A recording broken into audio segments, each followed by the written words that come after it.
I can present a fiction, but I'm living in the reality. If I told a lie, I know I lie. So what if I told you you were basing information off of a lie, which was like I would say you're trying to sow doubt in reality, well, which I'm not saying that about your you can do that, but it's I'm not saying about nonsensical. I'm not saying about your statement. I'm just saying in general, like someone can base their thesis or their truth on something that was built on a lie, but they won't even know it was a lie. Do you get what I'm saying? Yeah, that's That's how heliocentrism works. No I one didn't. realized it's a lie. Yeah, They I think didn't it's know there was a gospel. word. So hold on. What did you say it was called? Heliocentris? Heliocentrism, yeah. You've Yeah. seen See, I the solar that system mobile type things. that's crazy because you're the first person that I've ever heard use that word. What? So it's like, yeah, you're the first person that I've ever heard use I that word. doubt that. Oh, Heliocentris is like I didn't know that was like a thing. yeah, it's been in books for a long time. See, this is another reason why But I that's the solar system, yeah, that's another the reason why globe. I use conversations to like that's something I So didn't you know. understand you can't have a solar system if you don't have a globe. You can't have a solar Of course, system, of course. right? Believe me, I can go into depth why I think the world is like not what they're saying it is. But Well, you don't. That's the thing. You don't have to wax philosophical or wonder. well, for me, it's everything is not It definitive. doesn't matter. Well, that's fine for you, but anyone who wants to delve into reality, you can go check what they've presented and see if reality matches that. Have you done that? Well, a lot of the shit that they say don't match reality. So Yeah, have you done that? Have you checked the geometric specs of this spinning ball covered in water flying through space they claim it is? no, it's not a spinning ball flying through Asking space. you. You checked it out. Have you checked out the claims of 3959 mile No, no, spheroid? no. Oh, Or okay, okay. So no. how can you speak with authority that it's Nah, vague? nah. Wait, how can you speak with authority that no matter what, it's a vague outcome? No, that's my apologies if you took it No, I'm as just asking you, how can you speak from that? How can you say, what are you retracting now that it's vague? very retracting. That was not my intention to speak of it as like a definitive truth. Well, you brought back up the last guy who was saying, well, it's a belief one way or the other. We will never know one way or the other. No, I was bringing up what I think it was his turbo. The guy was Okay, saying but it. can you acknowledge that you can at least check it out in reality if you so Of course, choose? of course. Okay, cool. There's a lot of things you can check out that are like one physically seen through the naked eye or physically seen through Yeah, and let's the say topic of this server flat earth. is the Earth the spheroid they claimed it is? And it's not. There's no way it is. Yeah, There's no way it's it is. not. It that's just the way it is. So Yeah, but there's just like no way. There's no way in hell you can sit here and definitively say that Earth is round because, like I said before, there's no renditions or photos or evidence okay, to so all the give that stories about the core of the Earth are speculation. nonsensical speculation. Yeah, speculation. Yeah, the theories. It's more reification than speculation because they're not coming at they're going to something. They're not writing fiction there. They are, but they're writing pseudoscience fiction without realizing they are. They're confirming the old story. Just like when they throw a leap second. I mean, leap year is fine, but leap second, that was on every radio station, every TV station. Leap second today, What does a leap second do? Nothing. Except reify the idea that the Earth is a spinning ball. All these stories. Golf on the moon, dune buggies on the moon. No way. Those are to reinforce the heliocentric mythos. No way. There's a guy named what's his name? What the fuck was his name? Alan Shepard, the golfer on the moon. Oh, no. There was the Van Allen radiation belt. yeah, the Van Allen radiation belt. They were able to go through them because they didn't know they were there. Another nonsensical story. Way. The minute you would go beyond the Earth's magnetic field, your ass would get cooked. Well, talk to the astronauts. They said because they were not aware of it, it had no effect on them. What the fuck? That's the biggest bullshit I've ever fucking heard. Yeah, you'll find a lot of enlightenment in the NASA archive itself. Yeah, there's no what.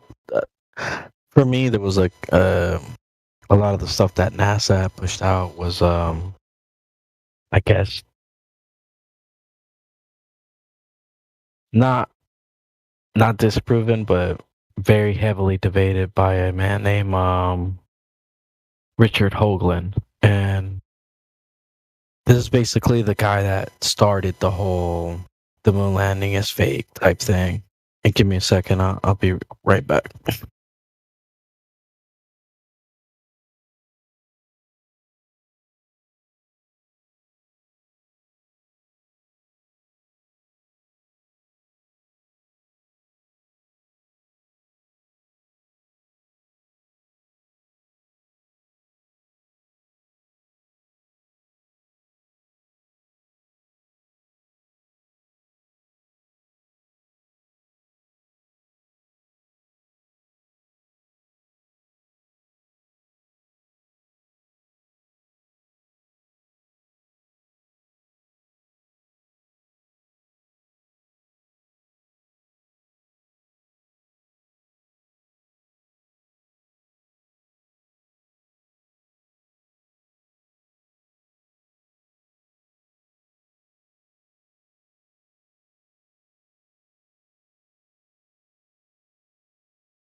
Guessing that guy left.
Greetings, everybody. David Avocado Wolf here. I've got an interesting guest today, and this man has made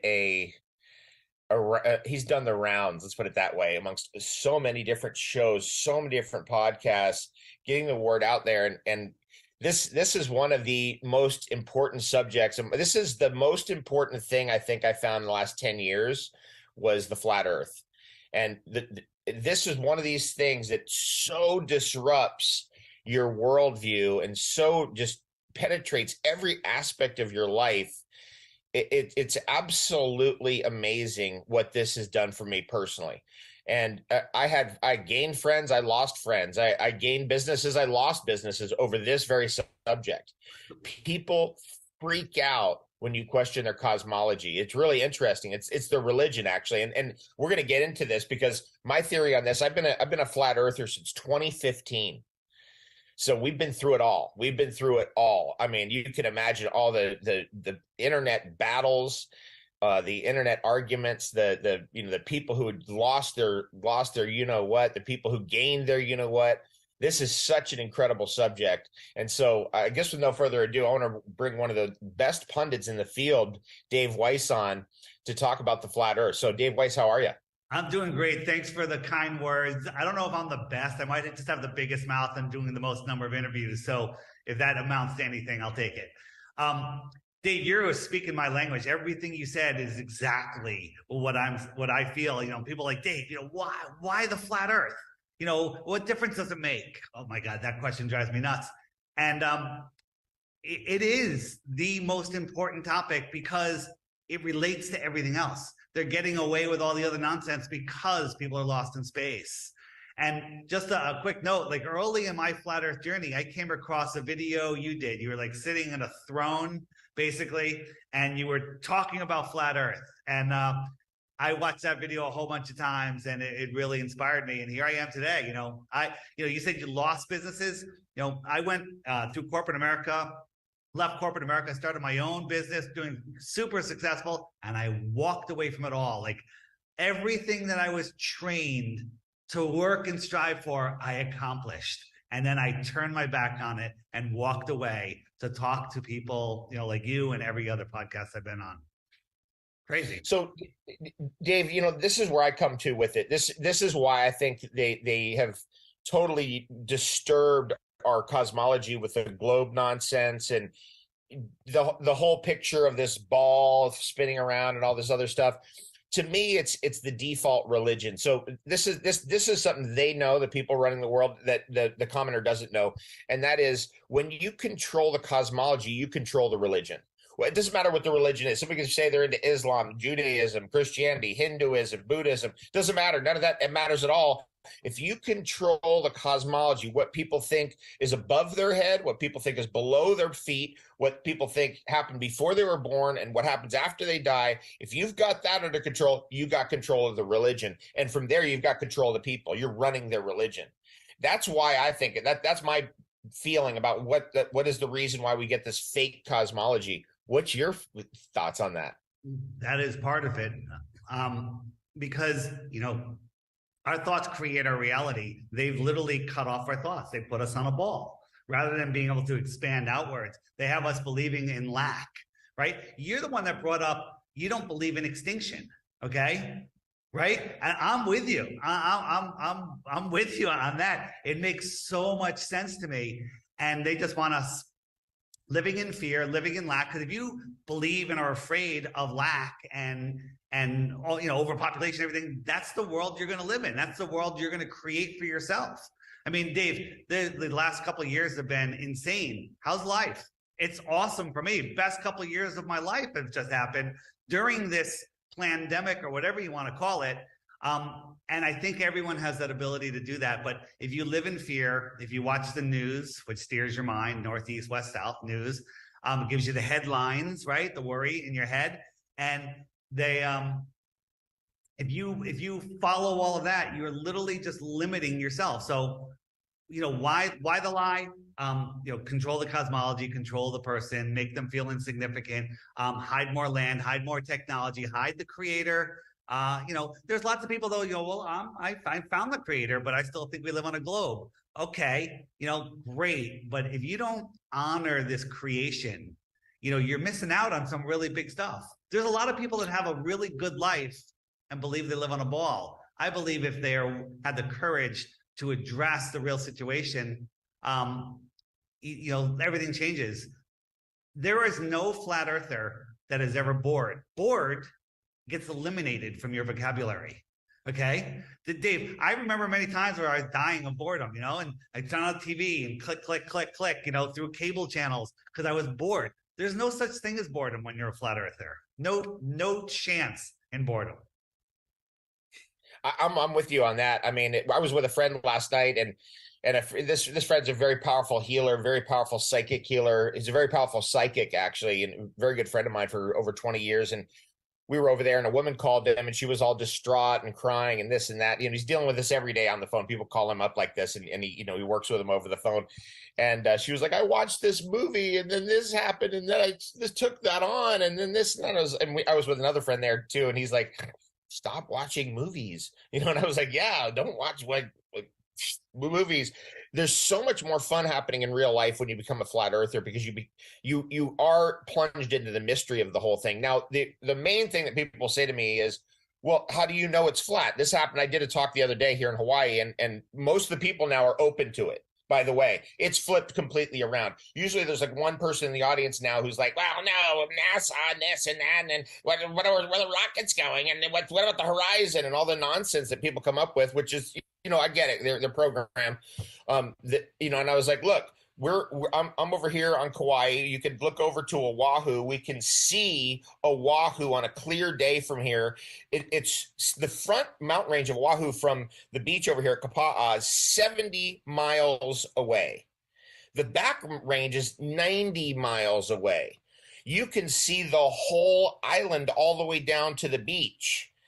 Of course, the ocean should appear to bulge up in front of Oahu and by about 3,000 feet. And if you're lucky, you can only see the tippy top mountains above that 3,000 foot bulge. But there is no bulge. None of that's going on. And that's what I'm telling this guy. I'm like, look, dude, like, please, the fake space program, you didn't look, like all the bloopers. You never looked at all the bloopers. Like, people come at you with this stuff. They never did a second of looking or research. So those are the things I go to. I go to the fake space program, and I go to the horizon. You can see too far. It doesn't correlate to the curvature equation, which really is actually the one, what is it? 8 miles times the distance in inches squared. 8 inches per mile squared. 8 inches per mile squared. Distance a mile squared. And that is based off of the Pythagorean theorem. The Globers will go, yeah, but after 2,000 miles, it turns into a parabola. Guess what? You're right, but we're not measuring. It's after 30 miles. Actually, it starts to go haywire. It's actually a sine cosine equation, that they use. Dave, we compared it to the 3, complicated formulas, and up to 1,000 miles, it was off like 0.0 something percent at 1,000 miles, like so insignificant that it's accurate. But we can't see 1,000 miles through this atmosphere. And here's the thing. If you want to learn something new, you want to find truth, you have to erase everything you've been told. You have to just clear your head. So clear your head, clean slate, nothing about the world, and you go outside. Everything is stationary. Everything is level. We can see too far. So the default is flat, right? Every explanation is for a flat earther is, well, it's because the earth is flat. That's why this and that. But the Glober's like, well, the temperature and the refraction and this and that, and they just make up stuff, right? For gravity, example, gravity versus density. Yeah, gravity versus density, right? So they always say, oh, well, you can see Mount Canigou or whatever because it's below the horizon, but it's refracting up and you can see farther, and it stops at eye level magically. Amazing, right? But in reality, refraction only limits what you're seeing. Let me show you a quick little video. This is the channel Sky Free. So they got the little model, and they show you how far away they are, and they put a camera down on the floor. It's like a ½ an inch off the floor, and when they look, the bottoms are cut off a little bit. Okay, not so bad. But now this was during the cold snap we had. They opened the door to the outside. The cold air comes in, and all of a sudden, it doesn't make it. It makes it so you can't see it. Okay, this is just cold air coming in on their living room on a perfectly flat floor. So, Glober would say, well, it's over the curve. They lift the camera up, you can see it, and then they'll bring the camera down again, and it goes away. Well, Glober says, you lift the camera up, you're seeing over the curve. No, this is what you're seeing, right? A snake on the floor can't see as far as a 6 foot tall person looking across that flat floor, right? And so they just have to go to these lengths to lie. It's mind blowing to me. Mind blowing. What's your strongest argument you've found? I mean, one that comes up a lot is water seeks its own level. There's no way the oceans are hanging onto a ball on some curved surface. If I fill this up with water, it's going to be level. That's one of the stronger arguments. You can see too far is another strong argument. The fact that every missile that quote unquote NASA and Fake X and all the other ones have launched has curved down. It's already coming down by the time you see it.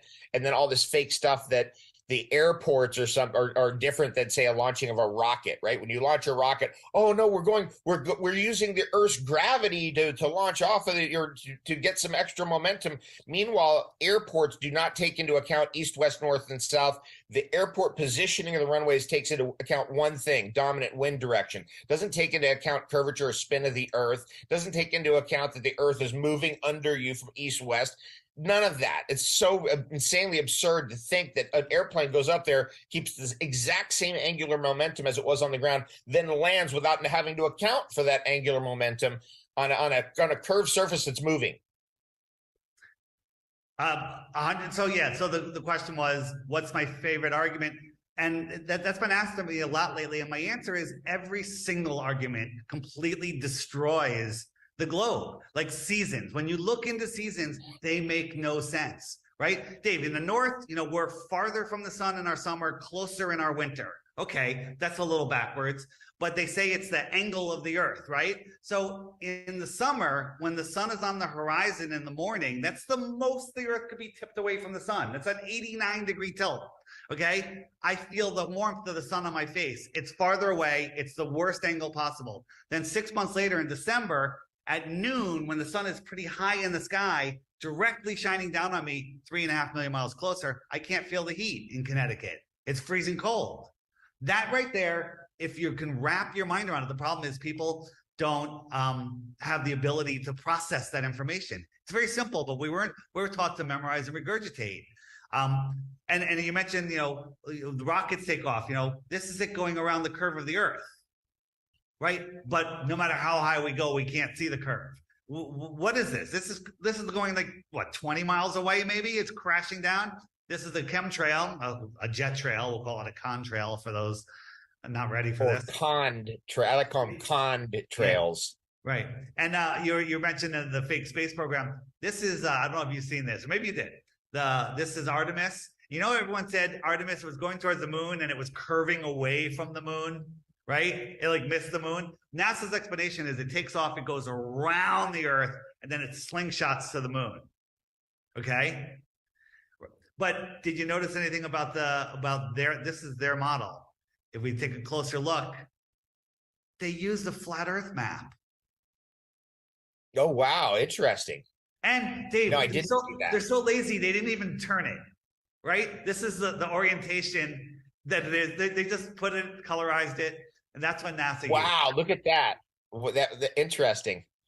Now, let's talk about the flat Earth map. The flat Earth map has the oceans bounded in by Antarctica, right? But my research over the years, again, I became a flat earther in 2015. My research over the years has brought me to a very important discovery about humanity and about the Earth itself and just about the situation we're in here. And I've been talking to Crow about this recently, Crow 777, and that's the work of Charles Fort, that what's going on is that the Earth itself is a rational, irrational construct like everything else in this dimension that we're in, this realm that we're in. And so this drive to immediately go, well, it's not this, then it's got to be that. So the hyper-rational mind gets set off. And it wasn't until we had another hyper-rational model, namely the flat Earth map, that people could really get it. But neither are correct. Neither are correct. That's where I'm at. It's not correct because I've been in Peru with people coming from the route from Sydney, Australia to Santiago, Chile, or Sydney to Auckland to Santiago, Chile to Lima. And so there is some kind of a hyperdimensional problem with the Earth in the sense that you can't fly over the poles. You can't fly over the North Pole, that's for sure. I've proven that repeatedly over and over again with thousands of flights. Nothing. They all go around the North Pole. They don't go over it. If they go towards the North Pole, they go in, then back out, then around a certain perimeter.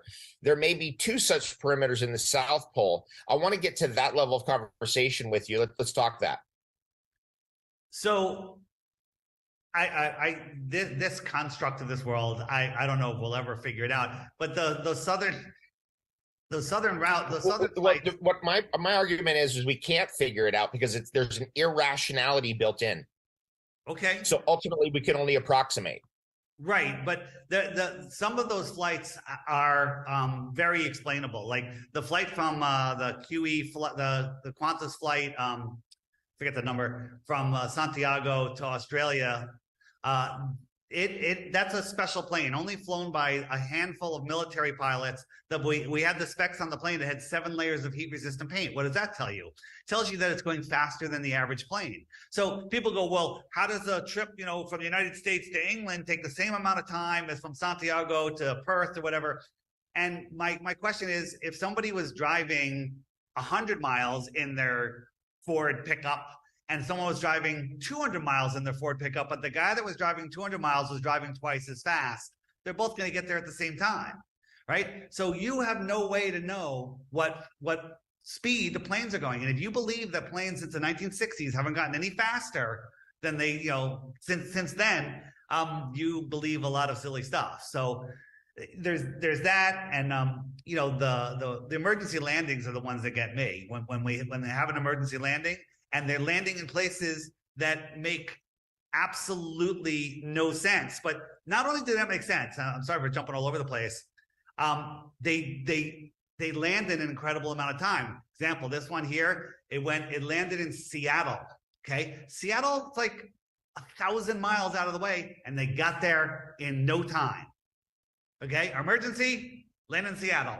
How did they get to Seattle? Well, because Seattle was right there on their flight route, right? Tons of stuff like this. This was let me show you the one that the recent one. You've probably seen a lot of these. Is I don't know if you've seen this one. Did you see this one? This was from Hong Kong. They're going to the UK.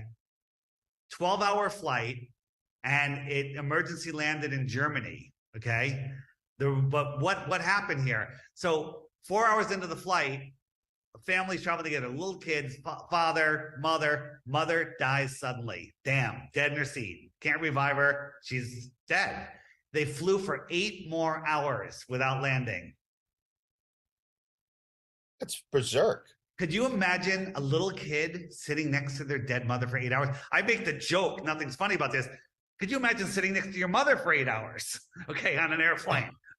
Okay, so but look what happened. The real route is here. Boom. They're over Russia the entire time. 2 problems. If you land in Russia, Russia will probably be very helpful and say, oh, let us help you, this and that. Russia, good guy, can't have that. And the other thing is, why are we over Russia? They'd have to admit that they're over Russia, right? You're not supposed to be able to fly over Russia. Pilots admit they fly over Russia all the time. Okay? So then they were here. Well, you know what? 8 hours, the damage done. Why don't you just get to your final destination rather than landing and then having them transfer the mother, so they're right there, but they landed here. Crazy. Yes, this is an important thing for newbies to this, is that if you start doing the flight routes, you find out that it's actually accurate to the flat Earth. It has nothing to do with a globe or some globe with somebody going like this on it. None of the nonsense. Keep going on this one. This is good. So what other routes you got? New York to Auckland, right here, emergency. They went over to Fiji. Why did they go to Fiji? Because on a flat Earth map, Fiji's right there, right? Zoom in. Fiji's right there. Okay, why is it always when there's an emergency, they land in a random airport that's nowhere near the flight route, but on a flat Earth map, it's always on that line? Okay, it's crazy. That's true. And that's true in hundreds of cases. I mean, there's so many cases. I mean, the big one, the most famous ones were the ones where they're headed to like Hawaii and they're landing in Alaska. Right. The trips from Australia to California, they're always south of Hawaii, if I get that right, but it makes no sense on a globe. This one, Chicago to Doha, landed in Moscow. I think it's like 1,500 miles out of the way. They got there in 15 minutes. Okay. That's a problem. That's a problem for me. Wait, am I? Yeah, I'm showing you the right one. And then a recent one, which I always like, is the World Cup. Okay, World Cup. They're going to Buenos Aires. They went to Rome to get fuel. That's basically out of the way. But look, Rome is right on the route. The line. Right on the line. Okay. How many do you need? Okay. How many do you need? So back to your question, what's my best one? I guess I have to go with Boats Over the Curve because that's the one that woke me up when I finally agreed to look at flat Earth with the bias to disprove it and shut you stupid idiots up. I kept seeing these boats over the horizon. Well, I live on the water. I get a lot of calm water. I'm on Long Island Sound. And so P900 had just come out at that time, bought it, tripod, sat on the water's edge. I'm looking at a beach 7 miles away and I see people sitting on the beach. I checked the curvature calculator and then I went in and I checked the Metabunk curvature calculator. Like, oh, well, you're halfway down the ball and they're halfway down the ball. So the hump's only half. That's ridiculous. But I'll give it to you. Still shouldn't be able to see them. Okay. That was similar for me. I was in Miami and there was a landing, a footing for a bridge. It was 9 miles away. I could see on my phone was 9 miles away and you could see it all the way down to the water. It should have been obscured by about 6 feet, something of that nature, 81 inches, something of that nature. And it wasn't obscured at all. And so I started going, oh, wait, what? Now, so this whole thing that the horizon itself is an artifact of our eye. It's created by the focal point of our eye is a really important one. So what they've got, so just so everyone is clear about this and about the deception of this and about, about the Ahrimanic deception of it all, is the evidence is right in front of you, always has been your whole life. It's right there. You have to be constantly brainwashed not to see what's right in front of your face. And the thing that's in front of your face, this horizon line, is the distance you can see. That's your focal point.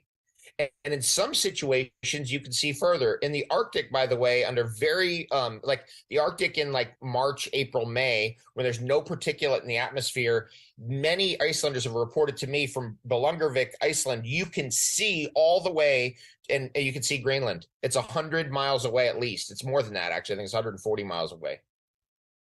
Yeah, and the thing is, on a ball, there is a physical horizon. If we lived on a ball, boats would disappear from the bottom up. Yes. But if we can't live on a ball. But so on a ball, 24,901 miles around, there's that curvature. And at 3 miles, there's a 6-foot drop. So that means if I'm standing at the edge of calm water, I shouldn't be able to see the surface of the water beyond 3 miles because it's below the curve. And as it goes farther away, it's getting steeper and steeper and going away. But we can see much farther than that. Now, there could be a day where the atmosphere, fog, pollution, whatever, I can't see as far. I can only see 2 miles. Okay. Well, that's atmospheric conditions, right? But let's say driest, clearest day ever, beyond even physical possibility. It doesn't matter. You can only see 3 miles because there's a physical ball in the way. Get rid of all of the atmosphere. It doesn't matter. You can't see past a physical curve, but we never have that. We have this optical curve. And one of the arguments, and let me throw this one at you. It's a little bit of an explanation, but it's not too long. Is people, how we zoom in boats and we bring them back, right? Let me pull that up real quick for those. Yeah, just check this out, everybody. If you've never seen this, if some boat goes over the curve of the Earth, nonsense, and you put a telescope on it, they're suddenly not over the curve anymore. Yeah. I mean, so, that proves it right there. You don't see any boat here. So what we're doing is we're increasing our angular size, and as we increase the angular size, all of a sudden you go, oh look, there's a boat. There it is. So I'll zoom all the way into this boat. Notice the side of the boat, right? You got the people up here. And as we zoom out, these little waves in the foreground, the boat gets so small, it gets hidden behind them. And you think it's over the curve, but it can't be over a curve because I don't see over a curve. I see in a straight line, Okay. And so that's what got me. I zoomed in on things. I'm like, whoa, I went to the beach. I'm like, oh, I wish there was a boat out there. I could figure out where it is. And I zoomed in. I'm like, oh, there are boats out there, right? You just can't see them, right? So this is the angular resolution limits of our eyes. So you're saying these stars that are trillions of light years away, that we could see them, and they're trillions of light years away. I mean, that's what they've got people believing, bro. They got people believing that they're seeing things that are trillions of miles, or even more ridiculous, trillions of light years away, and the light's reaching us and all this nonsense. It's so bad, man. What do we do? Let's get into that one. But let me show you this. But you're saying so many things that I want to comment on, and now I spaced out. But that's all right. We'll go with this. All right. So you zoom in, and the sky and the ground. You're a terrestrial observer. I'm turning into a cyborg here. And as just everything comes together, and that's the limit of your vision right there. Right. If I zoom in, I can zoom in and make this bigger, and I can see what's sitting on the surface, a boat, right? But it's merged into the horizon, and I can zoom in because I'm a terrestrial viewer looking at a terrestrial object. So the Globers love to say, well, when the sun sets, why don't you zoom that back in? It's because it's behind something, right? So here's an orthographic view, which nobody ever sees themselves. You can take a picture of a side view, but you can never have a side view. You can't see the side of your own face, okay? So here's our observer, here's the cloud deck, the atmosphere deck, and here's the sun, a celestial object, a terrestrial object, a terrestrial object, a terrestrial viewer, okay? And so when we switch over to the viewer, the atmosphere wedges together. I have a couple little waves here, right? And let's go one further.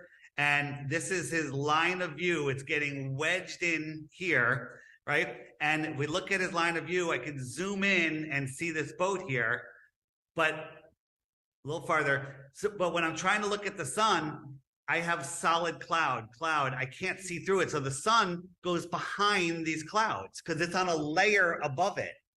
So it's hard for people to wrap their minds around, but the sun will disappear behind because remember, the viewers underneath here, like if you have candy cotton clouds in the sky, you can see the blue sky between them. But as you look into the distance, they all come together and they block out the whole sky, right?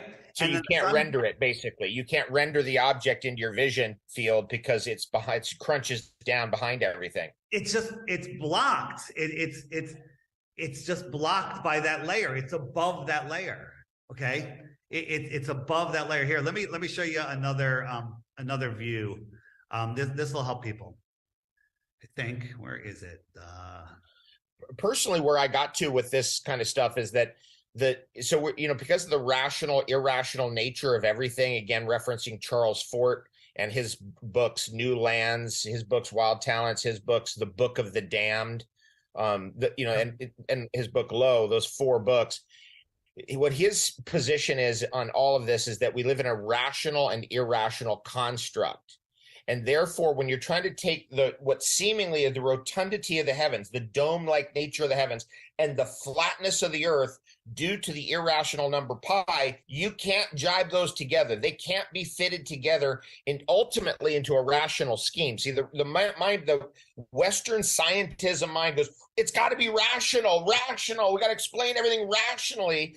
And then immediately that disturbs the ability to comprehend the whole thing, which is it's a rational, irrational construct, and it can't be jibed together ultimately. That's where I got to with it all. That makes a lot of sense to me. But we live in this, I call it a physical simulation because it's crazy how this world works. So, we're here, I could punch you in the arm and it's going to hurt. There's physicalness of this place. There's laws of physics that we have to deal with, right? We don't live on a ball. We live on a level plane. How that all jives together, there's many, many things, but let me just show you, this is how we see, and people have a hard time with this. So this viewer is looking at this cloud. So if I pull the string from his eye to that cloud, he sees that string shooting up into the sky to 5,000, 10,000 feet, whatever it is, right? So now this cloud deck, which is on a deck, goes into the distance. They're all the same height, but the cloud merges with the horizon here. So now this viewer is going to look at that cloud, and we're going to pull that string over to that cloud, and this guy will see the string going parallel with the water all the way out to that cloud in the distance, right? So he now sees a physical string, we're drawing a physical string that is level with the water. But what if you were standing underneath this cloud, okay? If you were standing underneath this cloud, you would see that string shooting up into the sky and not level with the ground. This guy sees this same line that you're seeing go up like that. He sees it going like this, okay? And so this will explain the cloud horizon. So if we extend his line of view beyond this cloud, okay, and the sun is going across the plane, right? And it's going to go beyond this line, you're going to see this viewer is not going to be able to see beyond this cloud, and this sun will be cut off because he's never going to see beyond this, right? So in reality, the way he sees it is he sees it like this. Here's his level line, and the sun is going down due to perspective, and he thinks it's going below a horizon here, and it's just going out of his visual range. It's going out of. It's going beyond his what I coined the term atmospheric blocking, the atmospheric deck of opacity, right? And the sun is above it. It's a celestial object. It just goes beyond it. Just like here, this is a level line, my kitchen experiment. This is the level line from a celestial point of view, and this is a terrestrial point of view. It looks like it's going below that, but it's not. It's above it the whole time. And that was a real sunset right there, right? That's a real sunset. What's it going behind there? The atmospheric deck of opacity. It's just going beyond it. Crazy, right? Okay, so this has to do with the laws of perspective. Yep. Anybody can figure out very quickly that, let's say they're driving, like I drove one day from Las Vegas to St. George, Utah. Supposedly I drove up and over 2 miles of curvature. It's so silly. I mean, it makes no sense whatsoever. It's flat. It's obviously flat. You're not driving up and over 2 miles of curvature and you're not aware of it because of gravity. And by the way, it can never just be gravity. It has to be gravity and levity. There has to be an opposing force or otherwise everything would be squashed flat. There could be no trees. There could be no you. There could be no anything, no walking, no any moving on the earth if gravity was the only force. Levity has to be the opposing force, and the two forces work together. Now, that might be levity and density rather than gravity. So let's get into density versus gravity, because everybody goes, well, the ball of the earth, the water's held on by gravity. What about density? Yeah, so buoyancy and density, they explain, they work in if gravity was real, buoyancy and density still would work, right? Buoyancy and density work on a flat plane. And so the big argument is, you can't have high pressure next to no pressure without a physical barrier. If I said, hey, Dave, let's have a barbecue. At the very highest level of the heavens, there's no vacuum going on. The whole space, by the way, the whole vision of space, as you know, is completely fake. The whole idea, your eyes are going to bulge out, you're going to go into the vacuum of space, all that crap is just a complete Hollywood movie. If I asked you to go pick up some propane for our barbecue, but don't bring the tank, just bring me the propane, you'd probably have a difficult time doing that, right? So the Globers say, well, gravity is holding the air down. It's holding the air down. Air, gas fills the available space, up or down, left or right, doesn't matter. It fills the available space. If you had 2 fish tanks on top of each other and you sucked all the air out of the top one and the bottom one just had regular room pressure in it and there was a little trap door in between, I open the trap door, air is going to go right up. It's going to equalize and fill both tanks. Okay, you with me? So this is a little experiment that Derek on TikTok came up with. So here's a balloon, right? And gravity, density, something is pulling it down. It's just hanging down. It's not going up because there's no air in it, right? But then when it'll fall to the ground if you let it go. When I blow it up, what's that air doing? It's trying to escape in every direction. Okay? The pressure in here is strong enough to defy gravity, the balloon hanging down. It's pushing it in every direction. And if I took that balloon higher and higher, it's going to explode, okay? Because the air wants to get out, right? And so the Glober's argument, and they just won't concede on it, is Well, explain the air density gets thinner and thinner. Yes, it does. Yes, it does.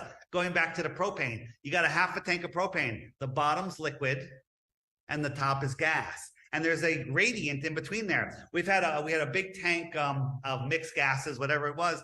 And if you measure the gases, they get thinner and thinner and thinner. But you can't have pressure without a container. A sealed container. So a lot of flat earthers say, well, we're in a dome and that holds the pressure. I don't believe there's a vacuum. I believe there is some sort of dome protecting us. There's got to be some barrier. A barrier, yeah, from the waters above. Yeah. Dave, have you read the Navigator Across the Ice Wall? Oh, I'm sure I've read it at some point. And which one is it? Is it which was it the story of the 1960s woman who she's like, there's something more in Antarctica, and she took her snowmobile down to Antarctica? Is it that story? No. Which one is it? This one. Oh, it's this one. Yes. With the Terra Incognita. There's 3 books. They're fascinating. And here's the thing. They're fascinating. They have a ring of truth to me, but it doesn't matter. It's something that's physically possible here on Earth, right? You know, the lands in the outer space. The outer space here on the physical plane, that makes sense to me. You know, extraterrestrials, they're only thousands of miles away, rather than ridiculous and absolute insane light years, right? So trillions of light years. Okay, so yeah, let's get into this a little bit. So the idea then, just for everybody who's new to this idea, the idea then is that there's this outer space and that the stars and stuff are suns and all that is just total mythology. It's just totally made up. There's no evidence of any of that. It's all nonsense, actually. If you dig deeper into it, it's the same with the trillions of light years nonsense. As you dig into it, you're like, wait, where did they come up with this number? It's just made up. Ultimately, there's nothing behind it. So then the idea of the flat earthers is that if you go up too high or you go down too low, you're coming to barriers that are basically impassable, right? If you go down to the earth, eventually you're going to get to a point where it's melting your drills off. You go up too high, eventually there's no air, there's nothing to push against. You can't get through the barrier there. So then we go out to the sides. That's the idea. And out the sides may be other worlds, meaning you could fly to another world. So or maybe with that little intro, an underground train. Or take an underground train somewhere else. You know, remember, this is Dave Weiss, 100% speculation. I'm not claiming it's real or not, but you know the orphan trains. You know, the Earth needed. You know about the orphan trains, right? Sure, of course. Okay, so suddenly, like there's some kind of a cataclysm. Next thing you know, there's orphans everywhere. Where'd they come from? Where are the parents? What happened? So let me get that in 2 seconds. Here's our world. This ring is Antarctica. Out here is extra land, extra territory, extraterrestrials from the outer space, right? So this is one little pond in a bigger, realm. So we're here in the middle. We're here. And these are other worlds out here, other pieces of the plane, planets, if you will. Okay. So let's say these are more, let's say when you graduate here, Earth Training School, you're a graduate and you live in these higher vibrating crystal worlds, whatever it is. Okay. And it's time to repopulate the training school, and they ask all the couples to bring forth souls. So everyone lovingly brings forth souls, gets kids to the right little age, and they put them on trains and they send them into the realm. Okay? I mean, and it's an honor. Like, oh my God, I'm sending my kid to the greatest, my soul, this kid, not like, oh my God, I'm letting my kid go. They look at it completely differently. And we're here training souls, sending them. How would we ever know? Look at Disneyland. Disneyland has it's set up like the flat earth and everything's underground. Okay. There's so many things. Again, I'm not claiming there's more land. I'm not claiming that orphans are coming from other worlds. I'm not claiming anything. I'm just saying these things are possible and we want the right to explore. We want the right to explore. Right. We want giant airships back, right? There was airships everywhere. But they demonized that with the Hindenburg. NASA controls all the helium. Hydrogen's too dangerous, because of the hydrogen bomb doesn't exist. Crazy. So they've got us on the wrong technology, and it's a military psyop, obviously, which is the satellite crap. Like, it's really high altitude drone balloons. It's always been high altitude drone balloons all along. That's why we had the Hindenburg to get us off the balloon idea. You don't do anything with balloons, or that's very dangerous. Look at Hindenburg, and then they get us into airplanes, right? And and missiles and rockets. So they pushed that crap instead of what the real technology is, which is the balloon technology. Now, I know Dave Weiss, and by the way, I'll leave all your information, flatearthdave.com. Check him out. And by the way, check out his app. He's got a cool app for your phone it's like a Flat Earth app, and it's constantly giving you all kinds of interesting videos and all kinds of interesting insights. And it's really a fun app to use. So I highly recommend it. Now, what I was getting at, where I'm driving at, is that with the like, when you start to really take this apart, you start to go, okay, the satellite is just a high altitude drone balloon. We know for sure in Houston, I've been living in Houston, and I know people in the aerospace industry, the demand for helium has gone vertical by FakeX, by NASA, and by, is it Blue Ocean or Blue Origin? What's the one? Jeff Bezos.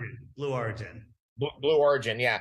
Yeah. It's gone vertical. So that means they're putting up huge amounts of strings of high altitude drone balloons, more than has ever existed before. So this satellite goes with its little wings of solar panels is totally fake. It's a complete psyop, and it's got you on the wrong military theory. So if you're facing off against their military, right, the cabal's military, the NATO military, and you think you got satellites up there with these two little wings that are actually solar panels, it's completely absurd. And so let's look at a video of what a real satellite is. Here we go. Yeah, so NASA admits they have tens of thousands of these things. And now NASA's stepping back, and they're like, hey, it might be cheaper to put satellites on balloons and launch them into space, right? And that's what they used to admit. Then they came up with space. Absolute and total nonsense. So there's just one satellite, and there's crashing. They crash all over the place, and then they quickly get picked up. Here is, oh, that's not the satellite crash. I thought I had a crash one. Here's another launch, but they launch these things all over the place. They're crashing all over the world. They've even been filmed crossing the moon. That's right, crossing in front of the moon. And by the way, people ask me, like, well, then what's the moon then? What do you think the moon is? And it's like, the moon is a light in the sky. It's a spiritual light. It's a deity of sorts, but it's not.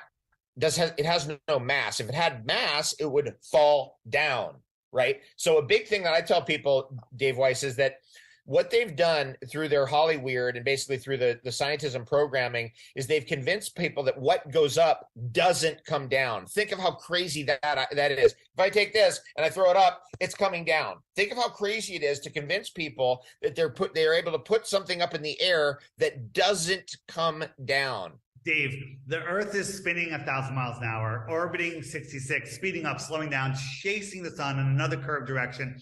And all of these satellites just follow in suit perfectly. Let's pretend this is a geostationary satellite. So this one has to follow the spin, whirling, and twirling of the Earth to stay over the same area. Okay? How does that happen? And if you watch a satellite deploy, literally, it's like they throw something out. They're not even up there. It's just like, you can't. How do you stop a satellite from turning? I had where was it? The astronaut was on the fake station, and the astronauts in the International Fake Station, which by the way is loaded with so many bloopers. Everybody, I mean, for those of you who haven't investigated it, I've been on the fake space program for 20 years, and I'm telling you, it's so insanely bad. It's so B-movie. It's so preposterous that they're literally mocking you. They're mocking you. They've made so many mistakes over the years. There's so many bloopers. It just shows you the whole thing's a fraud, that eventually, if you really are, you've got it in you, in your heart, to face it, you go and you watch the bloopers, and you have to face that it's all fake and that they're tricking you. And not only is it fake, it's satanic. It's satanic also.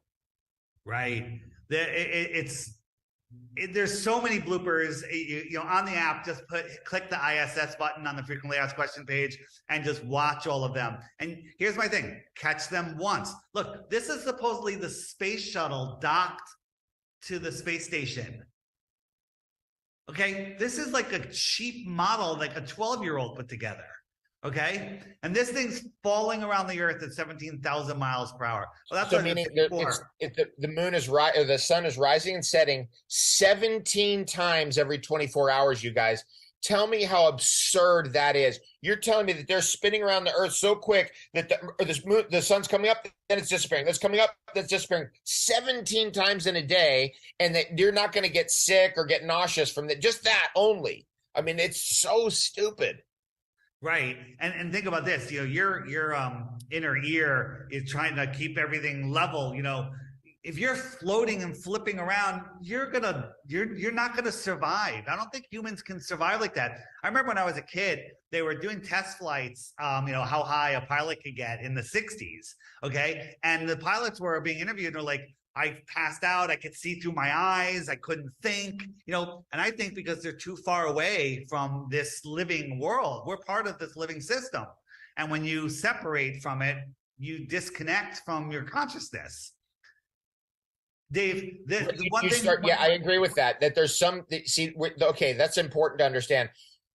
We're now learning, the flat earthers of the world have basically stripped down and eradicated the entire fraud of the fake space program and this fake satellite program and everything else that's going on. Look at that. The toilet, how the toilet supposedly works on the International Fake Station. So wait a minute. This toilet's been up there for 10 years or longer now. And try doing this on Earth where you have gravity helping your crap go in the right direction, right? This is the ultimate proof right here. Okay. This girl goes in there. Go for it, dude. Tell us. Guys and girls pee in this thing. Okay, big deal. Okay. But they're pooping into this thing, which has like a bag liner in it. And there's a stick you push the poop in with, right? Right. And look, she's putting her hands on this thing. I wouldn't touch that thing with rubber gloves. Right? She's showing you how it works. And there's another video on my channel, DITRH, right here, DITRH. I have one that's called I Have to Go to the Bathroom. It's also on the app under the ISS button. And this guy's interview showing it is disgusting. You watch it, and if you have any way of rationally thinking, the bathroom disproves space completely. Right? She's touching the inside of this thing. People are pooping in this little hole, right? There's only one friggin' bathroom. Okay. And there's like a whole bunch of poops in here in bags that you push down with a stick. I'm gonna throw up just talking about it. Look, there's a little bag. So beyond. Oh no, then it all ends up in bags like that, I assume. Oh, that's man. The poop bag. And think about this, Dave. You eat food, it sits in your stomach, you have all the bile sitting on the bottom of your stomach. Where's the bile in space? Talk about acid reflux. Okay. There's no way that you could ever survive. And look at her. Like, I'm expecting her to lick her fingers next. It's disgusting. It's so disgusting. Dave Weiss, as far as my research is concerned and what I've dug into is the weightlessness concept of outer space was invented by Jules Verne back in the 1890s in one of his books.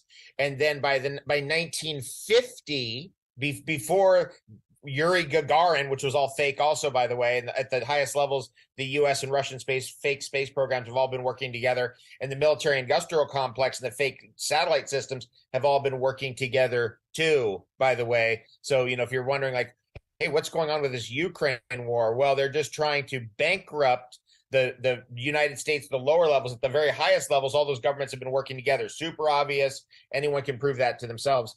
But this idea that at the very highest level, of the fakery and the collusion that's going on, it's been a World War II, post World War II thing. But in 1950, there was a movie called, I think it was called Journey to the Moon, and they had weightlessness in that film in 1950. How did they know that? I mean, see, they had a plan in advance. They're like, okay, we're going to take Jules Verne's idea, and then we're going to make this, something different about being in space. Oh yeah, we'll be weightless. We'll be falling. They came up with all this stuff, like Hollywood producers come up with it, and then foisted it upon the world.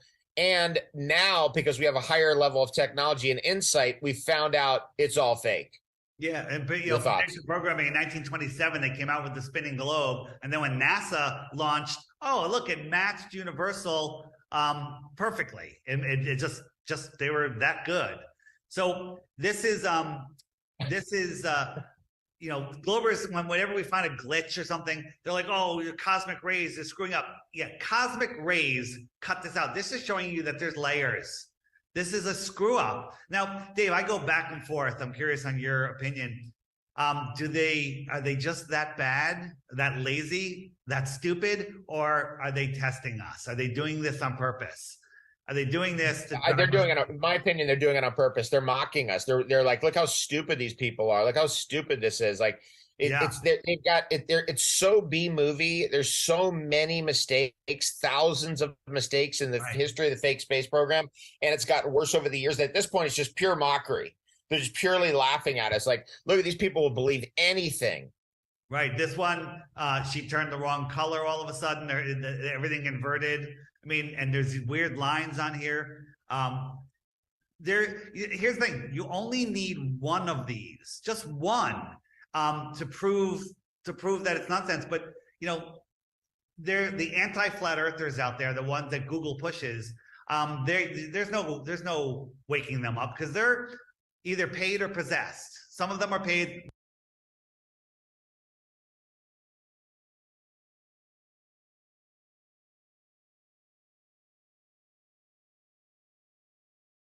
Most are just possessed, and they'll just defend their position because that's all they have. This guy is always playing with a wire, and watch, it goes right through his wrist. The wire goes right through his wrist. I think it gets a little closer. On Earth or in an echo chamber. Absolutely. So much so that some don't even realize it. It's an echo chamber, and that's why you're here, right? They're talking about dead. The guy who's in here, calling this an echo chamber, right? He's here, so it must be an echo chamber. It's just like, it doesn't seem like if it were an echo chamber, you would be here able to say that. I don't think... I don't know what an echo chamber is. An echo chamber, you can be exposed to other ideas, but you just deny them. Yeah. Oh, okay. Do you have something for us to deny? Like, do you have something substantial backed by evidence that we could actually deny, or just fairy tales and stuff that, doesn't have any merit? So lay something on me to deny. Let's see if you've got anything for me to deny. Anything valid for me to just, throw away out of hand.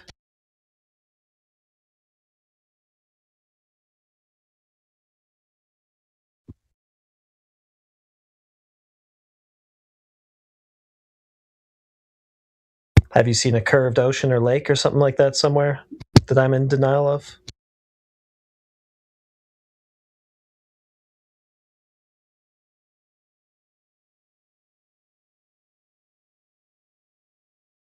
But this topic doesn't matter, right? It doesn't really matter. So you were motivated to come here and talk about this thing that doesn't matter. Because it matters so little. So you might as well get on here and start telling us about how much it doesn't matter. Important enough for you to bother to do that, so what gives?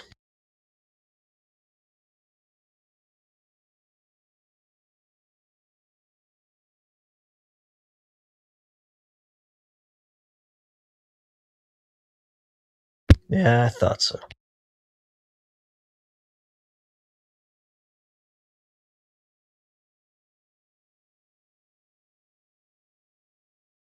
Research my school. Yeah, don't you think your school's a bit of an echo chamber? How many flat earthers do you have there? How many flat earth teachers? Why don't you just research the school? Yeah, like Wolfgang said, good point.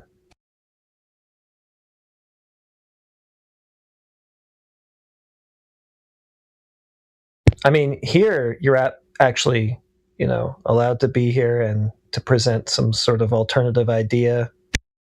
I mean, we're not going to just take what you say at face value. We'll press you for the evidence, right, to back your claim. But can you even do that in your school? Can you go to the teacher and say, actually, the Earth is flat and there's no curve? Sounds like an echo chamber.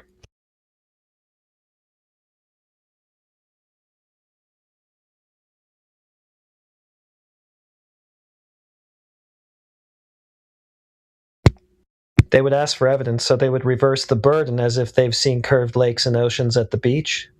Your science teacher would reverse the burden on you. Why wouldn't he just present the evidence for the globe that he claims and says is this great scientific idea?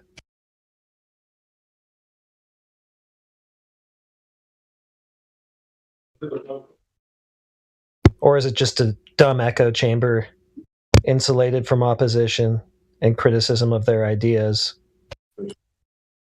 All the time.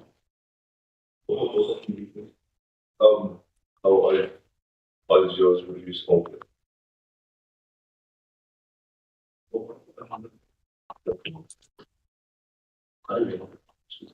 Oh my god, they're just spamming so much stuff. Spam? Well, I guess don't start a conversation if you don't want to have it.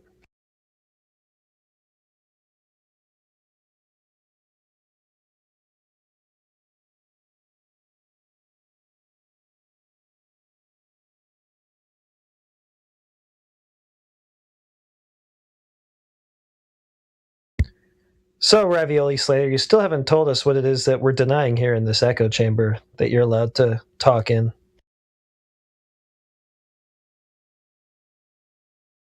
This echo chamber where you're allowed to oppose the entire room. Yeah, that one. You still haven't told us what it is that we deny.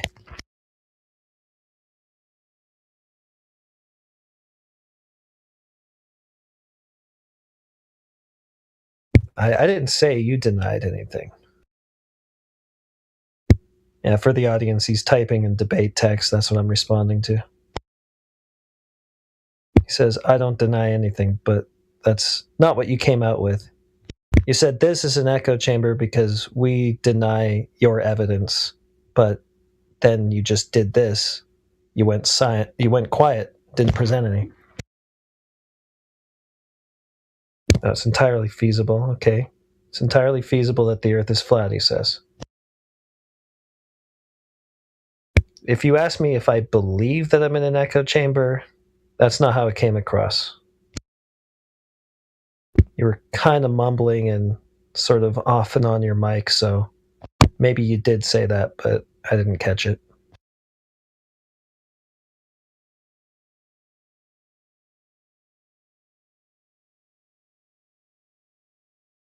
All right. Well, Ravioli Slayer, do you want to use your mic to continue this conversation? You're in the VC, so no need to type all your responses.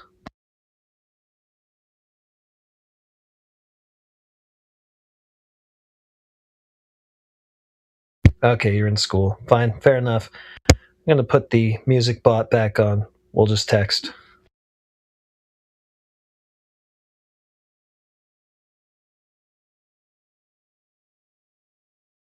Give it a second. Let's see. Right, look at going right through his hand. Man,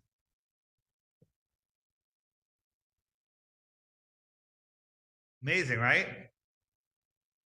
it's it never ceases to amaze me how completely preposterous the whole thing is, how silly it all is. And then of course people go, well, who's running it all? It's the Freemasons. We know that because they're throwing Freemason gang signs out nonstop on the LISS, or the Fit International Fake Station. So it's definitely a Freemasonic cult move for sure. At the highest levels of Freemasonry, that's been toppled by satanic forces in Europe as early as the late 1700s. And in the 1800s, they basically captured pretty much the rest of the world. So that's how they're able to foist through their networks this kind of fraud. So Freemasonry at the very top is controlled by the devil himself. And that's been proven repeatedly over and over again. or another way of looking at it is the higher mind of evil, or the Ahrimanic deception, or however you want to look at it.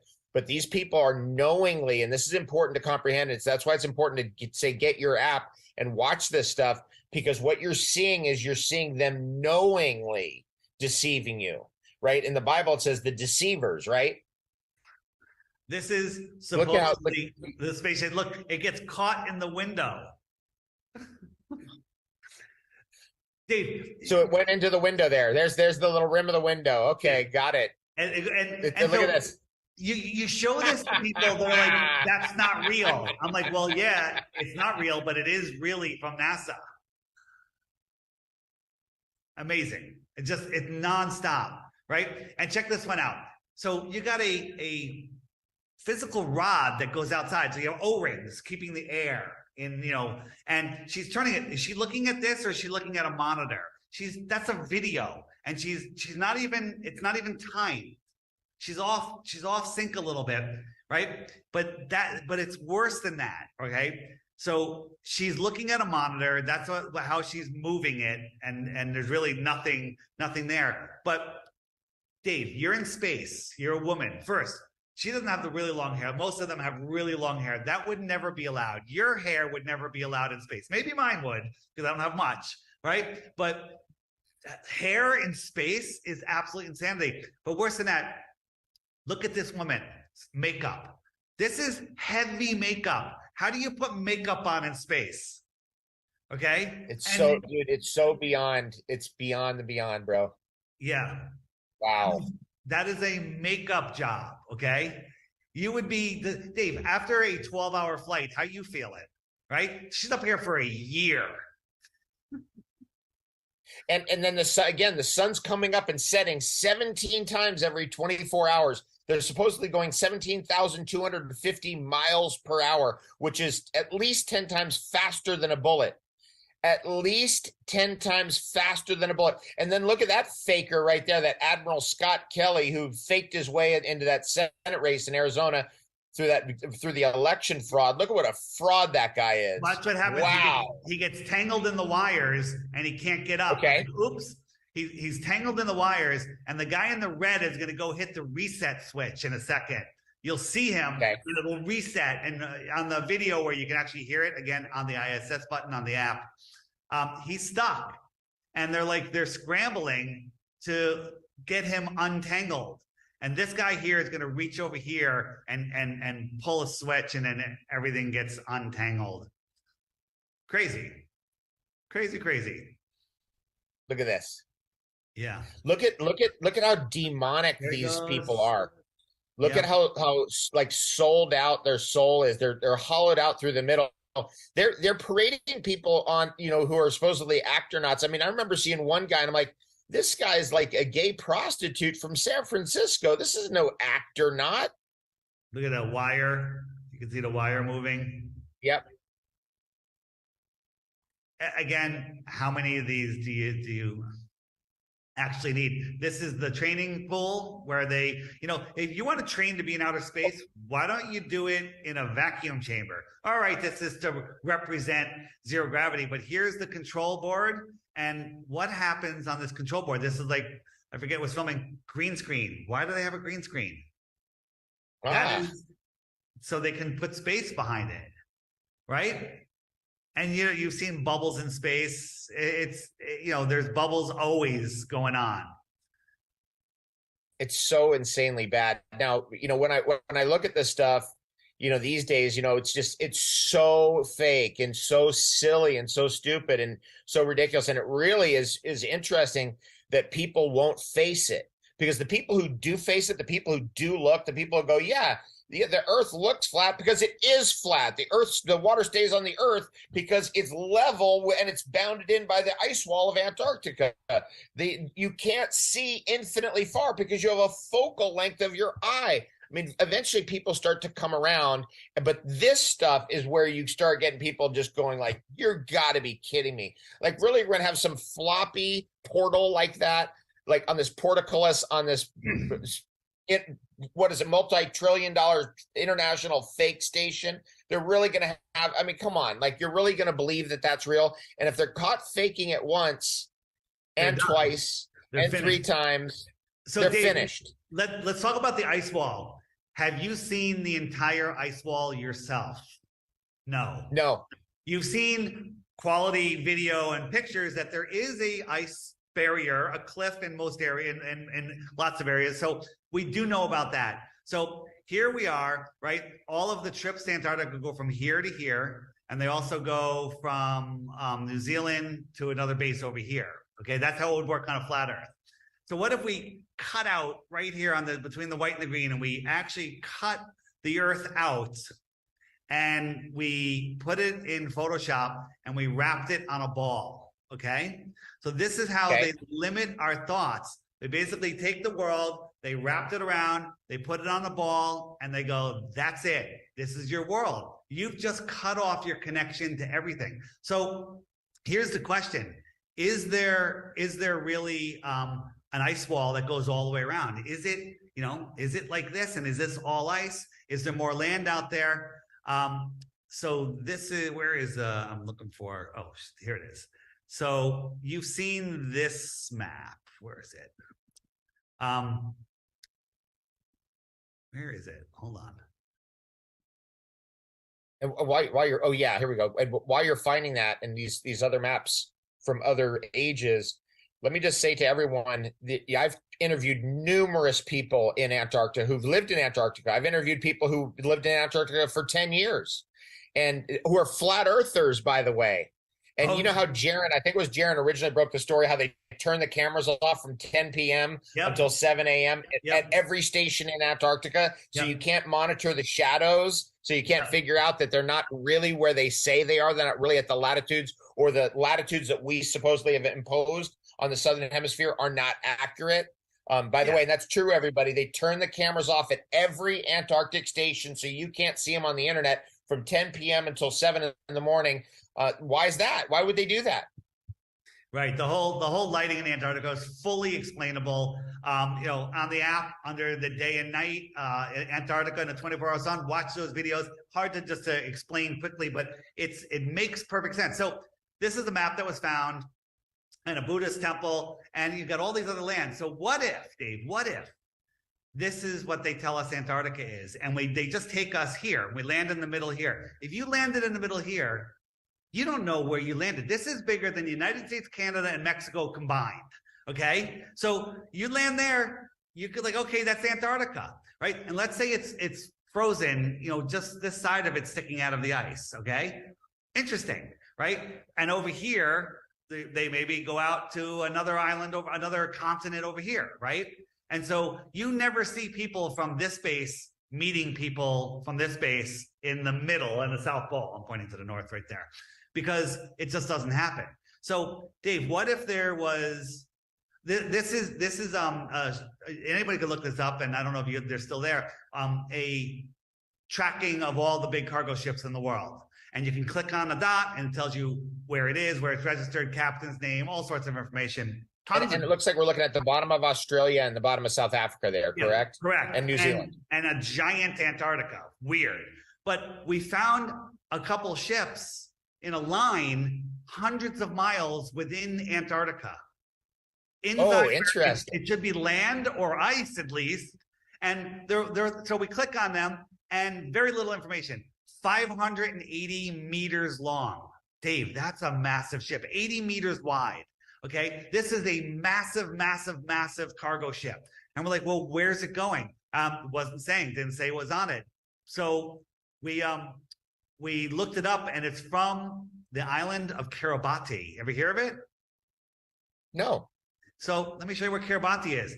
Out here in the middle of nowhere, if you zoom in, there's a little coral sand atoll called Kiribati. It's a friggin' sandbar, David. And this ship is registered to this island, okay? This ship is registered to this island. And the Chinese government gave them $10 billion recently. What is going on there? Wow. Yeah, what is going on there? Are we talking about different trade routes? Maybe it's going from Kiribati out here to other lands, trading technology, trading food, trading sex slaves, trading who knows, right? And here's the thing. How would you ever know? You never even heard of Kiribati. Neither did I. That was good sleuthing. Good job. That was a, I hadn't heard that one before. That was fantastic. It has crossed my mind that outside of the ice wall and beyond Antarctica, where there's other worlds that are under other suns and other stars, by the way, that's a key idea, is that the range of our dome only goes to a certain distance, and then it gets colder and colder and colder and colder and colder until you start coming under another sun, and then you're on another world that's next to us. And that's the idea there, everybody. Now, let me just throw this out there, is that Antarctica does not allow anybody to cross below the 60th parallel with enough fuel to cross all the way across Antarctica. That's against the Antarctic Treaty. Why would that matter? Why would you want people, if they're coming down there, make sure they have plenty of fuel, they can survive. But no. They're going to make sure you don't have enough fuel to make it across Antarctica, because perhaps when you get to the other side, you might be liberating a native people that have been, who knows, enslaved by the Illuminati and the Cabal. And I am absolutely certain, by the way, Dave Weiss, that the Illuminati secret base, the Cabal's base, the people running the whole world, is within 300 to 600 miles of what's being called South Pole Station. And I know that from tracking the movements of the Queen and all dignitaries going to Antarctica. They go to South Pole Station, then they disappear for 1 to 3 days, then they're back at South Pole Station, then they fly back to McMurdo, then back to Christchurch. And I've watched that for years. Getting their marching orders, getting where the real controllers of this world. Now, long before I was a flat earther and I was into Nibiru and outer space and disclosure and all of this stuff, there was a couple of videos of an Antarctic webcam that showed looked like another planet or a sun in the distance coming by from the wrong direction. So if we're here, right, and this was another world, and I have a better graphic. Where is it? Give me a second. Okay, yeah, bring it in closer now. Again, so what you guys are seeing there are skylight areas. There's a guy who wrote a book called World Beyond the Poles, which I did get an original signed copy of that book. Very interesting. He had this idea of skylight areas. So we're under a skylight area, which is what we call Earth. And the infinite flat plane keeps going, and then you can get over Antarctica and go on to another Earth, another world that's over there. And maybe that world's called Mars or whatever you want to call it. Right. In those books that you're referencing, they call them Mars, and they call them by the name of the planets. Yeah. So this is the little graphic I made. So here's our world, our sun's circling around, and here's another world. And at certain times when they sync and the suns are close to each other, it will open up a passage, and then there opens up a trade route for a certain amount of time. Maybe that's why they're so worried about global warming, because these routes are going to open up. Maybe they're open all the time. We don't know, because we're not allowed there. There's 8 military bases all the way around where you can't go. I mean, here, they're all around. Remember the Falklands War? What are they fighting over that little island for, right? And there's military bases, and then they have a network of buoys also, like radar buoys. Anyone that crosses over, there's many stories of people getting arrested, getting their boats seized, aircrafts coming after them, warships, turning them around. They don't want anyone going there, because if we had free reign to go look, we would know that we would see the lie. And here's the thing, Dave, as you said at the beginning, this is the most important topic, because when you wake up to it, you literally unplug from the matrix. You unplug from the helio sinister trick. Okay, you stop giving your power away, and you stop living in fear. Because when you become a flat earther, you find out that nuclear bombs aren't real. Okay, you find out that there's infinite water, that you find out that mushrooms cure cancer. You find out everything.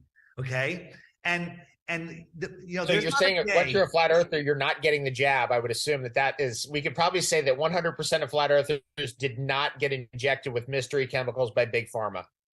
I would say nearly 100. Some maybe because of life situations, fell for it or whatever. But yeah, on the app, I'm in Mexico right now, and I'm having a little internet issue. But there's blue dots everywhere, all over. This is just where I am. There's a few here, but you can't even see the United States. If I could load the other map, there's blue dots everywhere, and you could actually tap on these dots. Like I could tap on a dot, and I could message that person. I could send out hey, I'm having a meetup. Oh, okay. So you're saying that everybody who has the app who's near you is going to pop up on your app. Is that right?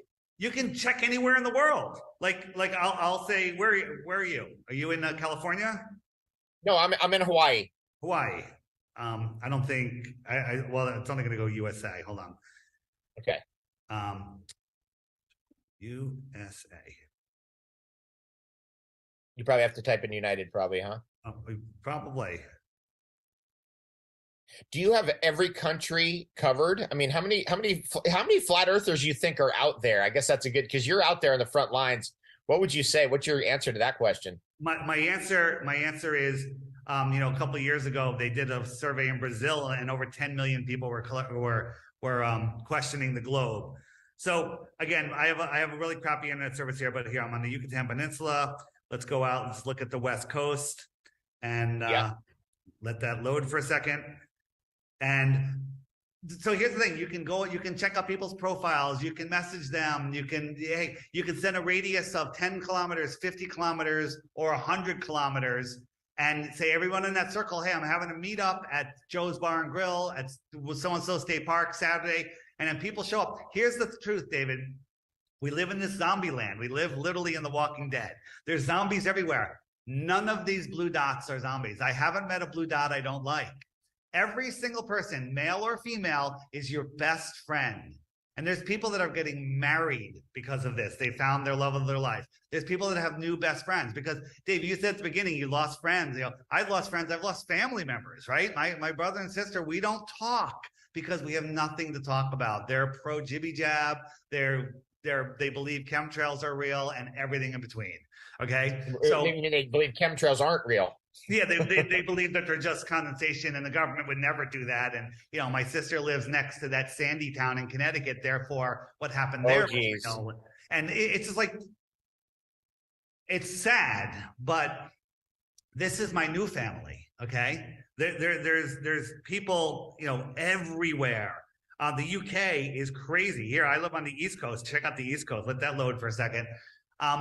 And it's super fun. Just so for people that are thinking getting the app is $3, one-time charge, and it has everything, right? The only thing, so you for $3 they get the app forever. Forever. Is that right? Absolutely. Wow. What a deal, man. That's insane. Hold on. So look at the East Coast. Crazy. But if you want to message people or view profiles or fill out a profile, you have to subscribe. A yearly subscription of $11 a year. Say that. $11 a year. Okay. You ever buy? Yeah, it's less than $1 a month. I love people that 90 cents a month. I'm not spending $11 on an app. Who wants a shot of tequila in the bar? And that'll be $60 for shots of tequila. Okay, that's fine, but not $11 to change your life. Or government taxation extortion. They'll pay tens of thousands of dollars for that. Yeah. We're having an Epic Cash crypto giveaway on here soon, so keep an eye out for that. But every day. Hold on. You're talking about Epic Cash, but I know Max. Yeah, Max of Epic Cash. He's awesome. Listen, Epic Cash. If you believe in crypto at all, Epic Cash is in my opinion, don't do anything. Is the highest potential of anything that I can say. Again, I love it. I just downloaded their app, by the way. Their new app, their wallet is ridiculously easy. Anybody could do it. It's so easy. I'm going to have it on the app. If you have the app, a pop-up's going to say, hey, Epic Cash giveaway. Click it, download the app, put your wallet address in where we tell you to put it, and you get free Epic. Cost you nothing, zero risk, and then you have some Epic. Okay? But nice. Every day there's a featured video right here. This is what I tell people. Think it's stupid? Click that video every day for 2 weeks. At the end of that 2 weeks, if you think flat Earth is stupid and you have a glow proof, send it to me and I'll give you 3 Bitcoins or 3,000 physical ounces of silver. Okay? As of today. Geez, that's a good deal. Yeah, but here's the thing, Dave. You'd probably be willing to match it because there are no proofs of the globe. But before you send it, right here is the frequently asked questions button. And here's all the questions, right? Here's the ISS button. Boats over the horizon, gravity, seasons. Seasons is my favorite. Great videos there. Why the lie? Why the lie right here. And you click one of those, up comes a list of videos that YouTube's hiding for you. If I hit ships over the horizon, Wait, hold on. Are you suggesting that YouTube has removed videos about the flat Earth because they're interested in the truth? I'm saying that they're not removed. They're still here, but you can't. They're still find there. them. Interesting. You can't find Wow. them. Yeah, they do remove them. But you know that you want to ask me the greatest proof? Google, when you Google like a stranger's guide to flat Earth 21 questions, pretty unique name. It doesn't come up, and all of the Simon Scam Dan, and not a real Professor Dave, and all these other fake. Who's that pedophile weirdo kook? Bill Nye, the science guy. Bill Nye, my the lying God. guy with the bow tie. Yes. Oh God, he reeks of being a sex pervert. By the way, the fact that they're hiding all of this, that should tell you there's a problem right there, right? So again, this is the videos that woke me up. This video right here, the top video, will teach you about Boats Over the Horizon better than I can in an hour. This girl in 10-minute video, 11-minute video, shows you, explains it, clear as can be. It's phenomenal. Great video. And I mean, it's such a resource, dude. Like this is really developed. The first time I saw your app was 3 years ago or 4 years ago. You've been, how long, when did this first come out? Dave, about 3.5, 4 years ago. And it just basically, it didn't even have the featured video on it. It was just, to show you that the sun goes around. It keeps track of the hours and the days. The moon keeps track of the weeks and the months, right? And the stars keep track of the seasons and the years. Okay, it basically had that. That's so beautiful. Look at that, dude. That is so epic. You've really improved it, Dave. There's so much to this app, and then we have people don't like people like videos and memes, right? And TikToks. Yeah, of course. Right. So here's tons of images that you can use. Like, hey, you want to talk to somebody about Flight Pass? Here are the Flight Pass pictures that I had. Right, the emergency landing. Oh, rad. Right, they're right there at your fingertips. All sorts of stuff. Hey, here, look at these guys. Are they? Is this the one where they're doing the? Oh, that's some Freemasonic handshake crap. No, the other one where they're all doing the little devil horns. Oh yeah, the devil horns. Yeah, that one's in there somewhere, and then you can show the Challenger. Oh geez, that one's the one that gets people. How fake and ridiculous that was. Oh, there was zooming in on Venus. Go back down. Yeah. This is the thing. The whole planet thing's all fake, everybody. This is what Venus actually looks like with your camera. If you zoom in, and you've got better technology at your fingertips now than any researcher had in their hands in the 1960s. Look at that's a star. Yeah. Right. You're telling me that's trillions of light years away with planets going around it. I mean, how silly and ridiculous. So crazy. Look at Arcturus. Arcturus is directly over the big island of Hawaii. These are the real images that you can create yourself with your own cameras, and they don't correlate to what's being sold to us by the NASA garbage. What do we got here? And Dave, this is a community project. Like people say, "Hey, Dave, here's a great meme for the app." Bam! I can put it on the app. And here's the thing: you give me a picture, something that, "Hey, Dave, this will be good in the app." I can put it on. Click.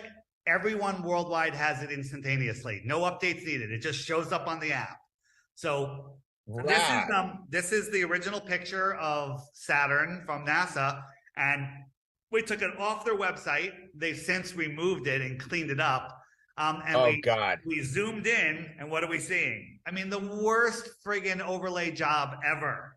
Okay, that's what we're seeing, right? It's like construction paper and cutouts. Yeah, I guess they didn't anticipate us to have Photoshop, right?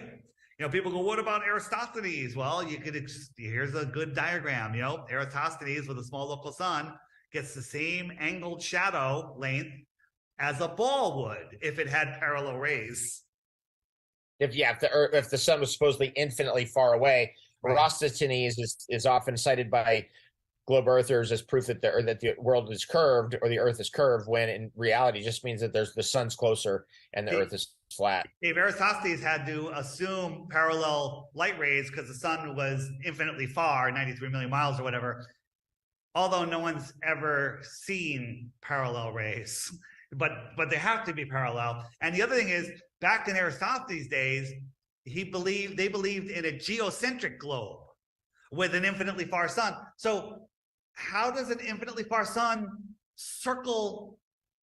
How does it circle around on Earth if we're geocentric, right? I believe Aristophanes was a real person. I believe the story of Aristophanes is completely and totally made up. Complete, total garbage. Yeah. Well, see, you find that out as you get into this, as you know, Dave Weiss, you get into this deeper and you go, oh, this story is completely fabricated to drive in the scientism narrative. And by the way, that's what the Globe Earth is about. It's about driving in the scientism religion, so that people fall in the pill for every ill, the jab for every respiratory illness, the this, the that. Any science is going to figure out, oh, scientists know everything. That's our new priest class. It's a scientist. It's all that crap. So there's I'm here in Mexico in the town square. They have the things that block cars are these big cement balls, right? Just big cement spheres. Okay, that kind of looks like the moon. Well, the sun was high in the sky. And I'm looking at this cement sphere, this cement sphere. Why isn't it radiating light like the moon does? I'm standing right next to it. The sun is right there. How come it's not shining on me, right? You have to believe, the moon is reflecting sunlight. Worse, Jupiter. Go out tonight. Jupiter will be in the sky tonight. Brightest thing in the sky next to the moon. You have to believe that if you're on Jupiter, it's a gassy planet, okay? Gassy planet. Gases aren't that supposedly, yeah. And the sun is farther away, so it's a smaller sun. So that star-sized sun is lighting up Jupiter, and that's reflecting back to your eye at the brightness that we see it. That's it. There's the best proof of right. Yeah. So these luminous objects above us have their own light, is what you're driving at. Yeah. And that's why you don't have a hot spot on the moon and a hot spot on Jupiter, hot spot on any quote unquote planet from the sun's hot spot. It's just, the whole thing's completely silly. So these luminous objects have their own light, and therefore they are raining down that light upon us, which has influence upon us, and therefore has astrological influence, not astronomical influence. And there's a big difference between there. They told you that astronomy is real and astrology is fake. It's obviously the other way around. It always is. I took 4 years of astronomy in college. I was so good at it. The girls would come and study with me. Astronomy with benefits, okay? Let's just say that. And I was the best at it because I believed it all. But now I look back, I'm like, it's all pseudoscience. And then I would laugh at astrology. Astrology, I'm like, it's so stupid. How can Mars, that it can't even affect our tides, it's 25 million miles away, how's that going to affect me? But in reality, Mars is an energetic living source right here, connected to the Earth in our world. Okay, how could it not affect you, right? In the app we have a book. That was so good, dude. That was epic. That's so good. I mean, I just love bringing these. See, this is what happens, everybody. Eventually, it breaks down everything, the whole cosmology. Again, the whole thing of the reason why we have the globe and the Mars is a red planet. We're going to Mars next. Oh, then it's going to be the moon. Then we're going to Mars. Every president, they switch it. Goes from Mars to moon, Mars to moon, Mars to moon, 11 times now at least. At any rate, what it does, it starts to break it all down. You start to go, oh, Mars is close. It's a light in the sky. It's like a deity of sorts. It's raining down certain energies on us. And when it's in opposition, for example, to certain things, it's going to have certain effects. And when it's on the horizon, it's going to have certain effects. And all of that becomes real. And you start to really actually participate in what's really going on here on Earth instead of this scientism crap, which is basically saying, oh, that's a rock out in space 1 trillion miles away or 1 million miles away or 1 billion miles away or whatever the nonsense is. Dave, this is the web button, more resources page. We have these two guys are amazing on TikTok. If you need some short attention span stuff, to share with your TikTok friends, mind-blowing. Caleb right here, killing it, unbelievable. This is where all my interviews are. Your interview, when it airs, will be at the top of this list. So if people, that's how they can keep track of my interviews. All sorts of stuff on here, but down at the bottom, moon landing nonsense, fun one. Oh, good. Tons of stuff right there. And then on here, we also have the curve calculator. So if you're trying, it's like, hey, I'm looking at the building, you can just go in the curve calculator, put in your eye height, put in the distance, and it'll tell you how much curve should be there. So on the fly, easy way to access the curve calculator. This is for those of you that are like, okay, I'm now interested. This one right here, full length movies. Okay, Marty Leeds I think that's the first one on here. It's we got Hibbler, Realize. Second one is The Ultimate Litmus Test by Marty Leeds. Phenomenal, amazing, holds up with time. Great stuff. And people listening to you, I don't have to say turn off Netflix because you probably don't have it. But if you're looking for some quality entertainment, okay, entertainment is, Novocaine for the mind. But if you're looking for quality, educational, enjoyable information, these videos here are phenomenal. They're phenomenal. And, you sit down with some friends and they watch it. They'll be like, whoa, holy moly. I have some friends, some good friends, and they're like, oh, flat earth, and I'm like, okay, these are local friends. And they're learning more and more about it. And they're like, we didn't really dive into it. And then after Hibbler's movie, The Next Level came out, which I was in, and they're like, hey, let's watch your movie, right? They have this big, huge movie television in their house. And so we put it on. Everybody was silent. Lights came on at the end. They look over at me. They go, we're in. So these movies here, if you can get somebody to watch one, you're done. You can't watch The Ultimate Litmus Test without being infected, okay, with the flat Earth virus. That's a real virus. And by the way, what's so cool about this is that it's fostering real independent thought, everybody. If you're a student of Rudolf Steiner, as I am, one of Rudolf Steiner's great statements about our epic, our whole 10,000 year epic or whatever this is, from India through Persia, through the Egyptians and Chaldeans and through the Greco-Romans and the Western Europeans. And then eventually he says next is Russians, and then it goes to Americas. In that whole epic, our main drive is to develop independent thought. And I'm telling you, if you're bought into the globe and all the spaced out program, by the way, that's what I call it. It's the spaced out program, because to believe any of it, you got to be spaced out. You can't have looked if you believe that stuff. You just believe what they sold you on with Dan Rather in the nightly news or Walter Cronkite nonsense. Dave, let me show you. We'll see if it's going on here. I have a beta test group. This is in the app. This is in the messenger section. It's just like a regular messenger. Okay. And you can message people, I guess. Okay. Look at that. You can message people, but I just started a group call. So anyone that has notifications on just got a ping like, hey, someone just started a video call. And anybody can jump on this at any time that's in this group. Whoa, rad. Let's see who jumps on. Multiple people can. And so this beta test group, it's got so many members in it that everyone silenced it. So let's see if anyone jumps on. And then you have these conversations. Like I jumped in this random group one day, and there was like 6 guys in there. One guy's from like Ireland, another guy's from Saudi Arabia. A mom and her daughter were driving in their car. They're like, oh, we were just looking. Oh, here comes somebody. I can't hear you. We're doing a little up. They bailed. All right. But people just jump on, and some of the greatest random conversations. If you're ever just looking to have a conversation, people use it when they're driving. They just mount it on their thing and they talk, or just when they're hanging out. It's truly amazing what you can do with it. So a lot of fun, a lot of resource. And one thing, and I'm sure you've heard it, people say, hold on, how do they get your app? Is it in an app store? Is they have to go to the website? What's the best way? If you go to I'll tell you the best way, but if you go to Apple App Store and type in Flat E, it's going to come right up. Okay. But if you type in the full name, Flat Earth, Sun, Moon, and Zodiac Clock app on Android, a Glober one comes up. They literally tried to copy my app, and it literally links you to their videos. Okay. But they're so far behind. I think they gave up on it. But so that I just say, go to flatearthdave.com and click the banner right at the top of the website. Flat Earth Dave. And the website's called Flat Earth Clock. There is Flat Earth Clock. That's not where you get it. Flatearthdave.com. Okay. Flatearthdave.com. And that's how you get the direct link. If you go to the App Store, fine. Just make sure it's by Blue Water Bay. That's my company, Blue Water Bay. Blue Water Bay. Okay. Okay. Nice. The Flat Earth Sun, Moon, and Zodiac Clock app by Blue Water Bay. But if you forget that long, complicated name, like Owen Benjamin, he cannot get it straight. Just remember flatearthdave.com. It's all there. Anybody that's listening, if you know a podcast, you have a podcast, you want to have me on, there's a book Flat Earth Dave there button. If you have an issue with your phone, And the app, there's a support button. We take care of you really quick. Super fun.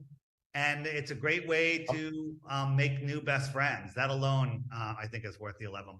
Well, I find out, as you found out, that a lot of flat earthers, they feel alone in their life because they're onto all of this, which again, domino affects your whole reality. It will wreck all of your beliefs about everything. Because it's just the domino effect of it. And all of a sudden you're standing in a completely different place than somebody who believes they're on a ball spinning around the middle of nowhere at 66,600 miles per hour and the whole nonsense that goes on. So this issue, by the way, of feeling supported and feeling that there's other people like you on Earth is a really important issue for mental wellness and emotional health. And, I can tell you, like my friend Kelsey over here, she's marrying a guy who's, she met him and she found out he's a flat earther. She's getting married. I met him at Flattoberfest. They were selling the flat earth, like the North Face shirts. They were phenomenal. Yeah. I love it. Yes. I'm trying to get them. I want a baseball tee one, which, by the way, look at this one. Check this out. This is a flat earth kombucha this is back in, I think, 2016 or 2017. I was doing events in Australia, and this company right here, watch this. You can see on the back. Can you see that? Yeah. Nice. What does it say there? It says flat earth. That's all I can see say. That? Yeah, flat earth. That's pretty aggressive. Anyway, so this flat earth kombucha company, this is so funny, dude. So after the whole event, they sponsored our event. We had a really good event and all this other stuff. After the whole event, where I'm like, oh, I get to try their kombucha, right? Because I was so busy. The event was so full. I was hundreds of people. It was an awesome event. So at the end of the night, I'm like, okay, I get to finally find. It was flat, dude. It had lost its carbonation. It went flat. I was like, you got to name your product right? Because the name has such an effect, right? I was like, you got to be kidding me. You just left it out. You just left it out. It's not. It was flat in the bottle. Like I opened the bottle up. It was like a beer bottle with a cap. I opened the cap up. I start drinking it, and I was like, it's flat. Is it? And flat earthers get that because you put a word on something, it becomes that. That whole research. Yeah. And I was like, that is so funny, man. That is the funniest thing ever. There is a cosmic giggle that runs right through the flat earth. It's the funniest thing ever of all time. I mean, everyone thinks they're on a globe spinning around at 66,600 miles per hour, going through a universe at trillions of miles per hour and all this other nonsense that they're pushing out on us. And, are they local so or do they sell over the internet? It's a local company in Australia. I don't even know if they're still in business. Flat Earth, I think they were I want to say Sydney. I don't think Melbourne. I think it was Sydney. So they Dave, were in Sydney. On the app, if you click the shopping cart button, up come all sorts of different flat earth related, taking a second to load here. Oh, there's Epic Cash right there. Epic right there. Awesome. Yeah. So anything that's run by flat earthers, that's flat earth related, people selling things. Here's Jaren's hats up here. Here's my t-shirt shop. Here's flat earth, flat earth organic juice. If you have a quality flat earth product that you can sell over the internet, send me a link. Tell me your story. I'll put you on here for free. Okay. And then you have access to 300,000 people, right? Instantaneously. Okay, we should strike a deal because not only is my company should be on there, but my company is entirely run by flat earthers. Every single person in my company is flat. I just need what landing page you want to go to, and I need a YouTube size orientation description. Because if I click on Jaren's, up pops. So you need a JPEG. I just need two graphics for you. And again, It's not the app. I have crappy Wi-Fi here. When you click on it, a bigger picture opens up that fills the whole screen that has a more detailed description than the thumbnail. And then whatever link, give me those three things, and I'll put you right on there. Can it be a video, or it has to be an image? No, just an image for now. But the link could go to a video, and then the video could have the link to your website if that's what you want. The link could go to whatever you want, right? So, okay, I'm gonna put Camille in touch with you, and then we'll sort it out. That's fantastic. That's great. Thank you. Yeah, because and here's the thing. Dave, I do not do this for the money. I do this for the love, right? And this is I keep wanting to tell you, and I keep forgetting. People, your soul is the true you. Your mind, is what basically kills you. Okay. And your soul is always trying to talk to your mind, but your mind gets lost in the news, gets lost in this world. And I think that a major cause of depression is being lost, not knowing who you are, where you are, what you are, right? And I've seen it many, many, many times. When you wake up to the flat earth, you lose that depression. If you're depressed, it goes away, right?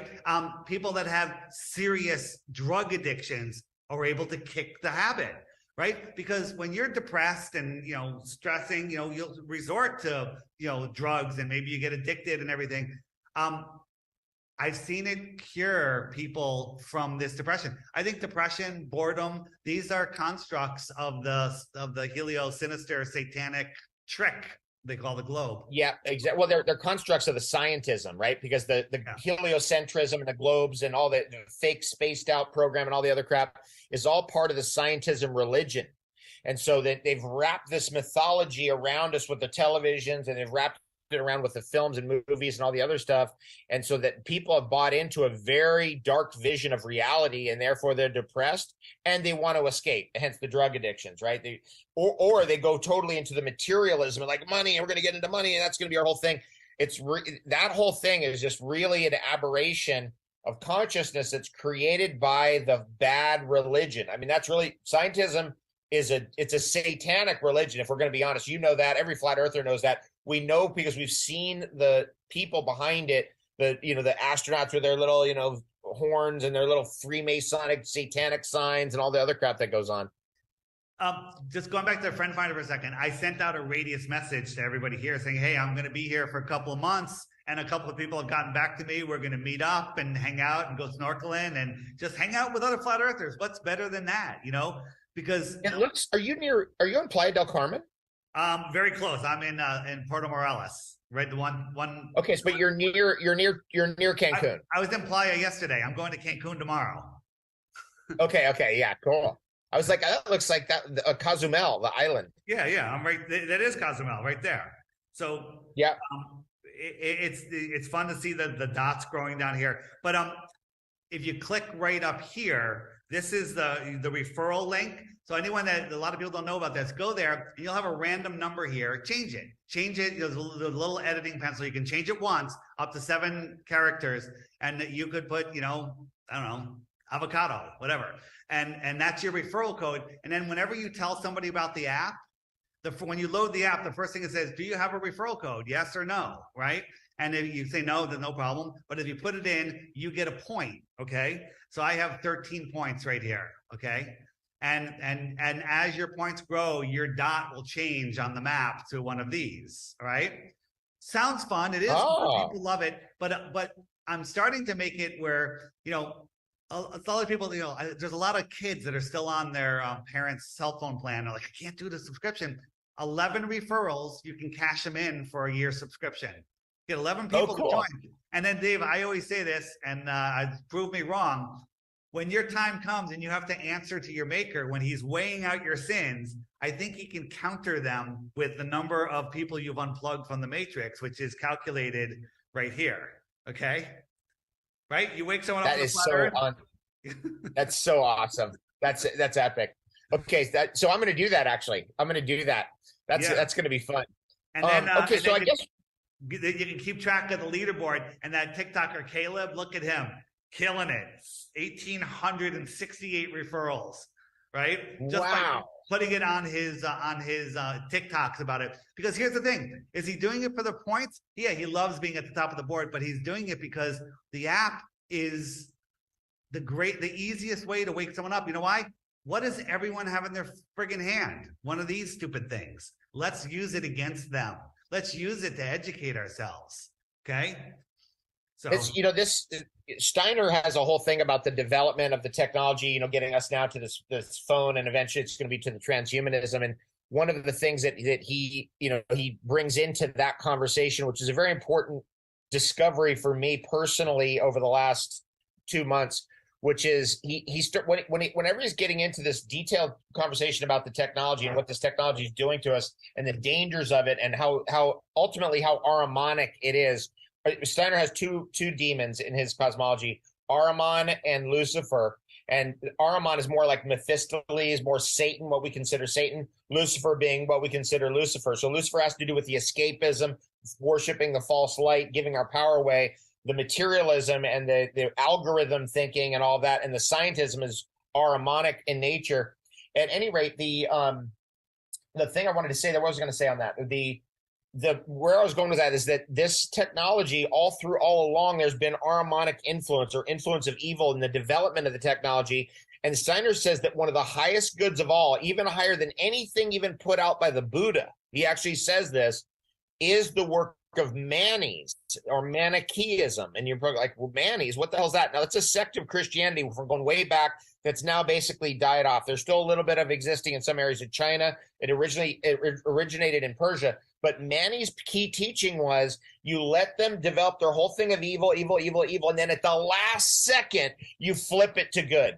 And he says that right there is one of the highest works of good in the world. It's like really second, it's like even beyond Buddhism. It's like you're at that level of taking all their lineage of evil, and at the last second, you go, good. And that's precisely what you're doing with your app, right? You're taking their whole lineage of all this history, of all this stuff. They want everybody in the scientism brainwash, and you're going, flip it. Yep. And so one of the things, the Globers, they're freaking out about this app. So they go, it's a tracking app. He's tracking you. Let me tell you something. You're being tracked if you have one of these phones, right? Keep your phone in a Faraday bag. I actually have a link to Faraday bags. You can make your own, whatever. And that's a fine thing to do. But the app, when you go into it, it says it puts you within 5 miles of where you are randomly, right? You have to tell it to put your exact location. So one, it starts off obscuring your location, right? Because your banking app knows where you are. Your calculator app knows where you are, right? And then you can actually, if you're really paranoid about it, when you're not using it, turn off the friend finder, and then it's not tracking you anymore. So don't believe the scaremongers, right? You're being tracked everywhere there's a camera. They now see your face. Dave, when I flew here, I didn't need my boarding pass to get on the airplane. They have a scanner that sees your face. It says, welcome, David Weiss. You're seated in seat, 5B. Geez, it's gotten to that point now. Where at LaGuardia or where? Newark Airport? Kennedy. Yeah. Jeez. Yeah. So they're trying to get us into a digital prison, everybody, but break free by going flat. And hopefully we can mount a dead reckoning expedition where we all get into a fleet of planes and fly over Antarctica to our freedom. Well, it'd be nice to get some helium ship. I've become more comfortable in a rigid inflatable. So. Yeah, we'll get into dirigible and just go for just bye. We're leaving. We're out of here. And they're trying to keep us in a perimeter that's so vast, right? The Antarctic perimeter is so vast that I think we can get through if we're just smart enough about it. Yeah, absolutely. The biggest argument people have, they say, well, the Antarctic sailboat race, they go around Antarctica, right? So this is on their website this year. The trip from South Africa to Brazil, which is only part of it, was 32,000 miles. This is on their website, right? The equator all the way around is 24,000. So this leg around this little tiny 10,000 mile thing is 32,000. That right? don't make no sense. Yeah. That don't make no sense. Wow, bizarro. Yeah. One last thing, I think a good one to end on is, where am I looking? Have you seen what happens on Google Earth when if you go to Google Earth on your browser and you start measuring areas? Have you seen this? So you take out the measuring tool and say, okay, I'm going to measure the United States. So I'll draw a line around the United States and close it, and bam, it tells you the square miles. Okay, cool. Right, so let's go down. We'll go to the south, and let's try Australia. So we'll go around Australia and say what's the area, and close it up, and bam, there's the area. Okay, so now what happens when we do Antarctica? Have you seen this? No. So when we go around Antarctica, it should just tell us the square miles. Watch this, Dave. Whoa. Whoa. Whoa. Right? So now let's go, hey, well, maybe let's try Maybe it was an error. Who knows? we'll try down here, New Zealand. Now that works. So let's go up to the north and we'll try let's do Greenland. Okay, and we'll measure Greenland, no problem. And that works. Let's see, click, yep, no problem. And now we'll go to the North Pole. And where is the North Pole? Right there. All right, so we'll go around the North Pole and very similar. Not as bad as Antarctica, but very similar. That Antarctic, that was 19, what was that, 19 million square kilometers? Let's try that again. Well, whatever it is, but look at it. It didn't go around. It made this moon, this crescent moon thing. It's not it's giving us the area in here. It's not right. So the two places that would tell us whether we live on a globe or not are off limits, and you can't look at them on Google Earth. You can't measure them on Google Earth. That tells you something right there. Now, I also, by the way, going to corroborate. I got all the Admiral Byrd books, and there was a video that was put out. It's probably on your app and it showed how they removed like 120 mountains out of Antarctica. Oh, do you know which one I'm talking about? Dome B and Dome. The areas they're calling them Dome A and Dome B. Have you seen that? No. They're the mountains. They're named Dome A, Dome B, Dome C. Like there's so much craziness there. There's a new video that just came out. Some guys that went up with a SpaceX guy. They climbed to the top of Antarctica and they're filming. You know, we're at the top of Antarctica and we're doing a live stream using SpaceX satellites. Okay.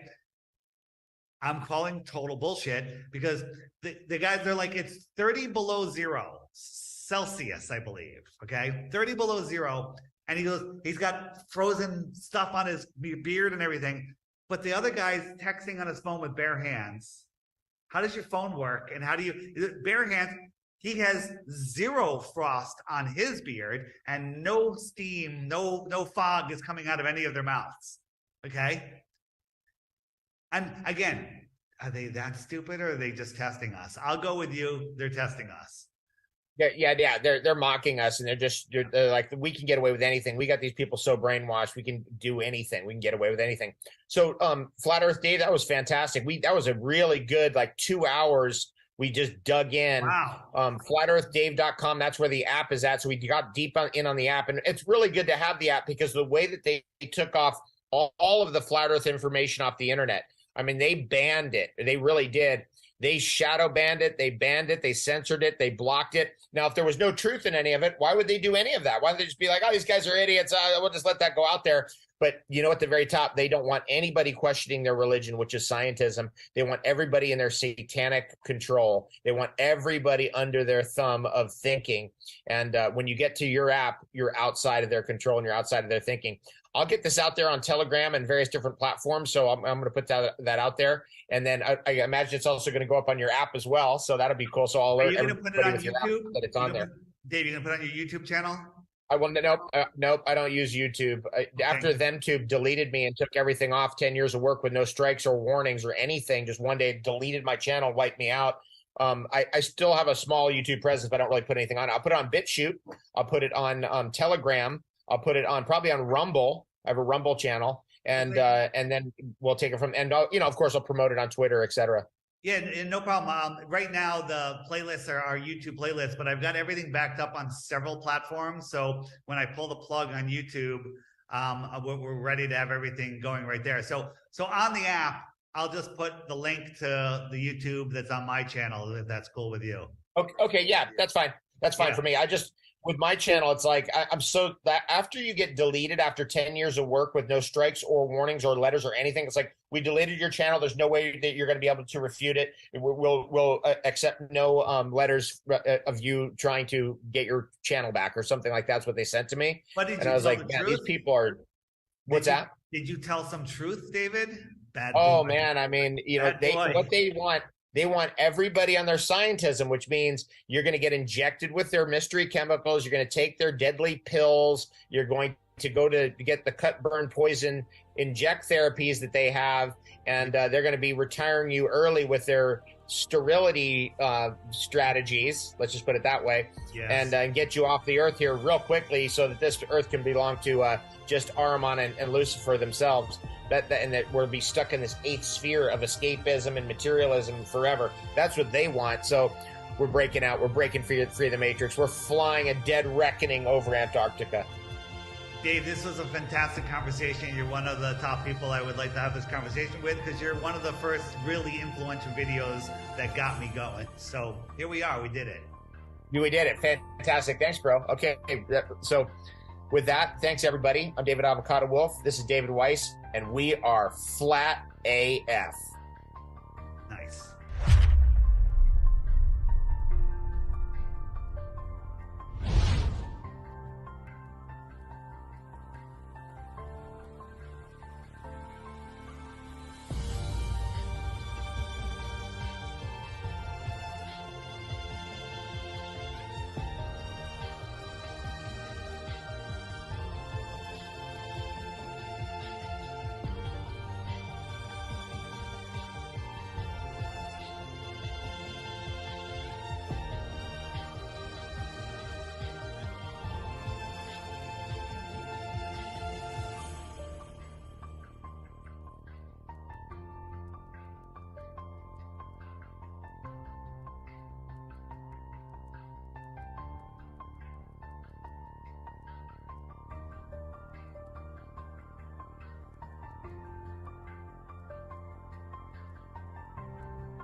Good morning, ladies and germs.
stood and stared at it, marveled at its beauty, its genius. Billions of people just living out their lives, oblivious. People are like, oh no, the Earth is a globe. If it's a globe, everyone in Australia is walking around upside down, mate. Fake news. Fake news. Why doesn't the ocean just fall into the sky then? Because gravity's bullshit. People are so dumb. They're so dumb. Flat Earth expert Mark Sargent thinks the moon landing was a hoax. Technically, the moon itself is a hoax. Right, but betting with Sportsbet's new iPhone app? I could do this standing on my head. Thanks, Gravity. Sportsbet's new iPhone app. It's foolproof. Hold on. I know how we're different. Do you believe the Earth is flat? I know it's flat. I walk on it. Holy sh**. Do you think the Earth is flat, Snoop? What do you It's a flat world after all. Smoke weed every day.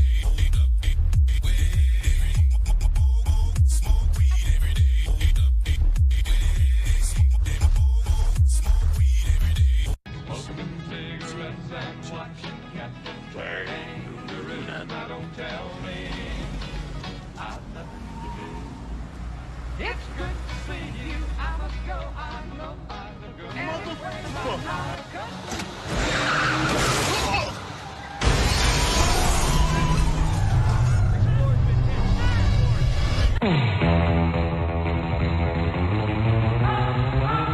Somebody hit the drums.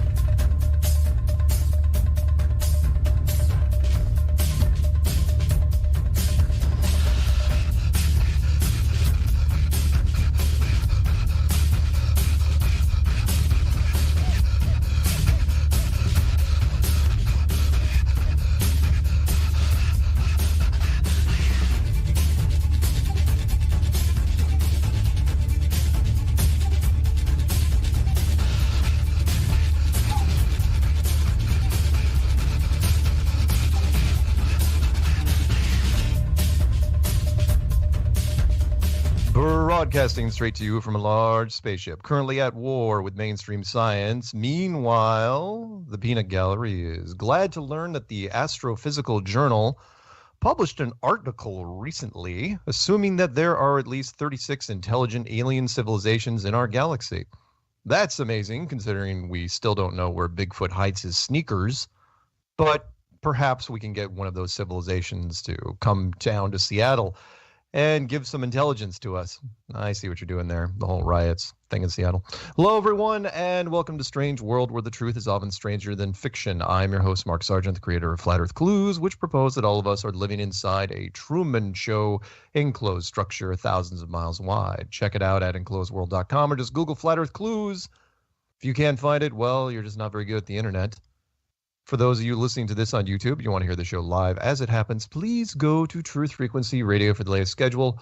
Currently, this show is on Tuesday nights at 7 Pacific, 10 Eastern. And yes, Caroline, if it is not June 15th, 2020, then you are listening to a rerun. Quote of the day goes exactly like this. I believe that as a species, human beings define their reality through misery and suffering. The perfect world was a dream that your primitive cerebrum kept trying to wake up from. Who said that? Agent Smith, of course. From the 1999 movie, classic now, The Matrix. I just watched that not that long ago, actually. Really? I did. Well, there you go. And we're going to be talking about that a little bit tonight. Excellent. My co-host, she's lovely. She's sometimes sassy. But she's always lethal. Yeah. You know who she is. It's Karen B. Hey, Karen.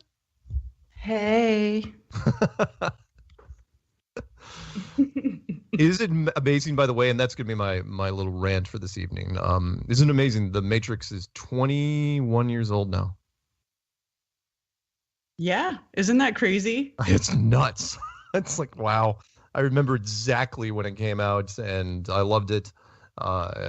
Agent Smith stole the show, in my opinion. I mean, nothing against Keanu Reeves, but he's not exactly known for his acting range or acting chops. So, hey, Karen, that role was perfect for him, though. The what? That role was perfect for him. Yeah, it was.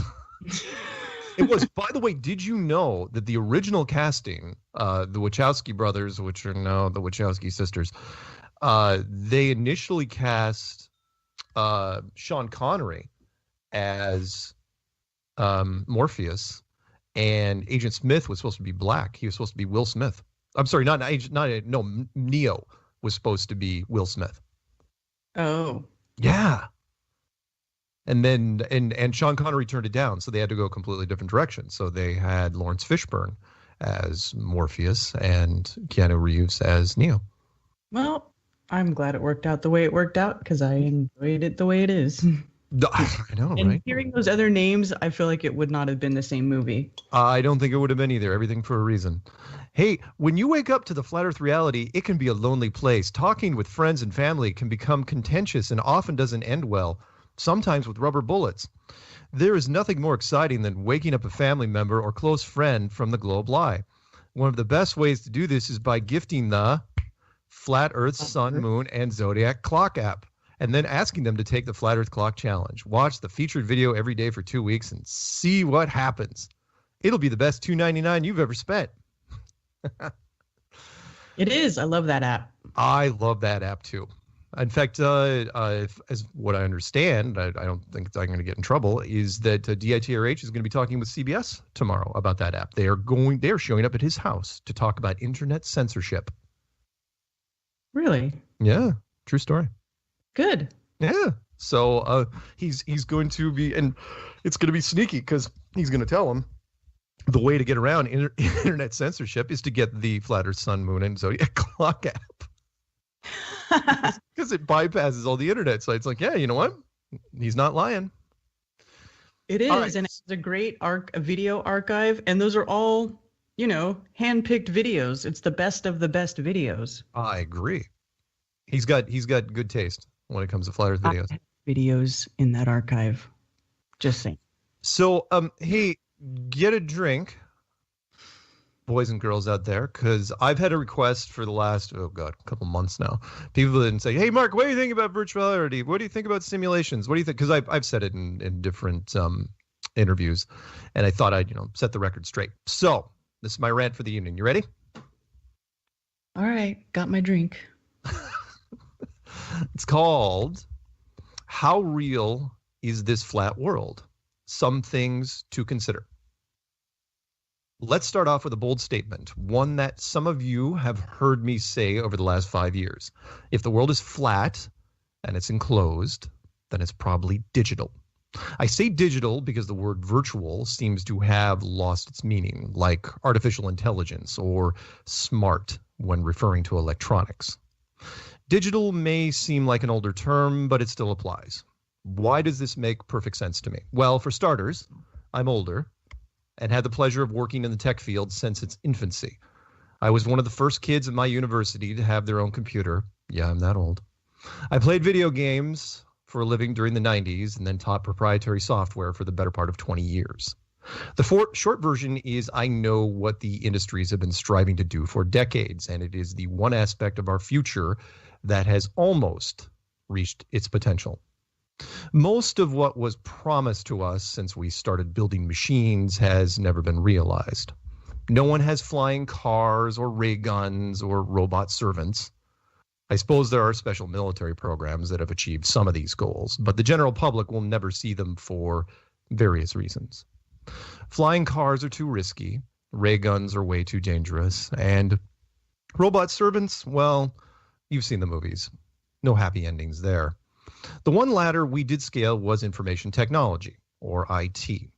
That progressed very quickly, and the leaps we made in that arena were astounding. We have basically put small computers in just about everything, and the large ones have been dedicated to creating virtual worlds, or what I'd like to call the ultimate escape. Maybe it's the only true escape. Human beings seem to be designed to want escapism. We've all heard that. It comes in various forms, from alcohol to drugs, and yes, many different kinds of entertainment. Anything that distorts or triggers our suspension of disbelief qualifies. Suspension of disbelief is, by the way, the reason why you get emotional when you watch television, movies, or even read a book. Drugs and alcohol are kind of a poor man's virtual reality and doesn't require much thought. They smudge the canvas of our world and give the illusion that you are somewhere else. The stronger the drugs, the stronger the illusion. Some of you know what I'm talking about. Books, television, and movies require some imagination, and a good story in any form can transport you to another world, but you have to buy into it. If the story isn't realistic, the effect doesn't work. What alt entertainment has been striving to do since the 1990s is to create an immersive experience, one that can transport you but requires no suspension of disbelief, no buy-in. We've had some interesting revelations during the evolution of these software simulations. The first is that almost all groups or companies use the same programming techniques. Just about every piece of 3D software that has been created, be it Fortnite, Minecraft, GTA, and all earlier titles, are all built on a flat, enclosed world, similar to a cake box. In fact, everything you see above you in these realms uses what is known as a skybox system. Even those that display a dome-like structure have to eventually square off the edges, which is why I keep using the word box. Computers still can't do some of the things that we do. One is, of course, be self-aware. We will get into that later. Another is that computers can't draw true circles. Not because they aren't smart enough to do it, it's because we haven't figured out a way to tell them how to do it. That's something to think about. If you zoom in on any circle drawn by a computer, it'll start to get pixelated or square off into right angles. The same goes with large areas. Eventually, you have to draw a straight edge border. Why? It's more efficient. We can create illusions of spherical things like the moon and other planets, but up close, they are always just bunches of little boxes. The same goes for the flatness of these realms. They are all built using a perfectly flat base. Mountains and valleys are, of course, added for texture, but the outer edges are always perfectly level with each other. Why? Because programming a curvature is much more complex. Developers are notoriously efficient, or lazy, and the player isn't going to notice anyway. People don't notice the missing curve in simulations because they never see it in real life either. The curve of the real Earth is supposed to be 8 inches per mile squared, but it is only assumed. See what I'm doing here? This also happens in some simulations, Warcraft being the best example. The game itself is built on a perfectly flat framework, originally designed in 2004. But Warcraft globes that included continents were added to various rooms in later versions, and that subtle reinforcement worked. Now younger players think that the World of Warcraft is built on a globe framework. We believe the world that is presented to us. That line is from the now 20-year-old movie The Truman Show, which proposed that people born into a created reality will believe anything that is told to them by the authority. Other movies have attempted to show us the potential of virtual worlds, the most high-profile being the Matrix trilogy, which started in 1999, otherwise known as the greatest year in movies. Probably the most thought-provoking was a lesser-known film from 1999 called The 13th Floor. It was a remake of the 1973 German film called World on a Wire, which was itself based on a 1964 book called Simulacron 3. As you can see, we've been thinking about this ultimate escape long before computers were even a common term. I'm going to spoil the movie for you, but please do watch it anyway. People in a company that create virtual worlds discovered that they also are living inside a virtual world. And yet outside the movie, in our real world, as we inch closer to creating our own perfect simulation, we have already started seeing hints that maybe, just maybe, this place isn't what we first thought it was. The most obvious is the double slit experiment, which seems confusing when you read it. I'll give you the super simple version. Have you ever made a face at someone when they aren't looking? Then they turn your way and you make your face normal again? That happens all around us, all the time, to everything. Ask any scientist and they will avoid the topic, which is interesting considering they were the ones who discovered it. When you have your back to something, it's not being rendered or drawn at its highest possible quality. When you stare at it or observe it in any way, than it does. Why is this so important? Because this is what we do in simulations right now. If you're playing a character in a building, then everything outside that building is not drawn at all. It's called conservation of resources, and we do it for obvious reasons, because it's more efficient. Why waste computer power? So why is this happening here?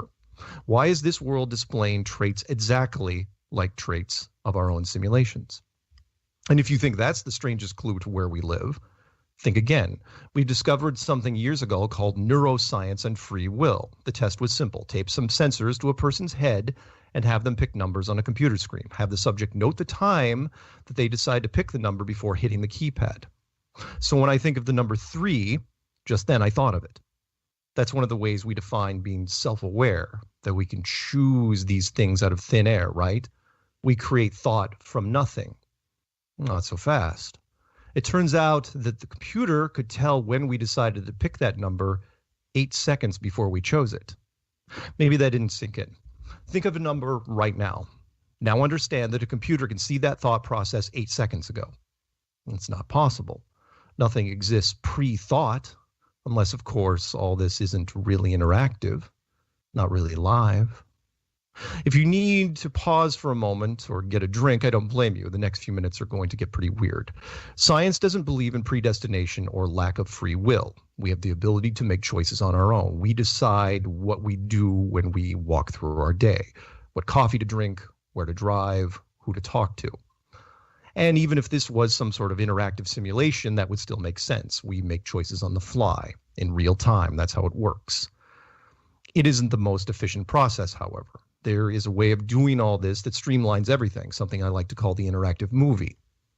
It's like a real-time simulation, only you make most or all of the choices ahead of time. You pre-make all the big decisions, where to grow up, career paths, who to marry, etc. And the simulation fills in all the smaller stuff. You don't have to choose to brush your teeth 25,000 times in your life. After the choices have been made, you block the memory up until that point and enter the movie. The system only has to build the path that you took. If you never chose to go to Africa during your lifetime, the system doesn't fully build it. It's there, of course, but only in reference code. And it gets stranger from there, because then you have to ask about all the other people in here with you. How many of them are actually self-aware or real? And how many are NPCs, otherwise known as non-player characters? In the movies, that question seems to be all or nothing. In The Matrix, everyone that walked the streets was a real person that fed the system. On the 13th floor, only the user was real, and everyone else, well, they were just millions of apps in human form. Which makes more sense. In most cases, programmers create armies of NPCs to interact with the players because no one wants to be a placeholder program. Everyone wants the freedom to run around and do whatever they want. In massive multiplayer games, there's a huge social aspect where people interact with each other. But what if that could be simulated as well? What if basic conversation could be, for lack of a better word, simulated? I'm sure you've met people who fit this criteria, and it raises even more questions. There are too many different holes we could dive into here, so I'll be blunt. It's very possible, even likely, that the percentage of real people in this world is extremely low. And if you are listening to this and understanding that statement, then you are probably one of them. The rest of the masses milling around, sleepwalking through their lives, are just basic characters like the ones in the movie Vanilla Sky, especially the last 30 minutes of it. If you are one of the very lucky people who got everything I just said and had a mind-bending moment where things started to make more sense, then I envy you. To end this rant, I suppose I need to address the why, and there are two of them.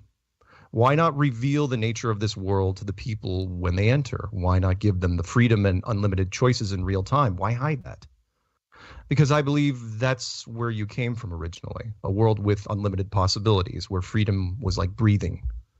This Earth is a world full of conflict and restrictions. It's the opposite. And if you realize that, you would want to leave this place every day after a certain age. That defeats the purpose. You already see what can happen here with that kind of situation. If you've ever known or heard about a trust fund kid, you'll understand. A child is told at a certain age they will inherit millions of dollars when they turn 16 or 21 or whatever. Their motivation then tanks, and they eventually self-destruct. Not always, but often. which is why lawyers advise the parents not to tell the children until after, say, university. It also happens with child actors, royalty, so on. Last but not least is the other why. Why come here? Why did you volunteer to suffer in this place? It's called dualism, and we all know it in one form or another. How do you know true heat without understanding cold? Pleasure without pain, light without shadow. The truly great worlds that exist outside of here and the boundless beyond can only be appreciated when they are taken away from you.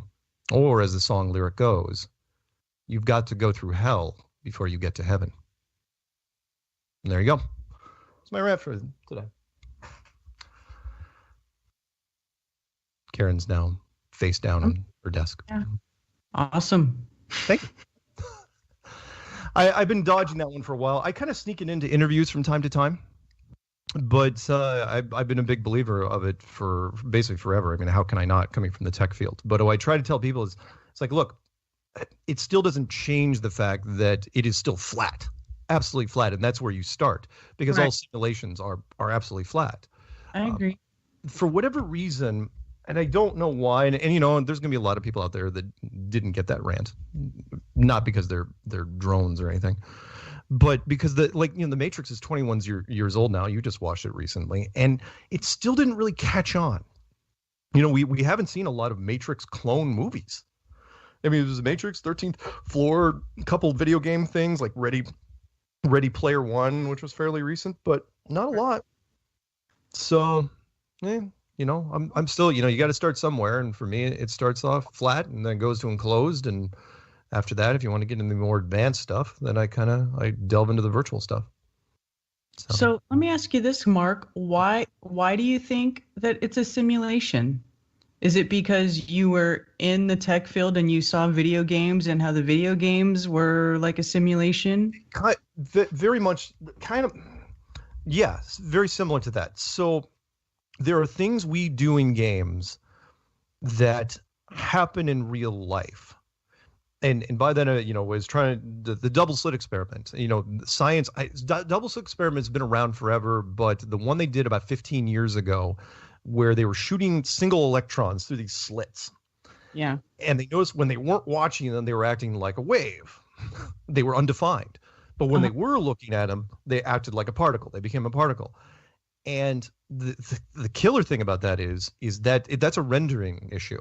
And that's what we do when we make our own simulations, not just games, but any simulation, maybe it military or, but yeah, a lot of entertainment stuff.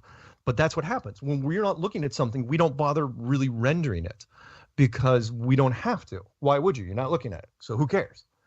And so, but it opens up a whole lot of questions. The bigger thing is, what I think is interesting is that we were building our simulations without fully understanding what the double slit experiment was. And then it's like, holy smokes, it makes more sense. It's the age-old question, which is you probably heard when you're going through school. If a tree falls in the forest and there's no one there to hear it, it doesn't make a sound. Right. And it's like, wow, it's a really, you know, such a freaky question.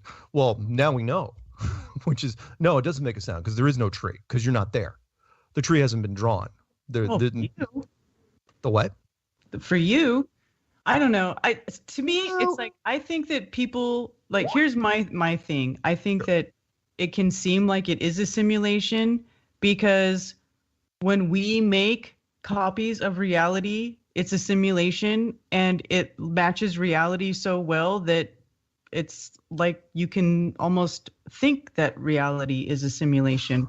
Or is it because we're just able to create, or we're just so clever that we're able to visually mimic what the creator does so well that we're assuming that it's a digital simulation?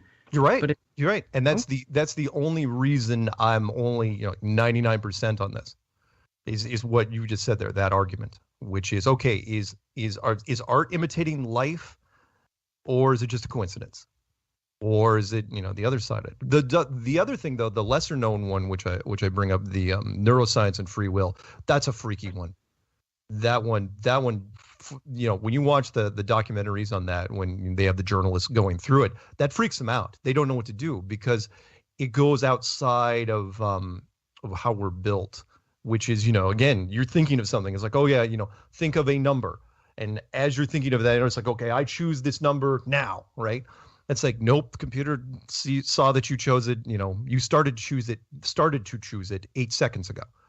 That freaks people out. That's when then that goes beyond the whole virtual reality thing. That goes into predestination, which science just balks at, because then it comes down to free will. And, Yes. Anyway, but I don't know. It was in fact the trail, I added a little line. I loved the original Matrix so much because the dialogue was so great. And there was also, sorry, go ahead. It was. I was just agreeing with you. It was. Yeah, there was the second one where Neo was talking to the Oracle in the park, and there was this line which a lot of people missed, but I've seen it so many times I could probably recite most of it by heart. And he says, I can't make that choice. He's talking about the choice about Trinity and Morpheus and all that stuff. And she goes, you didn't come here to make the choice. You've already made it. You're here to understand why you made it. Mm-hmm. And I thought that was very telling. It was like, okay, is she saying that he's all, everything has already been laid out, and did he lay it out beforehand? What part does he play in? Is it true what he was in? Was it truly interactive? Or was he just playing a role in something that was going to always be that way? And it was just, I don't know. I thought it was neat. The 13th floor, of course, not a lot of people even saw the 13th floor. So many different little sci-fi things have talked about it, which was, and even going back to 1964 with the book, which was, once you figure out that you can create a virtual reality, then all of a sudden, as you're building it, you have to question your own. Because it's like, okay, you're trying to build this, which is why I don't think we're ever going to get that far. Well, we've been trying to plug into the old noodle. We're never going to reach that understanding. I don't think we could reach that. No, I don't. The physical world. Yeah, I don't think so either. Plus, once you did that, it would make what we're doing right now completely irrelevant. The whole world. You would it would just collapse the entire civilization, because all anyone would do is they would only work long enough to pay for the simulation, which is why it was always a joke in Star Trek Next Generation. That was like the holodeck was always open. It's like, oh yeah, it's not being used. It's like, why the hell it wouldn't be used? That's all anyone would do on those long space voyages. They'd be in the freaking holodeck doing some freaky stuff that they wouldn't be able to show on TV as well. Well, you only say that because that's what you'd be doing, Mark. Oh, come on, deny it. Deny that you wouldn't do some, what, because it would all be G-rated holodeck stuff? All right, we're going to break. Why do you think that just because I have access to a holodeck that I would go do freaky things? It's because that's what you would want. That's what you want. Yes, because you're innocent. All right, we'll be back in 3 minutes. Karen's not innocent. I don't care what she said. She would be doing freaky stuff.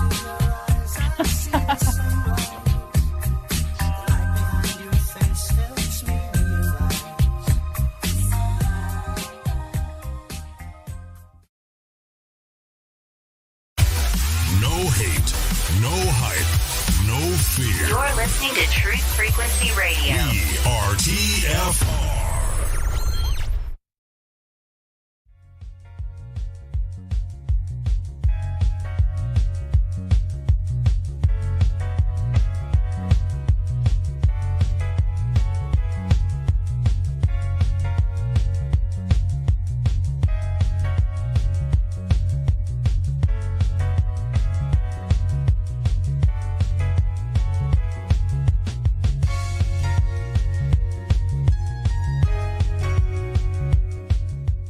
Welcome back to Strange World Part 2 of 4. It's you, me, Karen B. Yeah, that was Joe Jackson stepping out from his album Night and Day. We're taking phone calls this evening. The phone lines are already jammed up. It's 213-233-3998. That's 213-233-3998. Operators just standing by. That means me. So be nice, no matter what. Oh, Albuquerque just dropped off. Huh. I don't know what that means. Two series, since we're on this topic, I want to mention real fast. If you're sci-fi fans at all, there are two series. One that I found on my own just by accident, and the other was recommended by a friend. The one, if you're a big sci-fi fan, and especially if you're a gamer fan or like animation, because this first series is all either computer generated animation or computer assisted. It's called Love, Death, and Robots. Oh my God. It is. I can't say enough of it. I haven't even watched the whole season. There's 18 episodes. They're all really brief, but they are amazing. Funny, gruesome, well drawn out, quick to the point plots. Really good for if you have attention disorders. The other is called Tales from the Loop, which is an interesting take. If you guys remember the sci-fi show from some years ago on the Sci-Fi Channel called Eureka, which was about government programs that were doing high-tech fringe experiments. This one, Eureka, was of course set in present day, but this one was set in the 70s in Ohio. So check them out if you get a chance. Very, very cool. Another one the Peanut Gallery recommended to me, For Mankind, about what would have happened if the Russians got to the moon first. And we were talking about that this afternoon, and very, very interesting concept. I'm going to watch that. That one's only on iTunes, if I'm not mistaken, or iPhone or Apple TV. Clarify for me if you get a chance, Peanut. But the alternate history, sort of like what would happen if the Germans won World War II? What if the Russians did the moon thing? And they went into the whole space race, from what I understand. Apple TV.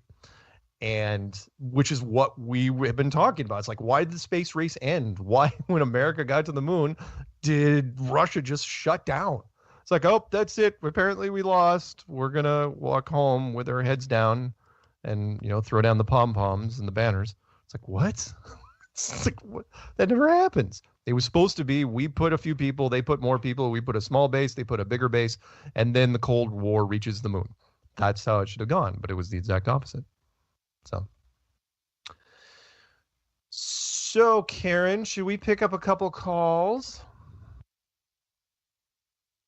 Yes, Karen. Karen? Oh, God. She thought I was going to stop talking. Peanut, can you hear Karen? Hey, Oh, sorry. there she is. My bad. Pick Karen up first. Can you hear me? I can. Okay. You know what I noticed about from on The Matrix when I watched it? How long has it been since you've watched The Matrix? The original one, at least a year. Okay. Well, for me, before this, it had been much longer than that. Oh, okay. But I did see it in the theater. That tells you. Oh, very nice. I didn't think you were old enough. You were what, like third grade? It's not, Yeah. I know it's possible. But at the end of the movie, when the Agent Smith is one-on-one with Morpheus, did you remember what he says that the human race is? No. Wait, which part? Oh, yes, I do. Like right towards the end. No, I know that monologue by heart. But you want to say it? Go ahead. Well, I don't know it by heart, but he says, he talks about how we're basically parasites. Yeah. Right? And then he says there's one other organism that behaves that way. It's a virus. Yeah.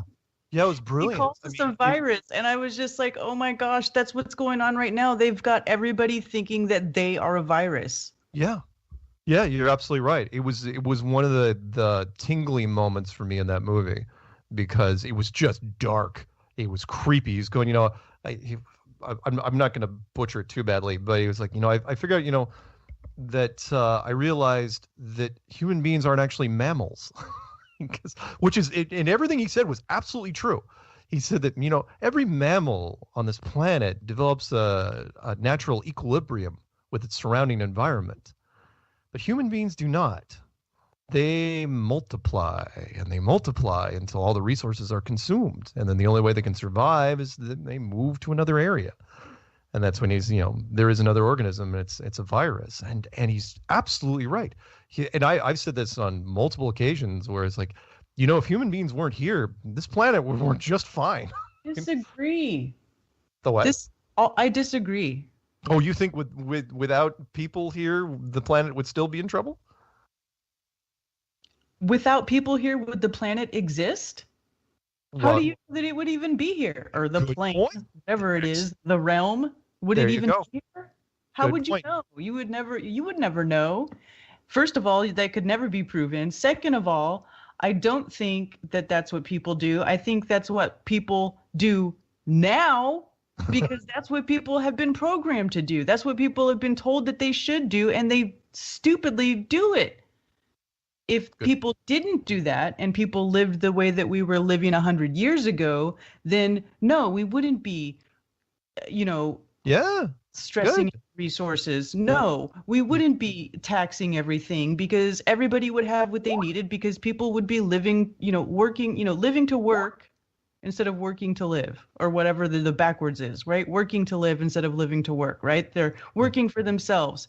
They're making their own food or growing their own food or they're tending their own land, right? And they have everything they need because they're on their land and they don't need very much. A family doesn't need that much, right? Yeah. If they grow their own food and have, it doesn't take very much to be self-sufficient if everybody had enough space, which they would if everybody wasn't told that they need to go live in these cities and work these tech jobs where they sit in these little boxes and they peck away at the keyboard, entering useless data into some meaningless system. You know what I mean? I do. That's the way it is now, but that's not the way it should be. If we were living the way that we were meant to live here, as the creator wanted us to live here, it wouldn't be like that. Hey, but by the way, absolutely true, Karen, and I love your opinion on that. Peanut, I don't know what, I'm still getting bloops, by the way, whenever we're typing, and we're in an off channel, so I don't know where that's coming from. It's not me. It's Karen. Peanut says it's Karen. Just check to see if your sounds are on.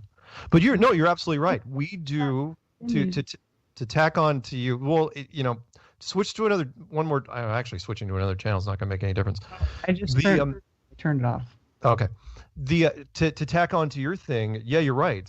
Something that I talked about a couple weeks ago, and that is we basically do anything that the media tells us to do now. But we've been doing it for years. We've been doing it for a long time, which is, have the X number of kids, move to the suburbs, drive to the city, do whatever jobs, and that's, build the empire. And that's what we've been doing. You're absolutely right. And we've been through the empire building. We've spread and spread and spread and spread to where now, I don't even know why the news hasn't talked about it. If you believe the census, we're going to break 8 billion this year, which is ridiculous. It's a huge census. Well, I don't believe it. I don't accept that. But I do agree with you, Karen, that people they don't think for themselves for the most part. Hell, look at the mask thing. It's been driving everybody nuts. First 5 weeks, don't wear masks, don't wear masks, don't wear masks. And then wear masks. Yeah. Just any kind of mask. It's like, really? Any kind? And people are just making up stuff. Yeah. Doesn't have, whatever, coffee filter. You just make it yourself. Yeah. Just a bandana, whatever. Just don't let it see your mouth. Yeah. Oh, here's my NPC thing. You ready? You want to know who the NPCs are? Anyone that's wearing a mask voluntarily, they're the NPCs. Period. Anyone that's at this stage in the game, remember, we're halfway through June. If you're voluntarily wearing a mask, you are a soulless drone that is incapable of original thought. Period. There you go. I'm probably I agree. I'm going to catch some hell for that. But it's true. I mean, it's like I want someone to come up to me. I've been waiting for someone to challenge me because I'm going to go to them and go, look, do you still smell things with that mask on? Because if you do, the mask's not doing crap. The mask doesn't stop cigarette smoke. Hell, the mask doesn't even stop bad breath. So what are you doing? It's like, well, because the TV told me to wear it. And what else am I supposed to do? Am I supposed to go against? Because the TV means it's the government. And yeah. Frustrating. Super. Oh, yeah. And Peanut says, yeah, social distance is really important unless you're protesting. Then it's not. Yeah, then you get cheered for standing in big groups together. Yeah. Social distancing, does not apply with Black Lives Matter. But But get this. Me and my my mom and Ted and Carrie, we all went out to dinner earlier together because there was a Thai restaurant open and there was nobody wearing a mask and they didn't take temperatures or anything like that. It was really good food. We had a great time. Really? Yeah, but then while we were there, they had the news on. I look up and it was like the South Carolina congressman and his family test positive for COVID-19. Oh. Give me a break. Whatever. You wonder how many politicians are being bought off to keep this thing going. The second wave, whatever. I don't know. Yeah, and that's the other thing. You're already hearing, this spike in this spike in cases is not because of increased testing. Like they are starting to push that second wave crap already, and I knew they would. I knew. Yeah, and again, it's so easy to do. Like the Trump rally, which is going to be happening in Oklahoma, they're making them sign waivers. And if you're wondering what the waivers are for, this is the reason why most businesses are being shut down, and that is there's a legal issue, and that is because we're so freaking litigation happy in this country. If you really want to mess with somebody, you could go to something that wasn't being social distanced, like the rally, say that you caught the freaking virus, and then sue them. And every lawyer is doing the same thing, be it a private lawyer or a corporate lawyer. They're saying, yeah, we're legally exposed here. You can't let that happen, which is why the sports team shut down so fast. The NBA, I mean, good Lord, they shut down quickly with this. And that's because, oh my God, they could be sued for millions. Yeah, the NBA shut down. That was 3/11. Yeah. That was the day. Yeah. They shut down faster than just about anyone. And once they did it, everybody else did it. Peanut's hassling us about calls. We should probably grab a couple. Let's see if we can knock these out. Let's grab 828. 828's you, me, and Karen B. What are we talking about? Hey, Mark and Karen. It's Eric from the mountains of Western North Carolina. How y'all doing? Hey. Pretty good. Hey. Great. How are y'all? I'm doing great. Hey, I want to give some, can I give shout outs first? Sure. Because this is my first time calling. Okay, cool. I want to give a shout out to Brian from Balls Out Physics, and Patricia Steer, and Mark Sargent, and reservedly Eric Dubay, and then some mad respect for Karen B. Wow, that's an interesting bag of cats right there. All right. Well, that's those people. Everybody I named was really essential on my journey to learning about the flat Earth. So, I appreciate everybody in that for that. So now again, anyway, I won't knock Eric's work.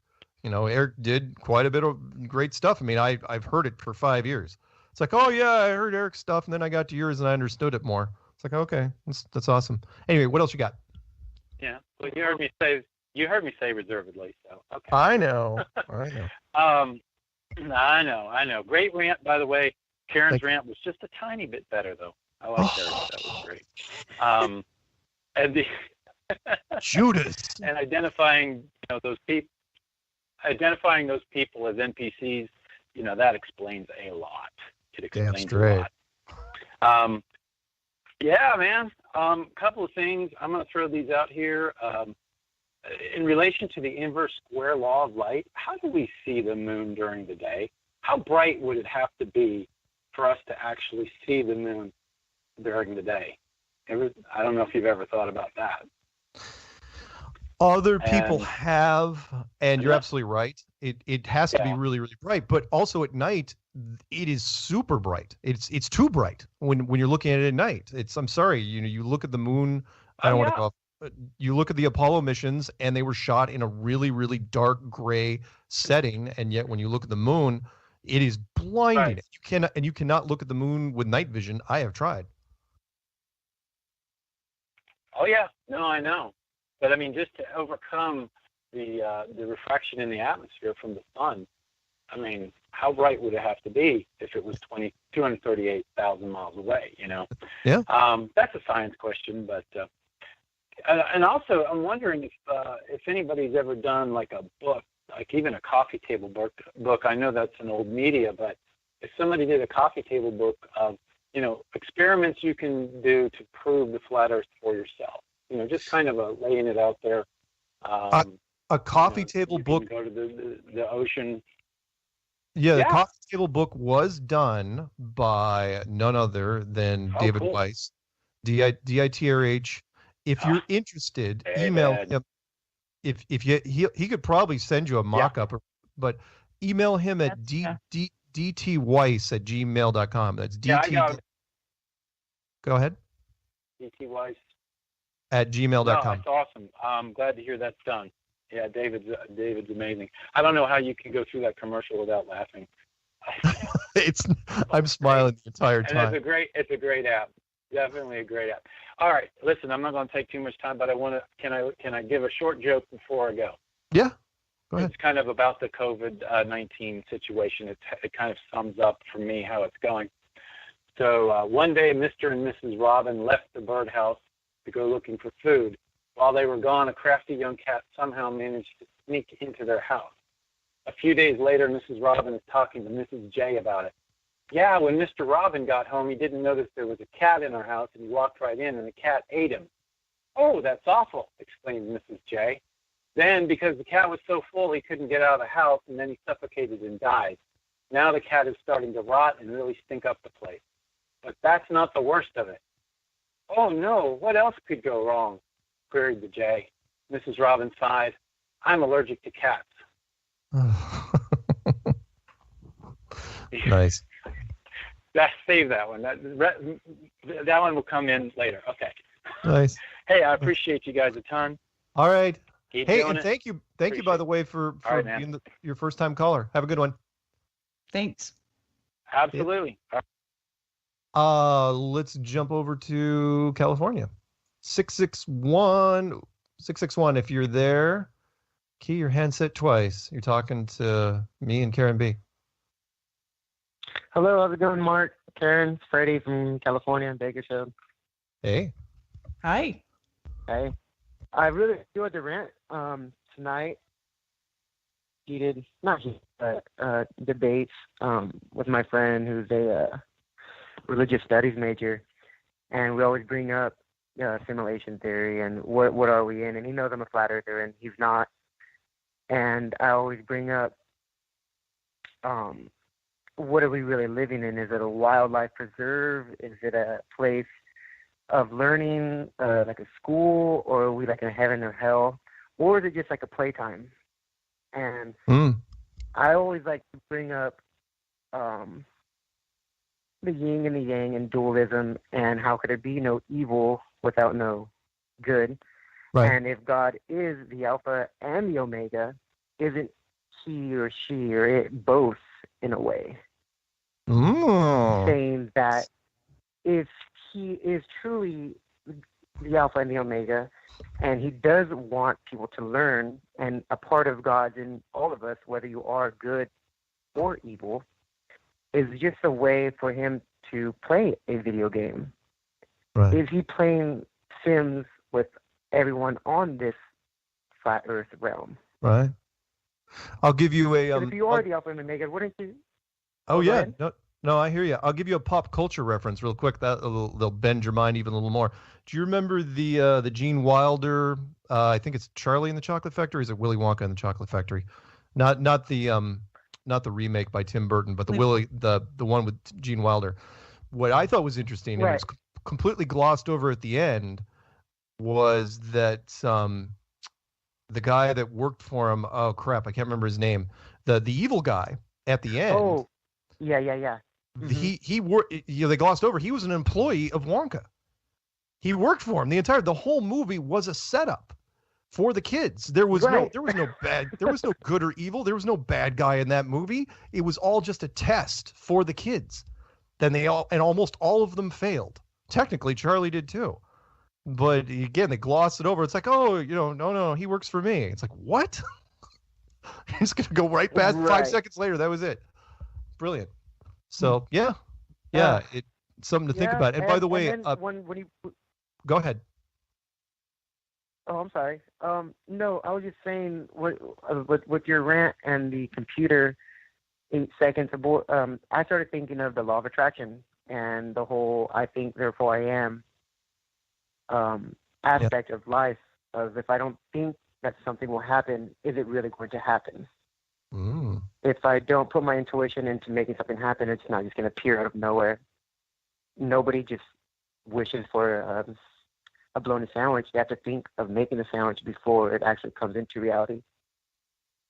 And that whole law of attraction really does make sense when we are thinking of simulation. And I forget what word. I like where your head's going on that. That's good. I may have to steal the bologna sandwich line. Nobody thinks. You have to think of it before it becomes a reality in the actual physical space. Yeah.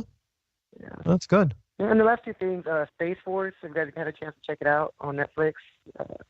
Oh, Space Force. Yes, I have. I watched the whole thing. Love that they had flat Earth references in it. Funny show. Wasn't that great? I thought it was awesome. I thought it was good. I like Steve Carell. I'm tired of watching The Office every day, so that kind of. Yeah, it was good. I think the casting was good for the show, and I thought it was interesting because Space Force. They did a whole season, and there is no Space Force yet. That's the part that blows me away. It's kind of like what they did with 2001: A Space Odyssey being released a year before we supposedly landed on the moon. We went to the moon. And so now people are going to be like, oh, yeah, Space Force, that's a thing. Steve Carell was in a show on it. It's like, no, Space Force isn't a thing. They're just making it up. So, yeah, it's good stuff. Oh, yeah. Well, thanks for the call. I always enjoy listening to you guys. And I'm out here trying to wake people up the best I can and appreciate everything you guys do. All right. Well, thank you. Thank you very much for calling in, okay? Thank you. All right. Bye-bye. Take care. Bye-bye. Let's squeeze one in. Let's do this. All right, caller out of South Carolina. You got 3 minutes, and then we're going to break. What do you got? Okay. Where's you been? Chef Jack, what's going on? What's up, Jack? Quite a delay there. So I wanted to put my input on this. I haven't called in a while, but of course this subject I'm very familiar with. And first of all, I want to touch on what that guy said. I don't believe in the invisible bad guy, aka Satan, and that's just because of my studies in the first century philosophies as opposed to the scriptures that Yeshua read. Mm-hmm. And if you read Deuteronomy 30:15, it says, "See, I set before you today life and good, and death and evil." So he is in control of it all. And the other thing is, on Mark's rant, and I agree with Karen on many of her rants today, but as far as the double slit experiment goes and the free will computer situation, I would like to say that I would like to remain skeptical because I don't believe that they can shoot electrons, and the free will experiment can easily be explained the same way that they fake the moon landing. It's just the telemetry that they feed you. It's not necessarily a true test. So I remain skeptical. Do I believe that this reality is a entirely physical reality? No. I think that you use the term like virtual reality or whatever it is that you believe the same way that you said, like they used to believe it was hammer and chisel, and then they believed he created with power tools, and now we believe simulation. But I believe it's actually a metaphysical that's beyond technology. So there's my rant. Yeah, it's good. Yes. Like it. And I'm glad. Where have you been anyway? Yeah, so I've just been staying below the radar because of all the freaking nonsense talk about fake viruses and, BS. I can't stand it. It drives me crazy. I got you. And FYI, just to let the rest of the world know, it is a very strange thing that we had a high of 60 degrees in June in South Carolina. It is crazy right now. They're doing some weird stuff with the sky. It's about to be the summer solstice, Jack. The sun is literally as close to us as it's ever going to get. Well, I know. What they're doing is complete and utter horse crap. And I think they're trying to do it not only to mess up the natural process of weather, but also to mess with our physiology, because we have a time to warm up and we have a time to cool down. And when you have this fluctuating thing, it messes us all up in body, mind, and spirit, I believe. All right. Well, thanks, Jack. And the music is... And by the way, I have watched all those shows that you have spoken of. Nice. Awesome. Take care. Have a good night. Love you guys. Jack, you got a lot in 3 minutes. Jack has a special gift. Yes, he does. Truth Frequency Radio is your number. You are now tuned into the Truth Frequency. Your protection from deception. This is Truth Frequency Radio.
Welcome back to Strange World Part 3 of 4. It's you, me, and Karen B. We're taking phone calls. It's 213-233-3998. That's 213-233-3998.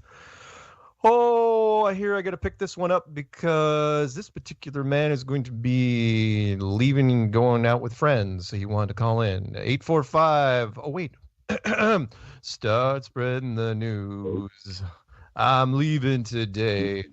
I want to be a part of it. New York, New York. Yeah, that wasn't me. Who the hell was that? That was Lee Wormer, your subject matter expert. Oh, nice. That's awesome. Yeah, he's in Jersey. I came to meet him. Oh, that's really, really cool, man. Yes. I needed to see another flat earther other than Larry. How you guys doing tonight? Good. Great. Good? Yeah. Awesome. Hi, Karen. Hi, Mark. Hi, Karen. Hi. Worm. Who Your are you? rant was really good, by the way. That's Lee. He was a subject matter is expert back in the day. Drones and Truth in chat, but he's the Merchant Marine.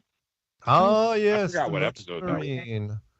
Drones and Truth. Yeah, but I forgot what number it was. That was way back, yeah. I was like right after Sean McCreary or something. Yeah, it was 2015. Way back when. Yeah. Yeah. Yeah, way back when we first heard about her.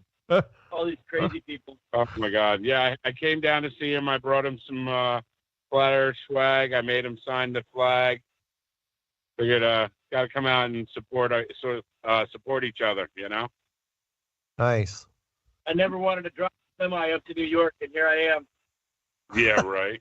Oh my God. Too funny. Hey, So- I'll make it quick. I got a quote for you. Yeah. Quick. Yeah. Whenever you find yourself on the side of the majority, it is time to pause and reflect. And of course, that's our guy, Mark Twain. I like that one because everybody seems to be jumping on the bandwagon of this protest, that protest. They're against this, against that. You know, I mean, really defund the police. You'll be safer without cops. I mean, they went right to the same process. They have guys with guns. You know, Yeah. I mean, it's crazy. That's a good quote. It's crazy. And next week my rant is and I was going to do it this week, but I put it off. I wanted to let things, well, hopefully simmer down. Next week my rant will be on discrimination. So be ready for that one. Gotcha. Discrimination. Discrimination. Yeah. Nice. Let's see how much trouble I can get into with that one. Hopefully not. That I think should be good. I think it'll be fine. Sure, it'll be fine. It should be fine. Let me throw an apology. I was right when the show started, I was talking about some deep stuff like we're living in a matrix and can we get out of here? And I said, yeah. And I was talking with some deep stuff about some people, and then I just dropped out of the conversation, and it's because I'm here in person with Zula One and we got talking. So didn't mean to just drop out on an important conversation like that. So sorry, you guys. No, that's cool. And it's kind of interesting that you brought up Matrix, and that's what we were just talking about. Freaky. You know what that is? Yep. What's that? Synchronicity, baby. Is it is it the 100th monkey effect? Are we all thinking it? Well, in my opinion, that's the ether. That's how the ether works. It's the Ethernet, and it's everybody's picking up. Everybody constantly uploads and downloads information from the Ethernet, whether you're thinking about it or not. That's what happens. And that's why you think about things when you think about them. That's why you think about a person when you think about them, and they happen to be thinking about you too, or you know what I mean? Yeah. That's why. Yeah. That's why the military quote unquote balks at precognition. They call it precognition, but it's not really precognitive. It's not like, you're predicting something. It's that you're picking up information that's there in the ether. But they call it precognition because it seems that way, but that's not what it is. Got it. That's my opinion. Sorry. No, I like it. I like it. They say like your email and this kind of information is stored in the cloud, this and that. They're telling us to our face like things like internet information being in the cloud. It's in the clouds, and the wind farms. Like I've been watching this because I'm out here on the interstate every day. The wind farms at the windmills. That's exactly what they are. Like if you break down what a windmill is and a fan, it's the exact same thing depending if you're feeding power in or taking power out. And if you look at the curvature of the blades, and I hate the word curvature, but if you look at how they're set up and what's going on, it's like they tell us exactly what they're doing with all this stuff if we just listen to them. Yeah, stuff. crazy. Hey, any shout outs? All right, hey. Yes. Shout out to my buddy Lee Wormer, crazy psycho that I finally met in person. It's awesome. I'm so happy I'm here. Shout out to Karen B., Mark Sargent, Peanut Gallery, Ron Holloman, posted like a mailbox. I hope I got that right. Shout out to Dottie's World. Yeah, can't forget Mama. Brian's still in there, and Bob. Love you guys and everybody in the chat. Michael, the chat. Everybody. Peter, Larry. Shout out to everybody, even Larry right. Stevens and Heather. I love you guys. Bye. All right. See ya. All right. By the way, yeah, Peanut says, "Oh, read the title." Next week's rant is going to be called. It's kind of cryptic, but it's going to be called "Restaurants and Reservations: The Paradox of Discrimination." So. Okay. Cool. We'll be I want to read one paragraph. Somebody emailed me. His name was Dougie Z. I haven't read an email in a while. He says Kansas plate available. Was he a rapper in the 80s? I think you're thinking of I'm sorry, I'm not gonna make up a fake rap. That's like a combination of all the It is, isn't that right? Dougie Z. I don't know. and the fresh something. Right. Or Dougie and the Z Boys. That's probably. Oh God! All right. Anyway, real fast. Hey, Mark. Last year we moved and landed 1 mile on the Missouri side of the state line. Since 2016, I've had a "It's Flat Kansas" plate on my car, inspired by your plate. Today, I finally registered my car in Missouri, so that vanity plate just became available in Kansas. I believe it's first come, first serve when it comes to vanity plates over here in the wheat state. Yeah, you're absolutely right. So I can think of no better way to get the word out across the fruited plain than to have you announce it. I think your Strange World show on TFR is where it should happen. I have the brand new Missouri plates, non-vanity, in my possession, so there's now no doubt the Kansas City tag is available. It might take some time to show up as available in the database, but now is the time for someone to apply for it. So If you are out there looking for a Flat Earth license plate and you're in Kansas, It's Flat, ITSFLAT, is now available. Thanks, Dougie. Dougie Z. Oh, God. Okay. Let's see here. Let's jump over to, we still tons of time. Let's do 760 down in California. Have I picked you up yet? Yeah. Hey, Mark. How you doing? I haven't talked to you tonight, have I? No, you haven't. Oh, well, what are we talking about? Well, I did the interview with you maybe 2 weeks ago about discrimination against the dissenters of mainstream narrative. Okay. Yeah, I got an A in the project. I got bonus points for doing great research, and so right. Yeah, I was about to say. Yeah, did they get a chance to listen to the thing we did? I don't know if she listened to the whole thing, but she said she was impressed with the research that I did and the interview and everything. So awesome. Well, it was really the comment she meant. It was really good questions, by the way, and I sent that off because, again, CBS reached out and they wanted to know more about discrimination and censorship on the internet, especially to conspiracy people. And I actually sent her a copy of your questions and my responses. So, right on. Yeah. Cool. So we'll see if she uses it in the article and the piece. Yeah. So I called in. I got two things to talk about, but I don't think I'll have time to talk about both of them. So well, pick your best one. Kind of more on the the best one. We're kind of talking about the simulation theory and all that. Where are we and what is this? I do think it's a test. I do think this whole life is a test. And my thinking is that it's not I think, therefore I am. I think that we are inside of a greater consciousness, basically like inside of the mind of God. God thinks, therefore we are. So basically, the way that I started thinking about this was that if we are, if you think, like, whatever model of Earth you think about the flat Earth or the universe, what's outside of that? And at some point you have to get to there's just nothingness, right? Right. And I just think that the only way there can not be continuous physicality is if we are indeed like thoughts, basically. So, Christians believe that, like, in the beginning, which I'm a Christian, and I believe in the beginning God created everything out of nothing, and it's easier said than done because you can't imagine nothing. It's nothing. It doesn't exist. So, the atheists believe in the Big Bang, but they still can't explain what was before the Big Bang, and they throw billions of years in there to kind of make it harder to think about.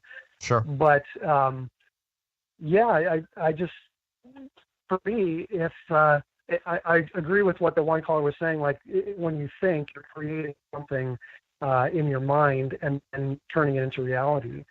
So why can't God do that same thing? And why would he need basically like a computer system to do that when he can just think it into existence? Like it says in the Bible, he spoke.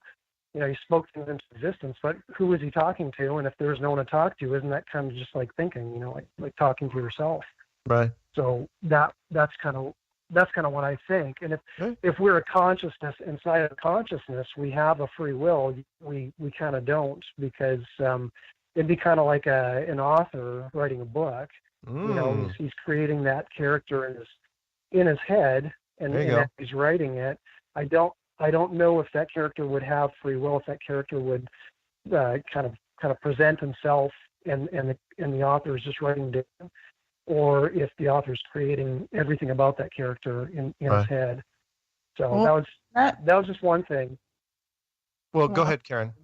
When that caller called earlier and he said that, is he playing Sims with us, on the real world? That the only way that you can answer that really is you got to ask yourself, are your thoughts your own? Are your thoughts your own thoughts? Do you believe your thoughts are your own thoughts? I think they are. That's your free will. That's basically proves that you have free will, independent of the creator. Unless you don't believe that your thoughts are your own. I don't know. It's good. Yeah. Anyway, what you had a second one? Is the second one short? What's your second thing? Oh, yeah. I was going to talk about experiential history and just how throughout history we've basically just the way we perceive things has changed. And right now, we used to see things through our eyes and into our mind's eye. And with technology, TV, and computer games and videos, it's become unfiltered. It just goes right from our eyes. We really don't have a visualization of what's going on. It's all visualized for us. So I've been reading Ivan Illich or Ivan Illich. He's a great author. And, I would say if anyone's listening to start reading that guy. He talks about the eyes being the psychic hand and how in history the eyes were basically, part of the body that we could reach out and, when you look at someone, you could like literally assault them with your eyes or caress them or something like that. And now we kind of give the right of, my kids are yelling. That's all right. So, anyways, I just say read some Ivan Illich. Really like his work, and it's opening up my mind to some new ideas. So, okay, that's all I want to say. Cool. Well, thank you. And by the way, I'm very happy on your paper. And if you need help with any other project, by the way, if anyone's doing a school project out there and they want my help or my opinion, by all means, reach out. I will do what I can. You bet. Yeah, I finished up school. I graduated last week, so that was my last quarter to do. All right, man. Yeah. Hey, have a good one. We'll talk soon, okay? Yeah. All right. Bye-bye. Okay. All right, we're gonna jump over to two more before the break, the final break. 281. It's you and me and Karen B. So what are we talking about? Oh, man, just dangling from the nostrils of life, still hanging like a booger, homie. What it does. Eggers home, Ron O'Neill, in the house. What's happening down in H-Town? Oh, man, I just got to the streets, woke up from a nice 8-hour power nap, about to get jiggy with it, man, and hit these streets, see what it does. And, yeah, tell Mark, shout out to Zulu. Yeah, you're right. I'm posted up like a mailbox. You got that correct. And for you, Karen B, the rapper's name I think you're talking about is Dougie Fresh. Ah. From the 80s. That's right, Dougie Fresh. Dougie Fresh. Oh, yeah, I got a few of his albums. Oh, yes. I didn't really have nothing, man. I was just listening to y'all, and I was like, damn, let me call. I wanted to call the show early or whatever because all the kush that they're smoking out in Seattle, they're smoking some good kush. They need to send it this way. What the fuck is going on? I just wanted, hypothetically, Mark, Karen B, what would you do if, what's the name of this shit? Chop or whatever? Chaz. What if they just happen to make it over to Whidbey Island or whatever and want to set up a state, right on your shit? Hypothetically, what would you do, Mark? Hypothetically, I would become. I need to laugh, man. I would be a hypothetical arsonist. Is what would happen. Oh wow. Oh no, yeah, 5-gallon cans of gasoline and some road flares. That'd be my tools of the trade for that little operation. So, sorry. A couple flamethrowers. Oh yeah, landmines. Yeah, you wouldn't need much. No, it is ridiculous. I understand that you're letting him do this little experiment, and you're turning it into kind of like a little commune, but that stuff's going to get old quick, and there's going to be people there that aren't going to leave. Oh man, they're going to set up shop. I mean, yeah, there's going to be a lot of people leave, but there's some people that aren't, and you're going to have to go in and get them out of there, and they don't want to do it right now because they're afraid of what might happen, when they go in with a whole bunch of rubber bullets and, with the cameras running. So, whatever. Exactly. All I can tell is like, look. Go ahead. No, I'm listening. Go ahead. Oh, no, I was just say from here, I can see the Seattle buildings from here. And so, if Trump wants to overdo it, and there's a mushroom cloud down in Seattle, I'm way outside of the blast zone. So I think it'll be fine. I don't think Trump's going to go that hard. He's just exposing all these crazy governors or whatever, seeing what's actually going to happen. I mean, this is just the stupidest shit I've ever seen, man. I mean, like no director or movie script producer or whatever could have even did this. What's going on right now? Oh, in I my know. opinion. I know. So. Yeah, that's all I got, man. I mean, I ain't really have no jokes lined up or whatever, but I'm a funny guy anyway, so fuck it. Y'all just have a good night. Shout out to everyone. Y'all stay safe, and this pandemic shit will be over after November. All right. Good idea. Thanks, man. We'll talk soon. All right, after the election. After the election. Yeah, well, it'll be amazing how things will calm down. Let's grab one more before the break. Let's go back over to California. 818. It's you, me, and Caribbean. What's happening? Mark, Dan the Waterman calling. How are you? Hi, it's Dan the Waterman. What's happening?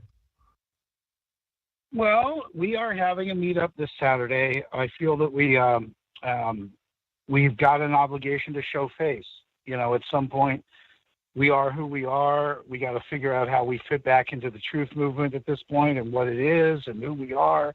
I feel that we're going to have a lot of new fresh blood, and that's exciting. Don't know what to do with the energy. We're going to talk about it and see if there's something we can put together that makes sense. I just wanted to point out that Flat Earth, I think for most of us, is a platform along the way. It's not, it's certainly not everything or even important. Right. But it's been a firm platform that we could stand on. And I appreciate it a great deal, and I don't want to drop it just because it seems like it's on the back burner. It's still a strong platform for us to stand on and make our other stands from position, So I want to thank you a lot and thank Karen. Hi, Karen. Hi. Karen's got a lot of guts, and she gives people hope, and that's what we need right now. And so we're trying to show face. So it's Saturday, it's Sunset Beach. It's all day long. I just want to point out, if we get hassled for having a celebration, because we're calling it a celebration of the flattening of the curve, but if in fact anyone wants to give us a hard time, I understand that we can gather in larger numbers as a protest. So we will immediately switch to protest. Nice. When that happens. Nice. And yeah, so Los Angeles area, June 20th, Flatten the Curve celebration. What's the best way to get a hold of you, or best way of getting the info on this? You got a video running with some stuff. There's stuff on Facebook, obviously meetup.com. A lot of people still don't realize how simple Meetup is. It really is through meetup.com, and you could search within your area for a variety of subjects and groups that end up being supportive. It's still really exciting to see someone that meets flat earthers for the first time. It's pretty silly and exciting, and we're looking forward to that again and being there for those people. Since we're tired of fighting with ourselves, we need the blood. Nice. No, I think it's a great idea, considering there's so little things happening in the world in general. There's still no sports, no real entertainment. There's no live this, no live that. So why the hell not? If you can pack people in for protests, why not go to a flat earth meetup? We got something to say, and all of us feel at some point we've had some advantage, because we weren't watching TV, and so we still don't. So we still get real, bits and pieces of real information. And at some point, that'd be nice to see if we can come out of this with, I hate to say this, something like a state-sponsored news. It's crazy that all news is entertainment, and there isn't any news. It's pretty crazy. So I appreciate you so much, and thanks for helping everyone, nationwide and worldwide, just try and be honest. I appreciate it a lot. Oh, yeah, happy to do it. Let me know. Sorry, go ahead, Dan. Just girl power. Just wanted to say girl power to you. Over. Right on. Don't encourage her. No, it's a different energy, and it's valuable, and they're lovely when they're happy. So everyone keep your women happy. All right, I know, you're a big smoothie. You realize Ted is probably in the room, right? Ted's like lurking around there, right, Karen? Maybe. Ted's doing us all The cat is doing us all a service. They're probably holding hands. I'm going to get ill. All right. All right, Dan. We'll talk soon, okay? Thanks a lot. All right. See you, man. Okay, bye. Okay, when we come back from the break, wow, we still have a bunch of calls. I don't know what it is with you guys tonight. We're going to pick up 479-484-630-910-616-304-360, but not particularly in that order. I don't know who I'm going to pick up first, but it is your last chance to call in for the evening. It's 213-233-3998. That's 213-233-3998. There was something else. By the way, I didn't know if you caught this, Karen. You know, they already pushed the Oscars for next year into April. Really? Yeah. And there's a couple reasons for that. When is it usually? Usually it's like in January or something. Yeah. Yeah. Here's the problem. The problem is that they're not releasing any movies. There's no movies being made. So if they don't push it out to April, you may not even have enough content to have an award show. Because you're going to have so few candidates, so few nominees to get into the awards thing. I mean, we're completely in uncharted territory here. They're one step away from like canceling.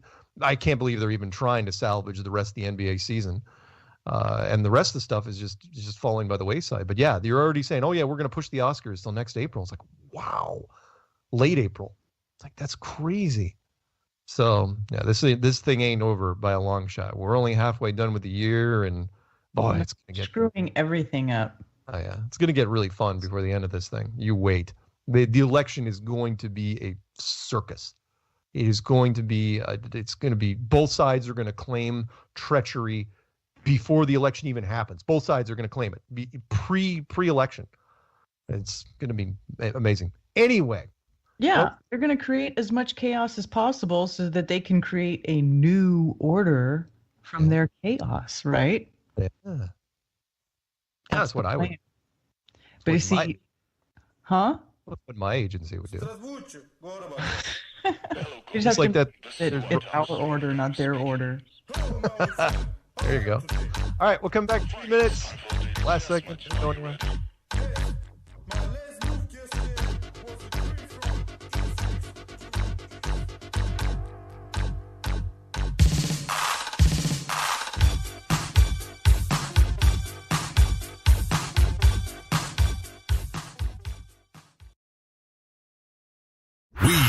are TFR. My faith in destiny is all I need to prevail. Truth Frequency Radio.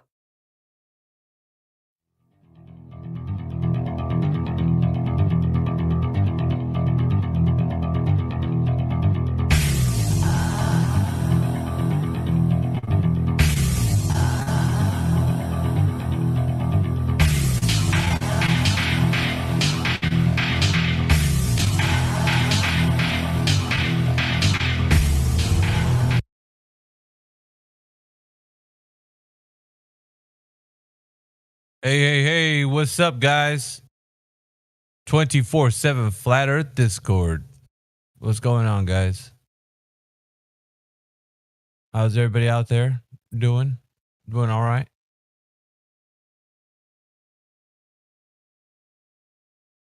We got a pulse out there? Anyone listening? What's going on, Flat Lower Right? What else we got in here? Wave Mixers listening in. I had a kind of an interesting conversation last night with a guy named Rhinoceros. He was in the chat. Of course, I got off of work, so I was participating for a little bit. And then I think Timbo and Old Haas Rathborn was in here, so he got the rest of that. And I think they were taking care of it. But I was chiming in for a little bit, because I thought it was pretty cool to kind of talk about what he was mentioning. So he was really concerned about like if we had a map or a model, because circumnavigation to him was something that was explaining how the globe Earth was saying that's how you go through the way I stated it to him, because he didn't say it this way, but they consider it the Great Circle Course. over a globe. So that's what he was actually stating, his idea about the concept of the map and the model that they have with the globe. But I kind of elucidated to him that there isn't a map or model for the globe. In fact, that the map projections that the globe has are many, hundreds even. And I would say that if you guys would want to, all you have to do is go look that up and verify that for yourself. There are hundreds of maps and map projections for the globe Earth. But that's the thing with him, is that he was thinking that they have a solid foundation for understanding how travel is being done on a globe. Wave Mixer, how are we doing? I'm doing all right. As good can be, I guess. But yeah, we're in this beautiful day today talking about the concept or the idea. And I was going over with him, see, like flat Earth and globe Earth, there's been a false dichotomy propped up usually at the beginning of the movement. And I was telling him this as well. There's a lot of misconceptions with flat Earth, right? People talking about things. And, I'll use Mark Sargent or like the guy who was on the streaming, the what is it, podcast, or the audio clip that was just playing right now. But just as an example, they carry a map or a concept of Mark Sargent has his own flat Earth concept, but they carry this idea that they need to present something to someone who wants to learn about the flat Earth in a way like a globe is being taught to somebody or told. So the same way that is being told to someone, then they would like to say that if you instruct somebody about flat Earth, you have to do it in that way, the same style and fashion. Meaning, for presentation purposes, you need to have something to show. And that's why I think people always prop up a false dichotomy. Like what do we have? Well, we got the AE map. And that seems to work just fine because we can chart a sun going around the Earth in a circular fashion. So that's the issue with the idea, is nobody has ever seen the realm of existence fully to verify that concept. There is, however, this idea that that's what's going on. So you can actually superimpose any map projection you want, be it a flat Earth map projection or a globe Earth map projection. But just because you know where the sun's going to be, you could then use any idea to kind of see how that would look on any type of projection. And that's the thing that's been used against like how we can perceive the Earth if it was flat. We'd use like a dinner plate, let's say. But then the way the path of the sun would go would be in a circle spiral motion. But there's a problem with that, because when we see the sun throughout the year, it doesn't do like in the sky. It doesn't look like it's doing a spiral pattern. It looks, and I mean, I could explain that if anybody would want to talk about it. I think that's the most important thing. We get to the heart of the issue of why misconceptions have been happening. So Mark Sargent included, like there's been a lot of people with the Flat Earth movement that are staunch in their positions because like when they first started, there's nobody to rival them on their concepts. So they're continuing to propagate this information as if it were like there's no accountability, let's say. No one's holding anybody accountable. So if you say something in Flat Earth, who's going to rival you, right? No one. So you basically can just run around thinking that you're correct when there's nothing to verify the information. So if you are saying something like, this is our best guess, well, sorry to say, but that's what the globe Earth was saying. That's exactly what they say. This is our best guess. We don't work off of assumptions on Flat Earth, guys. That's not how this is done. Yet, it seems to me that a lot of people would be satisfied with the idea that, well, the Earth's not a globe. We know that much. But still, if we're going to talk about Flat Earth, we can say it's our best guess. X, Y, and Z is the way it is. Well, that's just not good enough anymore. Because of the fact that the teaching methods that were done for the globe We're done in a way of all assumptions. And there's the same kind of road that we're actually heading into with Flat Earth. And nobody's holding anyone accountable. We're just accepting things because, it sounds like it's not a globe. So we're now in a different position. We're in a different position to talk about the Earth, what it isn't, and how it could possibly be. So we're going to be looking at like why these misconceptions are being carried forward. And I'm going to tell you, there's some flat earthers in a very staunch position when it comes to thinking that the Earth is an azimuthal equidistant projection map, like the AE map. They would say that satisfies us speaking about like how travel is done.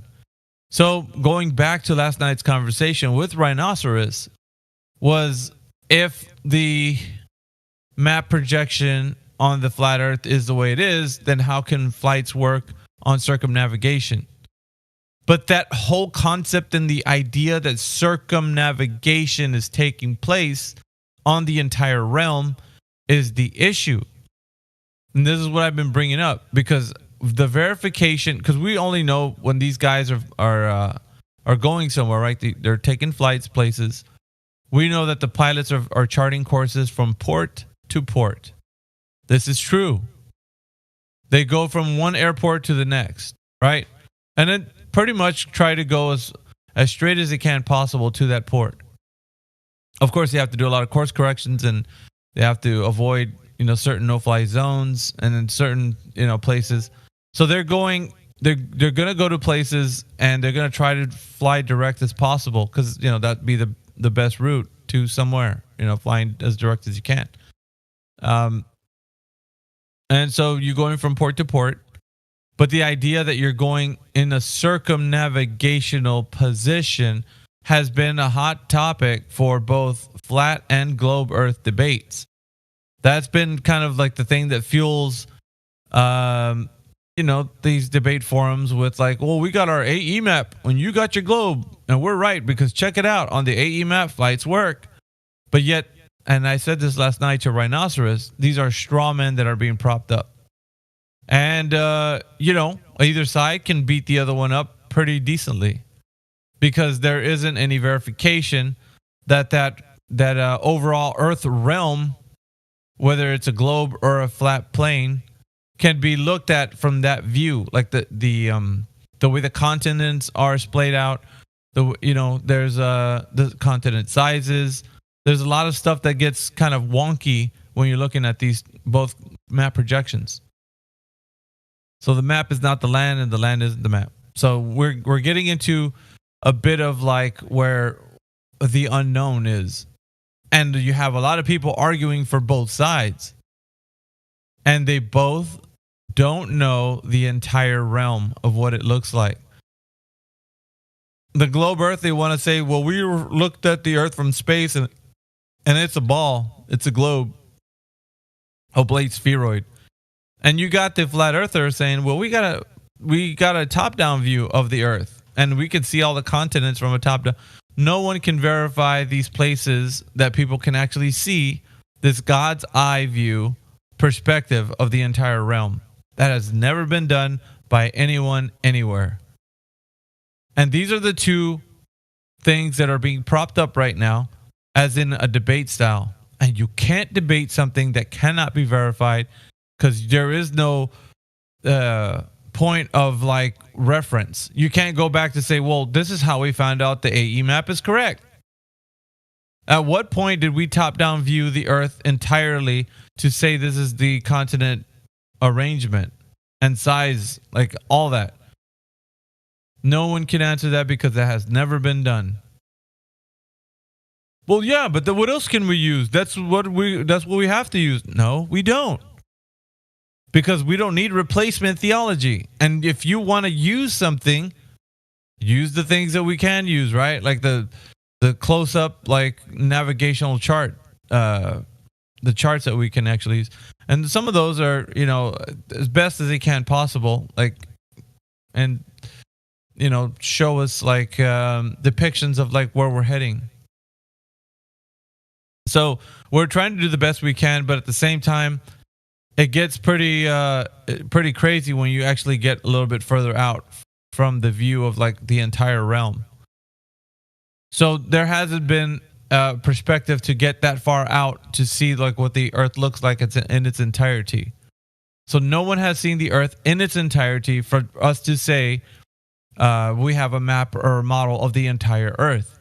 It has never been done by anyone. And so I've been saying this for quite some time, and it really gets some people upset because like now we don't have anything to show the globe Earth side. Well, we don't have to because they don't have anything to show. The only thing they have are concepts. That's it. They live in their concepts. They live in their assumptions. They live in their assertions.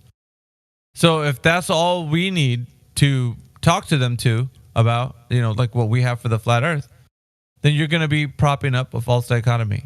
Okay, so you got a fake Earth realm. Let me put my fake Earth realm against your fake Earth realm. And I'm saying that because the entire worldview cannot be put on a display or an idea, because we can't verify that. Who's going to verify the flat Earth looking like where the continents are all? Because I told you before, it's Mark Sargent, and I was saying this last night, has his own flat Earth map and the continents displaying themselves now you can look that up. Like he actually made one himself. Antonio Subrat made one himself. They're different flat Earth proponent.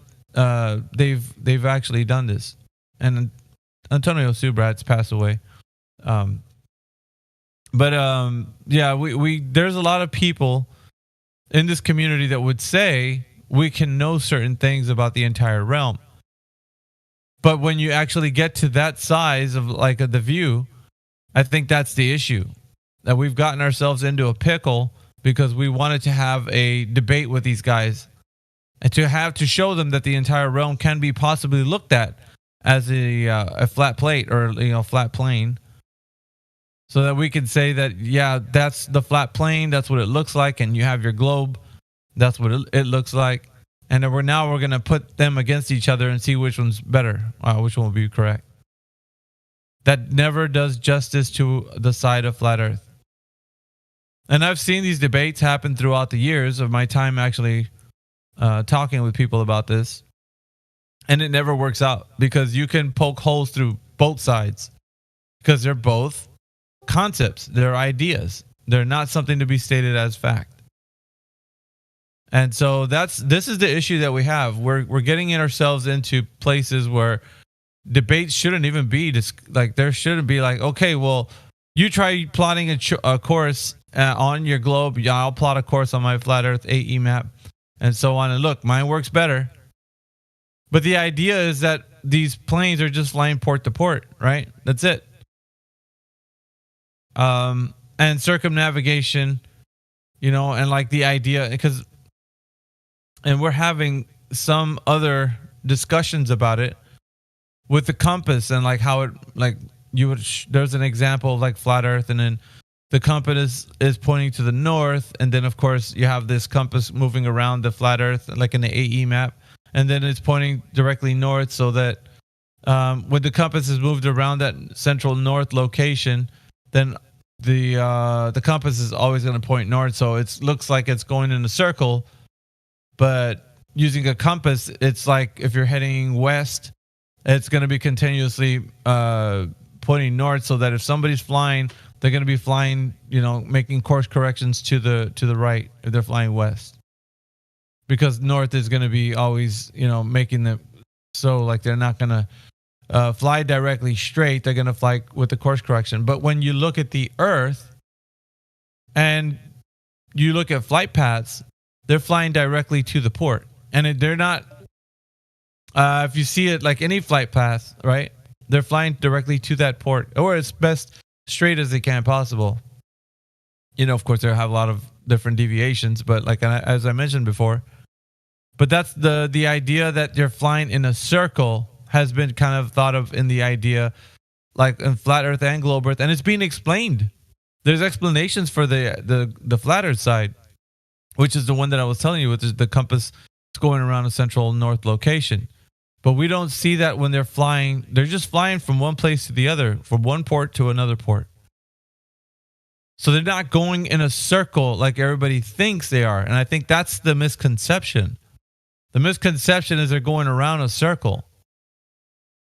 So that, listen, and I'm not saying that this isn't the case. What I'm saying is it's not verified. So you can't stand on something that can't be verified. And when you do, then I'm going to say, like, I'm going to challenge you. How did you verify that?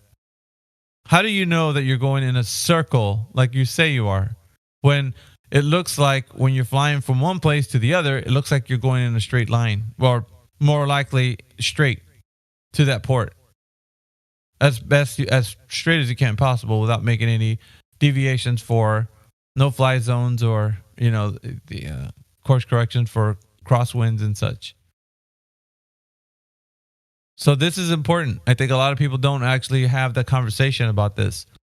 And flat earthers are carrying this information with the AE map and the Gleasons, and they're moving forward to say that this is the correct way to talk about flat earth. And that gets them into a bind because, like, it's a straw man. It props up something that doesn't exist. There isn't any entire earth realm to look at, even as a concept. And when people come in and talk about this, I'm actually showing people, it's like, okay, if you want to run with this, then go ahead and try to verify that thing that you say. How are you going to do it? Has anybody done it? And it's not possible, so how can we put the entire realm into a concept if you can't even know the orientation of the continents, the sizes? There's a lot of different things. And because, like, even the globe has different map projections that have the different continent sizes and so on. So we're running into a lot of issues when it comes to the entire Earth being splayed out and shown and depicted to us.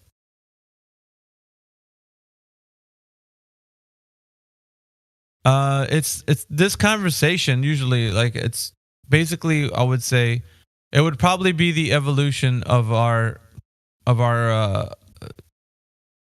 position. Because if you're still staunch in a position with the AE map, saying, nope, I'm still going to use the AE, that's fine. You can still do that. And I would say that, but that's to your detriment because it becomes a crutch.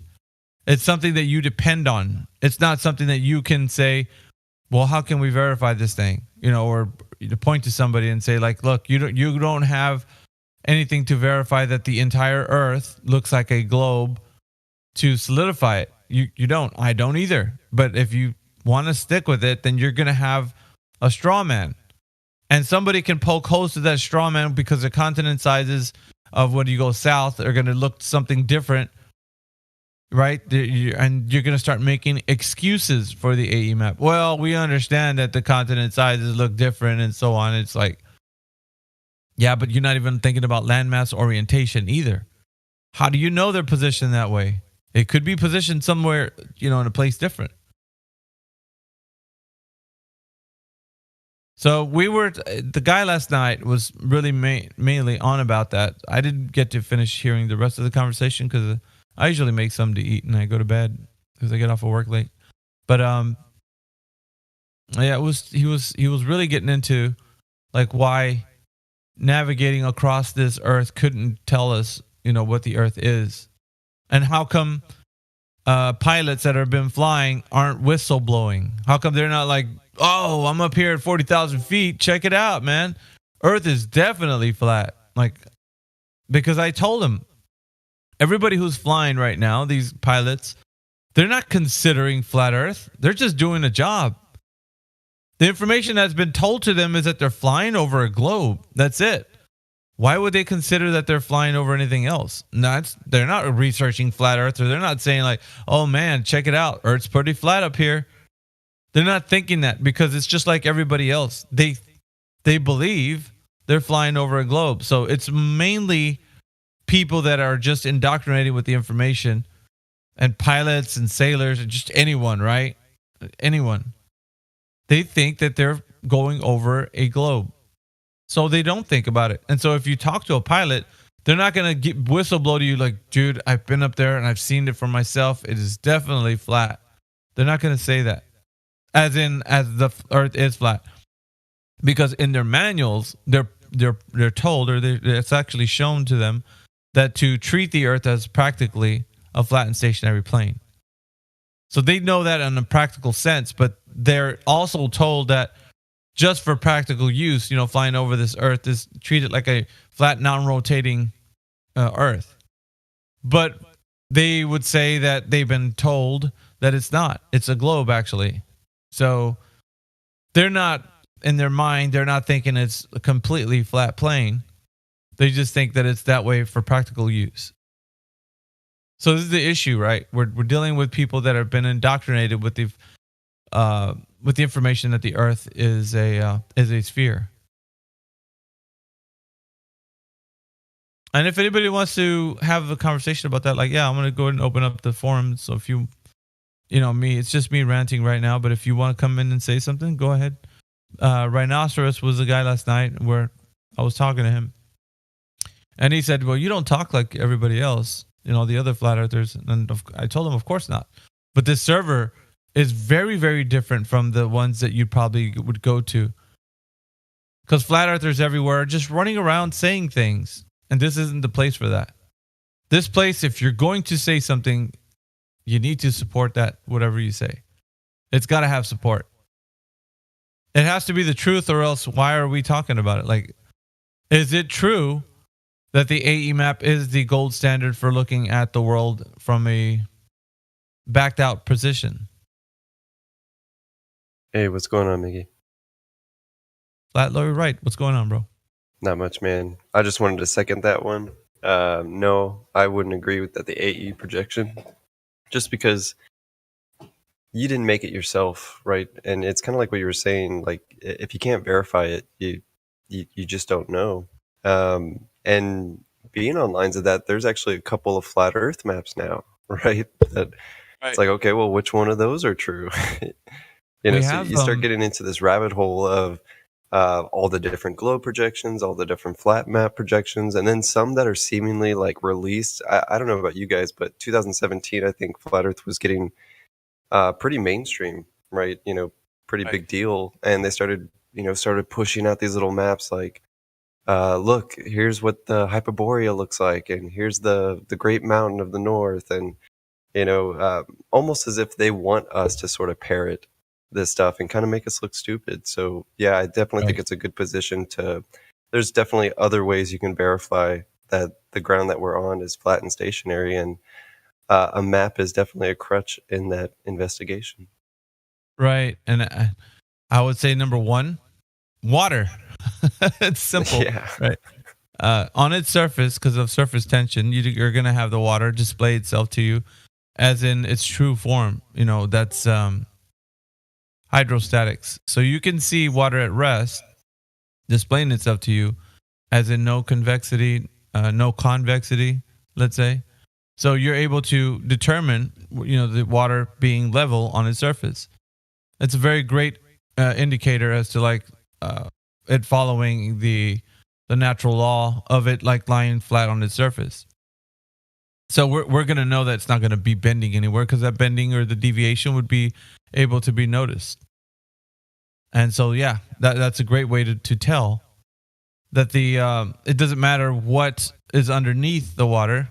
The water will not conform to the exterior of something. It will fill the space. So what it does is when you pour water in a container, you can put rocks in that container, but it's not going to shape bumps at the top of the water.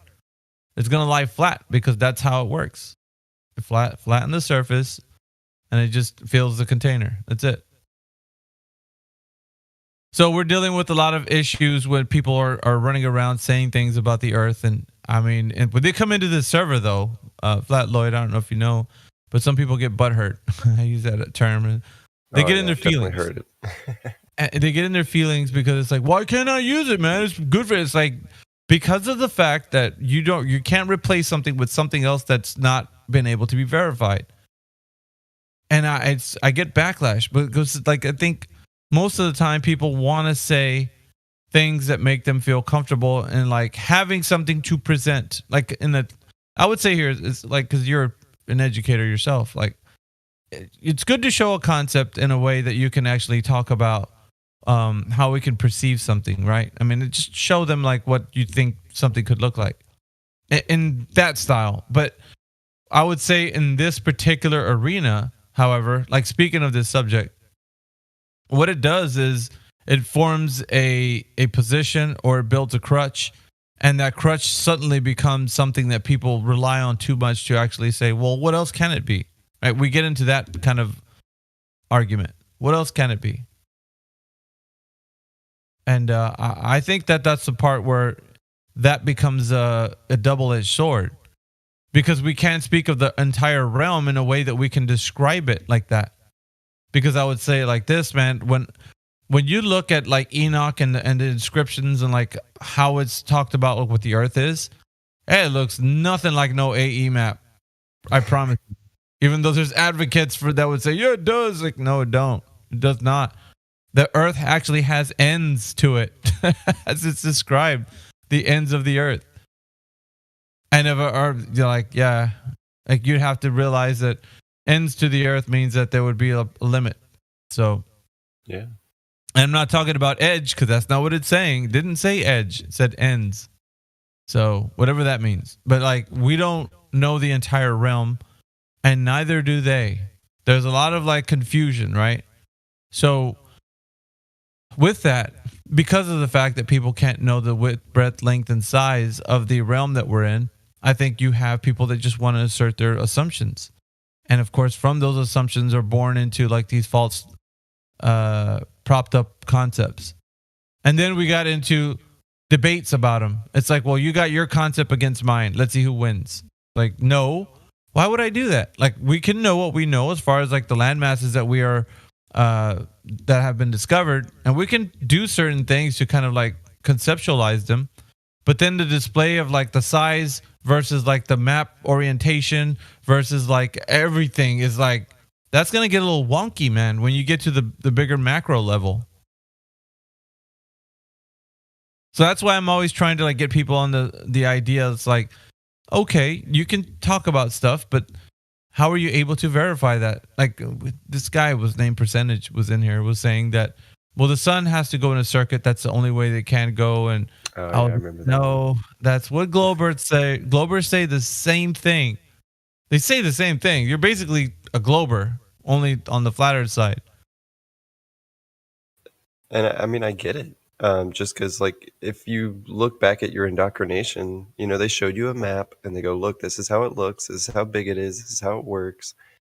So we're very used to being shown a model and regurgitating it. But I think it's really important to let people know, even because I even say it in my classes, like, this is just a projection. Like, I haven't verified this. Have you? You know? Yeah. So don't get me wrong. Like, cartography is pretty hard. It can be done, and it has been done. But, you know, there is still human error and things like this. I was getting into an argument with my dad because he was saying, like, well, the continents, you know, you can see that they fit together like puzzle pieces. How do you know? Like, you know, there was Pangea at one point, and I was like, how do you know that? Yeah. He's like, well, that's what they look like. You can see it. And I go, how do you know that those puzzle pieces that you're looking at are in fact the puzzle, you know, like that you're standing on? And it's like, well, you know, it was really hard to get him to just kind of say, well, I don't know. And it's like, it's okay to not know. It's okay not to know, yeah. The unknown is kind of beautiful. Like, it is. Like, I honestly feel like the mystery is where the beauty is. When you look up at the night sky and you see the beautiful display of like the moon, the stars, it's magical, let's say. And it just brings awe and wonder as to how in all of creation, how that was put there, you know? Yeah. I mean, I'd say like the idea that Enoch was given was shown, and because the biblical perspective was that there was one person to actually see the entire mechanism. And when he was taken through it, he was trying to describe the best he could with words of his time. And listening to him speak of these things, it's like, how did you come up with these ideas? Because how did he even make up what a portal was? Like, what did he know that was Where in reality did he ever see such a thing to actually describe it in this way? You know what I mean? Like this was even a difficult task. Like,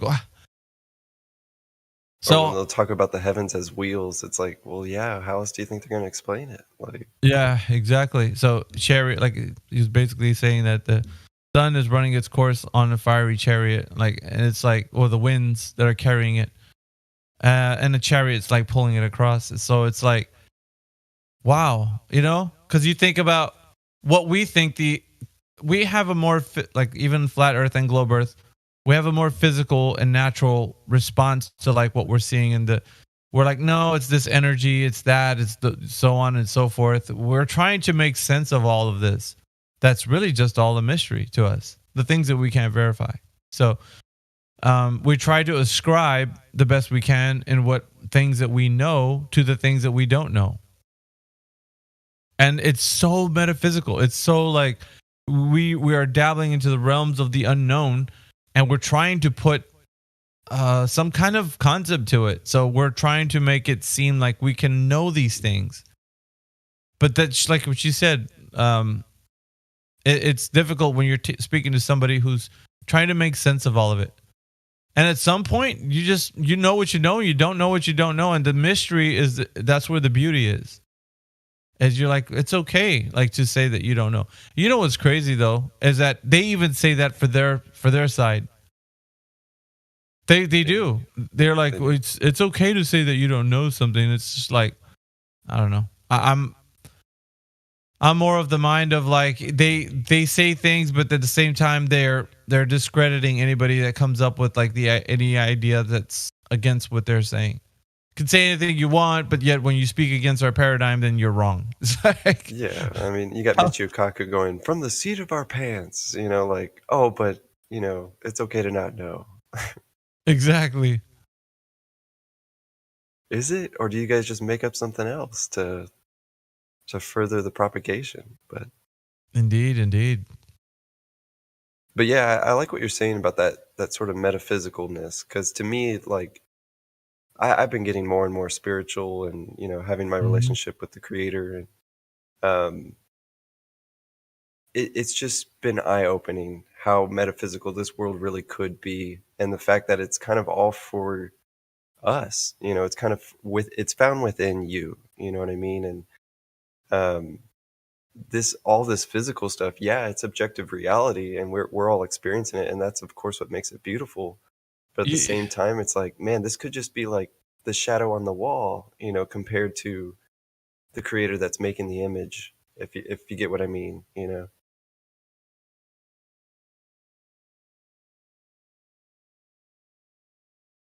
I don't know. That's what makes it beautiful, is that unknown, exactly like we're saying. But I wouldn't be a liar. I definitely have used the AE model in the past and been like, here, come on, check this out. Like, here's a different way that it can work. And yeah, I think a lot of staunch flat earthers in here that use it are like, wow, look, I've had a lot of success with it. I get that.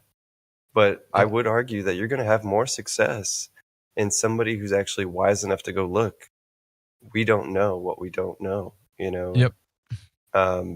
Honestly, I've had even more success in that. Like, well, because they all know about the AE model now. Look, this is the flat earth. I mean, if they didn't fall for the space pizza, right, then they actually found the AE map and was like, okay, I've got some questions. But then they also found all the stupid little debunks of the AE map as well, so you're absolutely right. The conversation has evolved in that way. Yep. It definitely has. I was just going to touch up a little bit of what you said, that, everything's created for us.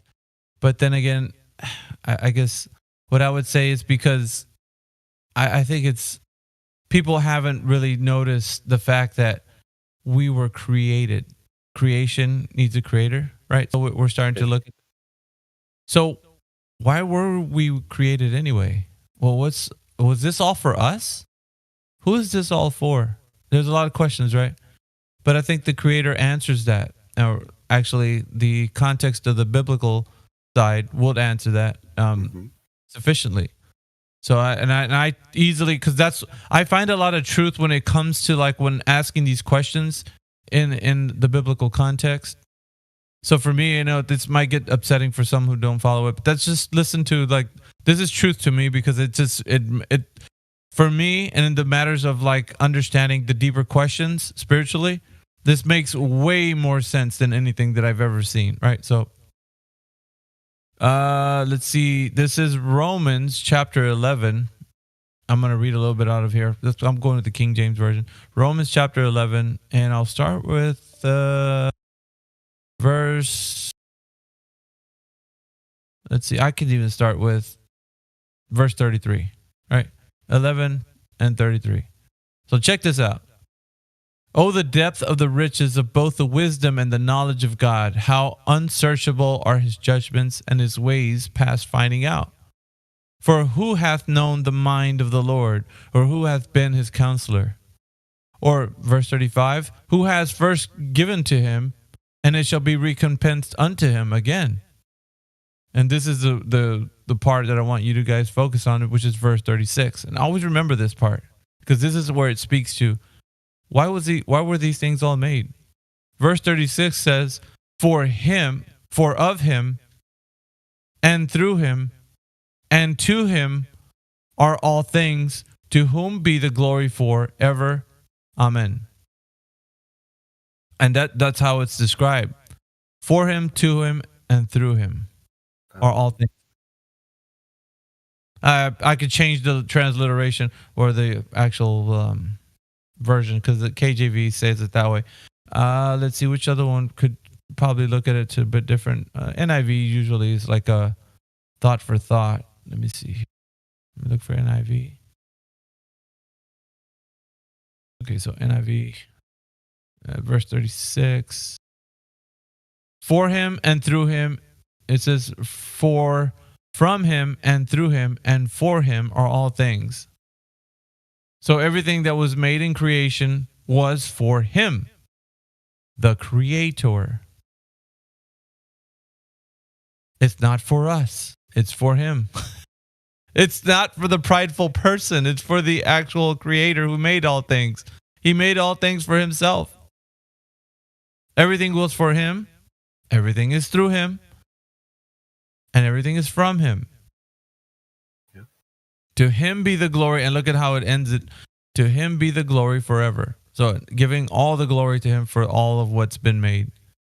Taking everything out of the prideful human who thinks everything was made for them. Because we get in a concept of like, well, everything's here for us. No. You were created too. So who is it actually for? The creator. Everything is for him. But we don't often see that because we get in a mindset of like, well, I'm here on this earth, so I think it's here for me. No. You were put here and you can be taken out. So that's the humbleness should be coming from you. Like, well, I was brought into this world and I can be taken out. Nothing. I don't own anything. There's nothing that's mine. When I come into this world, I own nothing. When I leave this world, I take nothing with me. Exactly. So what did I own in the first place? Nothing. An ego. Exactly. The pride and the ego. So, and that usually comes with, okay, so I'll get a lot of upset tummies when I talk about this, but the idea behind freedom of the will. We have a will. We definitely have a will because you have choices and all that kind of stuff. But the freedom of having that choice, that is like, okay, if you're the author of a story and you're creating characters within the story, are you giving those characters freedom to do what they want in there? No, you're inscribing them what path and what story they're going to be written for them, right? Yeah, I love when you had this conversation a couple months back. But I mean, it was definitely an eye opener of like how to put it in words, because I always felt the same way. Well, it's difficult because then people will say, well, what is God? Is God the author of evil? No. So we have the antagonist and protagonist of a story, do we not? So there's people that portray themselves. And of course, you can be, there's there's an old biblical kind of like teaching. It's basically just the understanding that three things that are against us is the world, the flesh, and the devil. The three things that are against us. So your own thoughts and consciousness are against you. There's an adversary who's always working against you. And of course, the entire collective is working against you because they're also like the part of this thing. So I'm going a bit on the spiritual side this morning. But I think every now and again I'll do this to kind of elucidate the fact that it's not just the physical natural world that we are in here for. It's a spiritual one too. I always talk about mind, body, and soul, right? But this is talking a little bit about the spiritual side. So getting in tune with that, like Flat Lloyd Wright was saying, was that we have these misconceptions of the bigger questions. Why are we here?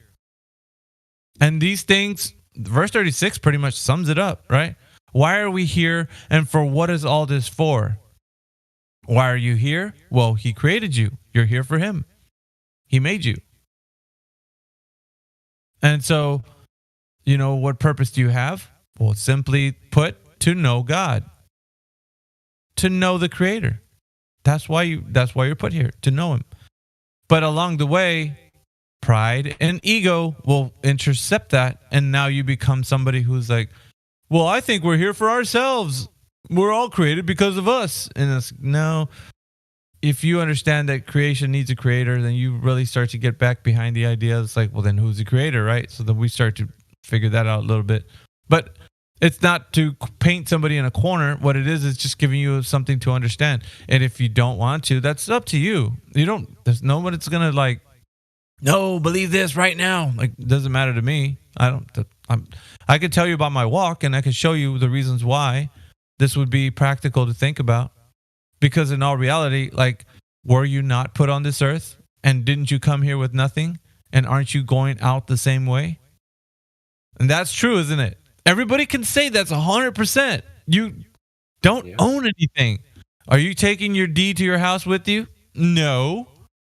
You're actually leaving it behind, and people are going to fight over it like vultures once you're gone. They're going to be like, no, Dad left me the house. No, Dad said it was mine.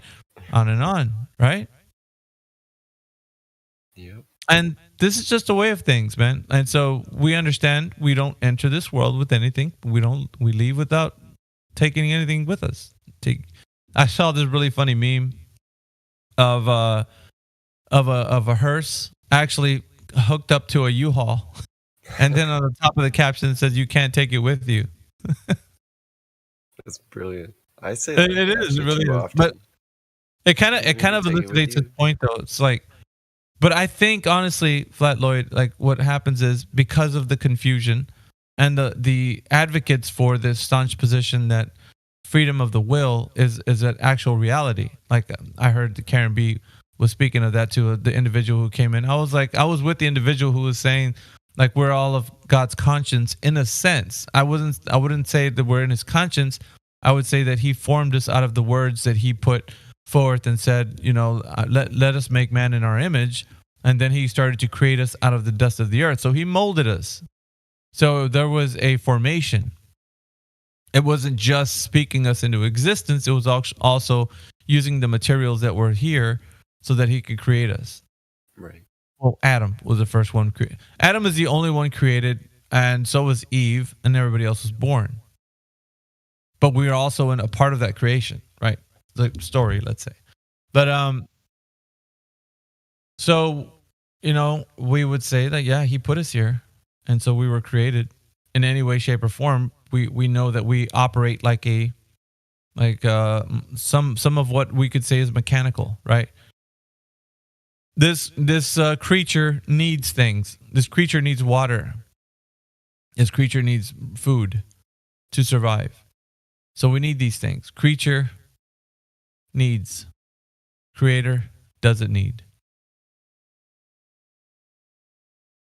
So that's where we're coming from with the author of the story. And it also speaks of him being the author and perfecter of our faith. So there's a lot of ways that we could see how the thought process behind the creator, because like you think about it like this, right?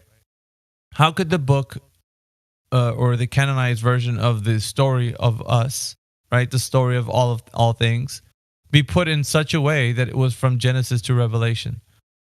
So from the beginning to the end, the Alpha and the Omega. How is that possible?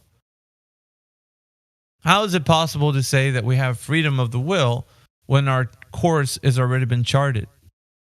When we know the beginning and the end and what's in between too. We know all that stuff. How is that possible if we can change things with our thoughts and our imaginations? Is it possible to thwart the efforts of like the ending of the story? Because he's given us the ending of the story. We can see how it's going. No, not only that, there's prophecy, meaning things will be fulfilled and be going according to plan. Well, how is that possible? We got freedom of the will. We can change things at any point given time, can we not? We know how it's going to end. Why can't we change it?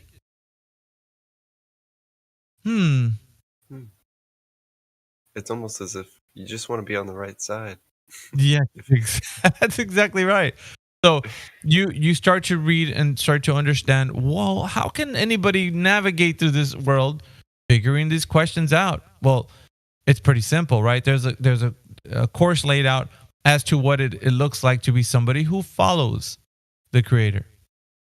And so when the Creator would speak to us, basically all he was asking was to follow him.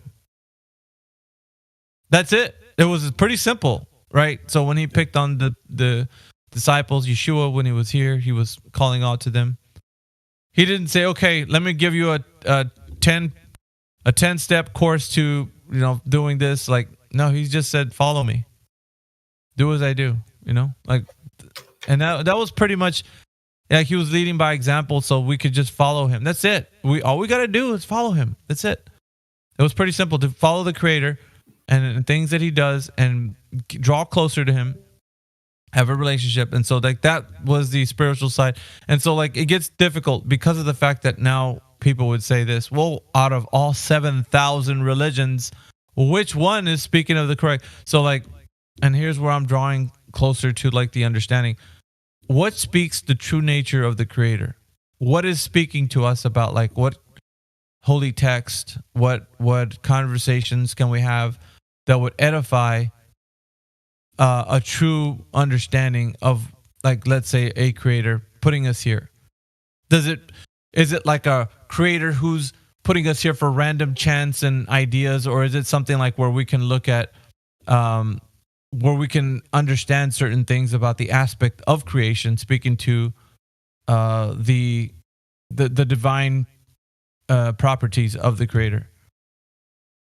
And that's why I'm always like mentioning with the idea that people are searching. It's a soul search. People are looking for what is the right way to do this, right?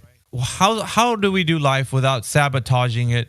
And let's say you're like, oops, at the end of all things, right? When death finally closes your eyes and you're about to exit, you're like, crap, I got this whole thing wrong. Like, how do we avoid that, right? And so there's basically humans have built within inside them kind of a navigational beacon. You start to know when you're doing what's right, because your body has like it goes through a process.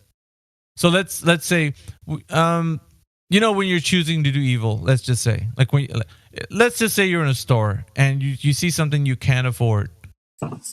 Well, thought process would be just to take it, steal it, take it. The other side is like, okay, if I do this, I could get in trouble, so I better not, right? So there's two things. But if you start to give in to the feeling of just like, well, shoot, no one's holding me accountable anyway, so I'm just going to go ahead and, take it. So you start to negate the fact that we are wired, all of us, with a sense of doing good and evil. Like all of us are. We have the capacity to do such things. But we've all done them. Yeah. Let's say again. Oh, I was just saying, and we've all been there. We know when we did something bad versus when we did something good. Yeah, but what's weird is that we go through a process like we can You can sense it. And some people that say that sometimes that sensation for others is like, it's really like it's cut off. They don't have that. It's like there's no beacon. It's just off. It's like there's no, like, I don't give a shit. I'm doing what I do and that's it. You know, like that's the position that they would have would be one of just indifferent. I don't care.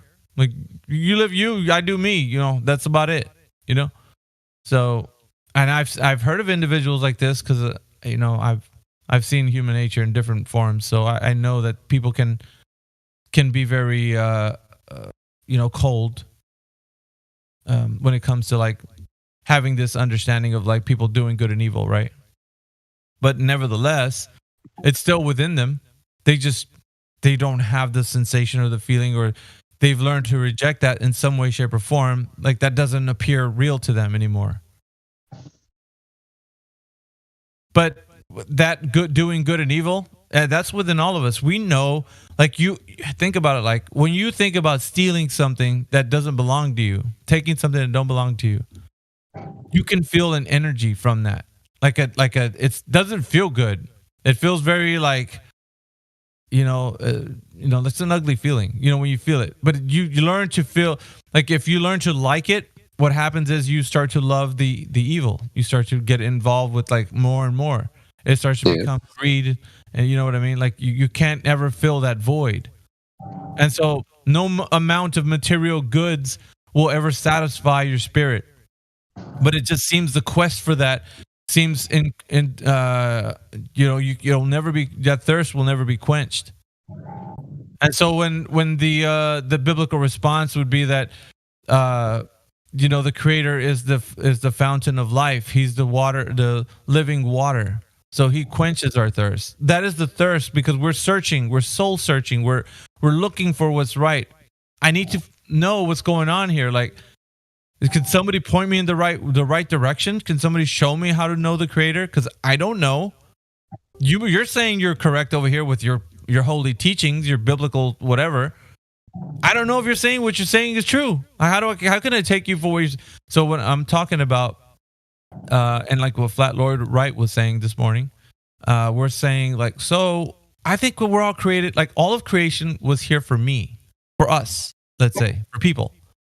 Well, doesn't it seem that way? I mean, look at the way I always use the example of food. Look how good all the different varieties and different types of fruits and foods that we have here on earth. Look how they taste. They're pleasurable. So it seems like for a human, things seem to be working to our benefit when it comes in concerns to like how the earth is kind of designed for our enjoyment, let's say, our entertainment, our benefit. You know, going to a beautiful place like a forest, or going to see a giant waterfall, or just being a part of nature, we can sense the energy as if it's something greater than us, but at the same time, it soothes the soul, like to be a part of that, to see that, to be immersed in it.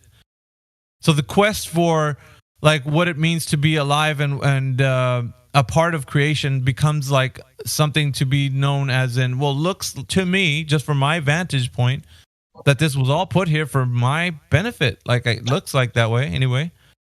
But at the same time, when I answered that to Flat Lloyd Wright, it's like, well, how do we answer that question anyways? Why are we here? And for what was all this made for? Then if it's not for us. And that's why I turned to the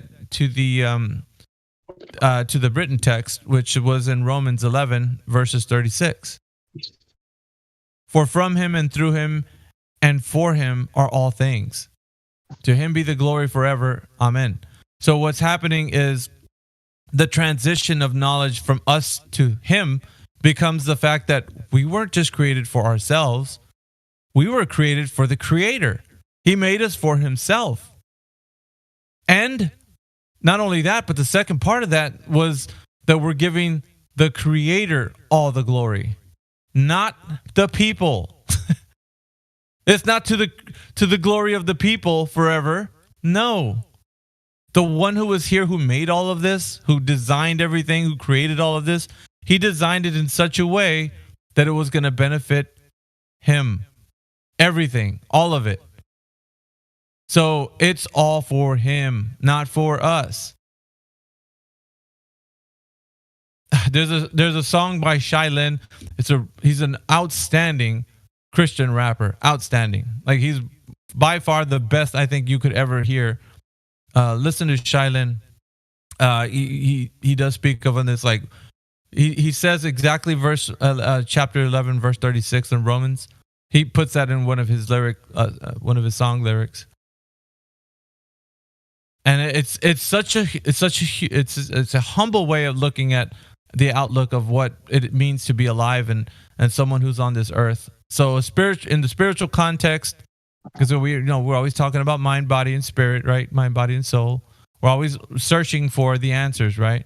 But this is a deeper spiritual context that I'm taking you guys on this morning about, I guess, looking at it from a perspective of like what I've learned in my studies is that people always want to find the deeper questions, the deeper meanings.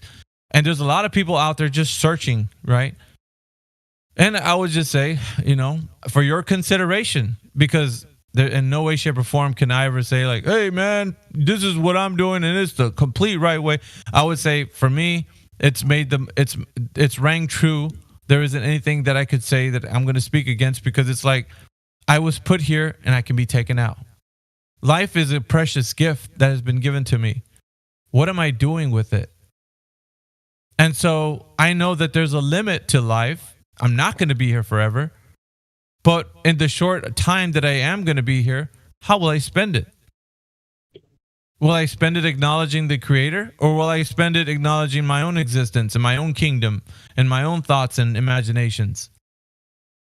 Because at the end of the day, when death closes my eyes, or whatever it is that I transition into, that's pencils down, test is over. Like, what have you learned? Right? And so if it's true that you're just going to be floating around and say, you know what, I'm going to throw my hands up because I can't tell from all these people running around here saying they have the bead on things when it comes to spiritual things, then, that's the safest place to be, because there's a lot of people that would feel indifferent about it. And so I'm saying in that case, right, you'd never have the relationship with the Creator. Because then, like, I would just point out, like, there's some people even within the contextual denominational realm, right, with the let's just say the Christian realm, right, there is denominations that would exclaim that they have the right way, right, so to speak. So you're trying to figure, well, these guys say they got it right, these other ones say they have it right too. Who's right? we got arguments about like who's right and all that kind of stuff. But then you got scripture that speaks to like even that, right? Matthew chapter 7.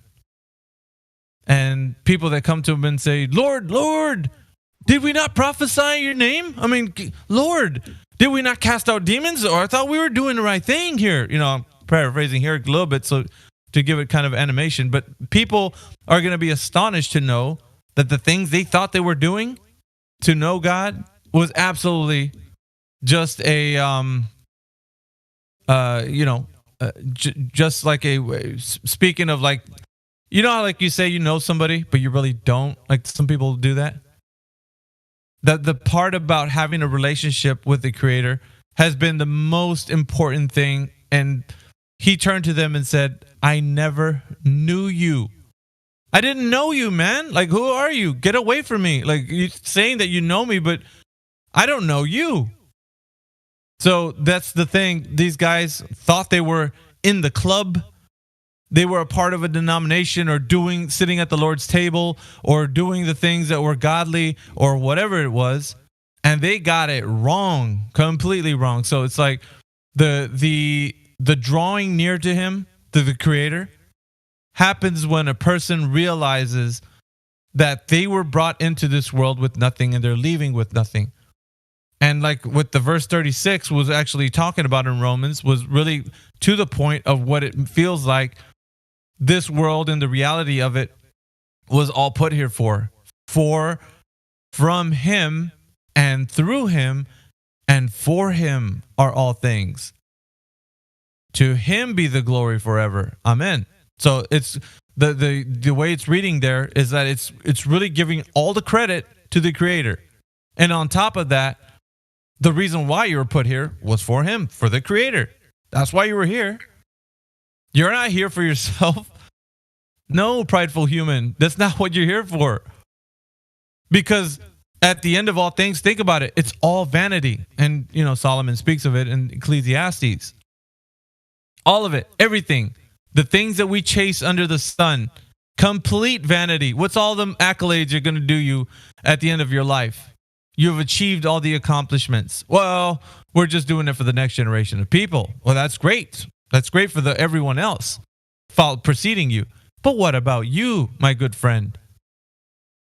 What did that do for you? Nothing.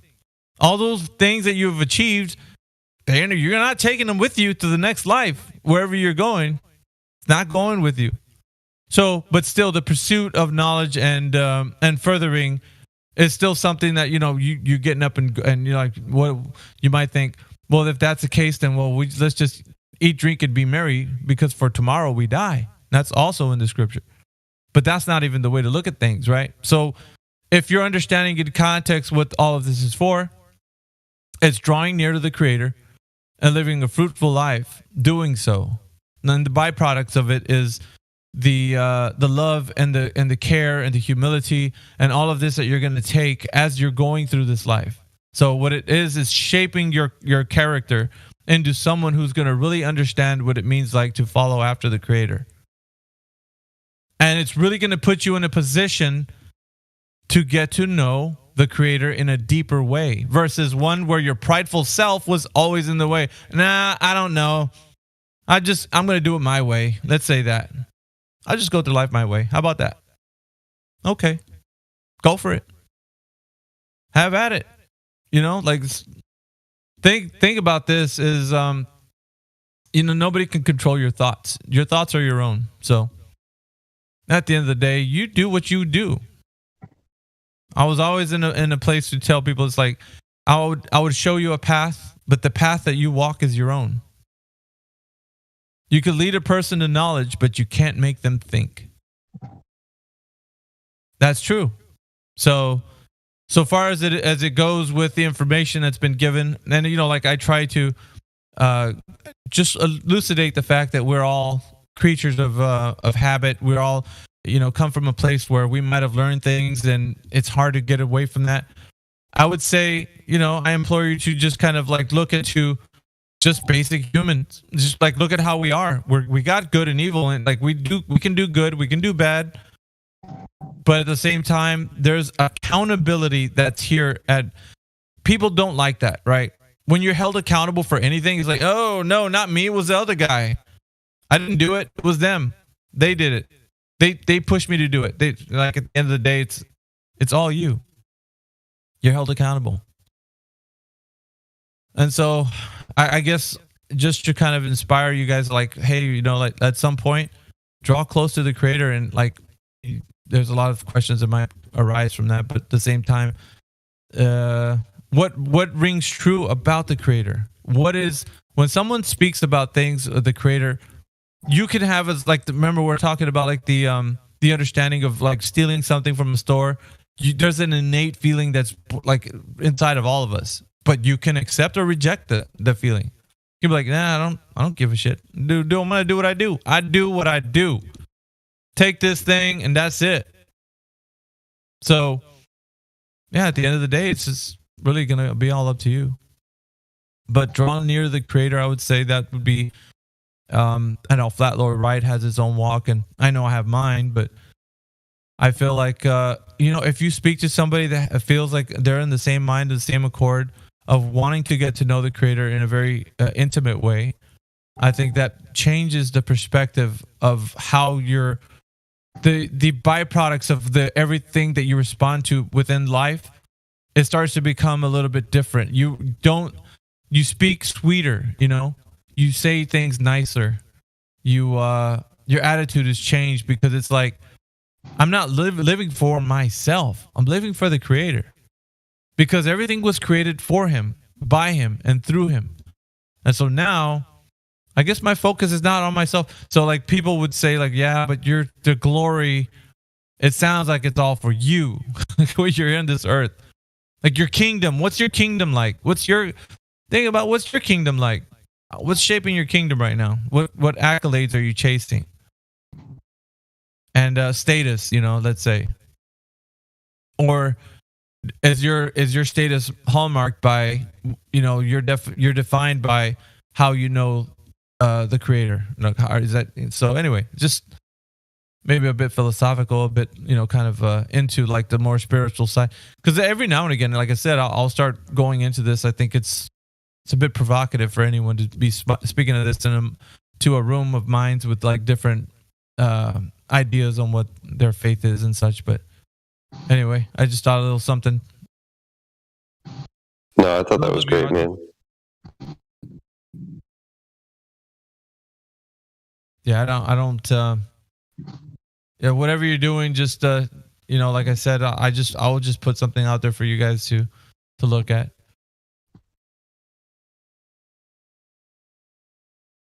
But I always felt like there's like the journey that we're going through with like flat Earth. It's always leading us somewhere because we're seeing creation for what it is and not what they're telling us. But it's also leading us to something else, and it's always like we're meeting at a table, right, of different beliefs under one roof. We're all inside of this giant building. We're like, okay, we're all here. Now what? And so it's like, okay, we're gathered here together for some reason. It's like, oh, what is the reason? Like because we know it's not a globe. So now they're telling us that the whole world is on the side that it's this globe spinning in the vacuum of space and so on. It's like, okay, so we know it's not that. But so now what are we sitting here at the table talking about? Are we just going to continuously agree that the Earth is not a globe and then that be it? But it feels like it isn't, right? That isn't the end game here. It seems a bit more deeper. Like when once we get together, it's like what does everybody say? Mostly, I would say there's been like one or two that I would say that don't advocate for a creator at all. Like whatever you think your creator is, I'll put it that way. Because everybody has a different faith, different understanding. So you could say your creator is, maybe just the universe creating everything or something.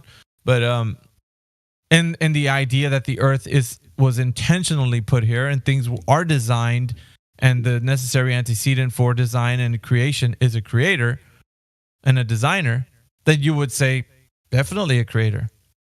So then we're all meeting here at the table. We're all here in the same house, and we're all just talking about like, so what next? What's our goal here? What are we trying to do? And I would say it's this. This is the end game. To know our creator and to huddle together as a group of individuals from all different races and ethnicities and everything under one roof, and say we have a common ground now that we're standing on, which is true. There isn't anything that could take you off from the truth.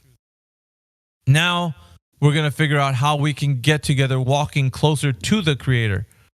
And every one of us can say, our piece and what we think our spiritual walk is. And then, we can see and verify like, okay, well, let's hear what you have to say and hear the other person out. And they might be a different religion or whatever, and just like listen to what they have to say. But usually all of us can mainly start to detect what is true and what is not, because what is true is going to come through creation and through our human nature. So when something is spoken about our human nature, we know. Okay? Like that's what I'm saying. If somebody's telling you right from wrong. Well, how do you know that? Like, who told you that? Did somebody tell you this? Or is this something innate in all of us that gives us the indication? We call it our conscience, let's say. That guides us and tells us like, okay, what they're saying here makes a little bit of sense. Like we need to put some attention to this. And I think that's what guides us. It gives us a better understanding, which direction to take. Then why is the world all crazy then? Well, because that's, I would say, human nature and popular beliefs, Max. People want to do what they want to do, and they like group thinking.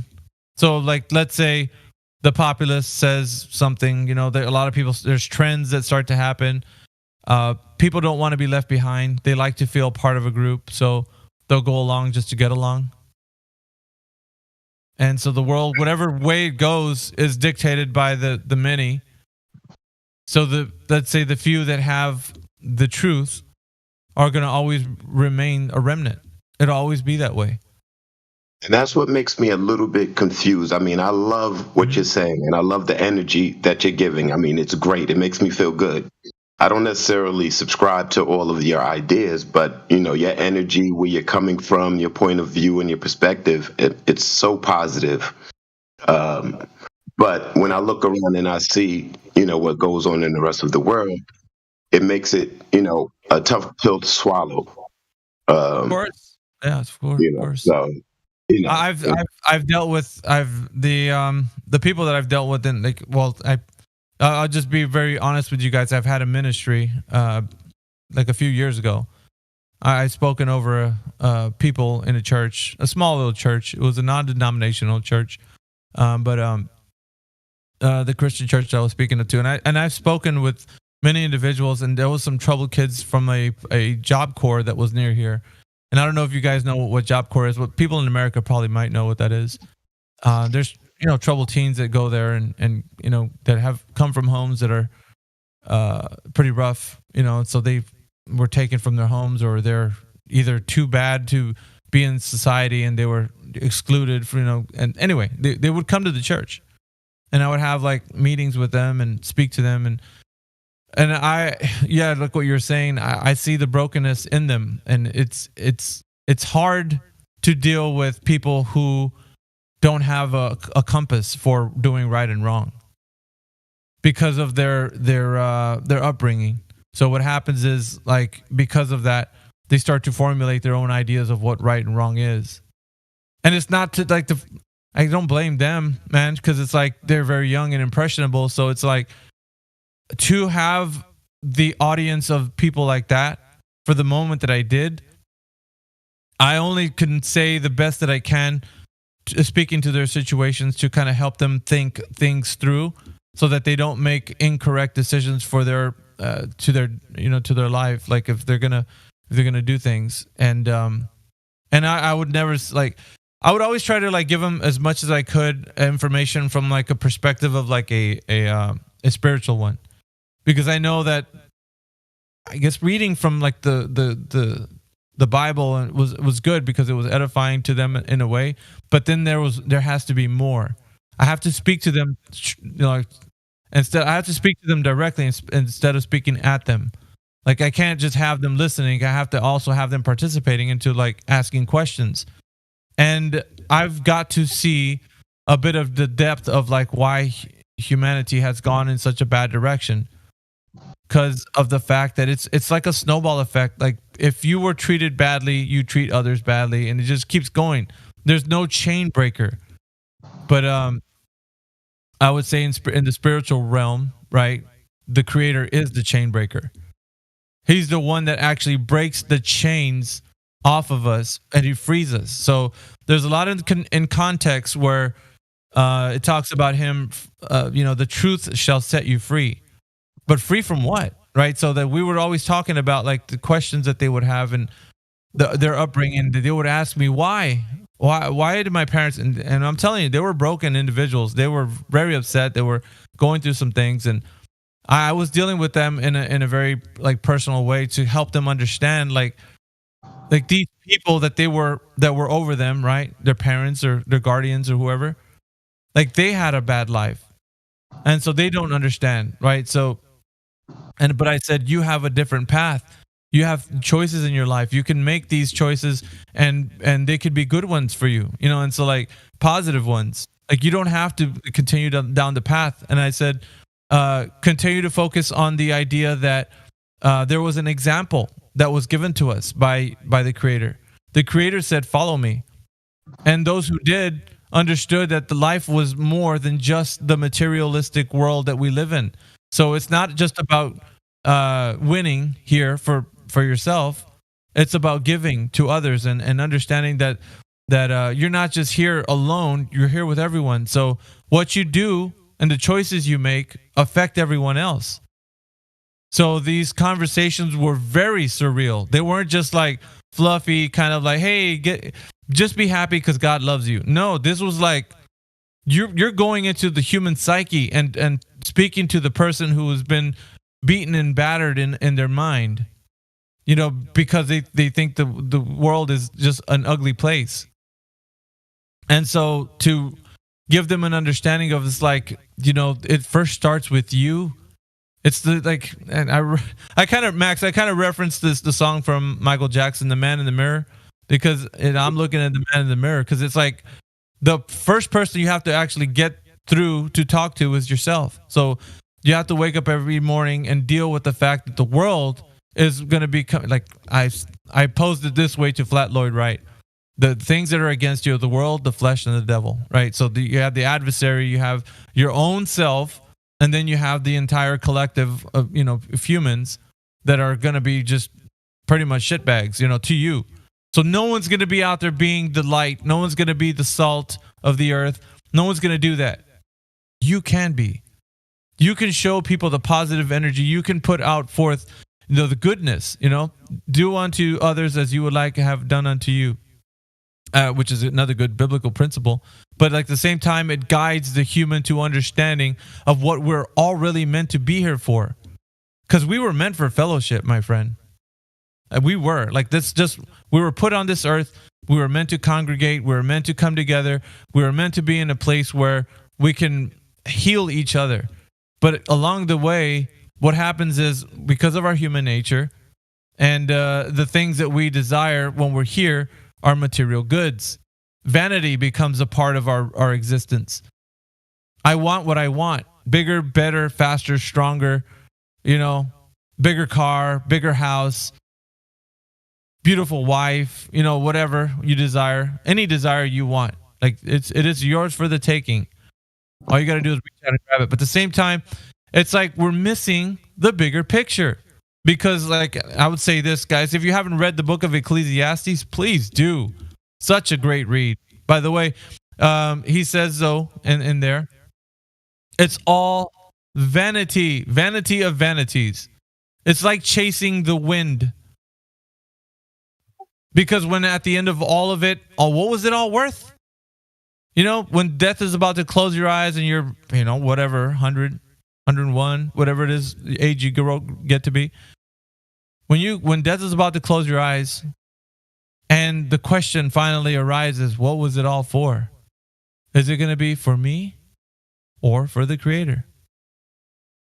And so if you live the life that was like giving of yourself, talking about the absolute understanding of like saying, you know what, I live because I was put here. I was given this gift of life, and the gift of life that I gave back was to show everybody that the love that the Creator put inside my heart, because I was created, I'm going to give back to everyone else. And so it instills a positive energy, one that can't be taken away from you, but it can be repressed. Okay, so that's another thing. That the energy can be put into a spiritual darkness because of the fact that you start to look at the world as it being just a mean and nasty place, right?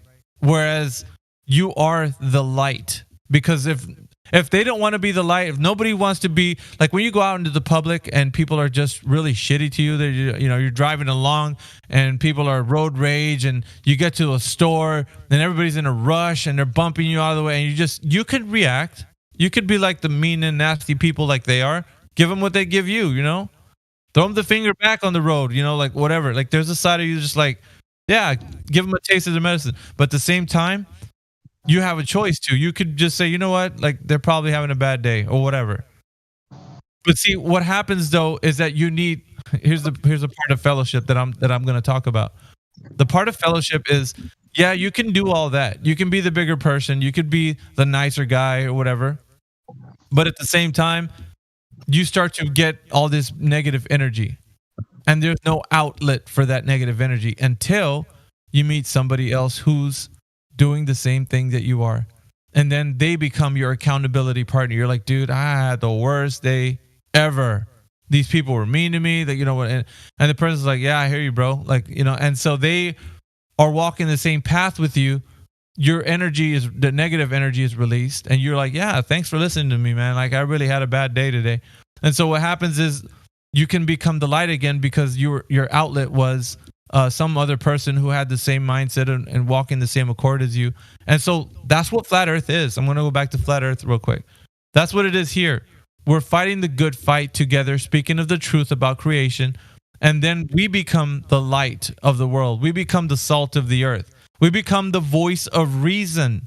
So what happens is people are looking for that. And when they hear us talking this way, and they're like, dude, I might not agree with you, but you're making a lot of sense. You know, like, you know what I mean? So that's the energy and the passion that we have for Flat Earth. Because, like, why are you coming in here anyways, Flat Earther? Why do you come into this chat every single day, day in and day out? What is driving your motive? What is making you set foot in here? Go ahead, Chris. You want to say something? Because I want to speak to new people that have got an interest in the Flat Earth. That's why I'm here, buddy. Yeah, and you know the motivation though, because like that's great. You can tell people about the Flat Earth, but why? You know, there's always the question as to like, what is your energy behind that?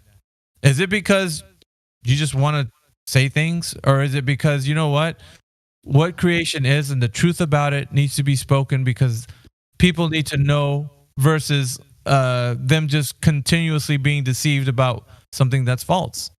So you're actually caring about your fellow man. And so when you peel back the layers of like the psychological aspect of it, is you're not just here for yourself. It's not here for you. You think that people are, am I just doing this just so that I can puff myself up as the best advocate for Flat Earth? Or is it just for the understanding of the other people that don't have what we have? I think there's various reasons. I'm looking for more answers, because I believe that, Flat Earth leaves you with more questions. I believe that everybody in the Flat Earth understands that there are control groups that are insidious that control the masses, smaller groups, unknown forces. And there is occult information that may lead us to further information on the Creator or on what's past Antarctica or, what was actually discovered when they actually did the Operation Fishbowl and all of those other things. So, I'm here looking for more answers because I have more questions and, I'm not really sure of what sparked all of this, but I think I'm looking for what's my purpose, not how am I supposed to live, but what is my ultimate purpose? We are created. I agree with all of that. But I think, more than anything, it's like, well, what's my purpose? It can't just be to live for the Creator, whatever that means to each person. So ultimately, my question is, well, what's our purpose? Yeah, that's your question though. But the reason why you can't quench that thirst, Max, is going to be because that answer that you're trying to give it is bottomless. There is no answer to that. Once you fill that void with the understanding that you were actually put here by a creator, then it starts to make sense. But because if you feel like you're not living for a creator, then all of it is meaningless. Then then the question still becomes an unanswerable question. You take it from the realm of having an answer to one that you want to put an answer that fits whatever you like to have put in there. Create a narrative, right? And so, sorry to cut you, but so I create a narrative, and it's like, well, my purpose, I take some things from the Bible, and I agree that we are all born with the sense that there's a greater creator. And from that, I also believe that in nature, we are here to procreate. Those two things kind of go in common, right? That's the way that we are going to continue our existence. For sure. So we all want the legacy. As men, we want to sire children. That's our nature. That's natural. But you'll have society saying, no, you should suppress those urges. It's not good. You should be more hedonistic. You should live and build your wealth and collect more things until you're ready to procreate and to have a family. And so they would encourage you to be 35, 40 years old before you have your first child, which is ridiculous in my opinion. So, I think that, in that way, we we should be looking to build families and communities and, those sorts of characteristics and traits for our societies more so than being individuals and collecting more things and believing that some sort of material or there's a guide to the way to get to the next level. I don't know that there's actually a guide. I think the guide is your heart. The guide is in you, and you have to fight off what society is pressing you with, because society is controlled. The imagery that we receive, the books that we read, all of these things are controlled and has to be parsed. That's how we got to this point. If we went with what was given to us, we would believe that we live in a heliocentric society and that we're on the globe. But we've rejected those ideas. We went with other ideas. We looked into the information provided, and that's how we all ended up in these spaces, I believe. Does anybody else want to chime in? I have something to say, but I'll wait till I think maybe if the audience wants to respond to Max. But I'll just give a moment. Does anybody else want to come in? I don't know if it's just me and Max talking here, but okay. Chris, do you want to say something? Oh, no, I just want to say I'm here too, mate. I kind of agreed with what he said when he said the word purpose. That's what this gives me, is a sense of true purpose. That's all. Okay, so Max, I think you disagree. You think that the sense of purpose is just living for yourself and your legacy versus it being living for the Creator. Is that correct? I don't believe it's just for the Creator. I believe that your purpose is going to be self-determined based on how you convene with nature and the universe and the Creator. Yeah, but that's the purpose here on Earth is the byproduct of understanding that you have a greater purpose. So it's basically the greater purpose is understanding that you're put here on this earth for a reason. And the byproduct of that is like whatever purpose that you think that you're fulfilling with the skills that you have or the abilities that you have. That's not the main focus. The main focus is understanding that you have a short time here on this earth. And whatever gifts that were given to you, right, the abilities and things you can do were given to you by the Creator. So you can cognitively understand and know things, and there's limits to that knowledge and the abilities you get to do those things. So you can't do some things that I can do, and I can't do the things that you can do, and so on. So we're very diverse in that way. But at the same time, the greater purpose is not to live for yourself. It's to live for the Creator. So the Creator put you here, and the Creator is going to take you out at whatever set time that He put on your life. And that's just the way it is. Whether people kick and scream and say, no, I don't want it that way, it doesn't matter. Like you didn't come into this world on your own volition, and you're going to leave out of not your volition.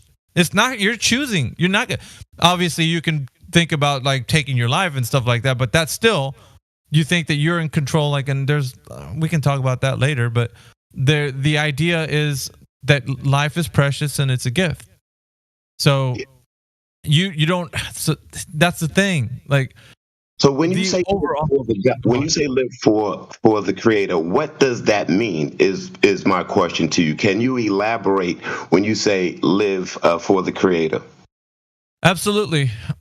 So if you understand that all things were created for Him and through Him and by Him, right? To Him be the glory forever. And I would say, because like that rings a lot of truth to me when I read that in the biblical context. But at the same time, the way I'm going to tell you is going to be like the byproduct of that means that once I'm following after the Creator, I'm not living for myself. That means that everybody else is important.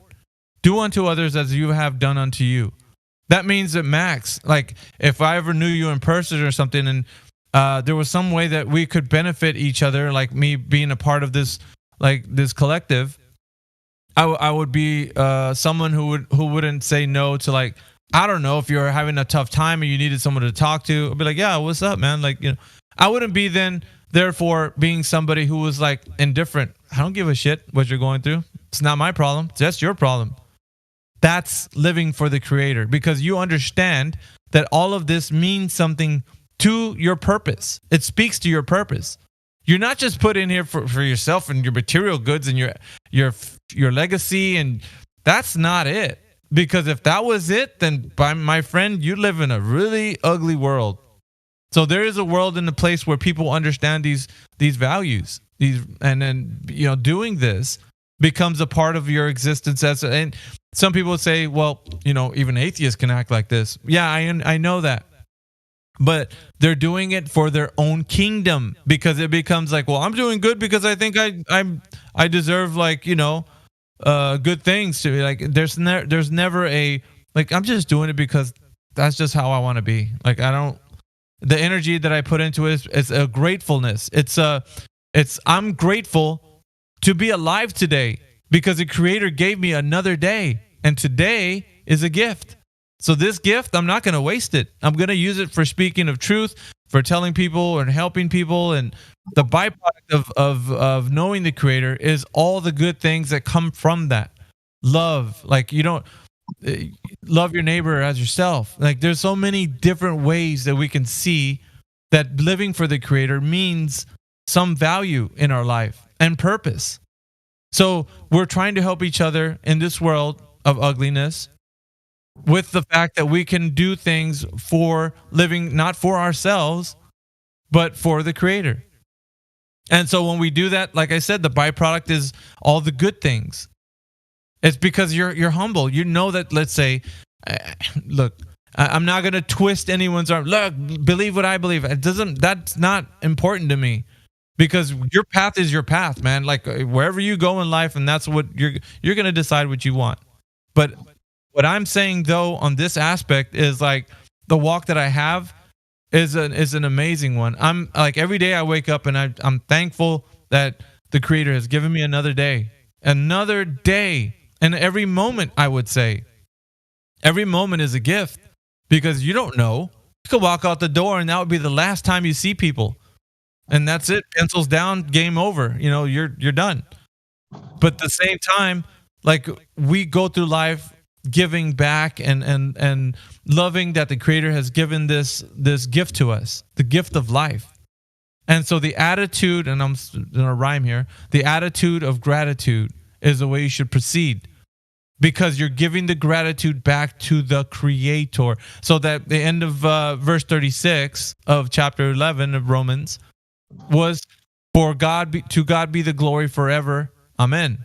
So it was a thankfulness back to the Creator, because all things were created through Him and for Him and by Him. And so the person that acknowledges that is saying, okay, I understand that. Now I'm going to give all of that back to the Creator. And by living a good life, meaning I'm not going to waste the moments that I have in life on vanity, because vanity of vanities, it's like chasing the wind. And so that legacy and children, and that's all good stuff, right? It's you want that, but at the same time, what is that going to do if you don't have a relationship with the Creator? It'll be it'll be you're building your own kingdom, which you can do that. Anyone can. It's not necessarily building a kingdom if you're having a family and building a community. Right? That's not necessarily building a kingdom and living selfishly. You're trying to build a community and help others and do the right things. And I agree with that sort of principality. I don't look for other words necessarily to say that these were given to me by God. I think that some men can phrase some things in better ways than I can say them. I believe we're all inspired by God when we approach to write down any sort of guidance. I myself prefer Desiderata. It's shorter and to the point. But people have to do what they have to do. I think that society is in a bad place. I think that knowing good from bad is hard to tell these days. I think the children, which is our greatest resource, are being corrupted and perverted in ways that we're probably not free to speak of. Yeah, I think the word you're looking for, Max, is desensitized. This. Oh no, I know about the desensitization. That ended up with. I mean, a lot of that comes from the internet. You know, the overstimulation. Right, you can overstimulate, and society is overstimulated, which makes it agitated. Okay, and so we're really, at a precipice here, and I'm curious as to which way society is going to go. I think we're part of the rebellion, part of the good group, part of the people who want to bring attention to some of the things that have been the ways that we've been corrupted and misguided in order to be controlled. But I don't necessarily understand I understand everything you said, but I don't understand what living for God is. I mean, I understand for me, it's having children, building a community, participating in society, helping when you can. But you have the nature of man also to fight. The nature of man is crazy. The mind is powerful and very fragile. In the mind, they don't understand it. And I think that's a big part of it as well. But you're already saying that you're basically agreeing with me. I don't think we're disagreeing. I think you're just agreeing with me in a different way. But yeah, that's the byproduct of knowing God is like you're going to create your family and your community and all that. That's good. That's positive, right? That's the good things about like living in this life and friends and family and all that stuff, right? But how to deal with that, with the family and friends is what I'm saying. Not just the fact that that's going to happen. The fact is, how do you deal with them once you have them? Once you have community, once you have family, once you have friends, how are you approaching those relationships? Are you now just going to be somebody who's very obtuse, very just obstinate? Like, how is it that you're going to face the relationship aspect of it? Because you can have your kingdom. Like I say it that way, Max, because to me it's like whatever encumbers your life is. I consider it like that's your kingdom. Whatever it is, it doesn't matter what your community, your family, your job, your everything. What makes you envelops your path. Let's say that's what I'm saying. So maybe the words that I'm choosing right now is just so that elucidate the fact that I'm speaking to your life in general. So that's what I mean when I say your kingdom. So so the fact that when you're you're talking about all those things, that's great. Those are good things, but you have such good things in your path. How are you dealing with those things? That's what I'm saying. The relationship with the Creator gives you a better foothold as to like what direction to take. So it's good that you have these things now. They're in your path. But how are you going to deal with them? And the dealing with them is a part that I think gives you the purpose and the understanding of like what direction to take your friends, family, and community. I mean, I for one, sorry to jump in, but I had to split in a second. But I would agree that they're kind of just one and the same. Like if you even build that family, that it's already this connection to the Creator, right? Like and of course, if you don't want to see that family fall apart, it will be kind of determined with that relationship, right? What are you doing for? And it's kind of easy to say, well, I'm doing it for humanity, and I think a lot of people could replace that. Well, I'm doing it for the Creator as well. But I like that your question kind of started with Max. Well, then why is this world in such disarray, and why is it so crazy? And I think you guys were both kind of on it too. It's the lies in the first place. It's being told about this Santa lie, this death lie that you just go into the ground, right? They lied to us even about really what happens is that you go somewhere else, and this is kind of eternal. But I would say the disarray really comes from how can you even make a good decision if you think you're spinning on a ball? How can you make a good decision if some magic man comes around and gives good or rich kids presents, right? They don't give them to the poor kids. And, it starts with all these lies that we have as children, and we end up going towards the wrong side. We end up losing that empathy for stealing something or hurting someone when we know very well that we wouldn't like it to happen to us. But I don't know. It was just conjuring some thoughts, and it's a really good conversation, but I do got to split. But thanks, guys. Good day, Flat. It was on. Yeah, we're talking this morning just a little bit on spiritual side. But we can get it back to flat Earth. I was doing it because every now and again, I kind of poke around on the spiritual side. I'm hoping, just like Max and everyone else that could want to jump in the conversation, we could just talk about things because it doesn't always have to be like a rundown debate on things. It could just be people speaking about what their point of view is. And I appreciate the conversation, Max, and anybody else that participated. But definitely, if we want to get back to flat Earth, we can do so. I was actually, the conversation before this was last night that I was in here. Was talking to a guy. His name was Rhinoceros. It goes by the name Rhinoceros. He wasn't a rhinoceros, but yeah, he was saying that the maps. Does flat Earth have a map or a model or a concept or something? Because was mentioning circumnavigation, and to him that I couldn't stay here for the rest of the conversation because I was going to eat and go to bed. But he was, I think Timbo was here, and Old Hoss Rathborn. So there's a lot of people that I just would say I really trust the community that we have built here. And they're able to deal with the questions of people having that circumnavigation work. Because he was just basically saying that only can work on a globe. The Great Circle Course on a globe, let's say. So, what's his name? Great Circle Course. Bob the Science Guy. For ignorance, because they have to understand that they know very little about the Earth or the globe, or if you believe that you can only circle it, if it's a globe. Well, he was coming from and he sounded genuine to me, as in one of the new people hearing about this topic, but he was kind of still confused. He's like, well, then how come pilots aren't whistleblowing when they go up and fly a plane?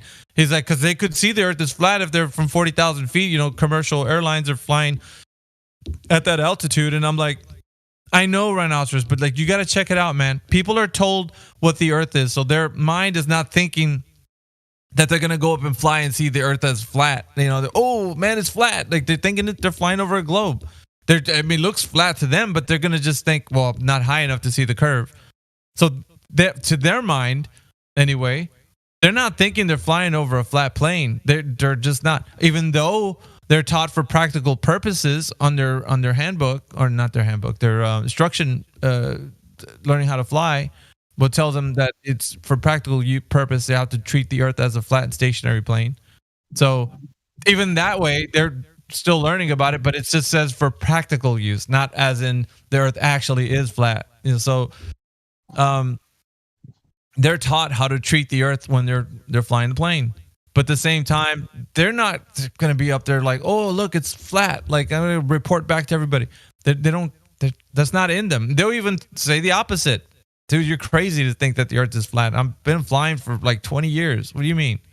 So we've spoken to many people that have flown, and a lot of them are really staunch in their positions because of the fact that they think they're flying over a globe. So it's just, if you ask them, they're gonna tell you that.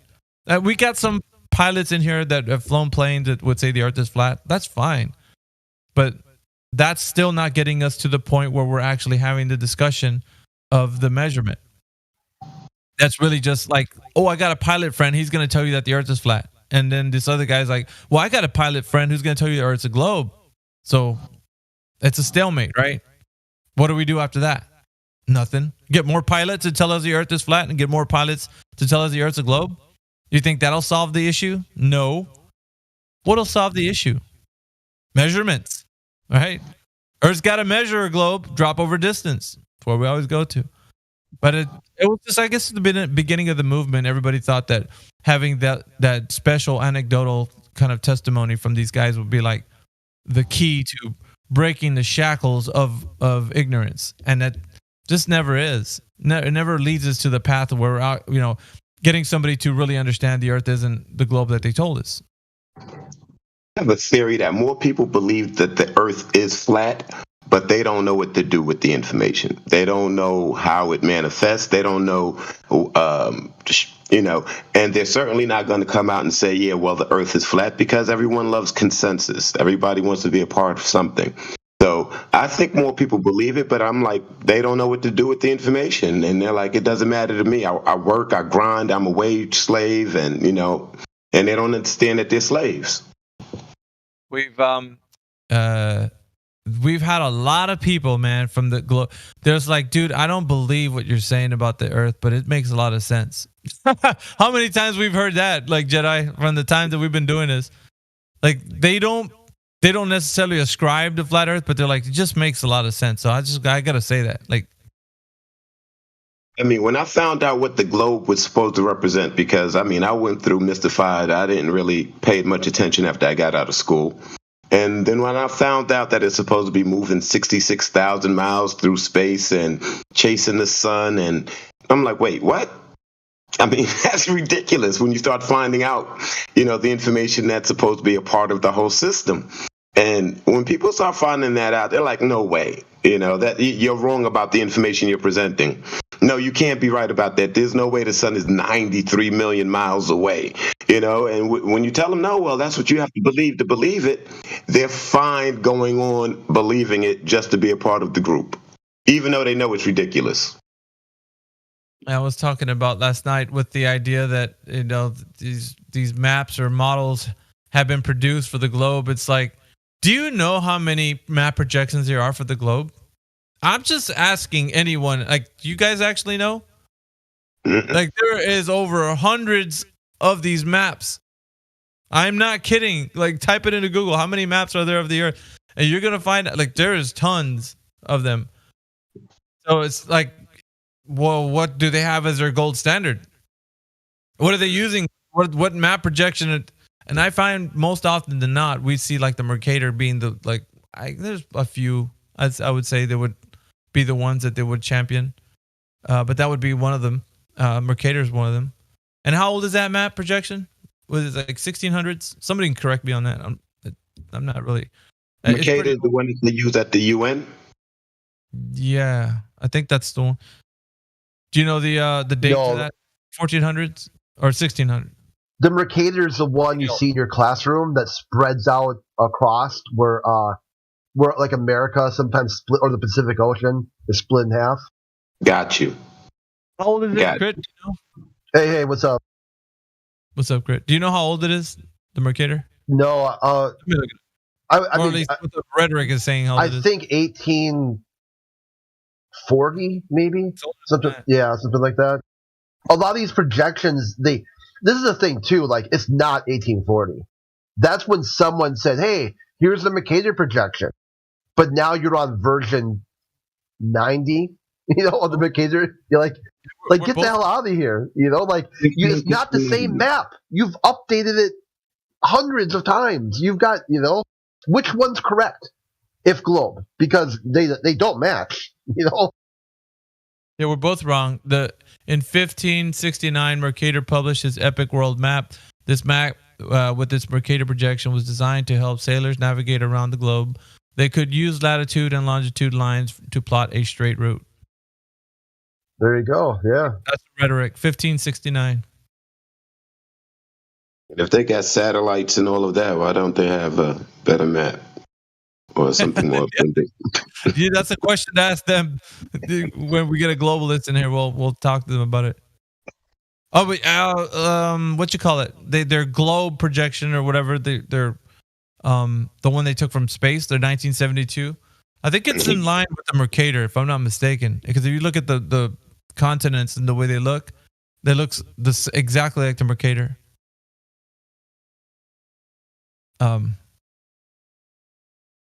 So yeah. Good morning, ladies and germs. Good morning, Mr. Barrington.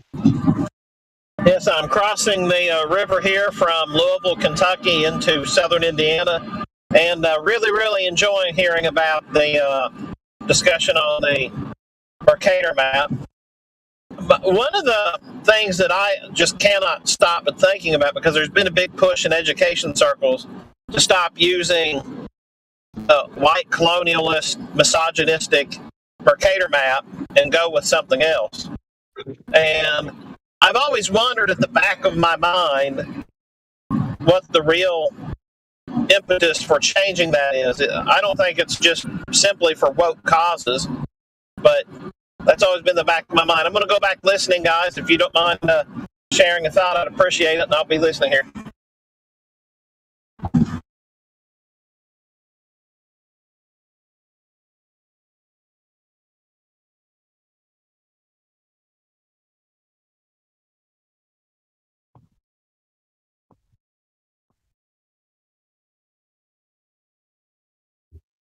And I was about to make some breakfast, but I don't know what you guys think about it. So Cartography. I'm a listener.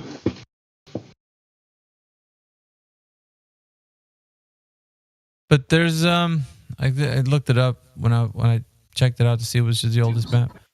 There's another one called the Genomonic projection. Is said to be the oldest map projection developed by Thales for star maps in the 6th century BC. Huh. Let me see here. This is the oldest.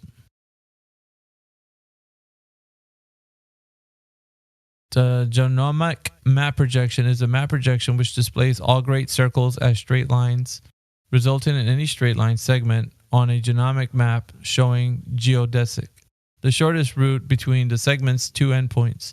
This is achieved by casting surface points on the sphere onto a tangent plane. Each landing where a ray from the center of the sphere passes through the point on the surface and then onto the plane. No distortion occurs at the tangent point, but distortion increases rapidly away from it. Less than half of the sphere can be projected onto a finite map. Consequently, a rectilinear photographic lens, which is based on the genomic principle, cannot image more than 180 degrees. Let's see. And that oldest one, the genomic projection, kind of looks like what you think a flat Earth map would look like, to be honest.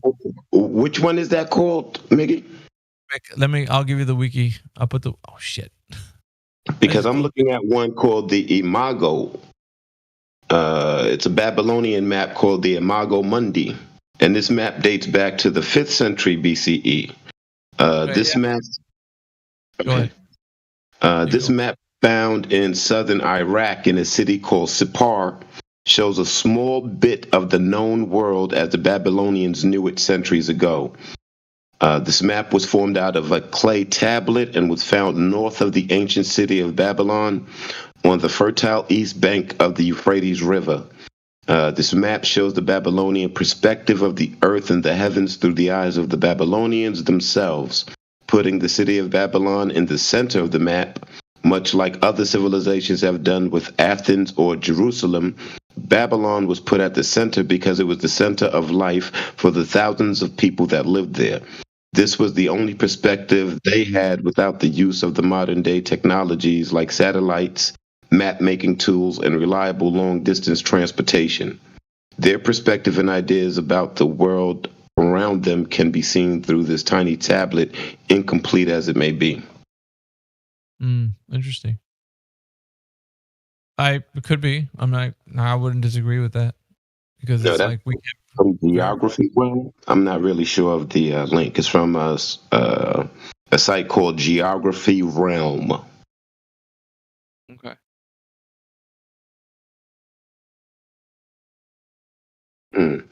I put the link in the live stream voice text, by the way, Max, if you wanted to take a look at the genomic. I'm gonna try to right now. But like the image, like I was saying, looks like a flat Earth map, basically like an AE map. I'm looking at it now. Yeah, it's crazy. It's like the oldest map. Is that the North Pole in the center?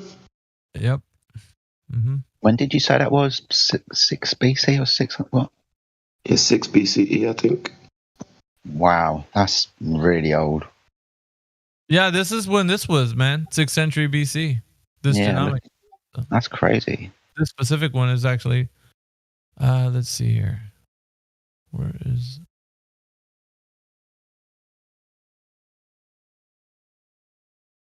It says in cartography, map projection is the term used to describe a broad set of transformations employed to represent the two-dimensional curved surface of a globe on a plane. In a map projection, coordinates often expressed as latitude and longitude of locations from surface of the globe. Let's see what it says here. Yeah, it keeps saying globe for a map that's like 6 BCE. That's interesting. Yeah.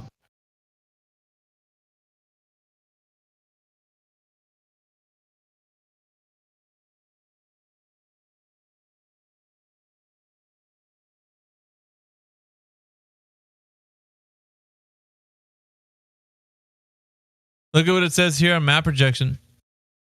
And I'll put the wiki up so you guys can see it. It's only right if it's in wiki. Here's map projection. I just dropped one in there too. All right, check this out, man. It says all projections of a sphere on a plane necessarily distort the surface in some way and to some extent. Depending on the purpose of the map, some distortions are acceptable and others are not. Therefore, different map projections exist in order to preserve some properties of the sphere-like body at the expense of other properties. The study of map projections is primarily about the characterization of their distortions. There is no limit to the number of possible map projections. More generally, projections are considered in several fields of pure mathematics, including differential geometry, projective geometry, and manifolds. However, the term map projection refers specifically to a cartographic projection. That's what they're saying. So, well, Wiki's saying. Strike that, reverse that.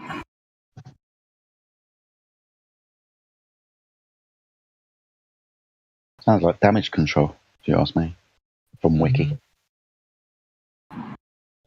They're just talking backwards. They are 100% correct, but what they really mean is instead of projecting a sphere onto a flat piece of paper, so to speak, that what they're trying to do is to take the flat piece of paper, which is a map / representation, and putting it onto a squishy ball. Yep. It's in reverse.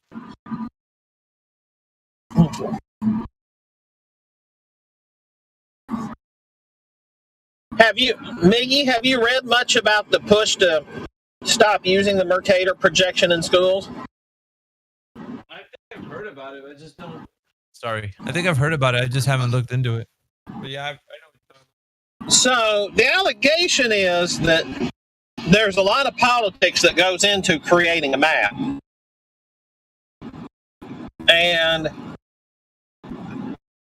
I think there's a lot of truth in what they're saying. I would disagree with some things around the edges, but they do make some really good points. And I think there's some wisdom and understanding what they are trying to say. I don't think they articulate it quite correctly, but it's some really interesting logic. I've not read about it in maybe a year and a half, but I was reading about it quite regularly, especially when there were a lot of articles about it and such. And I do know the establishment was trying their best to make them look like fools and stupid, that they were just woke. And so that way the majority of people would hate them. But I think it's more than just anti-colonialism as to why they're trying to do it.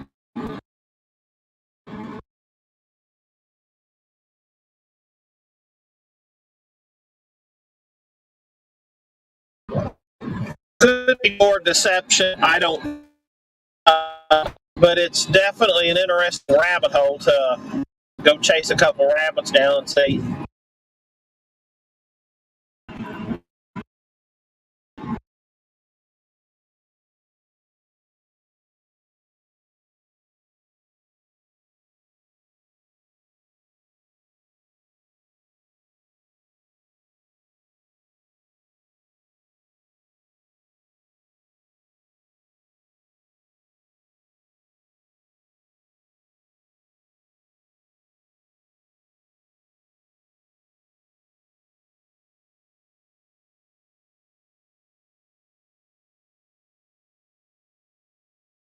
I'm gonna go on mute for a little bit. I'm gonna make something to eat. So, you guys carry on.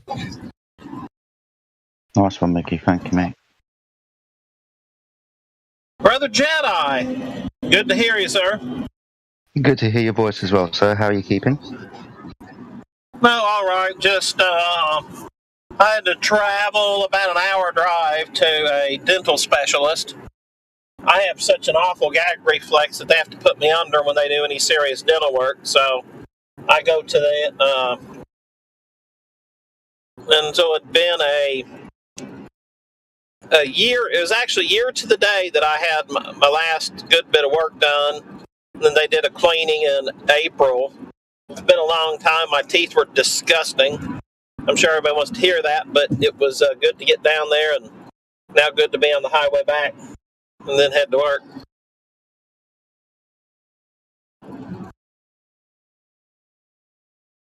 So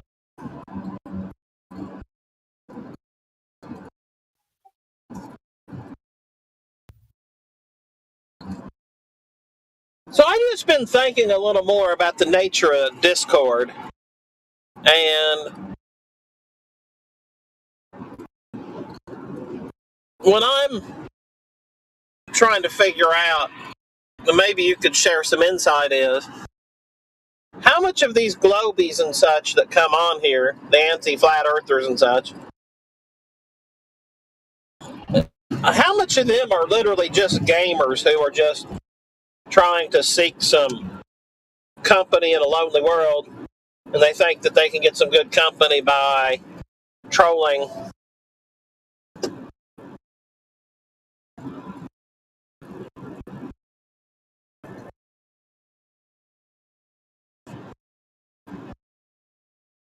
Probably hard to give you a definite number, mate, but probably a good few of them. I don't know whether the hardcore anti-flat earthers were, say, first gamers in the first place, but quite a lot of the trolls, so to speak, have definitely come in because of that. You know, because Discord is a gamer kind of server, so it's probably one of the reasons why. We get a lot of gamers in here, mate, so yeah, quite a few of them. Yeah, you know, like, because the thing I've kind of noticed is that the people who come in here, they say, oh, well, Earth's flat, and you're stupid because you don't believe the Earth's flat. Okay, well, why is the Earth not flat? Science, man, science. Okay, well, what science? Just Google it, man. No, we're asking you, tell us in your words, what is the science? And anyway, it just makes me wonder if we're wasting our time on so many people who likely just will never get anywhere anyway because they're not even here to have an actual conversation. And but we've got each other. We do get some good ones in from time to time, people who are here to learn.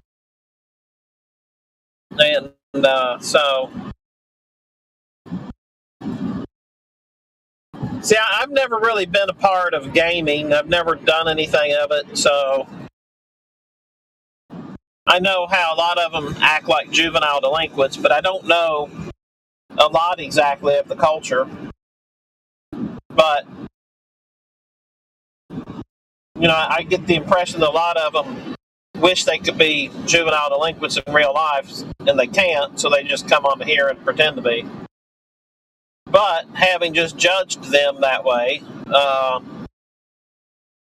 do ever occasionally hear somebody a little more well-intending on here that we have a decent conversation with.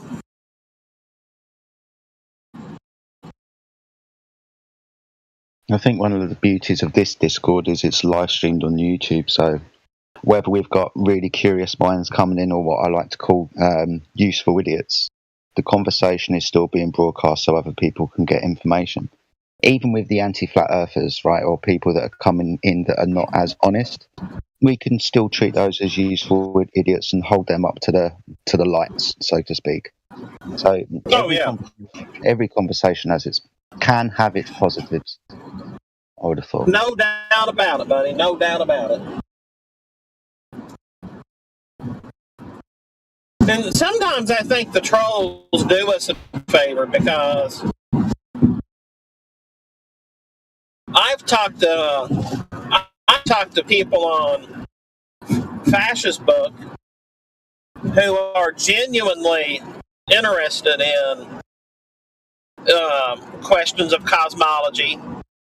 They have no idea that the Earth is flat or whatever. But the very moment they ask the first question, they start getting attacked and viciously attacked. And the next thing they're going, well, I'm just asking, this flat earther said X. I don't agree with X, but it's an interesting point. I can't disprove that. So I can't prove something else. And so I do think those gamers, trolls, anti-flat earthers, and just general haters, I do think they ultimately do us a big favor. I think they're like, I really think without them, we wouldn't have a movement.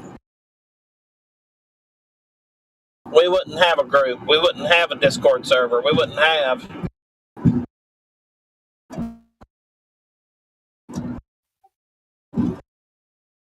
I think you're kind of 50% right with that, because obviously we've spoken about there's always going to be people that are interested in the flat earth from a honest point of view.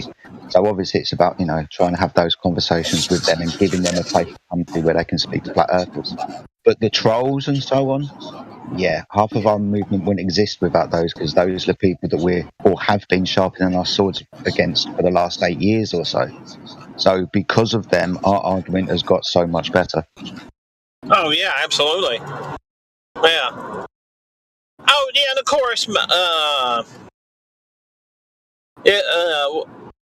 course, I'm sharing a simple reduction, and you can't take a complex community and reduce it to its simplest bits. Anything you would say would be absolutely wrong, but yeah, it's I think it's an interesting direction to view it in that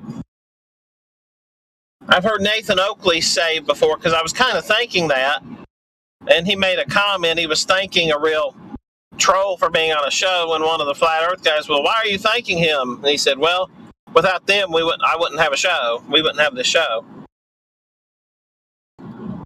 Yeah, and he's correct with saying that. Without these people, then he doesn't have a show, right?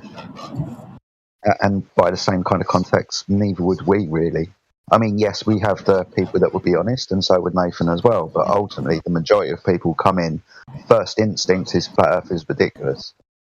So, yeah, being trolled is sometimes very, very useful. It does at least give content, right? Yeah. I mean, it makes sense to me. I'm but also I live by a theory that if you can't win them with wisdom, baffle them with BS. So it's one of those things. It sounds like wisdom or it sounds like BS. Could be both, could be neither, could be one or the other. So I guess whoever's listening to us in YouTube land will have to decide as far as the dissection of our participant base.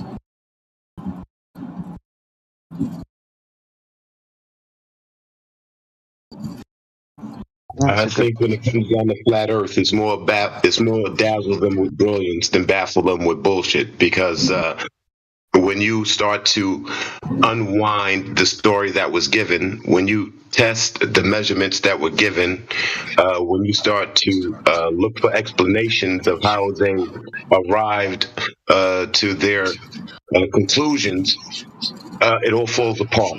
So as far as flat Earth is concerned and the idea, that's all dazzle them with brilliance. Oh, absolutely, yeah. Absolutely. And it is because I first started studying, I shouldn't say studying, I should say reading about general semantics from Alfred Korzybski somewhere around 2007. So about, 16 years ago now, almost? I don't think it was January, February of that year, but so I've been close to 16 years that I read about it really good then, and I've kind of here and there picked up on it. And Korzybski's big thing, more or less, is that nearly everybody takes assumptions and turns them into fact. And that's what I really like about what we do here is we introduce people to say, hey, look, these assumptions aren't fact. They're two different things. If you want to call it an assumption, that's fine. But it's not it's an assumption or speculation. And it's fine to speculate as long as you're clear about it. And that's what I think is really interesting that we do, the valuable service we provide the world, just besides talking about the topic of the Earth being not a squishy water-covered ball floating through space. That, I should say a squishy, bendy water-covered ball. But in the greater scheme of things, I think we open up a whole world to the right listener to then take that and apply that to every other topic. Or even the practicality of this salesman told me X, is that real or is that a assumption? So I think what we provide is a great on-ramp.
All right, I'm about to drop out. Thanks for the conversation and thanks for the space to have it in.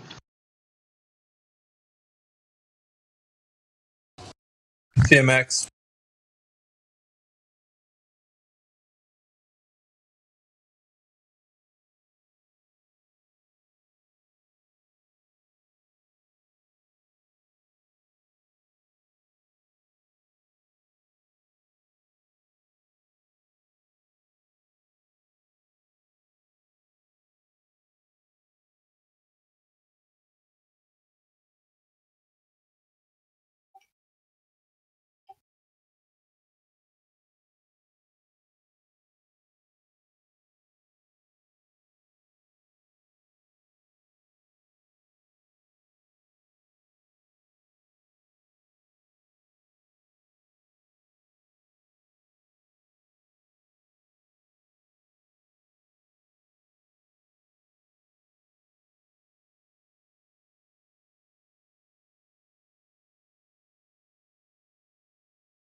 when talking, and my mic work. Does this mic work?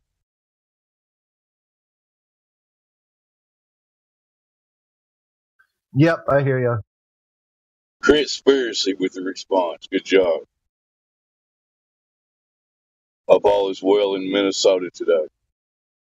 Yeah, hanging in there. The weather is gonna be. We got one nice day, and it's gonna get cold again. A little southerly wind head up, and then it went up to about 17 today. Early February up there, it's a good day when it's above zero, right? Oh yeah, yeah. Yeah, All it's right. like when they tell you the weather. in Minnesota is not happening above a spinning globe. I wanted to make you aware of that.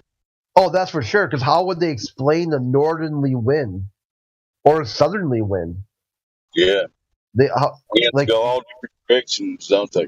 They Yeah. don't go in close. They all follow. You move with pressure. The wind is directed towards the pressure system. Has nothing to do with a rotating spheroid. Yeah, that seems to be a fantasy concocted by men, doesn't it?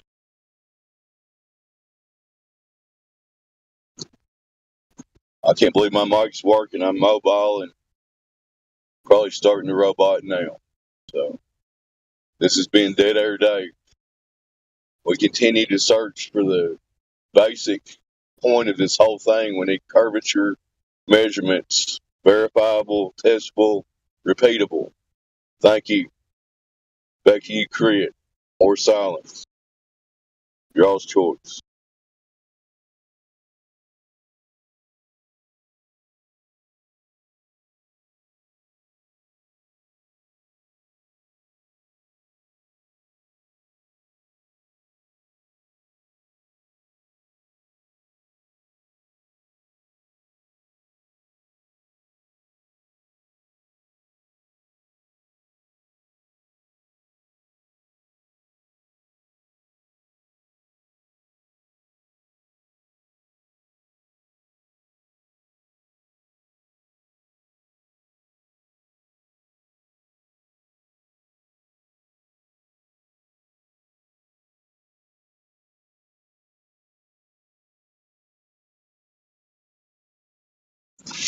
Okay, seems we're going to go with silence, so I'm going to break it for a moment.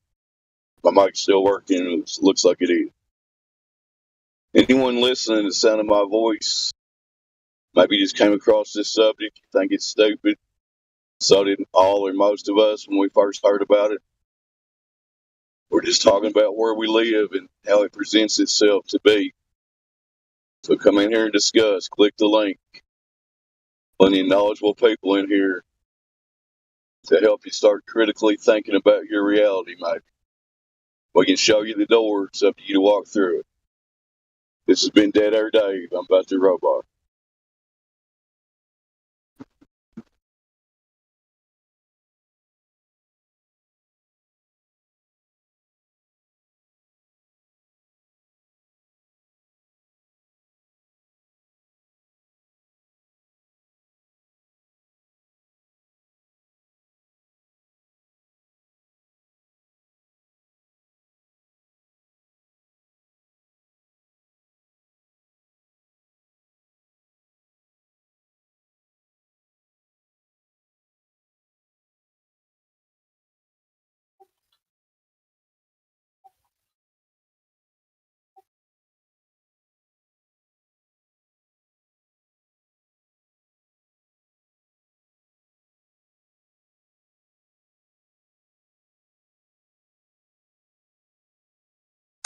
See you guys in a bit.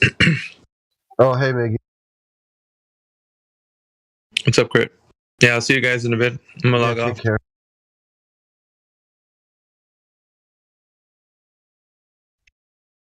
Have a good one, Mickey. I'm not roboting yet. How about Dave? I got one for you. Let's say I tell you, you know what, Dave? I'm done. I'm going to block you. I just can't take it anymore. You're trolling me too hard. Then the next day, I see a post of yours and I respond to it. Do I have you blocked?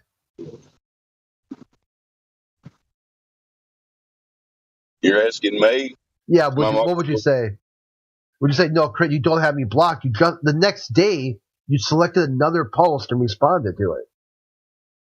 You can't have him blocked if you're responding to posts, right? Yeah. Words don't have meaning anymore for these people. So here, this is how this goes. I gotta admire you for dealing with those sophists, man. I don't know how you do it.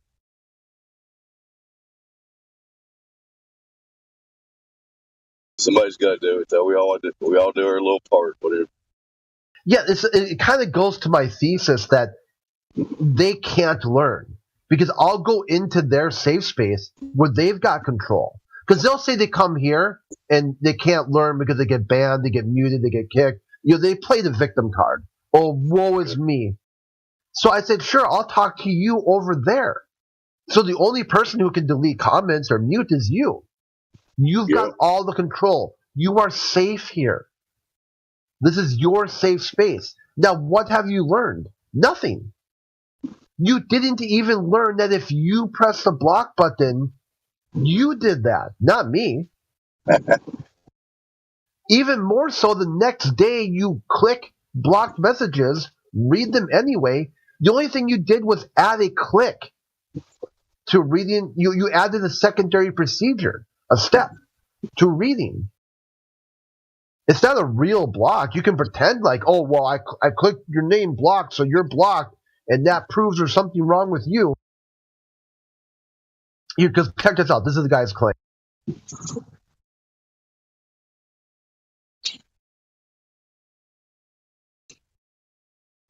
Okay, if people are blocking you, well, that means it has nothing to do with them. It's something to do with you.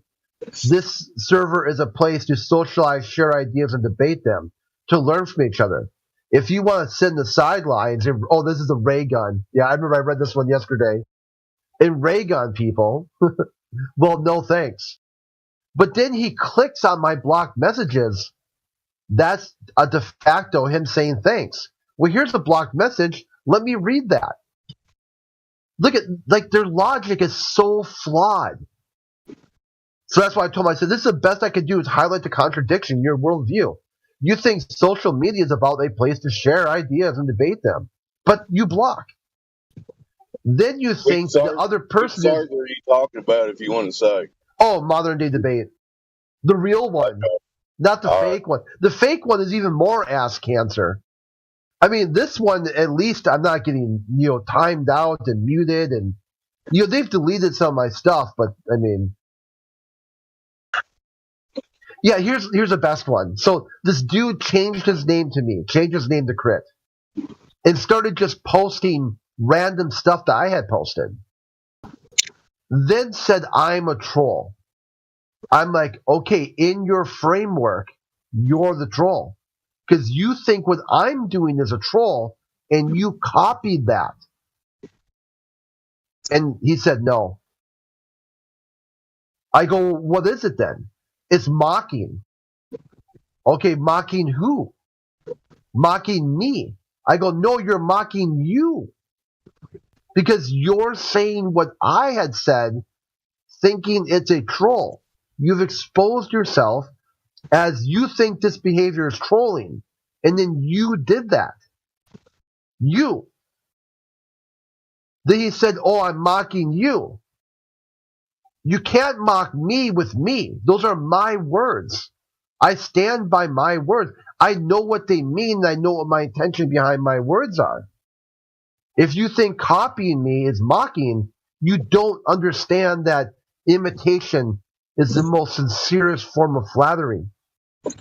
That is the best compliment that mediocrity can give to greatness. Had I not posted here today, you would have had no ideas. I inspired you to try to reach for the stars and become a great one like me. That's pretty wild, Crit. What to me, what that highlights is basically we look at some of these guys as like interesting psychological studies. and they think they're looking at us in the same way, but we're kind of talking past each other in a lot of ways. Yeah. These guys that want to accept reality as it presents itself or choose not to. You know what I mean? But they are an interesting psychological phenomenon. I agree with you. So. Yeah, and I understand too, because this is part of the thing I'm kind of ashamed of. Is when I first heard about flat Earth, I was kind of toxic and abrasive towards the flat earthers that I was talking to, until I stopped that and started listening to what they were presenting. Then I'm like, oh shit, they're onto something here. Because I had a version of flat Earth in my mind that was not what they were presenting. It wasn't even close. I had that stupid pizza dish, space pizza, third pizza from the sun. And they're like, hey, no, geocentric. And I'm like, what the hell is geocentric? And I looked it up. I'm like, oh shit, the first model of cosmology? 10,000 years or more? I go, damn. These folks are on to something. Let me go back and read some of my stuff. And it was tough. I mean, to that sort of ego death, to eat that much crow, that here you were telling someone else their ideas are wrong, and I'm not even remotely representing what their ideas are.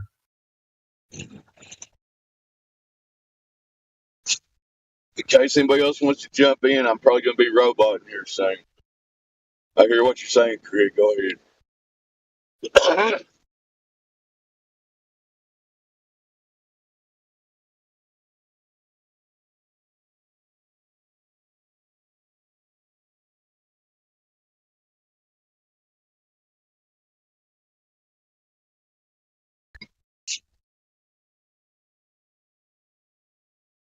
If somebody else wants to jump in, I thought she was on a monologue. My mic's still working there. Yeah, you're good. All right. Just to remind anybody listening, we need verification of this globe model that everybody thinks they live on. Start with the ball that is claimed the size ball. So we need direct measurements of curvature. We need verification of the motion and movements of the Earth and where it exists in the vacuum of space with our gas pressure system adjacent to it with no containment. So we need proof of that, one of those claims, please. Back to you, Chris.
All right, I guess we're having a momentary silence. If anybody's got bot controls, wants to play something, go for it.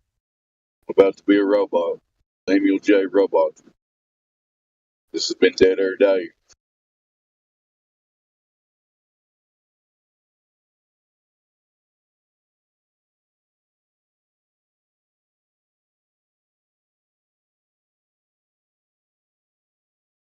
I'll post a message in Locker Room for DJ.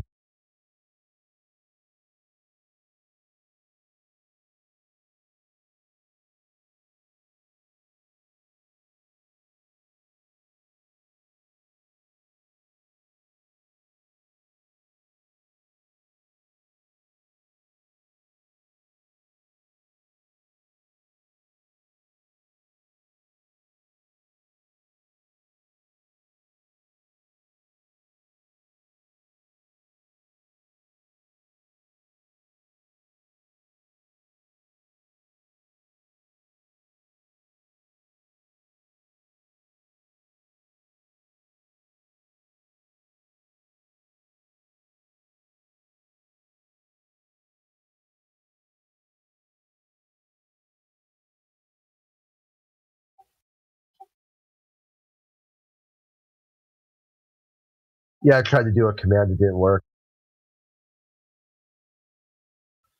Don't have bot control.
Fucking bot's not going to play anymore.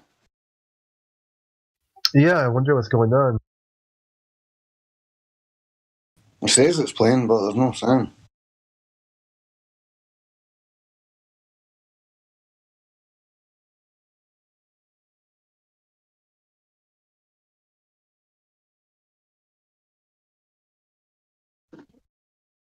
What's that, Spake? I'm probably roboting, just saying hello. All right, brother, how you doing?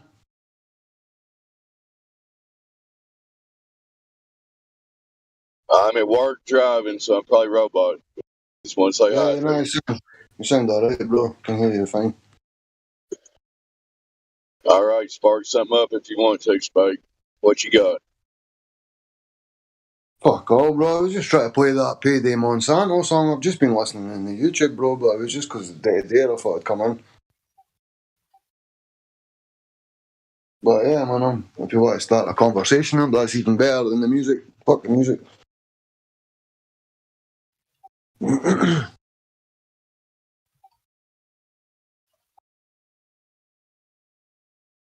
Get my new place to live, man. As soon as I get a passport for identification for the landlord, then I've got my new place.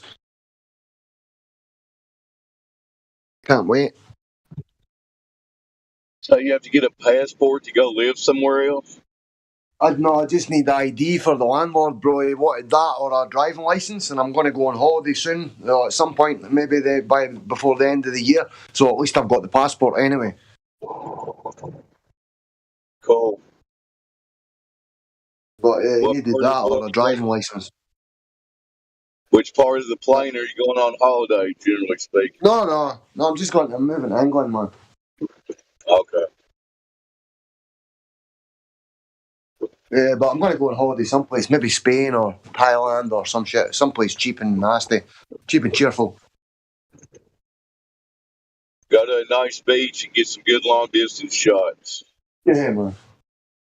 Fuck, I'm not wasting money on a camera, man. I've went through so much money. I could have bought a good camera if I had my own house when I got all that money a few months ago, man. I was going to buy a P900 or a P1000. One of the guys in here, he actually had one. And when I was talking to him, like, I told him, look, I'm getting money backdated soon, and I did get it. But he was just going to send me the fucking P900. He's like, I'll just send it to you and just give me the money when you get it. And I refused. I was like, nah, mate, don't send me until I get the money. And then when I got the money, I contacted him, and fucking someone stole it from his, like an outhouse, a locked fucking storage facility, and someone fucking stole it. So I should have got the cunt to send me it, man.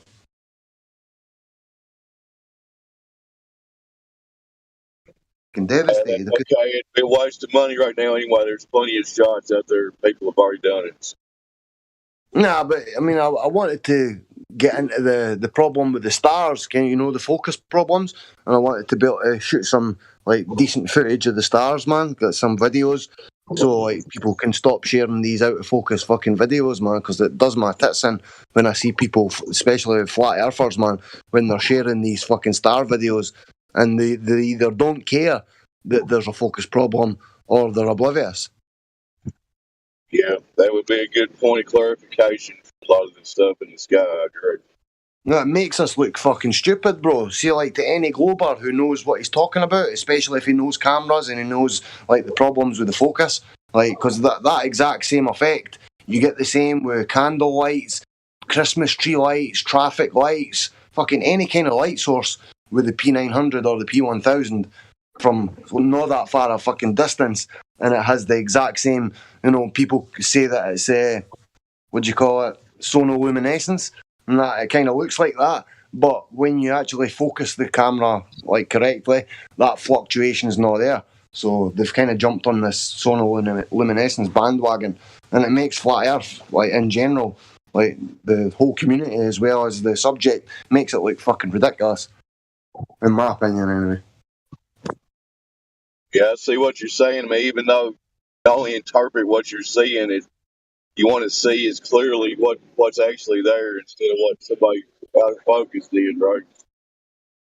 Well, any big sort of well-known flat earther, and if they're sharing that footage or they're putting any of that footage in their videos, then there's a fucking question mark above them, man. Yeah.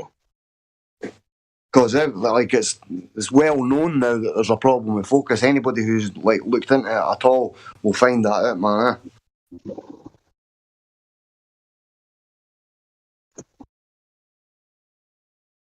Yeah, when you're trying to accept reality as it presents itself, but even though we can only look at stuff in the sky, you want the clearest view of whatever it is, right? Not just something weird.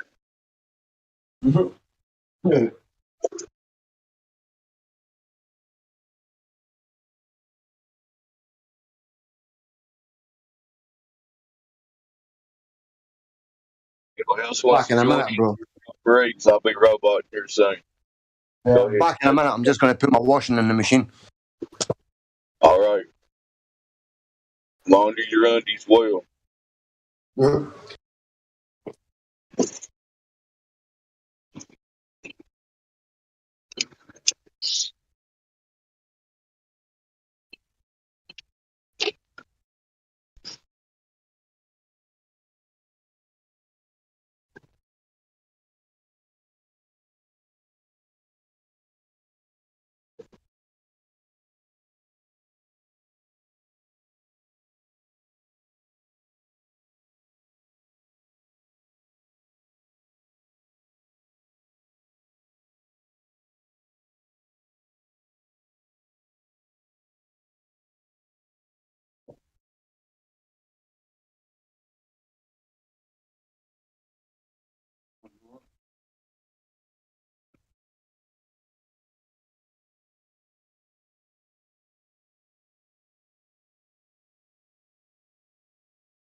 I'm back, bro.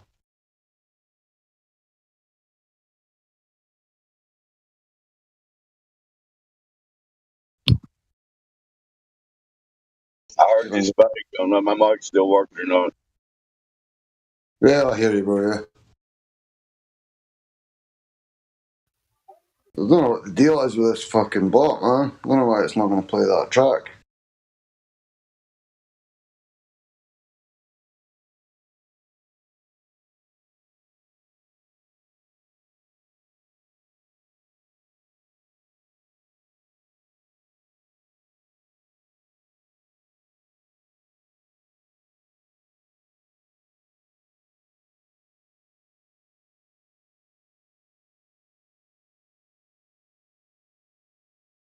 Now it's telling me only DJs can unpause the player.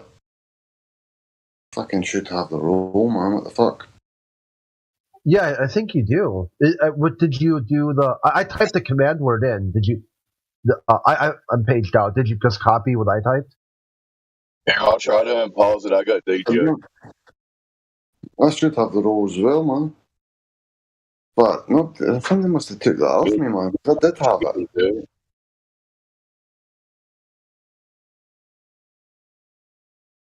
But I don't know who keeps giving me that fucking hamster army rope. Right, DJ bot control. Right, I gave myself it. Right, I should be able to play now, man.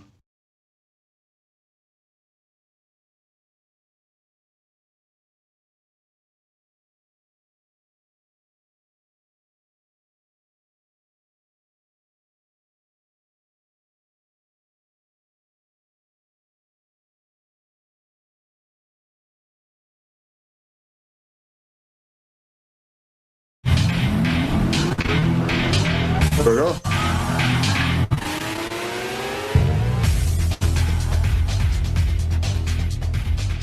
Welcome back to Strange World, part 4 of 4. It's you. Oh, how the fuck's that B. playing, We are man? taking calls, talking about whatever you want, and playing your smooth jazz favorites. Throw that in there. I ain't gonna skip. I always like to. I know you're not old enough to remember WKRP in Cincinnati, that television show. Yeah. But I I'm was, not gonna listen to fucking Mark Sargent, man. Idiom well, talk. it's a good show, but I know you were 2 when that show came out. Idiom talk. And it was. I love the late night aspect. I mean, the whole DJing. You know, in the middle of the night, like put on some candles, turn down the lights. Must have been a blast for some of those guys. Let's grab 479. 479. It's the last segment. What are we talking about?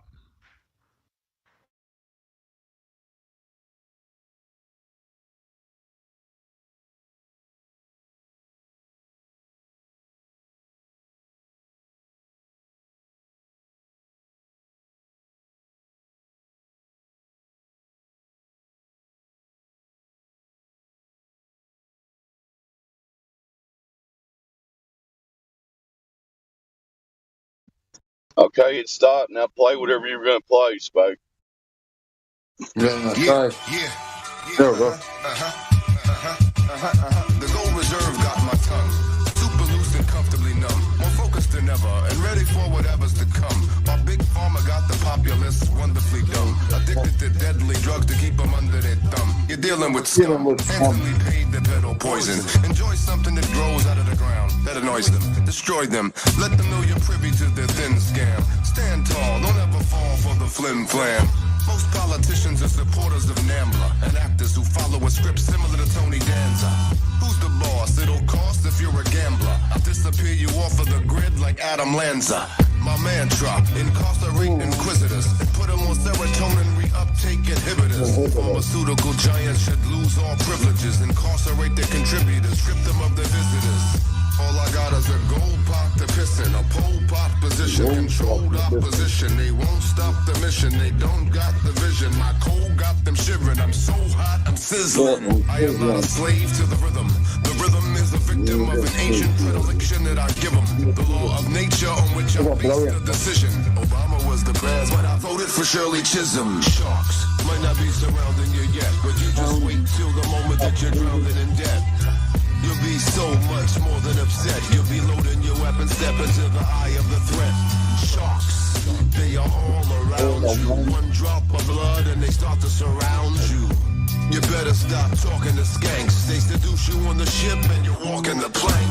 The treatment you're receiving is no different from stepchilds. You keep swallowing semen of these demons and reptiles. When will you learn? Pyros are working together, taking turns, and their only endeavor is to make it burn. Hey yo, I had enough of this. Justice Department suck my dick, fuck that bitch. I will force feed her the poison from a puffer fish. These snuffleupagus motherfuckers in love with this hot potato, but they won't even touch it with some oven mitts.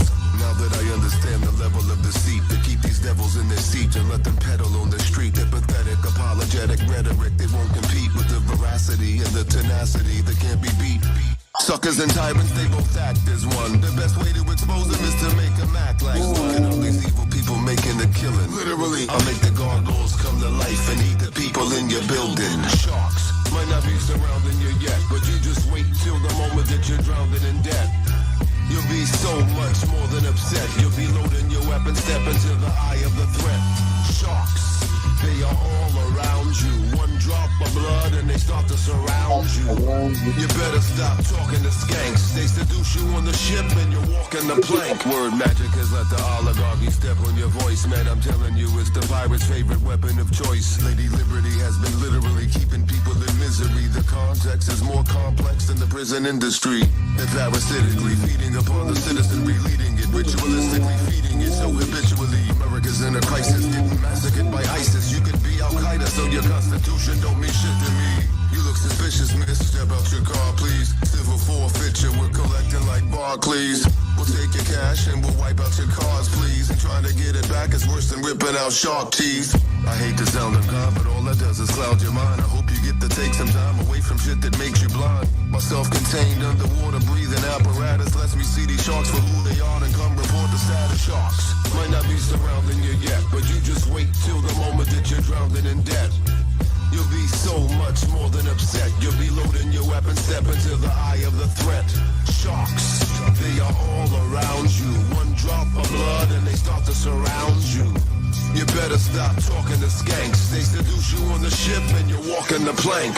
Sharks, say what? Say what? Say what? Say what? Say what? Say what?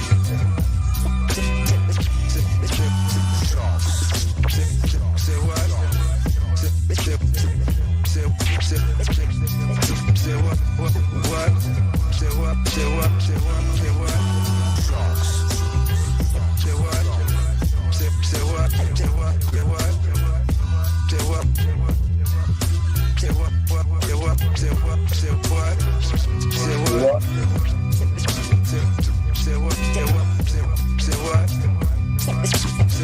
Say what?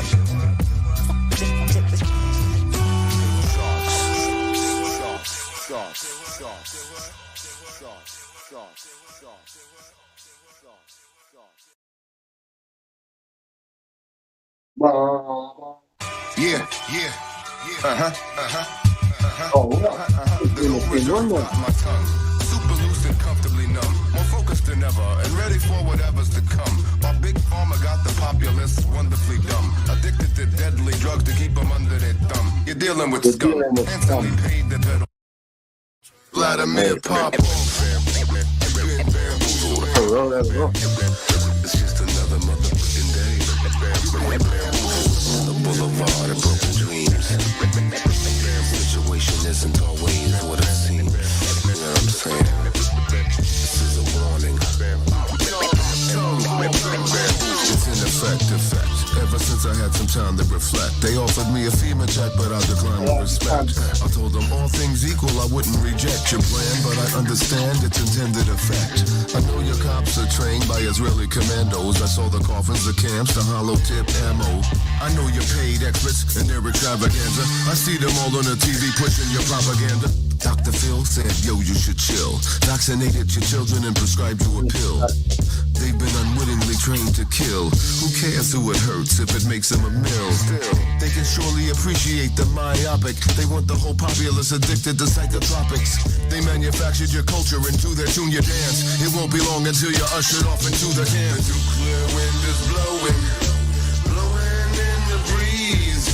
Your future lies on knowing your true enemy. It's time to buy some bullets, cause the ballot's full of whores. If that candidate gets 4 more years, you'll get 4 more wars. There's a predatory gang of scheming rats, relentless to censor us. Beat the motherfucker senseless. Freedom and truth must coexist, precocious. Won't you those who don't understand the symbiosis? You can't have one without the other. Like the First and Second Amendment, they go together, my brother. That's why when I'm admonished by someone who's shouting stop, I scream it from the peak of a fucking mountaintop. Voltaire taught me a lesson. You wanna know who rules, you just ask yourself who you can't question. Even Kennedy told you something's going on. Days after that, his whole dome was gone. Public ritual, so the public is fearing it. Done in the 33rd degree parallel pyramid. You get curious when they start throwing prices at you. Ask yourself, will you ever be a crisis actor? Nuclear wind is blowing, blowing in the breeze. Your future lies on knowing your true enemy. It's time to buy some bullets, cause the ballot's full of whores. If that candidate gets 4 more years, you'll get 4 more wars.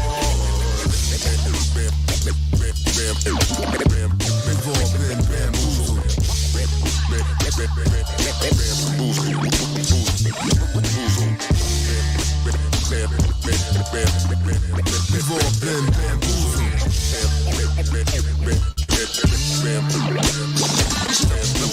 Something's fishy here. Can you smell it? Something's fishy here. Something's fishy here. I think it's gonna get more macabre.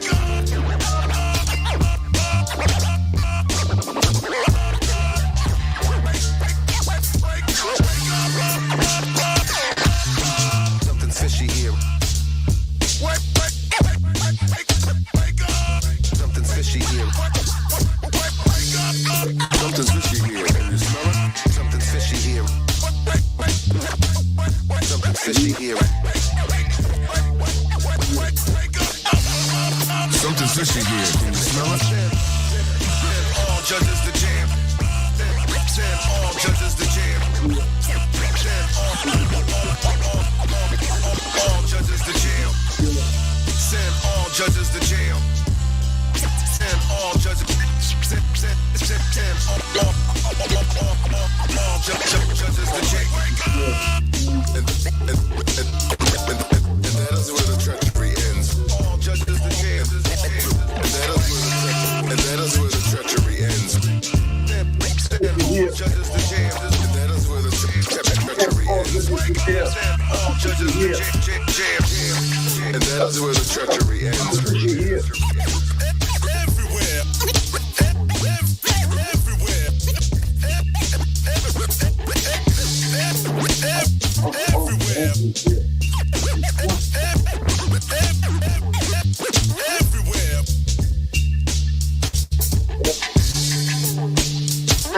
Judges to jail. Send all judges to jail.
Anyone still here, boys?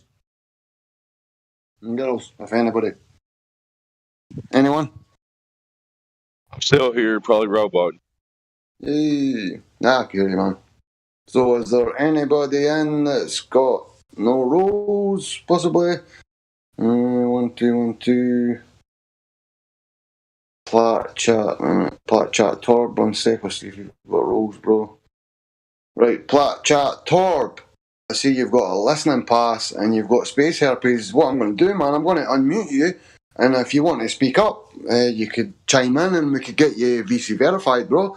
Just have a 5-minute discussion with me. As long as you're not a troll, I'll give you VC verified and take away your listening pass so you can get access to the different rooms.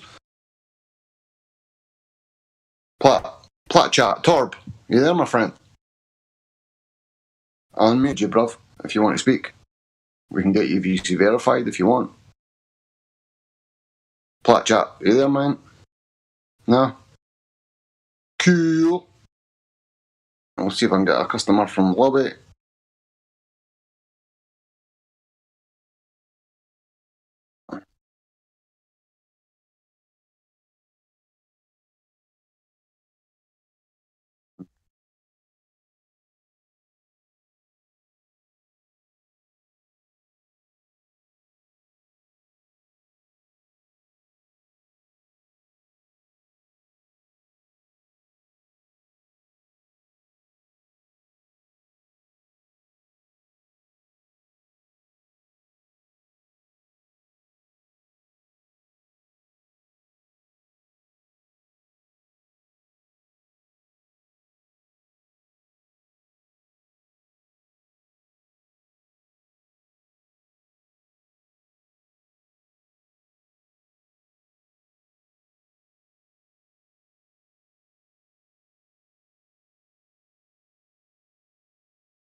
Send all judges to jail.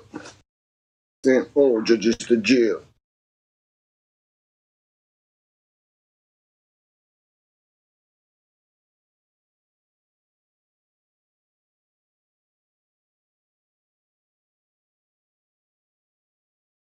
What kind of place is this? They're just friendly, Tony. Life is different here. West Coast weirdos. A smack smoking, self-proclaimed wizard. This dude is fucking crazy. As far as I'm concerned, man, he held that bird brain and ducked my baby. Why'd you even take it there with your weasel words? You couldn't have picked the second time to be absurd. When the truth light shines, better be prepared. It will leave you psychologically disturbed. And this is not conjecture. You are clueless of my to-do list to affect ya. You fake your whole world. I know those beards you pay to say they're your girl. You're a cock, hypocrite, and unholy crook. I will burn all of your Alistair Crowley books. I don't know about wise, but you're clever, pal. You possess the beady little eyes of a pedophile. As soon as you begin to babble, you demonstrate a persona that's similar to Jimmy Savile. The CPD should force you to register. You are not a wizard, you're a fucking child predator. Stop it! Chasing the dragon. Everybody wants to catch a little piece of something, but I promise you don't ever get it. Son of a awesome, man. Think about that. Every time they think that everything is copacetic, they not had a problem dealing with it. The fuck have you been smoking? I'm looking at your narrative. It's loaded with anathemas. I don't think you know what the psychological damage is when you take the genteel nature of an innocent child and proceed to micromanage it. You're a milk-toast, mealy-mouthed ventriloquist, and your narrative smells like a filter fish. I came to revise it. You can't defend it. I dare you to even try it. To give you a lobotomy. In the final analysis, it That's I take it this place, this Maple Street, is not unique. By no means. The world is full of Maple Streets. But we'll go from one to the other and let them destroy themselves. One to the other. One to the other. One to the other. I travel so much it makes me want to thank my feet. I'm all alone at night walking down Maple Street. I hear the angels speak, I see the demons walk. Can I get down at least a block without hearing all this evil that these people talk? I don't believe in time, I don't need a watch. I'm not a person, I'm a spirit in your speaker box. Monsters are coming, they'll be here anytime now. Get the kids in the basement and lie down. The system's based on divide and conquer. Just look in the face and the eyes of a monster. This is quality, fuck the size of a concert. A blonde jerk in a 9/11 inside job shirt. I had a future life progression tonight. I'll be a crystal bird in my next life, flying through the night in perpetual flight like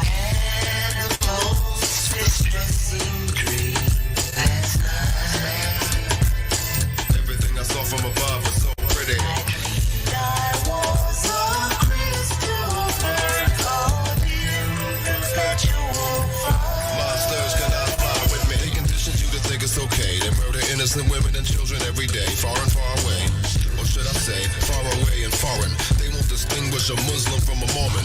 Have fulfilled their plans to surround Earth. Now your job's done and you're nothing but a brown shirt. Don't let them shake your hand with a mason grip. You might walk away, my friend, with a Verichip.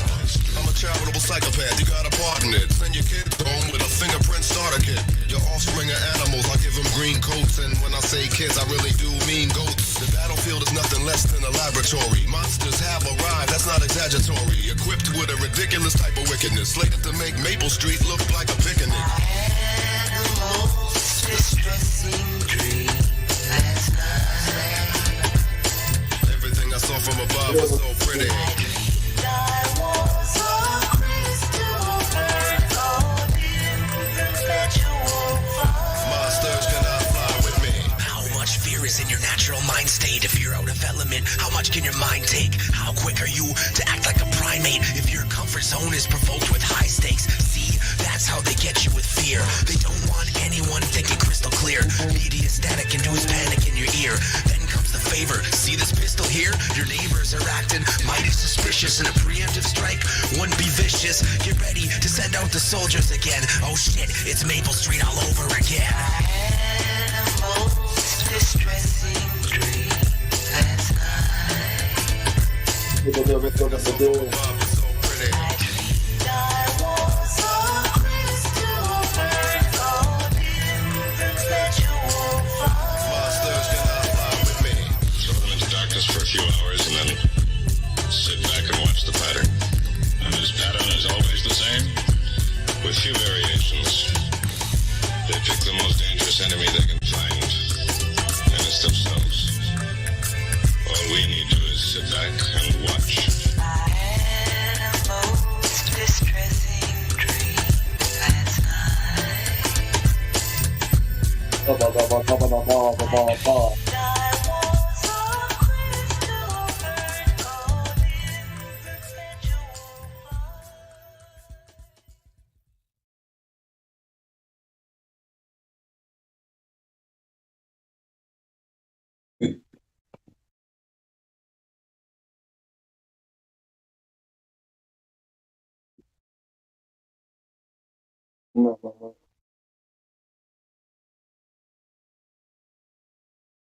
Check if it's up.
See if I can get a fog.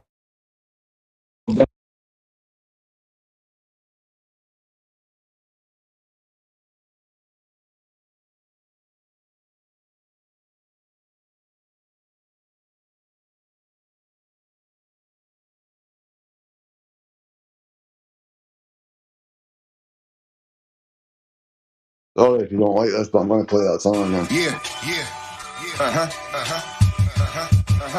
The gold reserve got my tongue. Super loose and comfortably numb. More focused than ever and ready for whatever's to come. My big pharma got the populace wonderfully dumb. Addicted to deadly drugs to keep them under their thumb. You're dealing with scum. Instantly paid to peddle poison. Enjoy something that grows out of the ground. That annoys them. Destroy them. Let them know you're privy to their thin scam. Stand tall. Don't ever fall for the flim flam. Most politicians are supporters of NAMBLA and actors who follow a script similar to Tony Danza.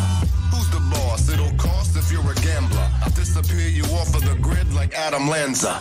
My mantra, incarcerate inquisitors and put them on serotonin reuptake inhibitors. Pharmaceutical giants should lose all privileges, incarcerate their contributors, strip them of their visitors. All I got is a gold pot to piss in, a pole pot position, controlled opposition. They won't stop the mission, they don't got the vision. My cold got them shivering, I'm so hot, I'm sizzling. I am not a slave to the rhythm.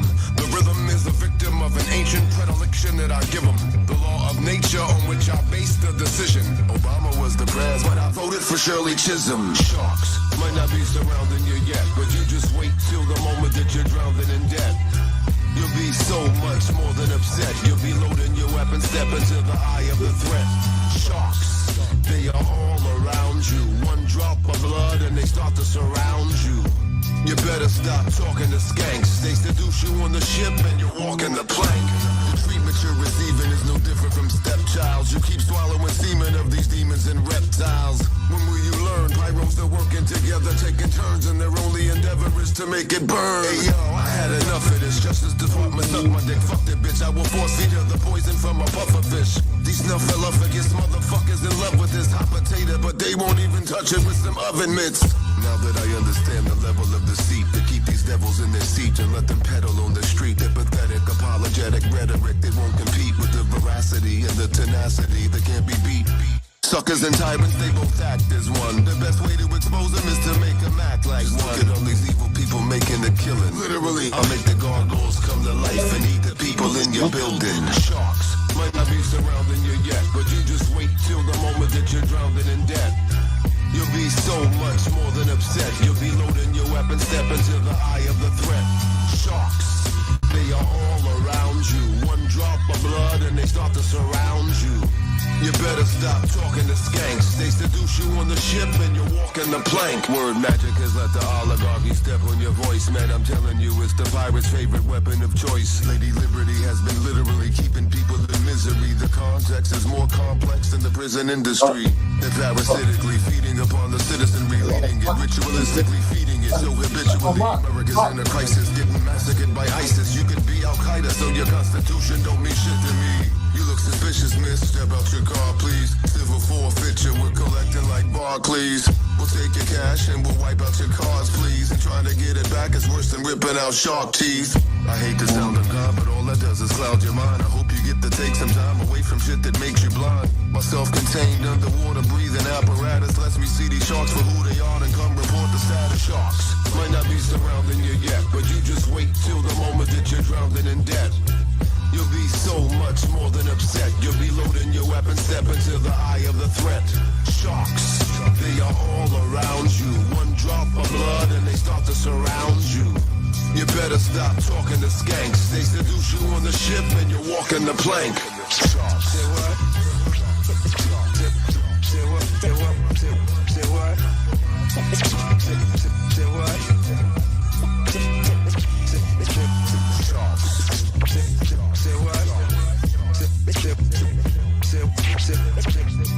Say what? What?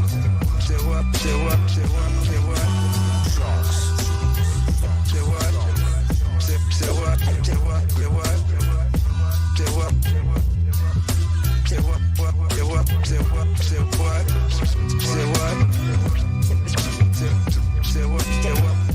Say what? Say what? Say what? Say what?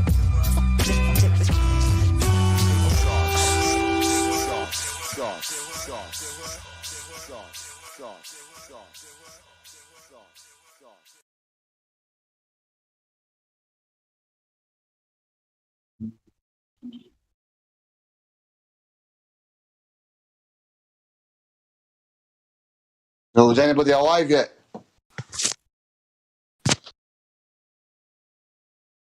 Bonjour. Nobody.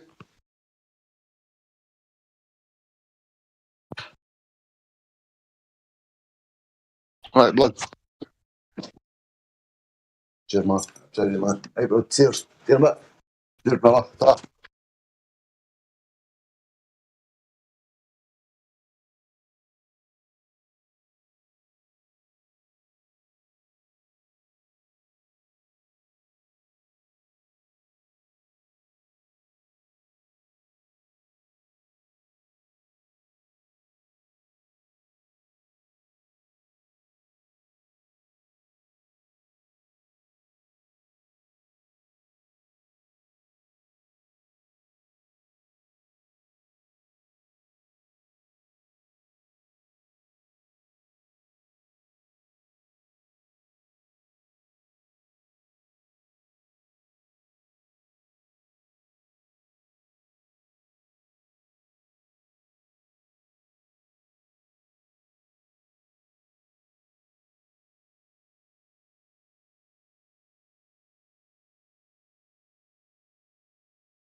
Anybody alive? Don't really want to put more music on mine because I'll keep the talk off the live stream completely if I just keep playing music. So anybody wants to talk, fire in if you want. The stage is yours. Take it away. Anybody? Don't everybody speak at once, man. We'll have to start muting people.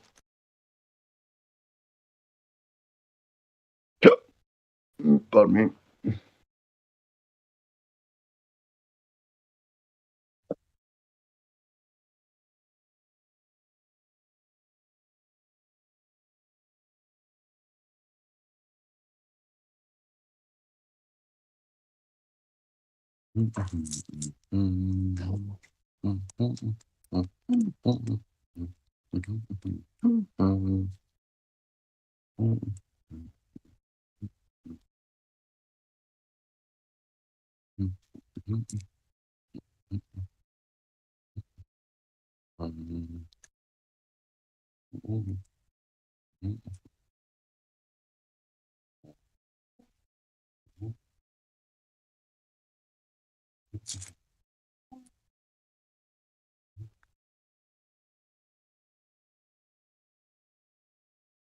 Don't ever fall for the flim flam.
This is 24/7 radio. Anybody want to speak?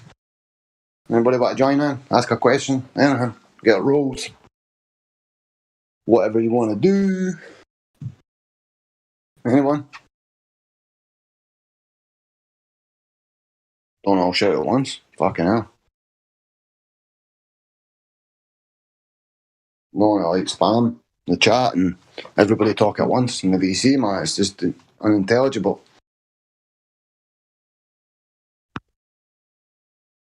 So I can't tempt anyone to talk. No. Tried.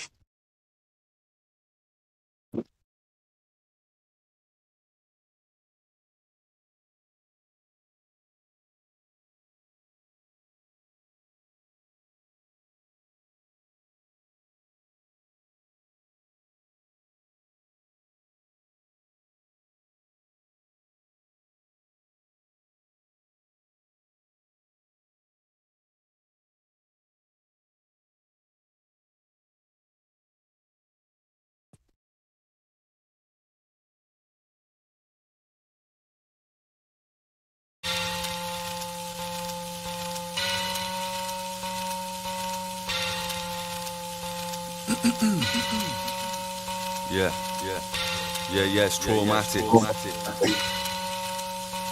Truth hurts.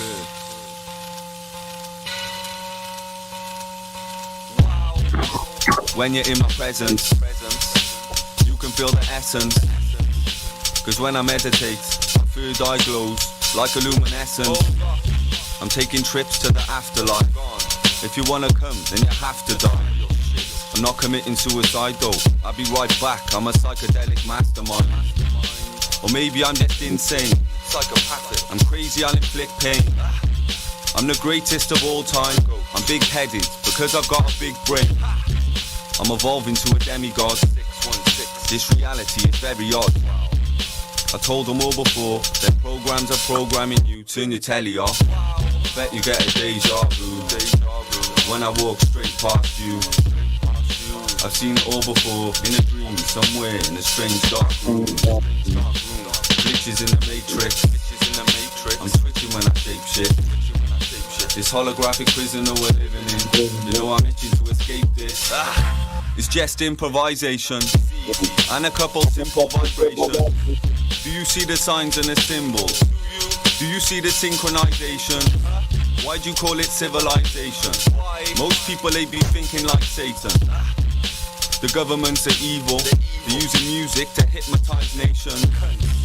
They're pocketing the profits. They want a profit in their wallets. They're poisoning your food. Don't swallow it, cough it up and vomit. They're being horrid and demonic. I'm being positively honest. My third eye is fully activated. I'm pushing knowledge in your forehead. Wake up. I bet you get a deja vu when I walk straight past you. I've seen it all before, in a dream, somewhere in a strange dark room. Glitches in the matrix, I'm switching when I shape shit. This holographic prisoner we're living in, you know I'm itching to escape this. It's real. I am no amateur, I'm self-made, no manager. I get booked 24/7, there's no space in my calendar. I'm breaking down barriers, annihilating any challenger. I don't smoke crack or sniff coke, never. I smoke weed and sniff lavender. You won't see me for a few months, but still I give them goosebumps. Please don't be a nuisance, cause I'm a loose cunt. 10 grams in my blue blunt, sprinkle on some moon dust. And when I roll a Zoota, I don't use a grinder, I'm breaking off huge chunks. Bet you get a deja vu when I walk straight past you. I've seen it all before, in a dream, somewhere in a strange dark room. Glitches in the matrix, I'm switching when I shape shit. This holographic prisoner we're living in, you know I'm itching to escape this. Bet you get a deja vu when I walk straight past you. I've seen it all before, in a dream, somewhere in a strange dark room. Glitches in the matrix, I'm switching when I shape shit. This holographic prisoner we're living in, you know I'm itching to escape this.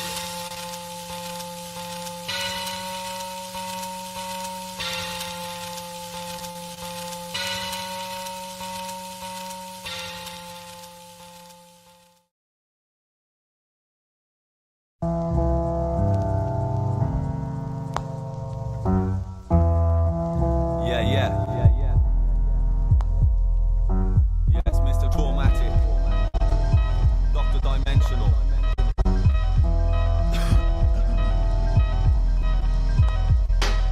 Don't let the cultural conditioning control you. You don't need to worry about the vaccine for Ebola. All I see is terrorism on a television. All they do is lie to you, it's all a fake persona. Turn off your TV, go outside and leave your sofa, cause you notice when you're looking up and planes are flying over. They're spraying chemtrails, it's not normal. Geoengineering makes the atmosphere colder. Yes. Don't worry about the finance on your rover. Worry about the mercury they stick inside your molars. And worry about the taxes you're paying to the soldiers. They're dropping bombs and leaving children in a coma. There's aspartame inside your soda, fluoride in your water, turning you bipolar. Worry about McDonald's, KFC and Coca-Cola, cause you feed them to your kids, they might as well have catch pneumonia. The mental issues when they're older, it's terrifying. I'm talking truth, real facts, though I'm never lying. I do my best, I'm forever trying. If humanity do not ascend, I'll end up crying. We'll all end up dying, cause humanity's defenseless. All I see is pain, but my strategy's relentless. Never ending, no, the agony is endless. Paradise is infinite, the galaxy's tremendous. Well, that's so deep and intellectual. I'm giving them facts when I'm speaking at a festival. I'm screaming, no freedom ain't acceptable. Well, that's so deep and intellectual. And now my sanity is mad at me for finding out the truth. Cause in reality, humanity is dying out, it's true. I'm astral traveling, I'm flying out the roof. Because your government officials, they've been hiding all the proof. Now my sanity is mad at me for finding out the truth. Cause in reality, humanity is dying out, it's true. I'm astral traveling, I'm flying out the roof because your government officials, they've been hiding all the proof. That's why I'm channeling these frequencies of energy right from the fifth dimension to awaken lost souls. Even though this mass awakening is taking place, ascension is priceless and only God knows. Yes, believe me, being vegan isn't easy. All I see is GMO cause real food costs loads. Pick up my vegetarians and all my entities. Plant-based protein will give you strong bones. Nature is astounding, that's why I love green. I love grounding and gazing at sunbeams. You got healing powers, but the unseen. Fuck the dentist, saber poison in my bloodstream. Now this mercury is hurting me internally. It's burning me, these metals in my mouth are needing surgery. It's an emergency, I need it urgently. Holistic dentistry, no infirmary. And now it's getting complex like quantum biology. The blueprint to the universe is sacred geometry. You can see it microscopically or looking through a telescope and studying astronomy. I'm talking real facts, I ain't talking comedy. There's a lot to learn, trust me, there's a lot to see. Show compassion, integrity and honesty. Humanity is equal, that is my philosophy. So I researched all the greatest minds, like Pythagoras and Plato from the ancient times. I use this information when I'm making rhymes to resonate with people in a different place and time. Metatron's cube should be common knowledge. The methyltryptamine should be compulsory in college. That's intelligent design in the creation of the universe. Trust me, that's a promise. Metatron's cube should be common knowledge. The methyltryptamine should be compulsory in college. That's intelligent design in the creation of the universe. Trust me, that's a promise. Trust me, that's a promise.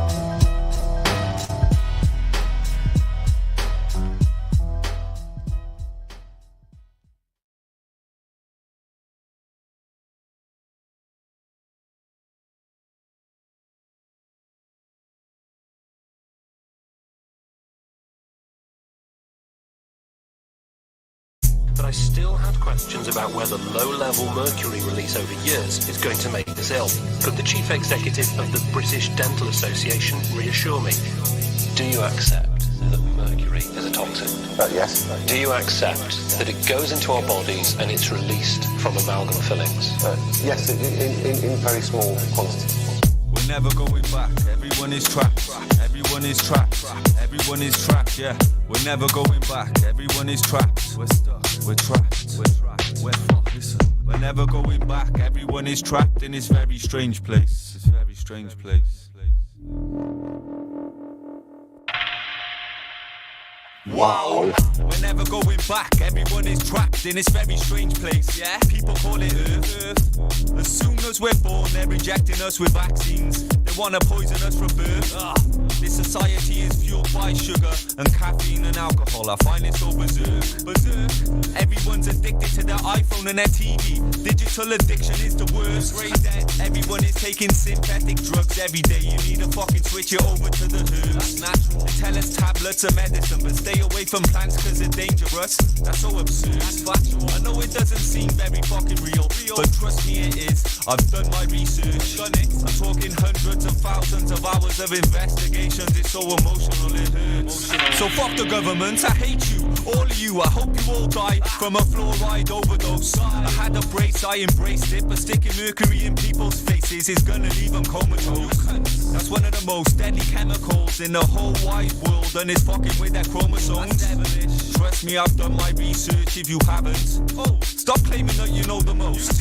Cause one amalgam filling releases 50 milligrams of vapor on a daily basis. I've had 13 of these fillings in my face for over 10 years, wow. And now it's time to face it. Cause slowly they're killing me. I'm feeling all the symptoms, I'm hoping there's enough time to change it. If there's not, don't worry when I die, I ain't ever coming back to this holographic matrix. I ain't ever coming back. Everyone is trapped, everyone is trapped, everyone is trapped, yeah. We're never going back, everyone is trapped. We're stuck, we're trapped, we're fucked. Listen, we're never going back, everyone is trapped in this very strange place. This very strange place. Wow, it's full of evil and deceit. All I see is jealousy, and rage and hatred. Oh gosh, this place I hate it. It's ruled by wage and pay slips. It's full of snakes and rapists. The human race is racist. Everything you know is being told to you. How do you know it's not all fake and makeshift? You don't. How do you know it's not lies? How do you know it's not lies? could be straight up fake shit, like a blatant facelift, or some ancient spaceships. You know my brains ain't basic. I'm not great, I'm the greatest. My third eye's fully activated. That's why I'm seeing all these faces shapeshift. Their latest document says the largest source of mercury exposure for most people in developed countries is inhalation of mercury vapor from dental amalgam.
Hello.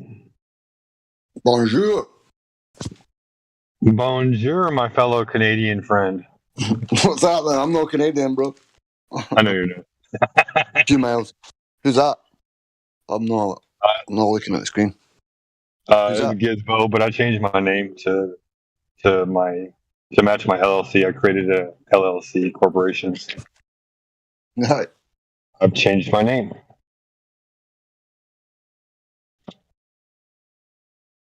So you find me under Sheepdog Legend now. I was thinking about just going back to my Panto name. I've got another account called that, but fuck, just get bored. Yeah. Like, choose a new profile picture, but I need to find a good one for to replace that baby face, man, because it's a cracker. It'll be forever before you find that one, man.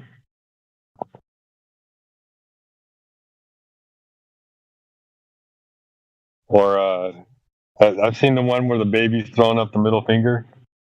That one's a pretty good one.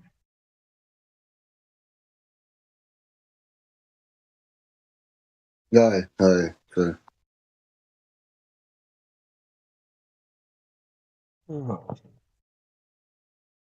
Just pop my head in here to say hi. I'm gonna be doing a lot of studying today, so It's just been dead, bro. It's a dead day. Well, no, I just came in because it was dead and fucking tried to played a few tracks. But I just sat here. I thought there was a few queued up, but it must have stopped playing. I think that was the end of it because it didn't keep playing. So I was like, okay, I'll turn my mic on for a little bit. Right. Got Dave in here. He's not doing his job.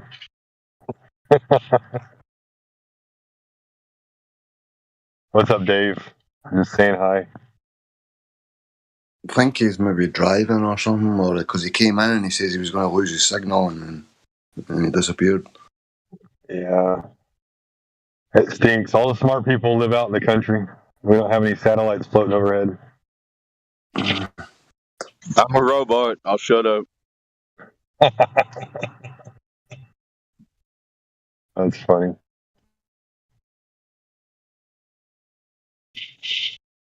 But yeah. It's pretty cold out here in Texas. Got a bunch of ice on the ground.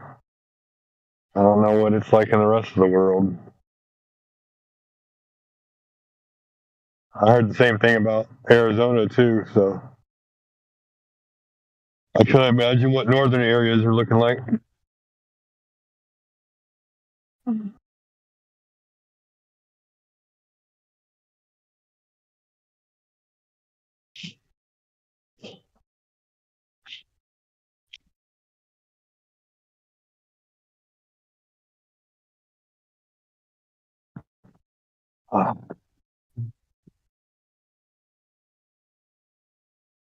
Let's see. Trying to think about world events. Oh, did y'all? I gotta share this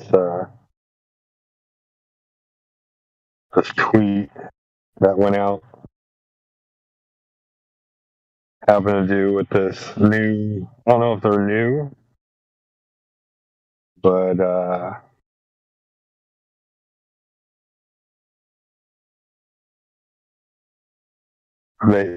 they tweet out amazing astronomy.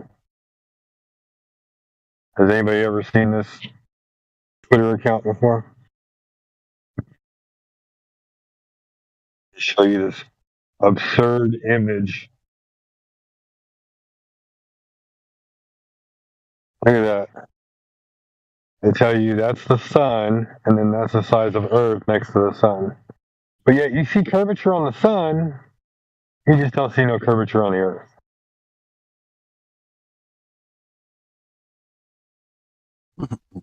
That's the first time for everything. Right? And like, look how cartoon it has to be, dude. It has to be cartoon. There's no other way it's gonna be.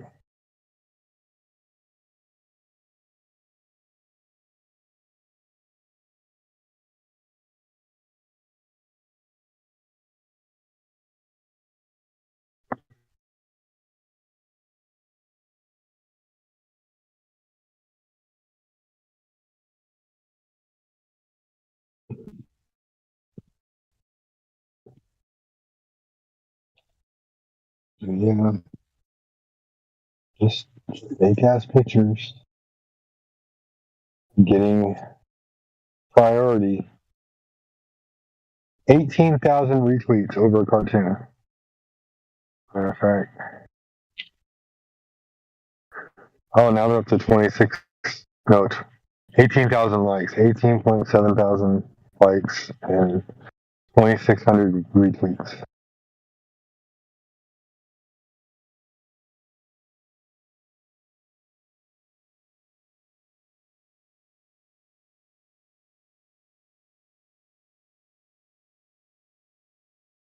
I'm listening, bro. I'm just typing as well. It's absurd.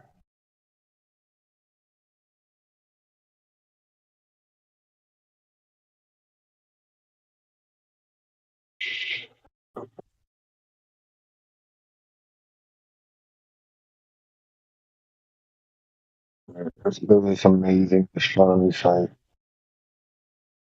Matter of fact, they were the ones that tweeted out this. I took a screenshot and then I took a side-by-side screenshot.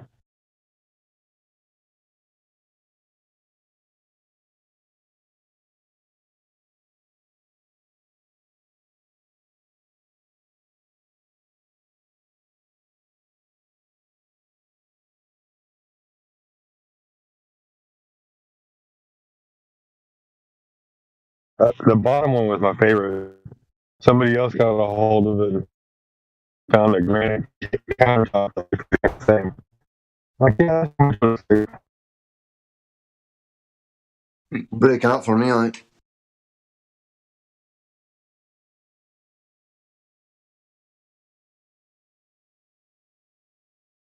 Hey, I roboted there for a second. You said the granite countertop?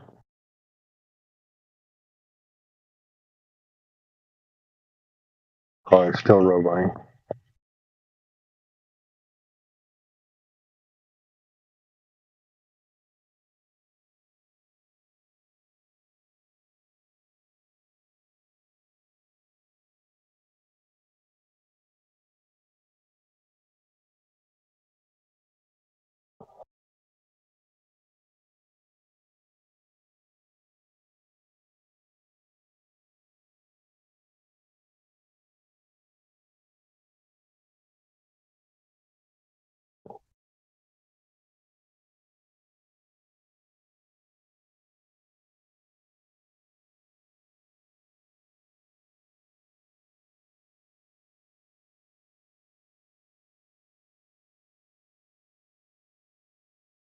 There's one for everyone.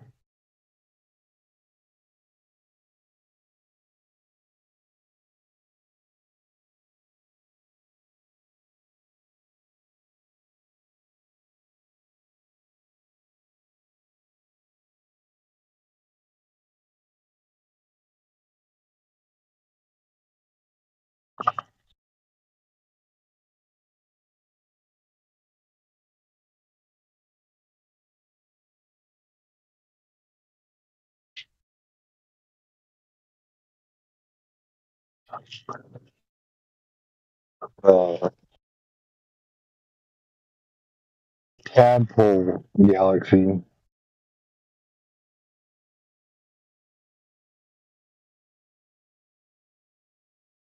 So absurd, man.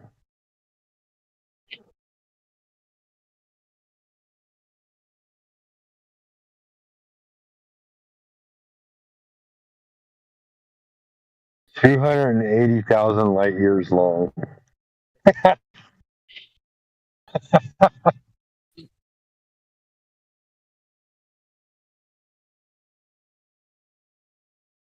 Where would we be without those big measurements? Exactly the fucking same. Without all that shit. Even if there was a place called space, the state that the world's in, they shouldn't be spending that money on space. With just the state all over the world, not just in fucking the Western world where it should be fucking, like, it should be running perfectly. But it's like a fucking cesspit everywhere.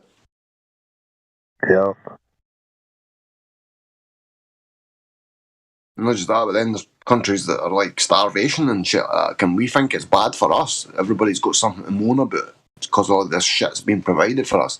Everybody's just not happy with it, like in the subconscious, man. Because the subconscious knows that you're flat and stationary.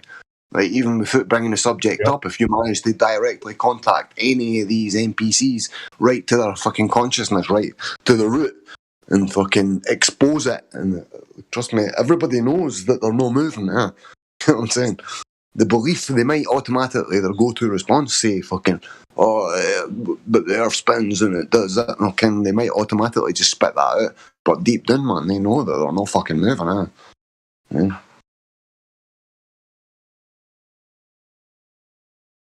That's what. It's probably about the past year I've been like specifically saying that to people, and you're definitely not moving, and asking them, making them answer me, like making them reply.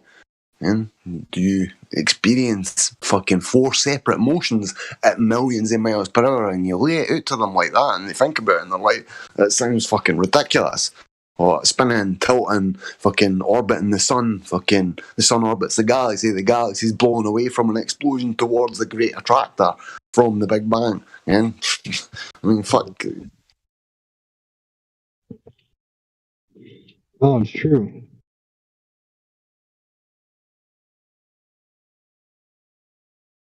I was trying. Do you know anybody that's really good at maths?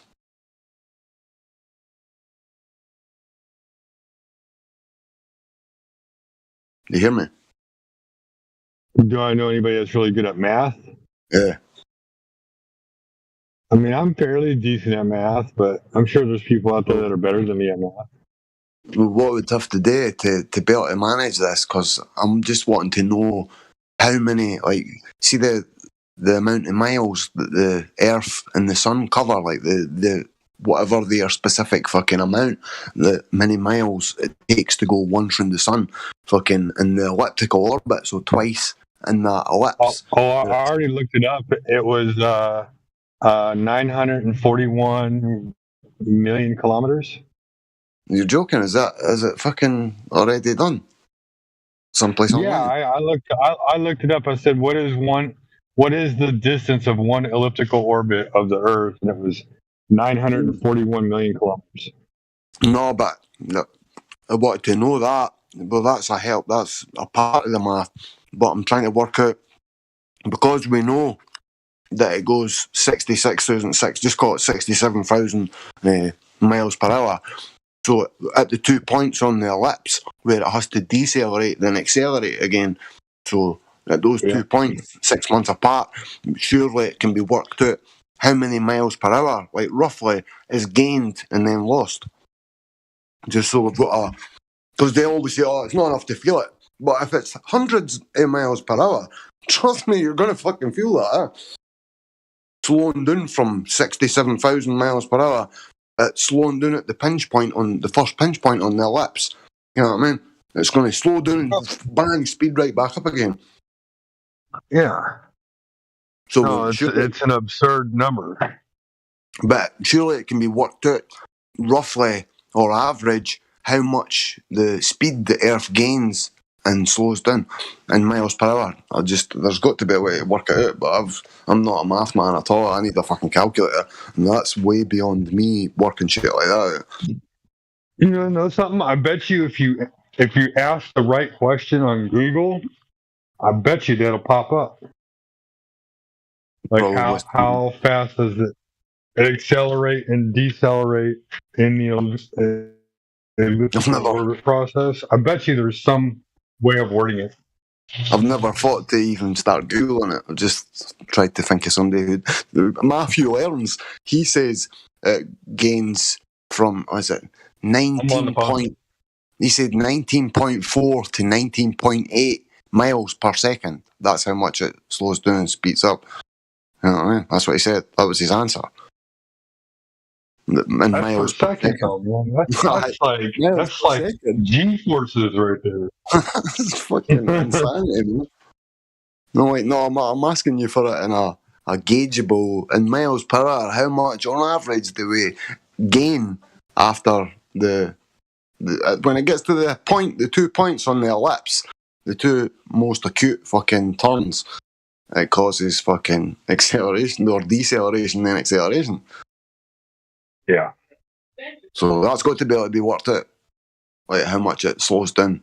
So if it's like 300, 800 miles, or and somebody who knows maths, but somebody who's a glober and in here arguing all the time, just like Matthew Learns, they're not going to answer your question that fucking makes them look stupid with the speed and the times and shit. Because they know that shit is stupid, but they've got no choice but stick to it. And the average speeds that the fucking Earth supposedly orbits and spins and gets dragged in all these different fucking vectors. But they've got to accept the official narrative, man, so they look ridiculous. I think Matthew would answer that question honestly, only because he believes in giving honest answer. It's just his point of view. He's refusing to let go of the glove, and that's just the way he's gonna live. But I bet you he would answer that question honestly if he did the math. Well, that's what I asked him, and that's what he said. It just says it in miles per second, and I was like, well, I'm wondering how much miles per hour it gains and loses, roughly. And he wouldn't get. Well, if it's 19 miles per second, all you gotta do is multiply that by 60, and then you get a number, and then multiply that again by 60, and you get another number. That's your miles per hour right there. So let's see here. I'll do it for you right now in the live stream. 19 times 60 equals. So it's 1,140 miles per minute times 60 equals 68,400 miles per hour. Say that again? 68,400 miles per hour. That's the highest speed that it gets up to? That's the 19 miles per second. That's what 19 miles per second equals per hour. Well, that's more than what the Earth's supposedly fucking orbiting at, though. No. 68,400 miles per hour. So if we're meant to be 666, ain't we? It's meant to be 66.6 thousand. Right. Let me do. People round it up to like 67 and shit like that. But that's what it's meant to be, eh? Or I've seen fucking stuff like that, and it was years ago I seen that shit, a long time ago. But like, it comes from old shit, man. Eh? These cunts are maniacs, man. I think it's the fucking sign of man, eh? 666. So 110,079 kilometers. So 941. 1, 2, 3, 4, 5, 6 divided by 110,071. Families who have been doing this for generations.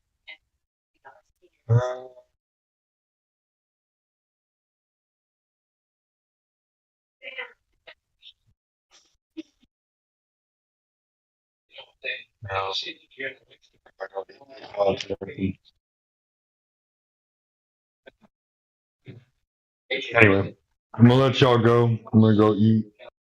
I'll catch y'all in a little bit. I never heard you like. Say it again, bro.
Everybody quit talking, Spike.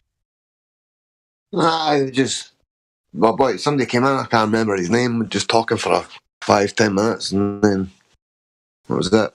The songs, there was a queue on, man, and then they stopped, and then somebody started talking, and then he went away, and that was it. I'm just in a brief zone where I should have reception, so I was just saying hi again. I'm sure. In fact, he did say hello. He was saying hello to you, Dave, and I told him that you might be like out of signal or someplace. But he did. He asked for you, or he called for you, thinking you were listening. Oh, I can't remember his name, man. Well, you do have President Orion in here. I think he thinks he lives on a spinning ball, zipping around through nothing in several different directions. Don't you, President Orion? He must not be near his mic. Mess with him. Back to you, Spike. I'm just sitting typing, man. Put a song on. We're just waiting on the proof of the bendy water. Water.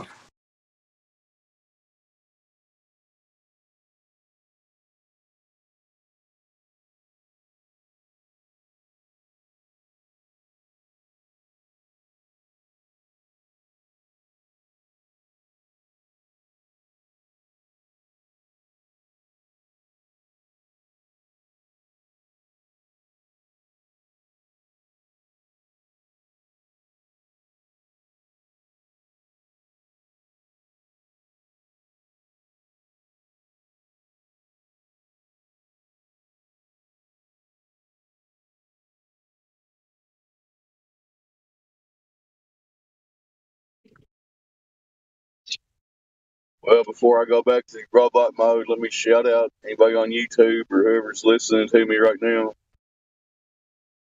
Feel free to click the link, come in here and discuss this topic, the shape of the earth.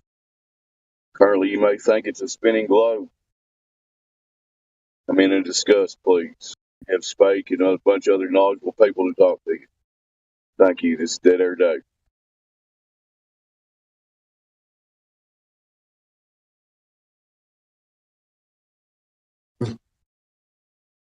Well, fuck. I'm going to go and have a smoke outside the door because it's early and it's a grass joint, so I'm not wanting to get fucking kicked out for it. Back him it. You don't want to be getting evicted for stupid shit. Go ahead, man. Back us out. Anybody else got something to say? Feel free. We're just waiting on empirical evidence that's repeatable and demonstrable about this globe idea that everybody thinks reality, but we all know it's not. But anyway, back to silence for the next person talking. Here they go. Yeah, thanks, Dave. Always good to hear you. Flat Lloyd, right? You know, just absolutely agreeing that the ball has not been found in any shape or form in reality. Not moving. That is correct, sir. Thanks for joining in. Go ahead. Yeah, I was here pretty early this morning, talking with Miggy. You know, honestly, when me and him talk, we kind of get into the spiritual stuff, and I always really appreciate it because he knows the scripture and, you know, things like that. And, you know, Max, I forget the full name. I just know him as Max. I think it's like 86 involved. He came in and chimed in too. I think he's pretty new. And, you know, we were all just kind of going back and forth between, like, you know, just why are we here? You know, that's kind of one of those questions that we all ask. But, you know, that question has like many different proportions, I would say. Like, you could say, why are we here in this Flat Earth Discord? Right? And we even got to those questions. It was a really great convo. You know, I had to go teach a class, so I couldn't talk more. But, you know, if I wanted to continue it, though, you know, because Max started talking about purpose and, like, even it started getting pretty deep. I think anybody who's ever self-reflected has definitely asked themselves this question, right? why are we here? Why do I care so much about flat Earth? Things like this. Some people chimed in and they're like, I'm here to set Globey straight. It's like, yeah, I know, that's great. It's a fantastic goal, but why? Like you could still ask, but why are you here? And it wasn't to be like a question that could never be answered. But sorry, I heard somebody chiming in. I was just going to say flat Earth's something to do with that. Like, that exact thing. Like, flat Earth's a part of questioning, like, the very place you live. So, like, the whole fucking thing's up for grabs. Like, everything we've been told about the supposed laws of physics and reality and whatever this place actually is. Because they know what it is, I think. We're just, we're subjects in their crazy experiment, fucking with us. Seeing how much they can fucking dumb us down, because I think we're extremely powerful in this place. I think we are, man. And they've managed to grow the shit out of our minds. I think we were completely in touch with this place, this realm. Like Avatar, like Neo in the Matrix, that kind of shit, bro. Oh yeah, we've been given a false reality our entire lives. I think it's just as extreme as that shit, like. But I mean, even one of the questions that was brought up, like, well, why is this world so crazy? And, my answer was like, well, look, they're all going and making decisions based off of something that's not even real. And you're telling me why are they so crazy? And it's kind of all of us. Like, I'm sure there's something that we, believe in that doesn't have to be true, kind of thing. Maybe not so much anymore, but, we really all did kind of believe in satellites and they were floating around, Look how easy it was. And, to make sure that doesn't happen again is kind of, I think, another one of our main goals in Flat Earth, too. Not to be deceived at that level, not only again, but to, of course, call out the other ones that, I think every truther in here has noticed in the food industry, in the birthing industry, in any sort of commercialism, period. It's kind of just all over the place, the lies. I mean, the fact that we even sell something more than its real value is already the biggest profitable lie. I would say, being in America and whatnot, and just understanding some of the economics and things like this. It's how it's propagated, and how we exchange money or water, as I like to call it too. But I don't know. It was a really great conversation this morning. Just like flat Earth is like Spake is saying too, the epitome of some of these lies. I mean, I can't think of a bigger lie except the lie of death. It's something that we do all and will face. We all came into this realm and we'll all exit this realm at some point. And in that truth, that is kind of really beautiful also. So it's like, what are you going to do in between? Why is it so filled with some of these lies? Or is it really just this teeter-totter of good and evil? And the beginning of the story has already been written, and so has the end. So that if you couldn't change it, right, the only thing you really have to worry about is that middle part of the life. And I don't know, we got to a point this morning to where I was just like, I took a deep breath, like, wow, it really is just going to be all okay. The flat Earth is already won. Truth has already prevailed. And it's just like, I don't know, that's what I tend to think about during these silent times on the server anyway.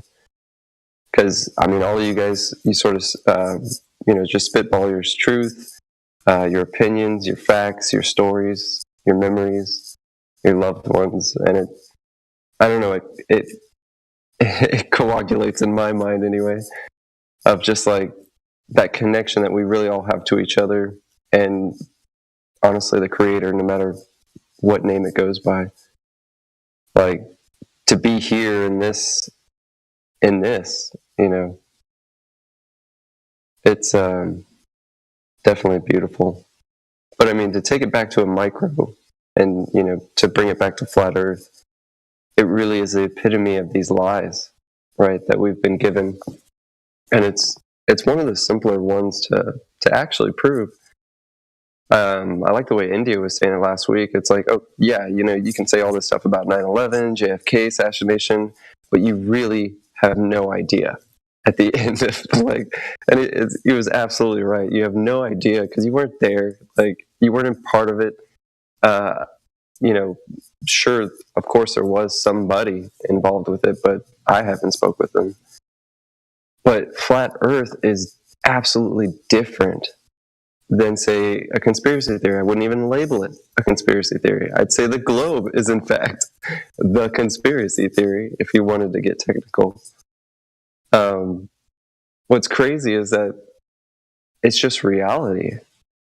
And there's quite literally a veil, over our eyes. There was definitely one over mine about this ball. And how could we not? Bro, we think we've found out shit. They've allowed us to find out that shit. They could have shut that down a long time ago. But when I was first finding out about this shit, it was, you could just put flat Earth or fake NASA or fucking any keywords in YouTube, and you would get bang instantly multiple videos of legit content. So they could have stopped that, but they allowed it, man.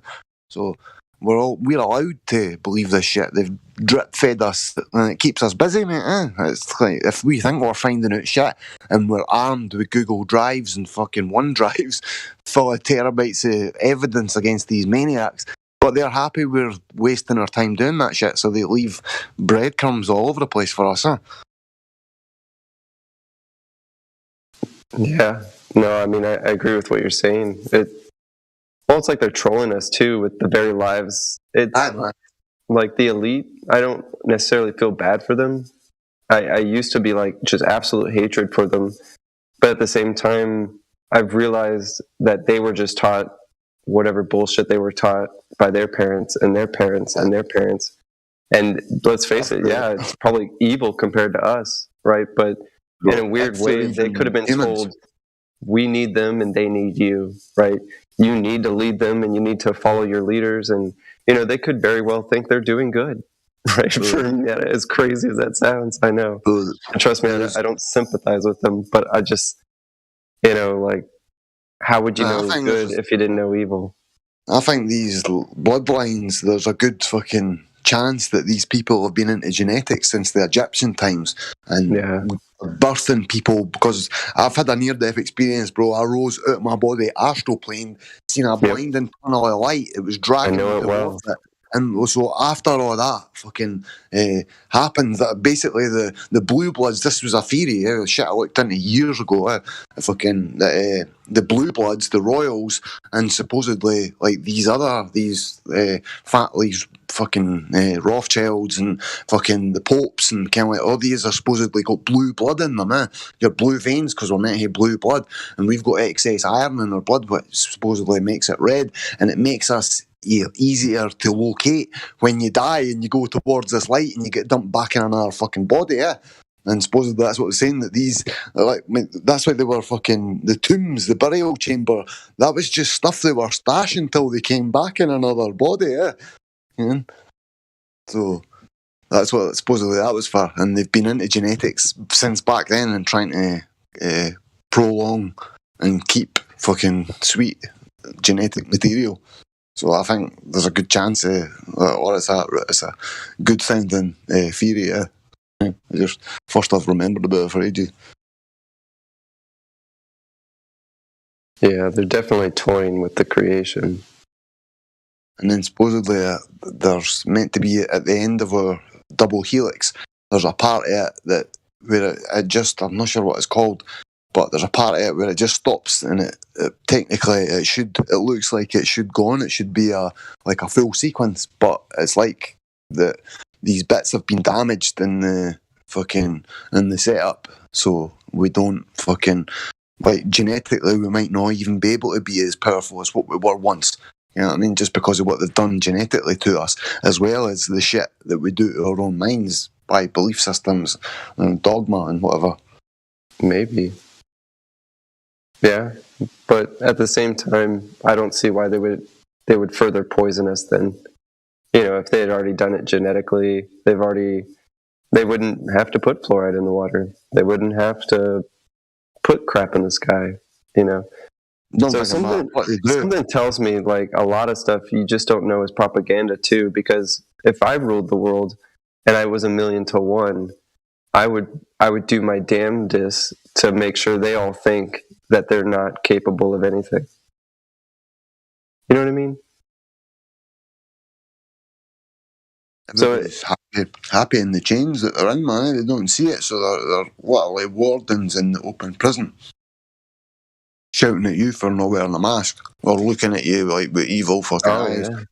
And, I think we all saw that in here.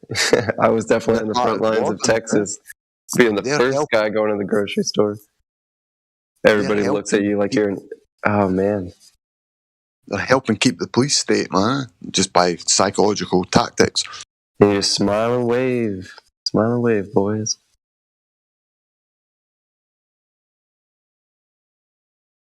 Is there anybody in that wants to ask a question or wants something to say?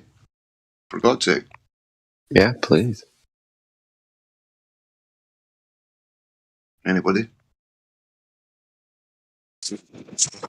Elsewhere.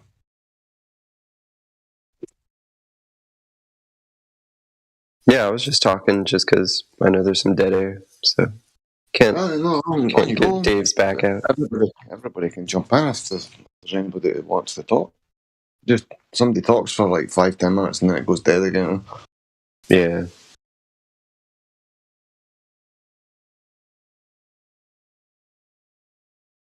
Maybe the Globies all came to their senses. Hey, what's up, Dave? I'm not a robot. I'm shocked. Not at all. Generally speaking, it seems the heliocentrists are not so enthusiastic about their heliocentric model now. At least they're not coming here talking to us about it. I don't know. Weird.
Yeah, but anyway, what can you do more for these Globies?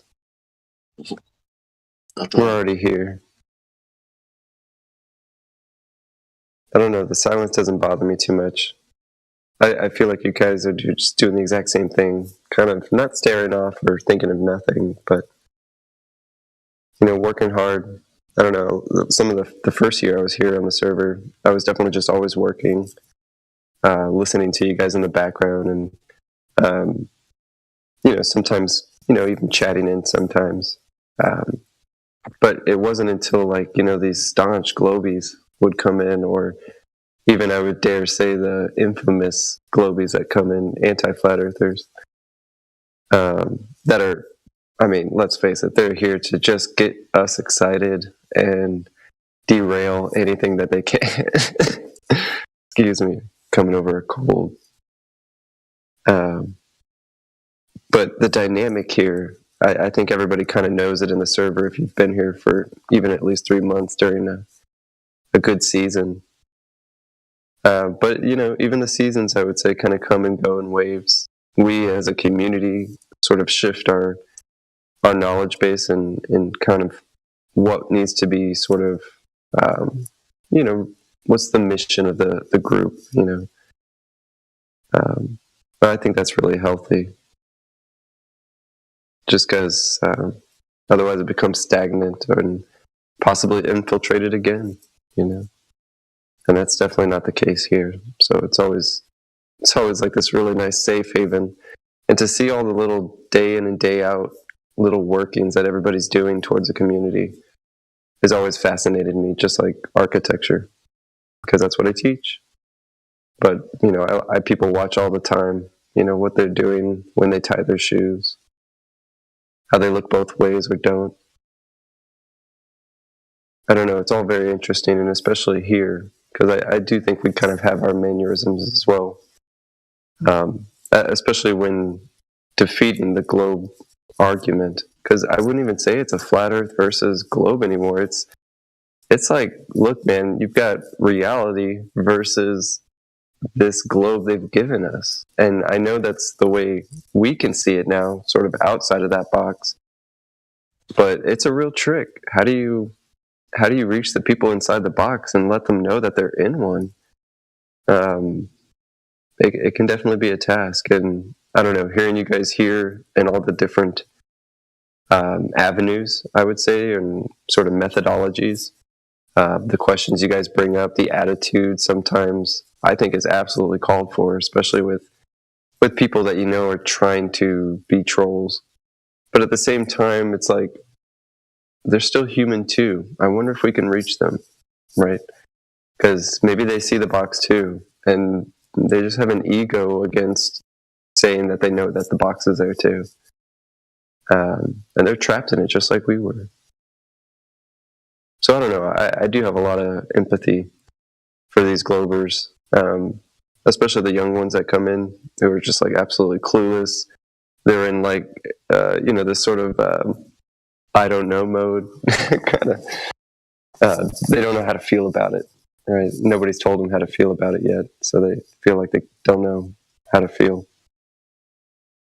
And I would say, as somebody in my mid-30s, that I didn't know anything, or even really wake up in my mind until I was about 30, and started making decisions that were just like, you know what, let's do it. I have this confidence and trust in myself now, because in my 20s, it was getting there, but I think you're still kind of listening to society too much too. A lot of impulses and things like that. I don't know. Maybe it's just me, but when it comes to waking up to flat Earth, like, it's really waking up to the globe being a lie, and seeing reality again, and that can be pretty amazing. So, I hate when people ask me, like, what difference does it make? What difference does it make if the Earth is flat or not? Honestly, I get that quite often, even from the same people that I talk to, like within my family, my dad and my brother. Because I always bring it up, That's because it's in their mind, mate. It's in their subconscious, even if they're not interested in these things. But the official narrative is they mean nothing. Humans are insignificant. Nothing matters. When you're dead, you're dead. I could guarantee it, put money on it, that they're atheists or claim to be atheists. Are they? Yeah. The atheists, yeah. Well, my dad's not. My brothers, they both say they're like spiritual. But I mean, the people that I talk to, no, you're absolutely right. No, Abrahamic religions, and no, just they know there's something. Same. They're not like Christian or Islam or Buddhism or anything like that. They think there's something. No, gosh, I don't even know how to put it. My dad is like, he believes in the Bible, but only like as a non-literalist. And you know what I mean? Like, oh, really? Oh, this is what they mean by that. This is what they mean by this. This is what they mean by that. Allegorical, sorry. Yeah, very allegorical. I was looking. My brother's more like New Age, I would say. I'm not even exactly sure what New Age is. Well, see, if your dad's interested, they might want to learn that the Torah itself forbids any other book. See, the Abrahamic religions, the Talmud, all the Christian Gospels, the Talmud, and the Quran, they all came after the Most High in the Torah. He says, no more books shall be taken hereunto or something, and none more will be added to it. So you're not allowed to add any more books or take any books away. But then they just came along, like however many 100 years later, and wrote more books justifying the books. So they justify them, like they call it the Old Testament, where the Old Testament was taken from the Torah. But it even says it, even in the King James Version, it has to say the verse that no more books added or taken away. So how can they justify that? And they said no more idol worship. They said no more sacrifices. What was Jesus? A sacrifice. Yeah. So if you want, I'll get you his channel. You could give it to your old man if you want. If he likes interesting shit about religion, he'll like this. Like, he'll really love it. Yeah, I mean, the more the merrier. Feel free to send it to me. I haven't shown him quite that much, just because he actually gave me a lot of his books. We've always studied the Bible, even we never actually went to church, but my dad would read us passages from the Bible every single night, and quite honestly, even like quiz us like throughout life as well. But I wouldn't know how much he's actually looked into like any other Eastern religions, even though there are a lot of similar themes.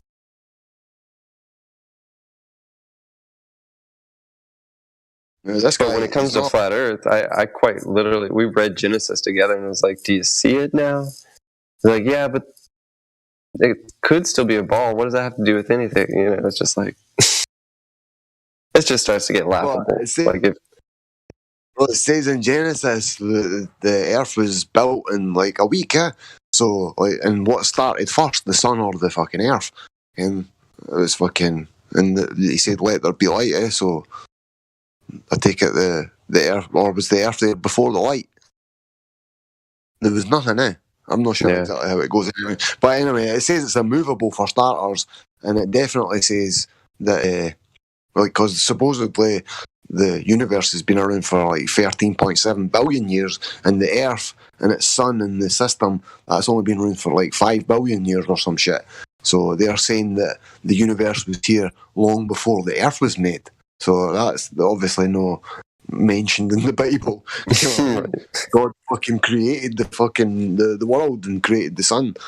You know what I mean? He never fucking created the universe, and then 10 billion years later the Earth came along.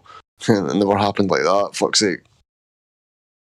Well, it's funny, I mean, when I bring up flat Earth, it's more like just all the things like, oh yeah, we say them in here all the time too, like, yeah, I guess I'm not getting a good satellite connection. I'll just kind of throw it in there and things like that. But lately it's been like, man, let's go on this fishing trip. Let's go to the Gulf Coast, because we're in Texas. There's no point in arguing, man. There's no point in having a bad fucking time with your old man. Can we just drip feed them as much as they can accept without causing any fucking issue. But this guy, he's not a flat earther, bro. I'll post it in the live stream text. AL, actually, I spoke to him a few times and got him to the server, and he was going to come in and do a discussion with either people that believe in the Quran and know it well, or the Christian Bible and know it well. Yeah, I remember you talking about that. Yeah. And and he came, and a couple of times I spoke to him in text. I gave him a listening pass, and then he's not even answered me on his YouTube for ages and ages, man. So I hope he's fucking no another jibby jabber victim. But honestly, I had a lot of think so. students like that. I just never heard from those students again. I was like, well, It's in live stream voice text. AL. That's his name, bro. Honestly, it's fucking interesting as fuck. Like, I'm sure if your dad's into fucking like learning his Bible, that's the original word, the Most High. That's who claims to be Jesus. Is Jesus? That's meant to be Jesus' dad. But say in the Most High in the Torah says that he's throne alone. There's no other God. He explicitly says it. I think he says it more than once, and he doesn't have to be like he's the Most High. He doesn't have to repeat himself, but he does. Same with the sacrifices. He told explicitly, like, no more sacrifices after fucking some shit happened, whatever it was in Jerusalem. Like, I'm no religious, so it's not like I keep saying it like this. I've not got a horse in the race, so I can tell people about it, but religious people get a bit pissed off when you tell them, man. And when you tell them about this information, they're like, no, that's wrong. And I'm like, trust me, if the Most High said this in the first book, then his words fucking got to be done, He's the man. Yeah. So you can't just write a book hundreds, if not 1,000 odd years later and justify writing the book, even though God says in the first book you're not allowed to write any more fucking books. You know what I'm saying? It's fucking crazy. Or like when you tell a Muslim that, you tell a Christian that Allah is the Most High, Jesus is Father. You know what I mean? It's the same deity, the same God. And they don't like that. Like, they're like, no. I'm like, guy, trust me. You ask any Muslim about the Torah, that's basically the Old Testament. But they get that word for the Christian Bibles, and the Old Testament's doctored.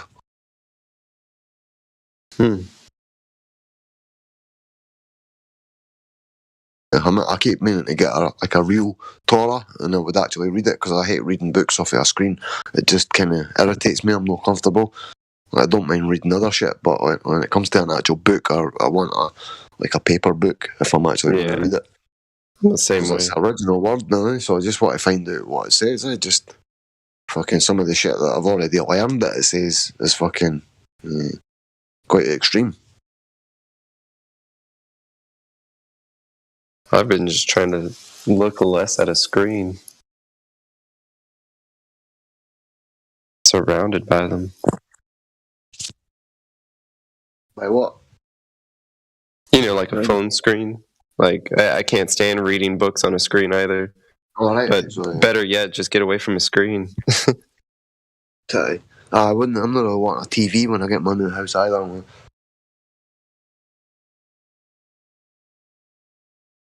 I mean, they're fun to play games because, me and the kids will play, Mario Party and things like that. I know.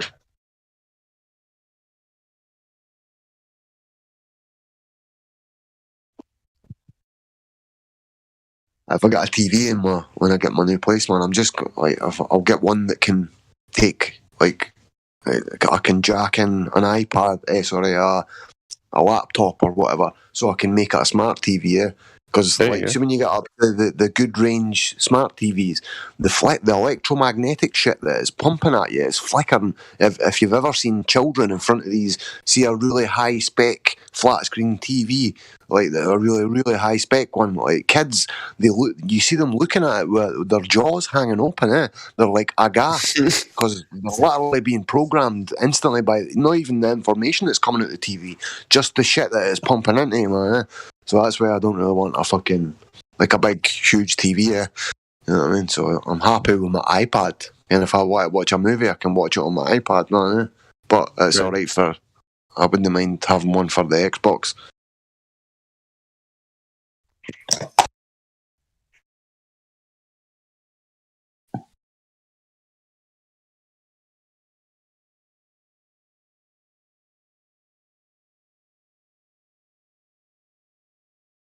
Is there anybody in?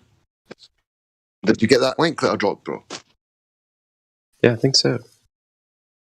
Yeah, your old man might like that, man. I'm fucking sure he will. That's the best episode at he's got 4 or 5, and I watched them all, man, and I'm not into watching religious stuff at all, but I watched them all. It was like about a year ago or something. Yeah, I'll check it out too.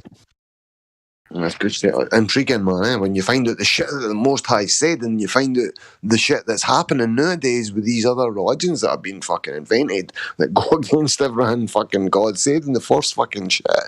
Man, he explicitly said loads of stuff, and then all these other religions came like about 1,000 years later and done what the fuck they wanted and justified it in another book that they were told not to write. It's a fucking joke.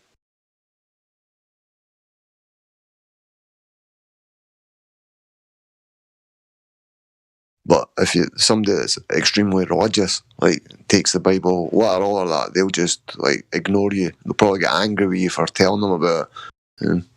But, I'm used to that by now. Sorry.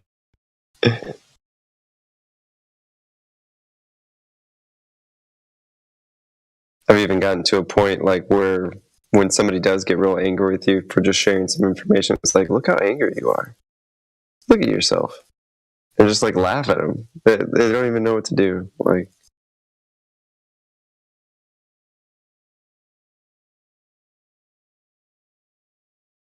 unless they're bigger than you, then they kind of puff up. Like, oh, you want to get beat up?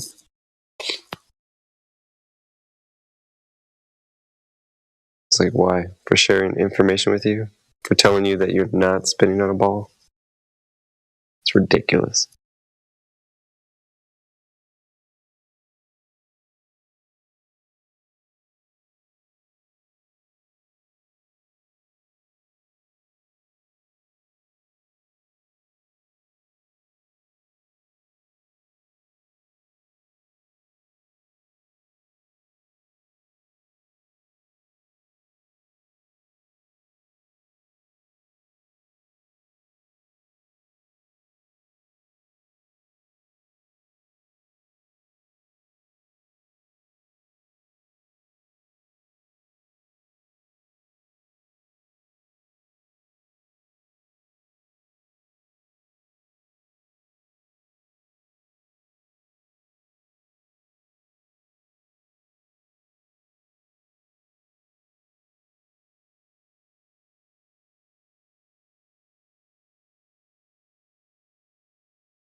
Back to silence for a moment. Anybody still there? Yeah, man. Just shout out anybody listening. Come in, start a discussion. We're up wide open. You want to talk about the shape of the earth? This is the place. We got Spake. We got Flat Lloyd right here. Bunch of other people ready to talk to you. I got a question for Flat Lloyd Wright if my mic's still working. Is he still there? Yeah, what's up, Dave? So your name is a play on, obviously, Frank Lloyd Wright. Of course. Is he the greatest architect of all time, or is he in your top 3, or you don't care? Architecturally, I'd say he's pretty good. As a person, though, like sleeping with his clients' wives and stuff, not so much. But he's all right. Do you think that all the buildings he designed, he took into account that he was on the edge of a globe building Absolutely that building? Not. Okay. Fair enough. I'd say no architect, for that either. Yeah, it's definitely. I've brought it up actually at like architecture firms and like got so much ridicule back in the day that I basically just had to leave the office. But why don't we take the Earth curvature into account? And everybody looks at you with that fluoride stare, like. It's oh man, it's funny because you get the real smart architects and engineers and they figured out the flat Earth. Like because I've spoken with some, they're like, and they're like, yeah, of course I know, and I'm like, good, all right, you're part of the intellectuals. You have some self thought, because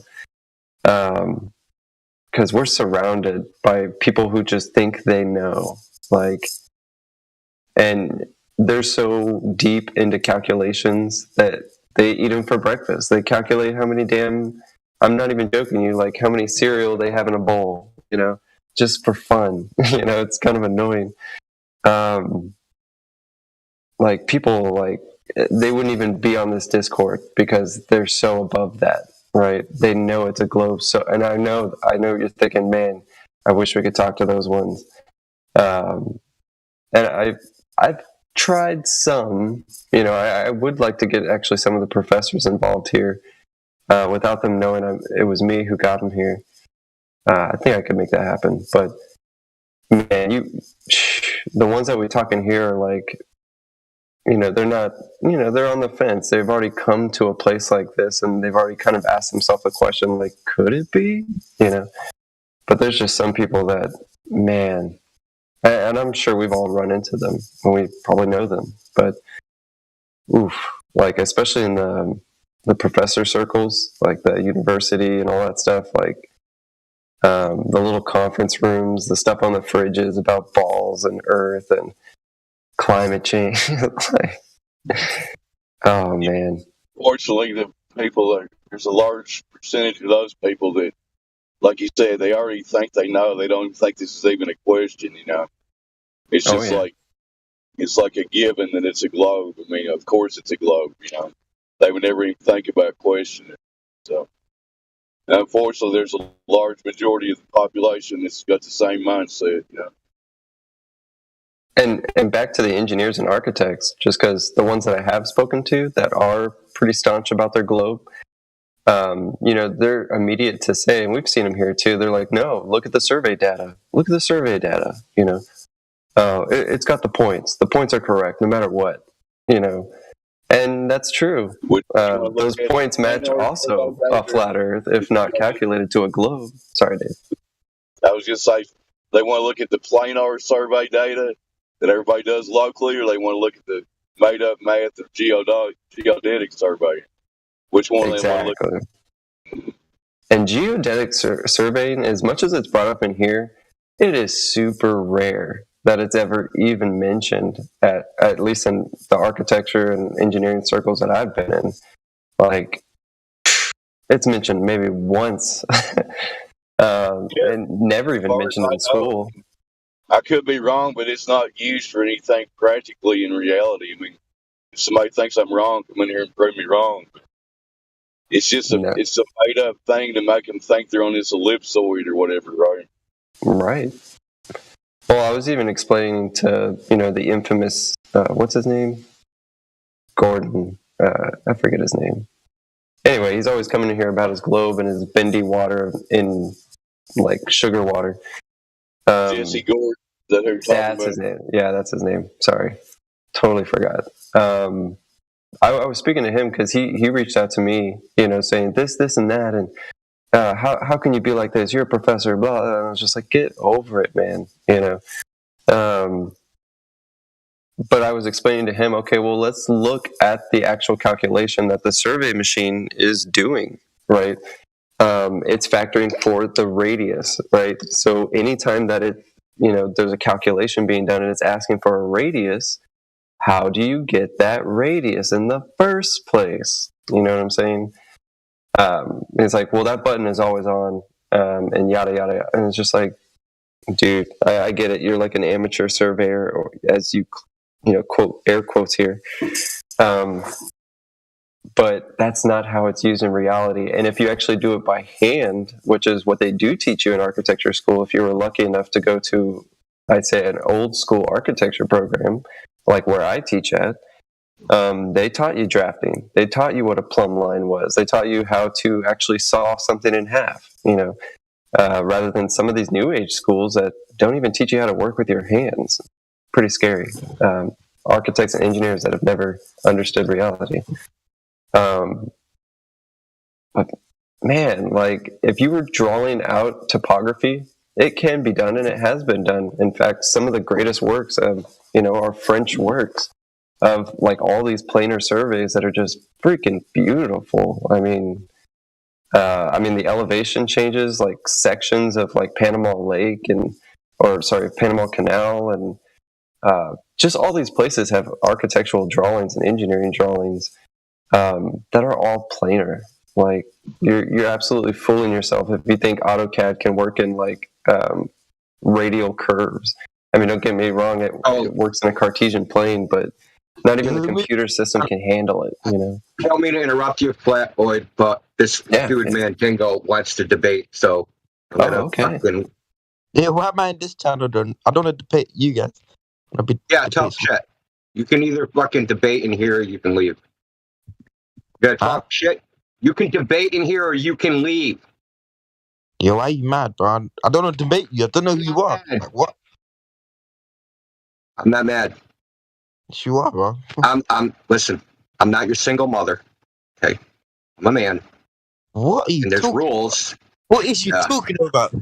Yeah. You know exactly what I'm talking about. Listen, I'm not a beta. I'm not going to just let you just put the ground rule. You better listen. Oh, God. Stop trying, kid. Okay, dude, it's real simple. You asked to debate. This is where we're going to debate. We're not going to debate where you want to debate. We're going to debate where I say. Got it? You're not in charge here. We want to record it because we want you to embarrass yourself to the public. You guys are weird. What? No speaking, no English. Just join the other channel, bro. I want pork fried broccoli. Come on. Dude, you speak English, right? Listen, let's join the other channel, bro. Nah, let's do this channel. Why? Why do you want to be in another channel? Because I don't hear you get demolished. Come on, let's go to our channel, broski. No, man, we want to hear that. Yeah, we want to. So this is live streamed on YouTube, and we want everyone to hear your debate skills. I don't want to go on YouTube. You're already on YouTube. You're on YouTube now, bro. I don't want Sing to a be song on. if you want. Is that man Dingo? What's going on, man? So you can't. Did you come for a debate and now you're not wanting to do debate here? I do want to. I do, but not on YouTube. Well, this is the point of the server, bro. It's so other people. Yeah, but it's not always. I don't want to do it on YouTube, though. But don't you want other Glovers to hear how freaking stupid Flat Earth is and how you're going to just clean the floor with us? Come on. No, I don't want to embarrass you guys like that. You know what I mean? Yeah. I want to be embarrassed. I'm actually a masochist. I'm into that thing. I'm into that. Bro, I'll buy you Nitro if you win the debate. Nitro? Oh my god! Damn. There you go. That's He's already been doing nitrous. Damn. Well, let's Okay. go to another Discord, but no voice chat. I mean, let's do it, bro. Let's try to focus. How am I going to be in this voice chat? What? You asked for proof that the Earth is flat. I posted it, and did you read any of it? I ain't clicking links, bro. I'm muted the YouTube, so nobody can hear us on YouTube now. So you're cool. So your response to measurements was, so you're saying the Earth is infinite. No one said that. What does infinite mean? Define it for us. I ain't debating on here. YouTube. Another voice chat. If you really want to debate, you go to another voice chat with me. Let's go. I'm muted the YouTube, bro. YouTube's been muted. Look, the worst debater on this server that's a flat earther could defeat you handily. Okay? I don't care. I don't care. Like what? I don't care if you don't care. This is your life. This ain't mine, nigga. The fuck? Let's go to our voice chat. Now you know me. Now this dude knows me. He just typed in text and he psychically knows my life. I didn't know Globers had ESP too. Wow. Let's go to our voice chat, bro. What's the lottery numbers for tonight, man? I'm looking to make some money. Who am I talking to? What's your name? Indio. Yeah. Let's go to our voice chat. Me and Why? You. Well, okay. I'm gonna drag the bot. I'm gonna drag the live. I'm gonna drag the live. I'm gonna drag the live stream with me, so it's gonna come with us. So I want you to be on YouTube. Everybody else. I'll move the whole room. Forget that. Just me and you. It is just me and you. I don't need help. No, just forget the live stream. Just me and you. We talk, bro. Like men. Oh, you want to talk? You're not a man. You're nowhere near a man. Why are you so mad? Why are you acting Nobody's so mad? what actually is that what you say every time you feel say like that your because you're ego mad. is oppressed? No, I'm not oppressed. your feelings are hurt. So It's not- you gotta it's not project hurt. that onto me. Your hurt feelings. I'm good, bro. I think I'm hurt because of voice Yeah, chat. because you're actually like 17 or 18 years old, right? You think I'm Right? hurt because voice chat, Are you bro? 17 or 18? Maybe 19. 19. I doubt you're 20. I doubt you're 20. I'm 19. Mandingo, What? do you Want to know wanna what year? Want to know what year I was 19 years old? I'm 19.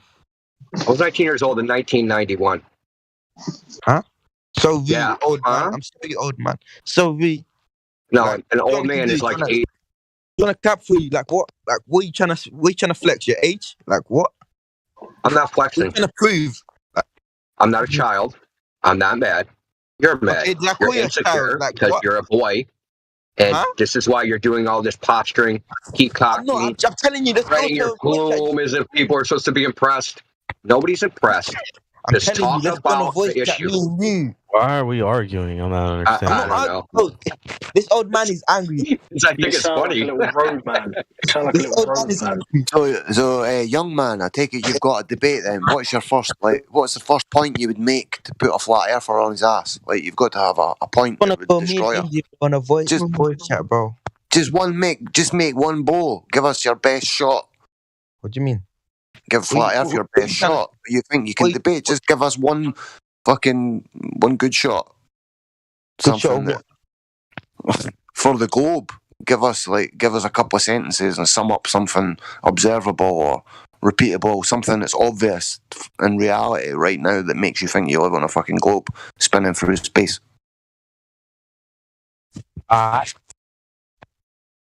Crickets. Crickets. Huh? Crickets. Nothing. You got nothing. You got something. You come here for a debate with Indio and you want to go run away from the live stream and run away from everyone. But if you go to another room, everybody's just going to follow you, and so is the YouTube. What's the point, bro? What? It's just me and Because that's the point of the server. I You came to I didn't want to you voice came to chat. our house, bro. But this is what we do. What are you afraid of? Oh, this is what you do. You gang up on one person. What? Yeah, that's what No. you do. What are you go afraid voice of? chat together. Let's go voice chat together. We are in voice chat. No, me and you, 1v1, bro. What's the difference between we are 1v1? I'll mute everybody in the channel. It's real Everybody simple. shut up. Listen, why does No one else is going to speak from now on, bro. Just you and What are you Indio. afraid of? Why are you so I'm not scared? afraid of nothing. Then why can't you just, do it here? Because I don't want to. What? I don't want to. You just go to fucking cockpit. There's a 1v1 channel right there. 1v1. Yeah, I'm gonna just drag everybody with me. I'm gonna But that's drag not- everybody in this channel into that. Well, everybody in Why that you so channel will be mad? muted except for us. So mad. Nobody. See, here we go again. Can't have his way. Why are you mad? Is that what you tell your mom? Mandingo, what do you want Why to am I debate? tell my mom that? Or what? Why you bring my mother? Because obviously you're a baby Why you bring my child. mom into this? Oh, Mandingo. Why am I bringing your mom into this? Let me scroll up into debate text.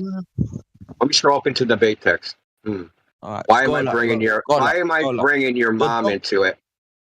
Don't be angry, Mandingo, okay.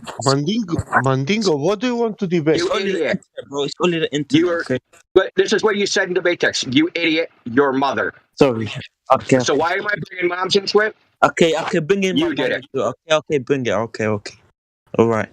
Yeah. You can just disconnect. I tried. What a lame game, man. I don't think we were gonna get anything useful out of that. No. Scraping the bottle, bro. You hear the metal? You hear scraping on the metal? I saw the low hanging fruit. On Is he gone? He's in contest. In the mine. And I Is just that guy gone? Oh, okay. Thank God. It's gone in the head. Hearing that. That guy was making Did notes. you hear him make one point for the globe? Did I miss it? Sorry, I was wrong with somebody. Did I miss his point for the globe? I didn't hear any of it.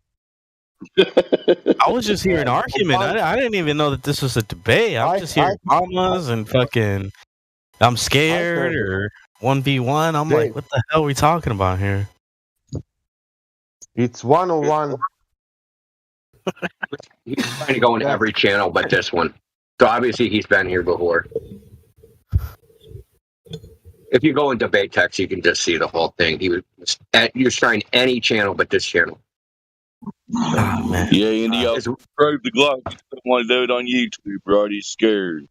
Oh my God. Yeah, like I'm surprised you don't want to like show up a flat earther, man. Like, so nobody else goes to flat Earth. Just keep people on the globe, by just providing the evidence of like curvature and rotation. Should be simple. India, where did those two guys come from? Where did you get them in checking? He was in debate text. All right. Oh, is that what you just said there? Shit. So I missed that. Yeah. He was in debate text. Asked the debate. He said, "Go to BC." Asked the debate, and then he was just like, "This channel, that channel." Even it said live stream too. He wanted to go everywhere but here. From all whatever people, reason. he wants you, India. I told him, man, he's about to bite off more than he can chew, man. Did anyone look at the clock? I mean, he didn't even last like 1 minute with you, India. It didn't even start. Yeah. It didn't start. It's like, they get to the finish line where they're walking around before they get down in the blocks. They like cancel the race before they even got down. The starting gun never even went off. I think that guy was just trying to troll, not debate. Yeah, me too. Obviously. It made no sense. I think a troll. He was just unsure about himself, and he thought he was going to be Jack the Lad and come off the top banana sort of thing. I think he thought he was just going to come in and take the piss. But he was kind of standing. Because I was in here last night and we were just chilling, talking, man. And then I come in here in the morning. Like, I just got up a little bit ago because I was up until like 4 in the morning in here. And then just hearing your mama jokes and 1v1. And I'm just like, what the fuck? Hey, we've got Waffle in here as well. Anyone spoken of Waffle? No, but I've seen Waffle. I see a lot Waffle. of familiar faces from yesterday. He was in the modern the other day, I'm sure. Says chess. He's got one tag, chess. Does that mean he can talk in here, or? I think he's been around a while, but he's never gotten verified, I don't think. He's been in the lobby for a while. Maybe a week, maybe a couple weeks, I don't know. A lot of people take like names like that, so it's hard to tell. Mandingo? Come on. That's a little bit... No, I mean Waffle. Like if I look in the band or member list, there'll be like 20 Waffle. Oh shit. There's like 20-something thousand people in the band list. Holy shit. I mean, a lot of those are alt accounts. Yeah, we should just unban them all, man. We could ride the waves for a couple of weeks. Unfortunately, you can't do like a unban everyone command that I know of. So you got to do it one by one. So if you want to volunteer to unban 20-something thousand people one by one, go right ahead. What? So you're not worried if I just take it upon myself to ban some people, unban some people at some point? Well, I mean, if they're not in the permaban list, then that's fine. You can unban whoever you want. But you know what they say. Careful what you ask for, you just might get it. But you've still got to fucking message them a link as well, unban them and then message them, or they're not even going to think to try and come back if they think they're like constant ban. Yeah, well, it depends on some of the people that you unban might have an alt account and they lurk with that. So people with 20, 30 accounts on here. Hey. Why? Mental disorder. I've probably got in total from being in Discord, I've probably got about 7 or 8 accounts that I've not even got access to anymore. Lost passwords or lost devices or fucking... I've been through a lot of fucking accounts, man. The last time I counted like the band list for like, deleted the user once the account's gone by Discord. Right. Last time I counted was probably like a year ago, and it was over 600. So that's how many accounts just got vaporized. So it's probably like 3,000 now or something. Aye. Is there no way of getting a bot to unban all the accounts? Not. I mean, there might be. I can look for one. I could probably make one. No. I can use ChatGPT to make one. Fuck's sake. Not got a clue about that shit, man. You can literally just tell it to make some code, and it does it, man. It's pretty amazing. Aye. Well, I'll tell you what I told it. This is what I told it. I said, make a Discord bot in JavaScript that uses the Mongo database that does a notification every 10 minutes. And it coded the whole thing. Oh, what? So I could do it for my server? I could get a bot specifically? Yeah. Fuck. I'm only talking, I'm not really needing it for a meme bot anyway. That'll be easy as fuck. Yeah, it does multiple programming languages. You can tell it, code it in Python or code it in Rust or code it in whatever, and it'll do it. It's pretty freaking amazing, dude, especially when I told it, like, use a Mongo database. And then I told it, like, do a notification for a wiki page. So I was going to do the wiki page. Not only did it write the code, it told me what do you call it? Modules I needed, right? This other modules to serve the wiki page into Discord. So you have to download like other stuff, other pieces of code to do it. It told me which code to download. Yeah, it's pretty crazy. But I can probably just like say, hey, make me a bot in JavaScript that will unban all of the unban all members. Whatever. Banned users. Aye. Surely, man, there must be a way of doing it. We crashed the server. But even, as I said, but at that, it's unlikely most of them are going to even attempt to look for another invite. Might get the odd one here and there, but I mean, if they see the invite, like say they go somewhere where the invite is posted, and they see it, it'll go from invalid to join. Valid again. Right. Okay. That was telling like when you asked to make a point for the globe and all you got was crickets, No,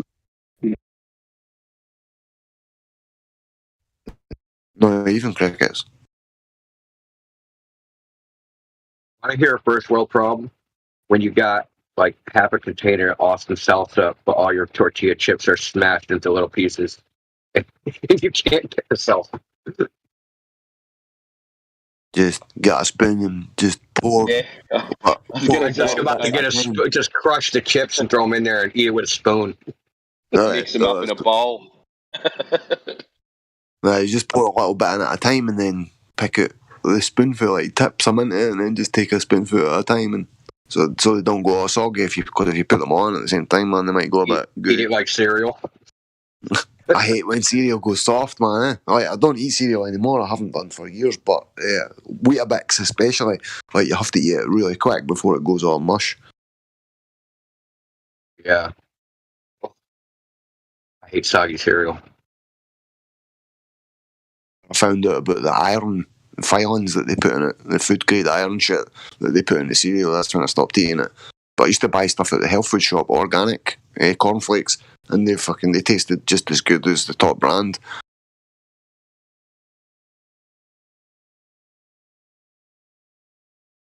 Like Fruity Pebbles.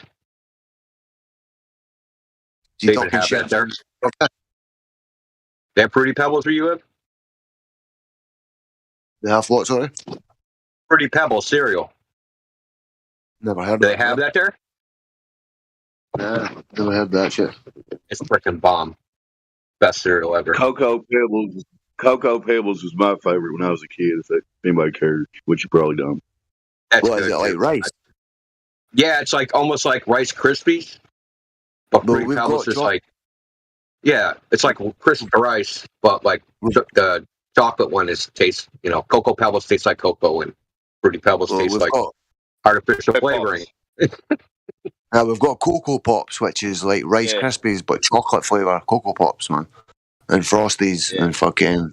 The most exotic cereal we get is like Lucky Charms, but you have to go to like certain shops, and it's like £5-6 for a fucking box of cereal for Lucky Charms. Yeah, but they're magically delicious. That's messed up. Are they cheaper in Ireland because they got the leprechaun? They're even more expensive there. That's crazy, man. You're like 3 feet from Ireland. Why would they cost that much? Aren't they made by a little magic help somewhere? Probably made in China in a sweatshop. Yeah. I mean, I thought it was a conspiracy theory, the metal shit. The adding metal to the fucking food, man. And then I seen it on the BBC, like late at night. It's Food Unwrapped, that's what it's called. And they had a tub of food grade iron, a kilo of it in this plastic tub. And they were just showing you that it was actually magnetic they had like an electric fucking, one of those things at the scrapyard for picking up cars, the electromagnets. And they picked up the big tub of fucking food grade iron and then dropped it down, opened it up, and they had a neodymium magnet, just like what I saw on the YouTube video. And they dragged the fucking the cornflake or the cereal, whatever it was, dragged it across the top of the fucking the cereal. Oh my god! Oh god! And I was like, what? And this is on mainstream fucking TV. I was like, oh, holy fuck, man, it is real. Like, I already thought kind of that it was real, but you take all this shit with a grain of salt when you see it on YouTube. But man, I was like, what the fuck? So all that's getting, especially if, like, I'm on opiate tablets, which slow down the digestive system. So that means if I was eating that cereal, that'd be getting caught in my lower bowels and shit for even longer. And that's why all these stomach cancers, all these bowel cancers and all that shit is going about, because they're making most people have cereal, and all those metal particles are fucking finding their way into the gut and into the bowels and shit, man. Fuck, crazy.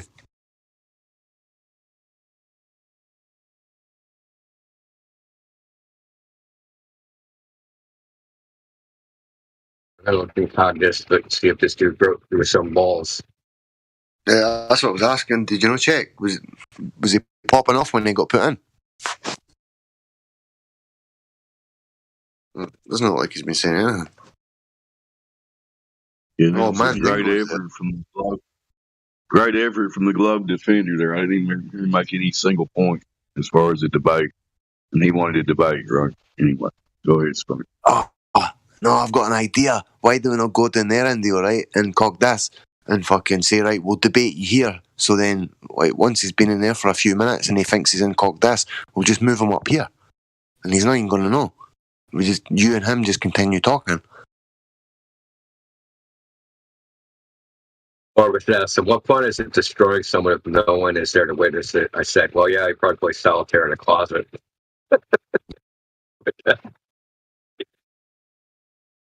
What's the point of like why would you come and ask someone to debate and want to do it in private? That you're me.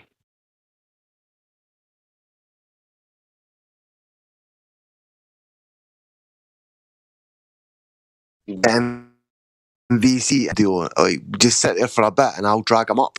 Like, sit for a couple of minutes so he's comfortable and he thinks he's in MVC, and I'll move him up.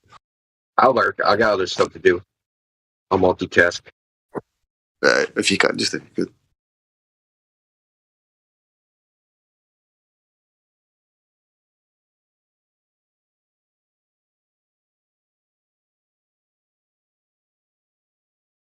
Or we could just move the bot. Well, we could just move the bot and everyone can listen to it on YouTube.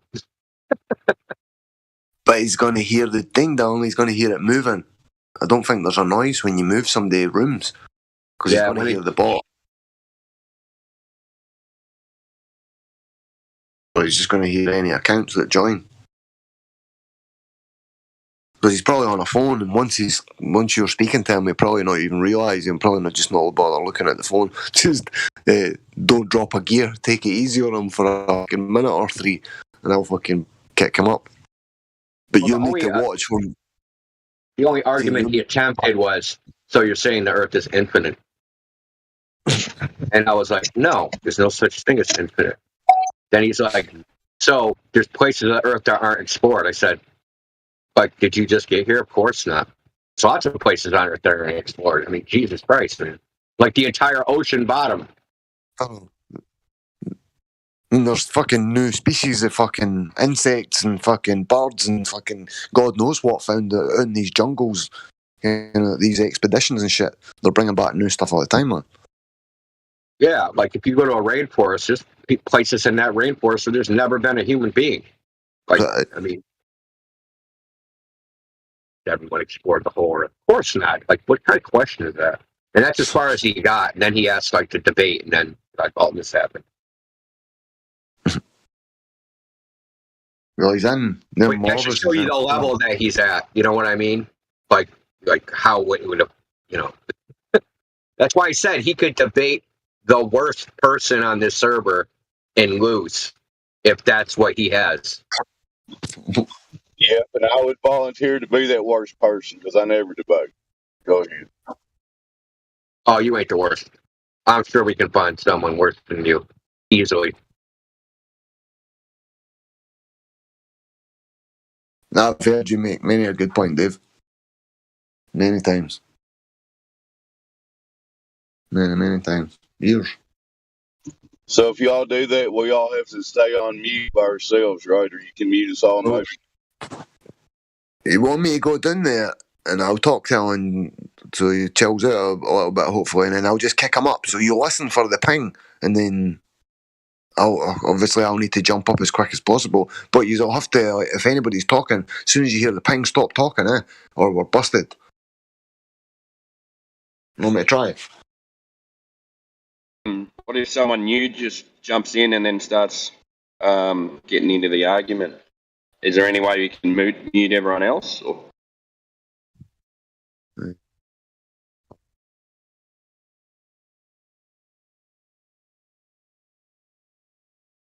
I don't know if Sears talk. I'm going to go down and see what he's saying anyway. Back in a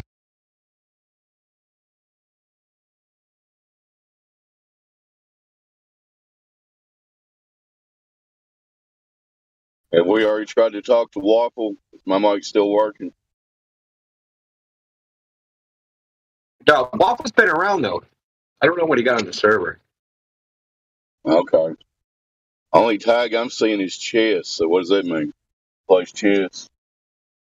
I just don't think he was ever VC verified. He's been on this server since, actually, he hasn't been that long. 1/19/2023. Going by his name, you would assume he's a globe sophist, but I'm not going to make any assumption. They like to waffle, you know. Well, Waffle, if you want to unmute yourself, you're unmuted. Hello, Waffle. Welcome to the server. What say you?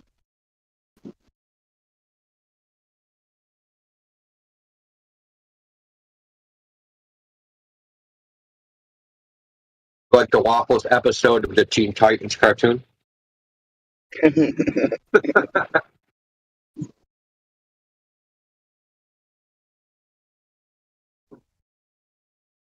Trying to guess what kind of waffles there's in his picture. There's like blueberry waffles, maybe. Could be wrong. Guess he's not going to talk. Back to you, Indigo. Yeah, there's like five people with that Mandingo, like 4 others. Now at Cognis VC. I should just drag them all in here. Oh, you got muted. Something happened.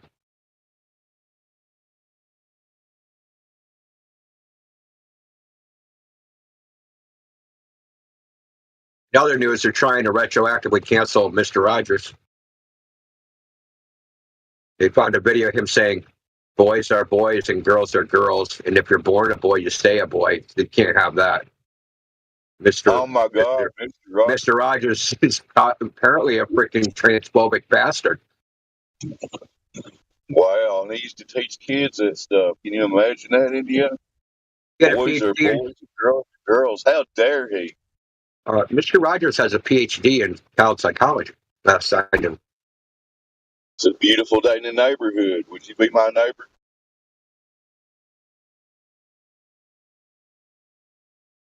Well, I didn't like that he was a little effeminate. You know what I mean? But I guess I guess it's okay. Yeah, he represented both genders well. Let's put it that way. But I don't think he was gay. I just think he was just not typically. He's not a masculine male. Let's put it that way. What y'all talking about, Mr. Rogers?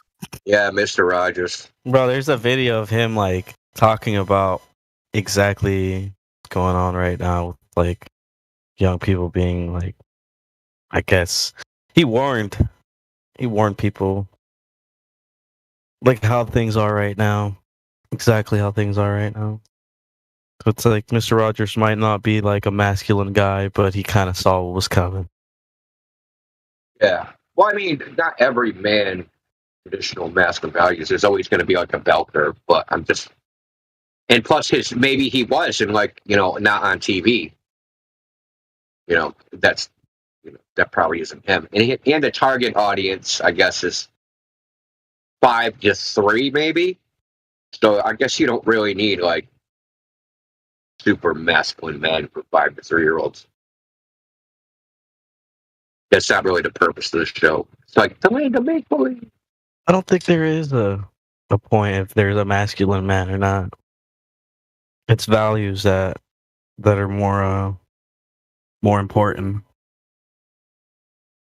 I mean, he was very soft-spoken and very like, I mean, I watched it when I was a kid. I watched Mr. Rogers when I was a kid. Yeah, it was one of my favorite shows. Always good in the neighborhood. Go to the land of make believe. I mean, it wasn't good in my neighborhood, but that's why I laugh. I was just like, it's always good. It's always a good day in the neighborhood. I should make a skit, like a hood version of Mr. Rogers' Neighborhood. Yeah, it should be.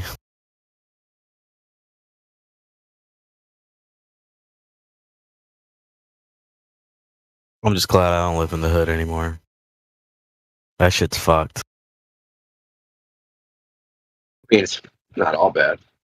I mean, we used to fight with our fists, man, back in the day. We'll box. A couple kids, get together and box. But nowadays, these kids are fucking shooting each other, man, with automatic rifles.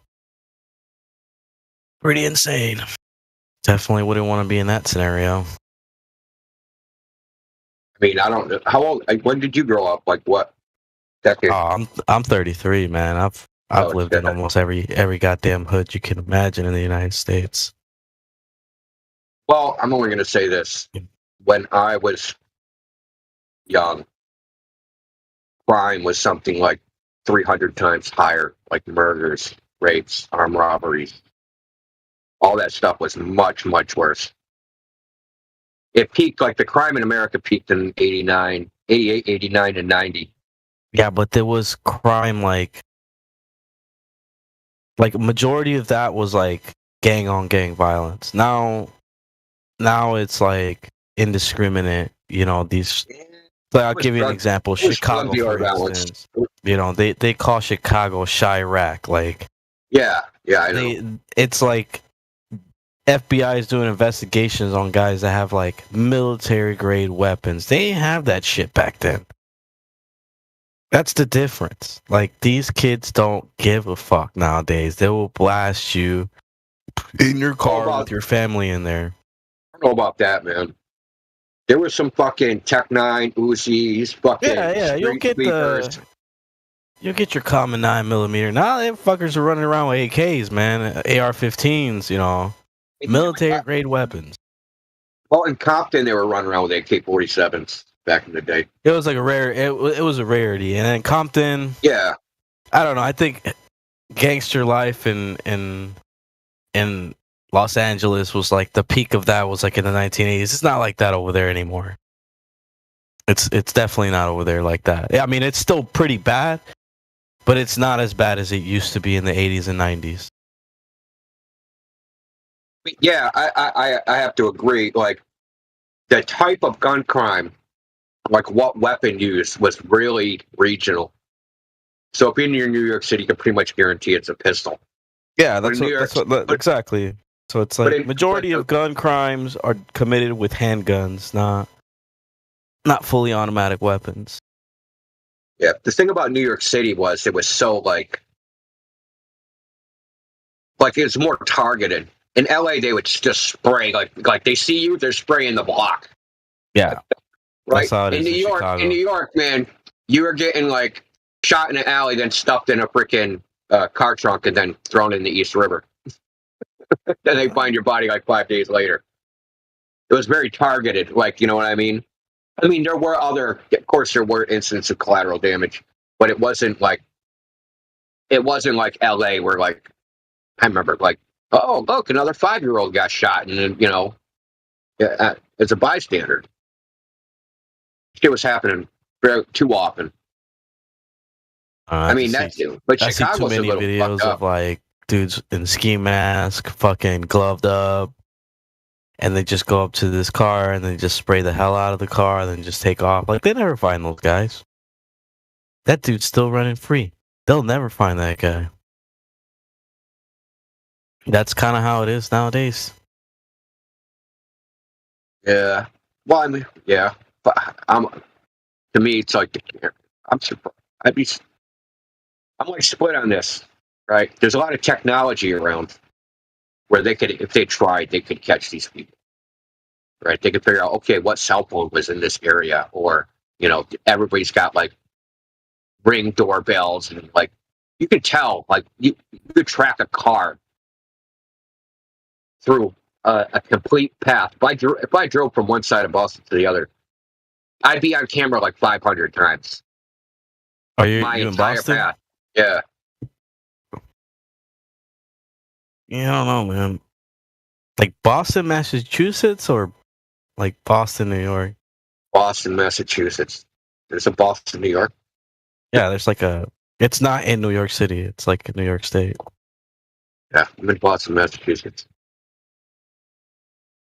Can't tell from my wicked accent? Come on. Yeah, wicked accent. I'm not originally from Boston, so I have like kind of like a mixed. Not even from the U.S. Well, I've lived in New York and down south and in Maine. Yeah, I stayed in a little town called Yorktown in New York, but New York State, not New York City. Yorktown? Where's that at? That's It's like an on the border upstate? between Canada and New York State. It's like a small town. Yeah. That's up there. Oh, isn't Fort Drum up there? Yeah. There's like a military base right there. Yeah, we're stationed. Yeah. Well, my dad was stationed there. Yeah, my friend was stationed there. He was in the Army. He was 10th Mountain Division. He was in there for, I don't know, a long time. He went to Panama and got bit by an electric caterpillar. That's where my mother's from, is Panama. Yeah, I lived in Panama for like 4 years. Did your dad do duty down there? Yeah, Was my he down dad was there before the Panamanian invasion, and then we were stationed there after. My dad did a lot of shit. He was U.S. Special Forces Delta, so cool. Yeah, that's pretty much. We moved around a lot. Got to see a lot of different shit. You told him about the flat Earth stuff. You spoke to him about that shit. What happened? Have you spoke to your old man about the flat Earth shit? The flat what? Flat Earth. Oh, flat Earth. Flat Earth. Flat Earth. My dad's a redneck, you know, from Puerto Rico that listens to country music and hunts. I mean, I can. There must be a fucking country music singer singing about flat Earth someplace in fucking some yonder My dad place. don't give a fuck about any of that shit. He goes hunting every weekend, and he's got his $1 million house, so he don't give a fuck about nothing. I hardly talk to my dad. Oh, He's a flat earther. Who? You can't shoot. Yeah, your dad. He has to be, because you can't shoot deer over the curb. Or you've got to take into account Coriolis as well. Fuck. Yeah, If he was deer built disappear on- over deer disappear over the horizon, man. Let's just say that we all witnessed something in Panama that basically, I would say, it changed my life and it changed his. Pretty much changed all our lives. You know, unfortunately, my older brother's not here anymore to even reference the story because I don't talk to my dad anymore. So it's like the only other person that had witnessed something like that. My mother was there, but she didn't really care. Everybody else was outside. Like, I'm literally telling you, like, the entire base was on full alert. Everyone's outside looking at this thing, and it's broad daylight. Broad fucking daylight. No clouds, no nothing. Just the sun and that fucking thing in the air. Probably one of the most wild shit. I will always remember that day. What did you say? Wait, did I happened there? miss the story? Yeah. So what that happened? must- Nah, I haven't even said the story. It's just we all saw we all saw something, and it's what do a you lot mean? of people see in the sky. It's like in the sky? basically like a UFO. metallic ball. Yeah, it was like basically like a metallic ball. But this thing was so like, it's because we were on the side of a mountain because Panama's very hilly. It's like it's like mountainous, so it's like the way they built the base was like on the sheer face of a mountain. So it's like we were on the very top, like where our house was like basically the last houses.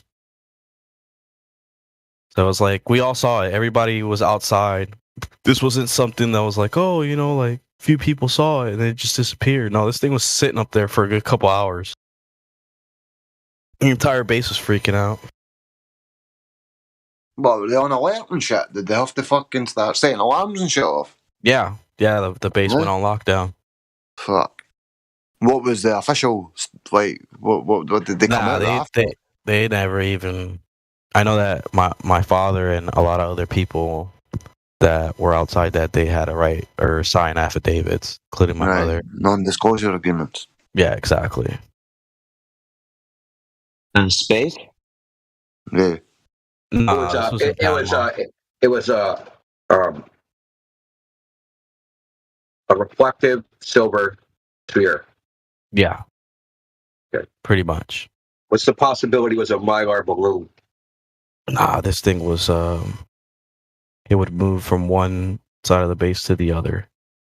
It moved so It's, fast that you couldn't see it with the naked eye. People thought it was like disappearing and reappearing, but it was moving very, very fast to where you really couldn't see it with the naked eye.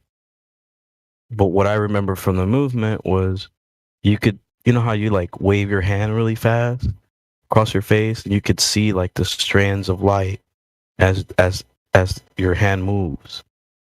Like the way your eye picks up the light. That's basically how it looked when it moved. You could see the bands of ray of light as it moved to the other side.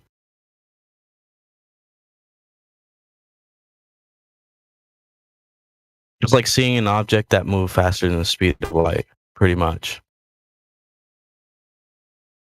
I mean, that's like that. Like when you roll your hand in front of your hands and you see a trail, it's just because the activation of the cells in your eye is not instantaneous.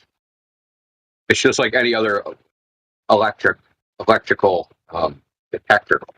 There's a rise time. Whatever it was moving very, very fast.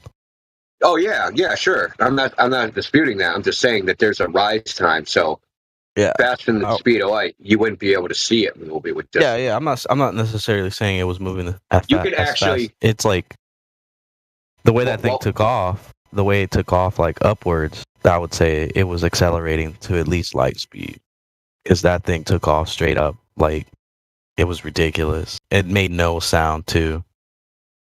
There was not a single fucking sound.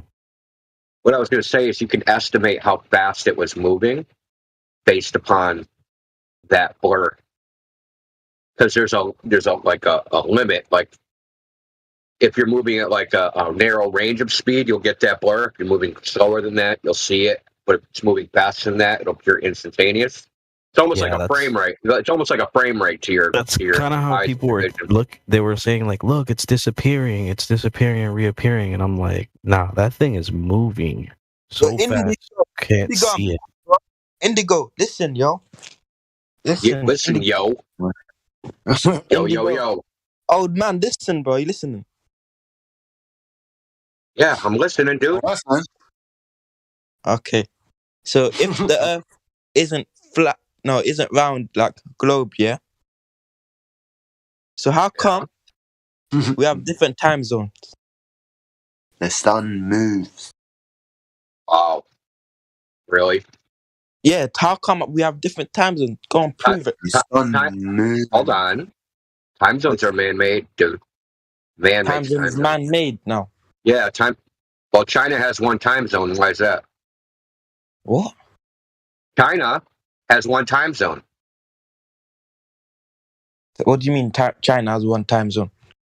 China has one time. What do you mean? What do I mean? China, the entire country of China, both sides of it, the east and west side, are all in one single time zone. I think because they made didn't they make a sun or something? What? Are they making a sun or they made a sun? No, because they just decided politically we want one time zone. Time zones are man-made. So Australia right now is morning, huh? Australia should have 4 time zones and it only has 2. Well, it has 3. It has a half-hour time zone too. So how's it sunny there and not sunny right now? Oh, why? What you're really asking is why isn't the entire Earth? Listen, okay, I know what you're getting at, dude. We've done this before. You're the new guy, not us. So you're asking if why doesn't the sun light up the entire Earth? Yes. Okay, because the air is not actually transparent. At long distance, you think the air is transparent? Oh, I know what you're trying to say. You're trying to say, like, when you look up in the air, the Earth looks far in it or something like that. No, I'm saying is the light source is so far away, it can't penetrate through that much air. So the same way, like if I go to the bottom of the ocean, I can't see the sun, right? And why can't I see the sun from the bottom of the ocean? Why? Because of the water, right? The ocean is only 7 miles deep at its deepest. Now the sun, when it's dark, the sun is 3,000 miles away. So that's 3,000 miles of air the light has to go through. And air falls off exponentially with distance, not inversely proportional, because the air absorbs sunlight. Okay? You know this too from personal experience, right?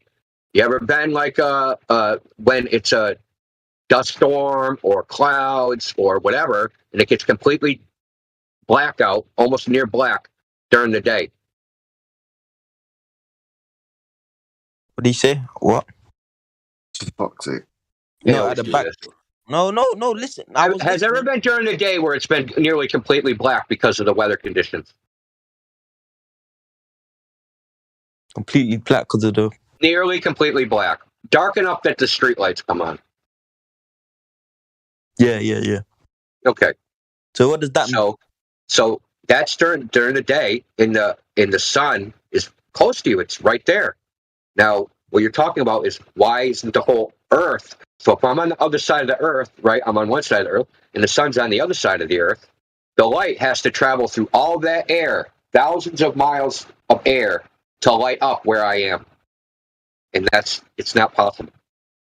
Because air absorbs light. This isn't my theory. This isn't my opinion. This is well known.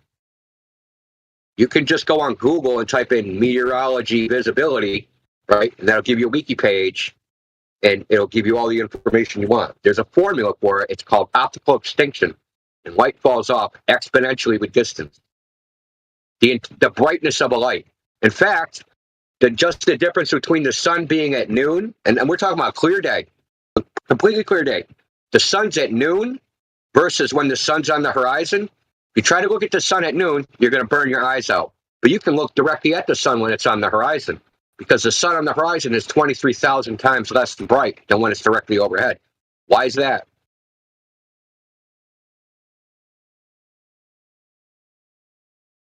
Why is that? Why is that? Why is the sun 23,000 times less bright on the horizon than when it's above your head? Because it has to go through a thicker amount. It has to go through a thicker amount of air, right? No. The air is thicker horizontally than it is vertically.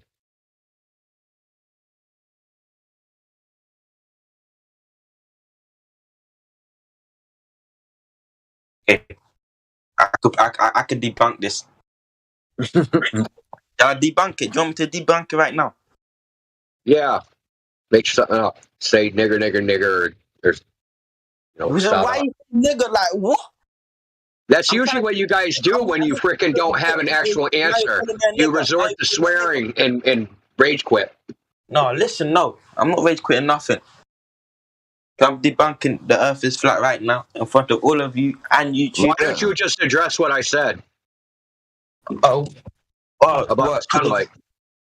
Because I'm correct. There's nothing to address. The earth is rotating.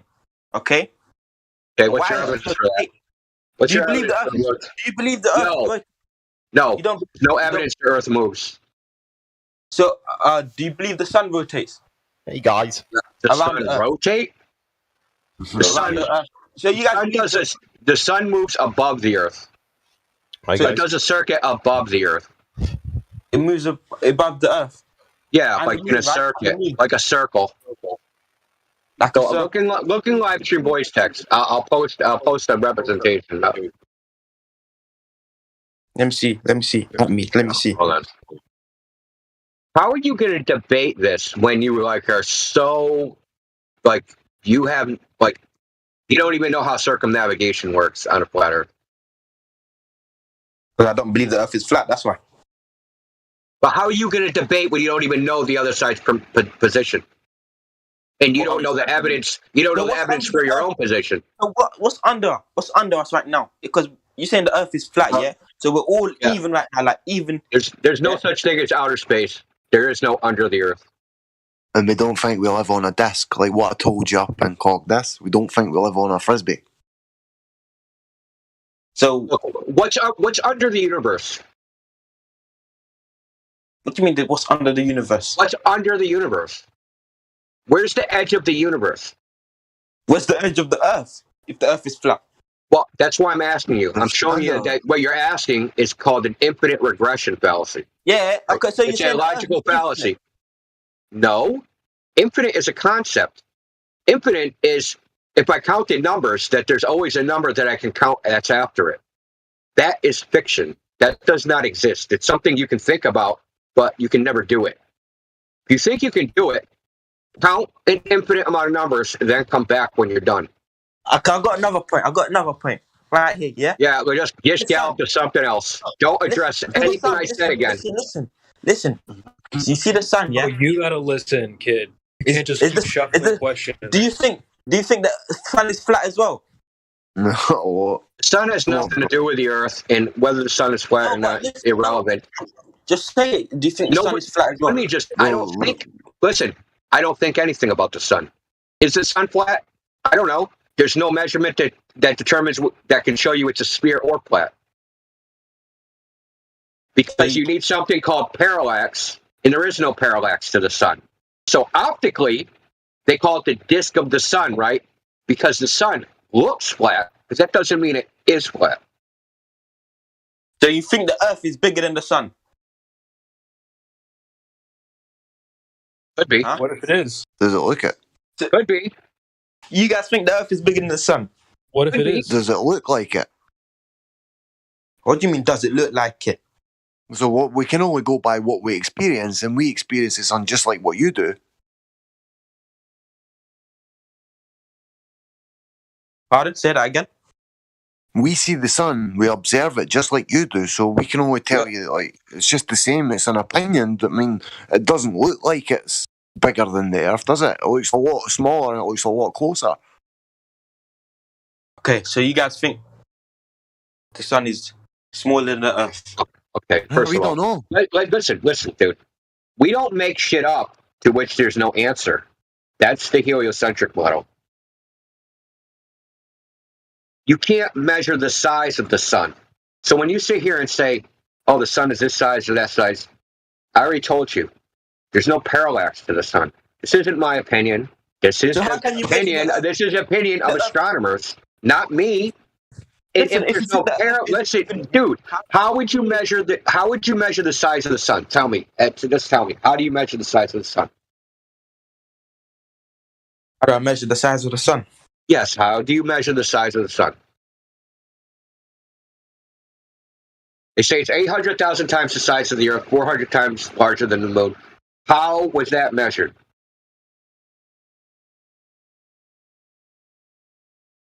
Got quiet. Change the subject. No, I'm listening. No, What I'm about thinking. the edge, man? The edge. It's your turn to speak now, Kit. Now it's your turn to speak, Kit.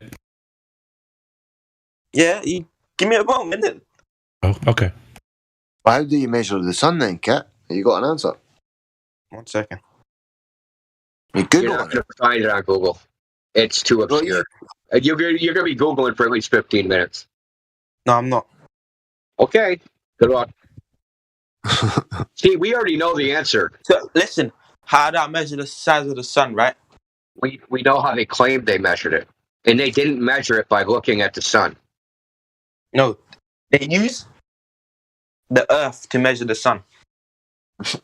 Okay, who measured the Earth? Who measured the Earth? NASA. When? Never a straight answer. What they do? Who measured the Earth? NASA. I said it. That's a straight What answer. they do? What tool did they use? What tool did they use? What tool do they use? Yeah. What tool do they use to measure the Earth? They use their tools.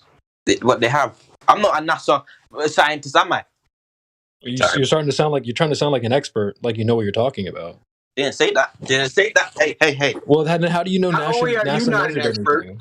yeah, you don't. Not only are you not an expert, you don't even know what expert is the expert. Okay. So what are you trying to prove? Look, and NASA could not listen. Let me tell you. So you think NASA is fake? NASA could not measure the Earth from outer space because they would need to know the size of the Earth before they went to space, right? Because they need to know how big the orbit is. So they need to know how big the Earth is. They need to know how much fuel they need. They need to know how fast they need to go. Are you saying NASA never went to space? Exactly. Nobody ever went to space. We're getting somewhere. Nobody went to space. That's what you're saying. That's right. Outer space vacuum does not exist. It is a TV show. And it's fake. It's saying whatever they put out is fake. The idea is real. Its existence is. There's no evidence for it. See, this is what trips me out when people say space exists because they see images. Every image you've seen from Why isn't space. there other Look, every image that you've seen from space is a digital rendition or an art adaptation. Every single image that NASA has put out, they all say it. You can look this up. Well, let's be fair. They say one of them is supposedly real. The 72 one is supposedly real, but No, but here's the thing. It's fiction. So you've only ever seen outer space on your screen. It's not outside. Take a look at what I just posted in a live stream text. I tagged you in it as well. The little video with Tim Peaks, the English astronaut. You tell me if that looks real. Video. Or You if said they're bullshit. video completely blinded. What? It's a little clip. There's one meme up. There's a little clip with the English astronaut Tim Peaks doing a somersault. Take a little look at that and tell me if it looks realistic. Welcome to the real world, buddy, where your government lies to you and keeps you asleep and a slave. What? Didn't you say? Did you even look at it? I mean, didn't you say? The guy was doing a somersault. Yeah, man. Wait, didn't you say the size of the sun was measured? Can you explain the interception theorem formula, please, and tell me how exactly you would use it on the heliocentric model to get the size of the sun?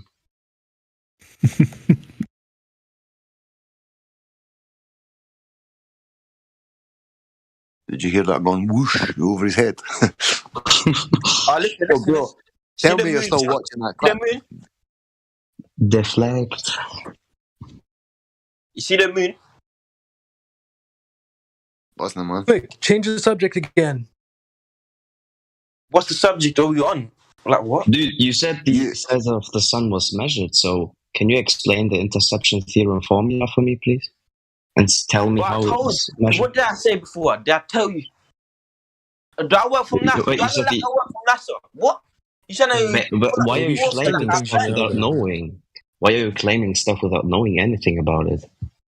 That's how we I mean, learn. you're saying it was That's how measured. we learn. They ask questions. Am I not? What? No, you don't learn by just making shit up, and then when people ask you to support your claim, you go, "Well, I'm not an expert." Just how am stick I to making things that things you up? do know in the first place, instead of embarrassing. What did I make up? What did I make up?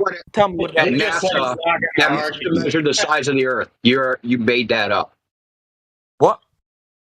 Yeah, you made that up. When you said NASA measured the Earth, So you made that up. So who measured the Earth? No one. Thank you. Wait. Welcome to Flat Earth. Do you want to admit that you did lie? That you did make it up? What did I lie about? Come on, bro. You said NASA measured the Earth, bro. Do you want to admit to lying about that or not? No, because we said no. Listen. We heard you. Yeah. You don't have We to tell us to said, listen. We heard you very clearly. That's what we're calling We you heard you out. saying it, man. We was talking about measuring the lied. sun, right? Did you lie? Listen. No, listen, let's not, because listen. you You're haven't admitting to lying. measured. Come on, tell the We truth. was Be talking about honest. measuring the sun, and you guys asked me how did they measure the sun, and I said, You said first they measured the Earth, and then we asked you, okay, fine, who measured the Earth? You go, They measured the Earth, NASA. I don't sun. know. I'm not a scientist. So, but you tell lies. Tell the truth. Here's a pro tip for you: just stick to things that you do know. Then you won't get yourself into trouble. When people ask Yeah, you, well, I how don't do you know know that? Then you just tell them how you know it. Instead of making shit up. I'm not a scientist. This conversation's over. Does nobody ever call you on your bullshit, Kit? First time for everything. What bullshit? The bullshit you made up that NASA fucking Dude, made. how many times do they gotta explain it? Like, are you not? You're not from like U.S. You're like from. I could tell by your accent. Back in London, bruv.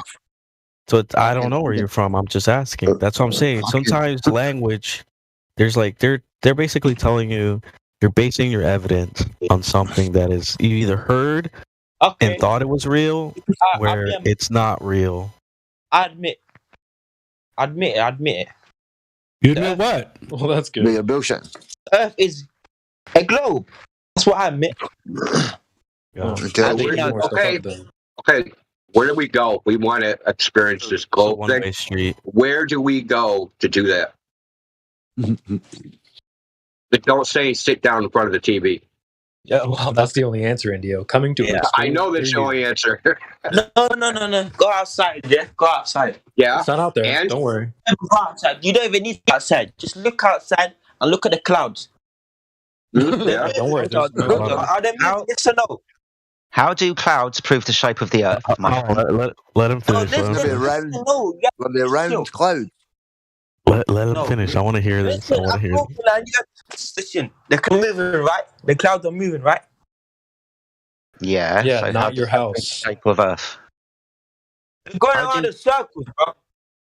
Hold on. You see clouds go across the sky. How does that prove the shape of the ground you're standing on?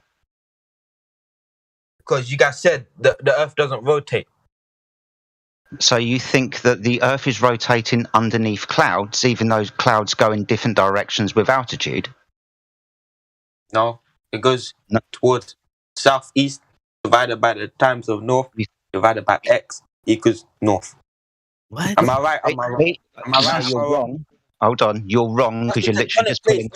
Hold tight, my friend. Chill out. Your initial. Let me pull out the measurements. Then let me pull out the measurements. Bish, you ain't gonna You want do me well. to pull out the measurements? You want me to pull out the measurement? Yeah, I'll tell you what. Give me the direct measurement of R, the radius of the Earth. So let's start with that one. I told you I don't know about that. Oh, okay. So no measurements then. Okay, can you give me the direct measurement of the Earth spinning? The Earth spinning? Yeah. You know, your cloud bullshit. So can you direct me to when they measured the Earth to move and how they did so? Can you do that? Yeah. Go on then. Quickly. All right, let me pull out my measurements that I got from my paper. One sec. Well, was that a Sun? I did this What paper calculation. was it? Was it the Daily Star? Don't want calculations. We want the direct measurement, first of all, to get the calculations from. So, how did they measure the rotation of the Earth? And when did they do so? I'm getting the calculation so I can get the measurement. Why tell lies? You've not Tell got us when any you're done calculations. Googling. 1 second. 5 You've seconds. not got any calculations, bro. I do. Somebody somewhere does. I'm sure of it. I'm 100% sure of it. Somebody somewhere does. If I just look long enough, I'll find it. Because you guys think the Earth is infinite. The Earth doesn't have no edge. No. Here we go again. Right back to the beginning. Quick, change the subject you guys again. think the Earth is bigger than the sun. The Earth. No, the no, Earth no one said that. No one said that, Infinite. bro. We're just telling you, Has we no can edge. observe the sun just like There's no you. edge. We've not measured the sun, we've not measured the earth, nobody has. So we're in the same situation as you. I could literally tell you the sun is any size and you could not disprove it. Do you understand that?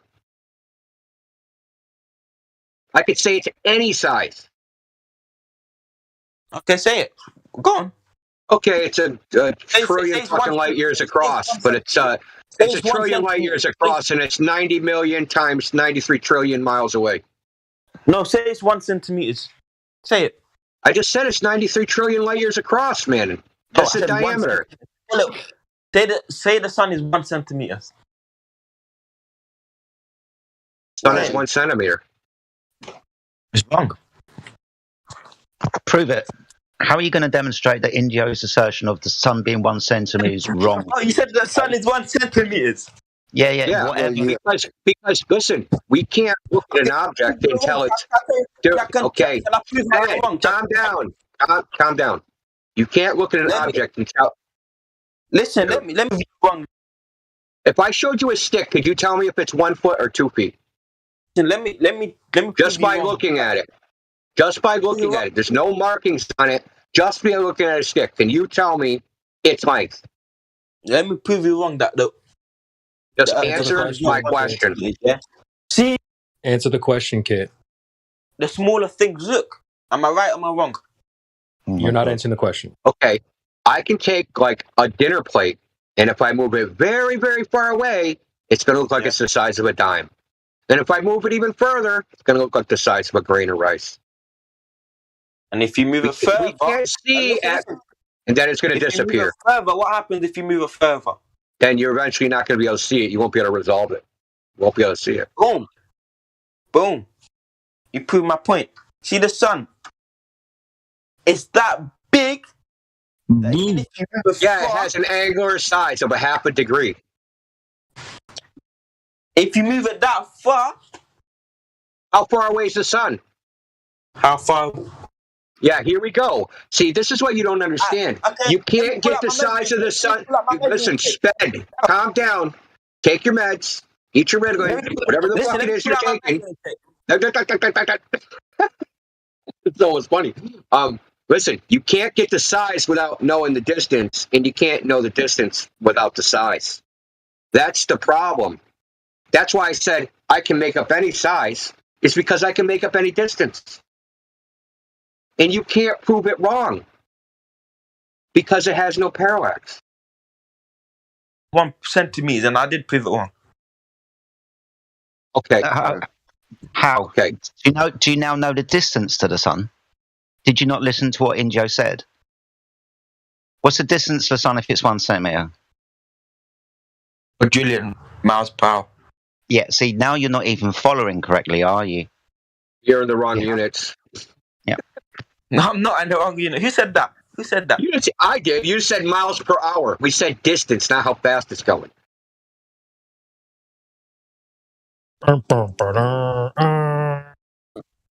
Pay attention, kid. Have you watched Father Ted before?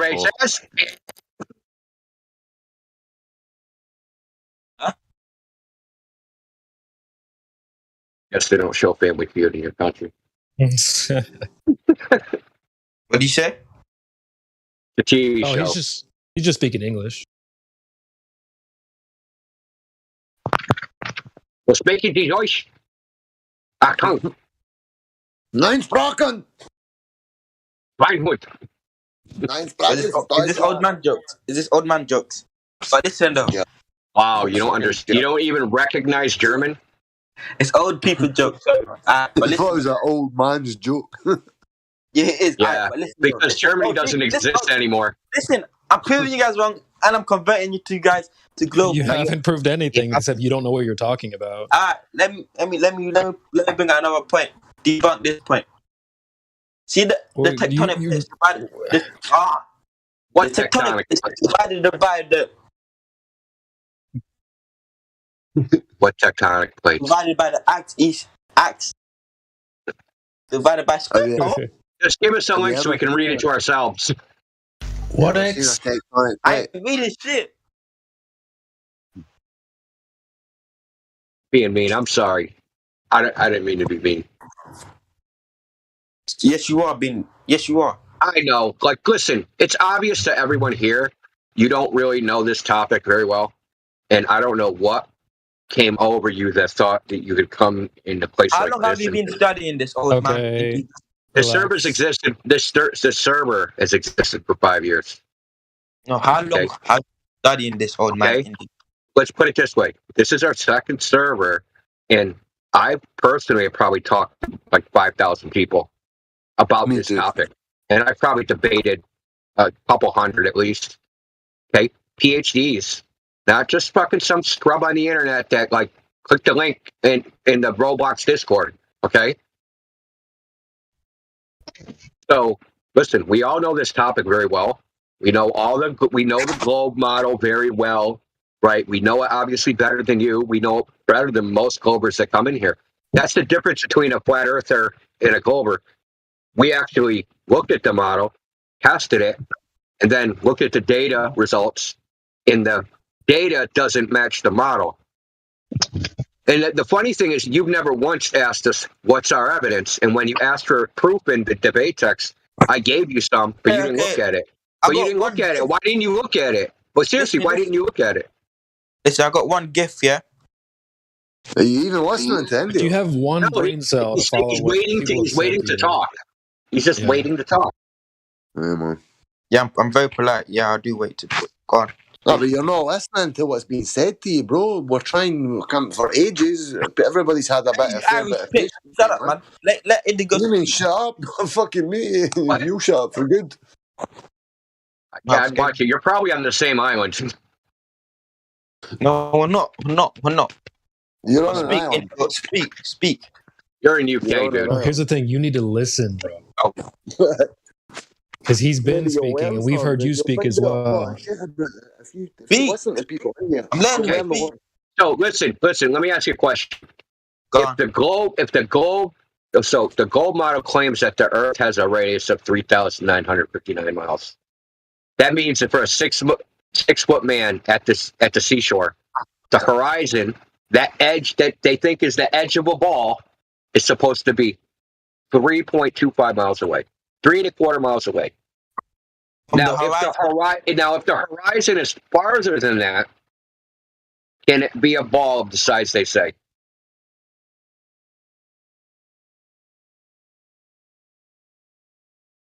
Right? So the math says, hey, the horizon is this far because this is a ball, right? And like past some distance, you can't see the ground because it curves down, right? It's a big ball curving down on the other side. Okay, what does it curve down to? Okay. This is the theory, the model. It claims it curves down. There actually is no curving down. That's the point. So the horizon, yeah? And the horizon. And it's keep going, right? It's keep going, right? The horizon is just the limit of your vision. Just like if you were on a giant checkerboard and you see all the squares, the further and further you look on the surface of the checkerboard, eventually you can't see those squares anymore because those squares are parallel with your vision.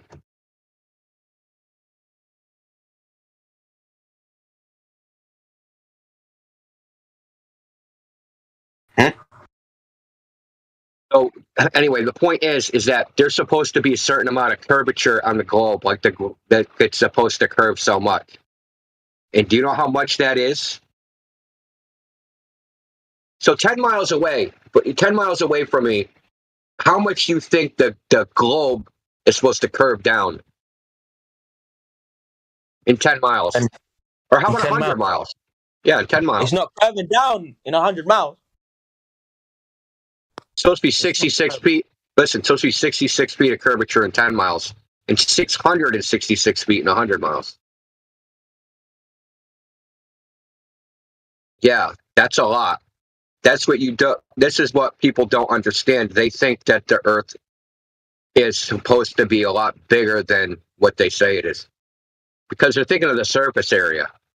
They're not thinking of, okay, how much curve is there?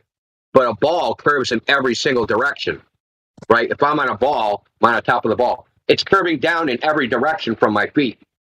Front and back, east, north, southwest, southwest, north, north, south, like every direction.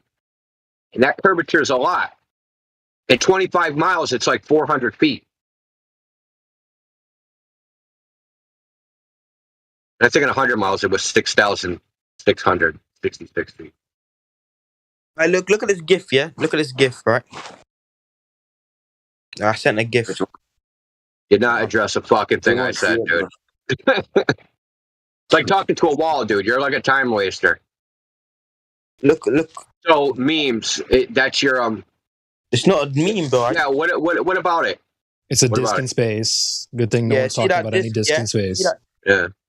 So Yeah, you're we only don't think debunking that, shit though. that no one thinks is true. So That's what we go on. went over, and you started like acting like a child because I asked you yes or no. Okay. Do you think that you still think that? You're still talking, bro. You're not listening to what anybody's saying to you, man. I thought you were polite, kid. Listen, bro. Chill, take a breath. Holy smokes. We don't think the Earth is a disc. No flat earther I've ever met in the almost 10 years I've known about flat Earth. Nobody's ever thought that the Earth was a space disc.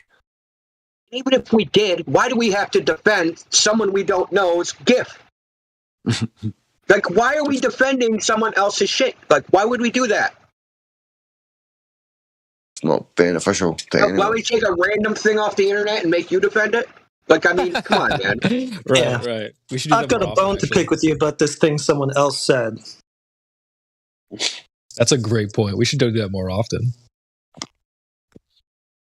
So, Yeah, Kit, but, like, if you that's take not a look my in the idea. live stream text, see a look, that meme that's just been posted, when you see shit about flat Earth, maybe on Facebook or wherever, you'll probably see something similar to what's just been posted. That idea that it makes people think that flat earthers believe this shit. So if you want to debunk that, we'll help you.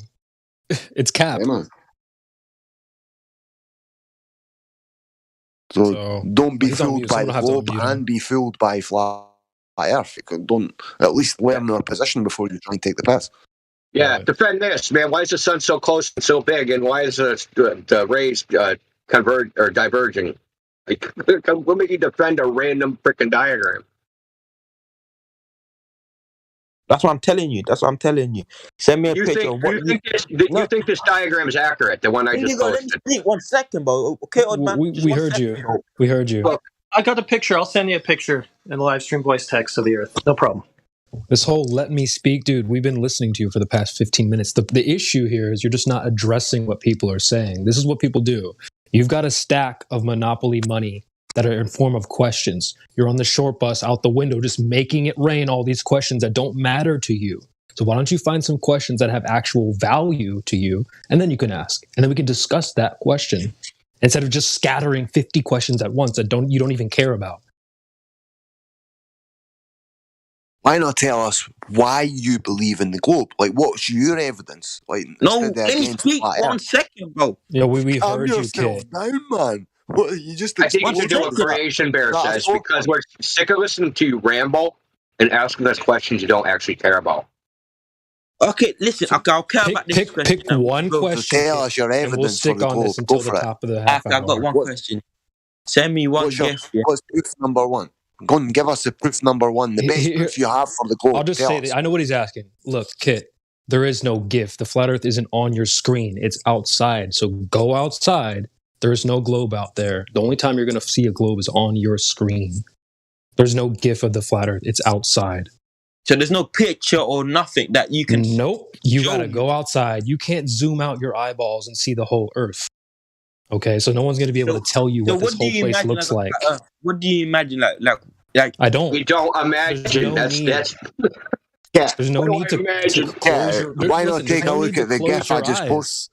You don't need to close your eyes and imagine anything. We've heard you, kid. You've been speaking. Stop. You've been speaking this whole time. We've heard you. You don't And I need to just close your posted eyes and a imagine picture of anything. Flat Earth, bro. You wanted a picture of Flat Earth? I just posted a good GIF of Flat Earth. Take a look in the live stream. I mean, Yeah, if you want a picture of flat Earth, do we need to GoFundMe for a camera for you? Because it's simple. Just leave your house, take a picture. Right. You don't need to close your eyes and imagine anything. It's right there in front of you. Every time you take a fucking picture, bro. But here's the issue, dude. You guys want this puppet vision of the Earth. You want to put the Earth on your hand and look at it from this outside view. You can't do that ever. That's a God's perspective. You're not going to get that. So you can go up in the sky, but you can't zoom out your eyeballs and start seeing the whole Earth, bro. No one knows what this whole place looks like. Flat isn't even a shape. We're just saying the surface of the water is flat because it's formed into hills. Dude, there are no space gods. Okay, that's a work of fiction. Man. Okay. Let him speak. He's bro, my boy's spiraling. Let him speak. Right, come on, speak. Like, tell us your best proof for the globe kit. Come on, man. You can do it. I know you've got it in you to give us this fucking gobsmacking evidence for your spinning space ball. Come on, bro. I've got faith in you, man. So you got something, Kit? Okay, I'm here. Hello? You can hear me? Yeah. Right, Kit, come on. Give us your best evidence. Evidence is because when I'm on the airplane, right? Right. Where I'm going, right? Here we go. Mm-hmm. You see all that flat water out there? The You see a nice level horizon when you look out the window. So you maximum you've been up in an airplane's like 40. I'm on my airplane, right? I'm on my airplane going to where I'm going, right? Bro, we've got footage. We've got footage from over double. Listen, I'm on my airplane, right? Yeah, so is everyone else. And there's no You got an airplane? Whoa. Okay. Wait, let him I'm watching a movie, right? I'm watching a movie, right? That's the only place you're going to see it. No, be on an airplane. Movies, right? So this series, yeah, it's called. You know what it's called? It's called Flash, right? And this guy Flash, he ran straight.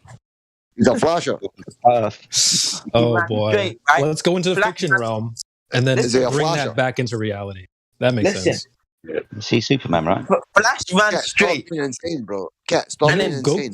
Goku. Hypotheticals about. Why are you talking to us about a work of fiction? Well, how am I supposed to talk if you guys button in, bro? Let me speak. Because you're talking nonsense about a work of fiction.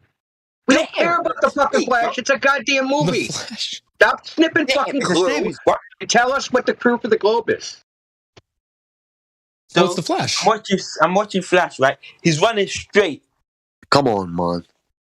Kit. He's not actually Say something running. else, dude. The Flash is not running. It's CGI, dude. The Flash is not fucking running. It's a TV show. What the fuck are you talking about? Damn. Old man, stop What getting is his angry, bro. question, though? Just mute this fool. Yeah, like we've been going checking at somebody. this for a while, Gregory. He's like I'm getting giving him worse. some His mental state is like degrading. I'm giving him some good fucking rolls just now. Seems sincere. No, but the Flash. I think you guys have it all wrong. I'm with Kit, man. I'm going back to the globe after that great argument by Kit. No, man. And Superman won, Lois Lane dies, and Superman flies and spins the Earth the other way. That's proof of rotation. Come on. I mean, I'm sold. Should we put him back in cog this or just leave him? May I hear Kit's question? Yeah, how do I go straight? Well, there's a whole lot of trees and buildings in the way. So if I wanted to just go out and run like the Flash, which way do I point? Because there's a whole lot of buildings and trees and things in the way. So where do I go? Yeah, it's a ridiculous question. It's a ridiculous example. People don't even consider reality. They're going to fiction to try and prove stuff. Come back to reality. Wouldn't the Flash eventually Question run is, how so do I go fast he would straight? go into Gregory? orbit? Answer to you. he went back in time. He ran so fast he reversed time. Bro. Is that what Kid was asking about? Yes. I don't know. How do you go straight and come back to where you started? He doesn't know anything about flat Earth, like literally nothing. But he came in here wanting to debate, but he didn't know literally anything. I mean, below, like, I don't even think he ever watched a YouTube video about it. That's how bad it was. He was actively Googling what to think. Yeah. It's fluid. If you spoke to him for like any more than, I don't know, 20, 30 seconds, I was just completely wiped by the end of whatever you said. Like, he never listened to any part of it at all. It's like Well, a that's what they fucking do. memory Dude. stick. They have a whole stack of questions. Like I said, it's like Monopoly money, dude. And they're just going to make the questions rain out of their short bus. What about this? What about this? What about this? What about this? And none of it matters to them. Better off compiling a list of 5 questions that really mean something. How does this genuinely work? And we can talk about that. But you can tell he doesn't care because he'll go, this question. All right, well, I don't care about that answer. How about this question? Oh, you answered that? Oh, what about this question? So, like, he's asked you something, Ridiculous. and you're still in the middle of replying to the first thing he's asked you. He's got already another thinking question. about asking the next question that he's going to ignore again. Okay. He's afraid of the answer. The one time he actually considered what was said is when he asked about the time zones, and he went dead silent for about a minute and a half, and then after that, he was like, "I am not going to think about this stuff. I'm going to keep just asking questions and not actually listen." He went like catatonic, like into the corner, rocking back and forth with the straitjacket. Dude, I usually picture a good conversation going back and forth like playing toss with a ball. All right, I've got a point. I throw it to you. You catch it, grasp it, throw it back. Okay, but what he was doing, he's trying to like throw fastball pitches, and we're just here, home run, home run, home run. Bro, just like keep throwing the pitch. We'll just keep cranking it out of the park. It's no problem. But Just didn't happen to me in T-ball.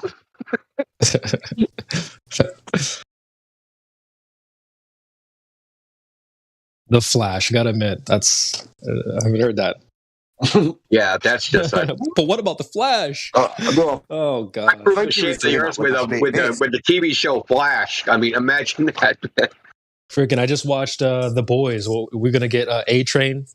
Let's talk about A Train. Damn!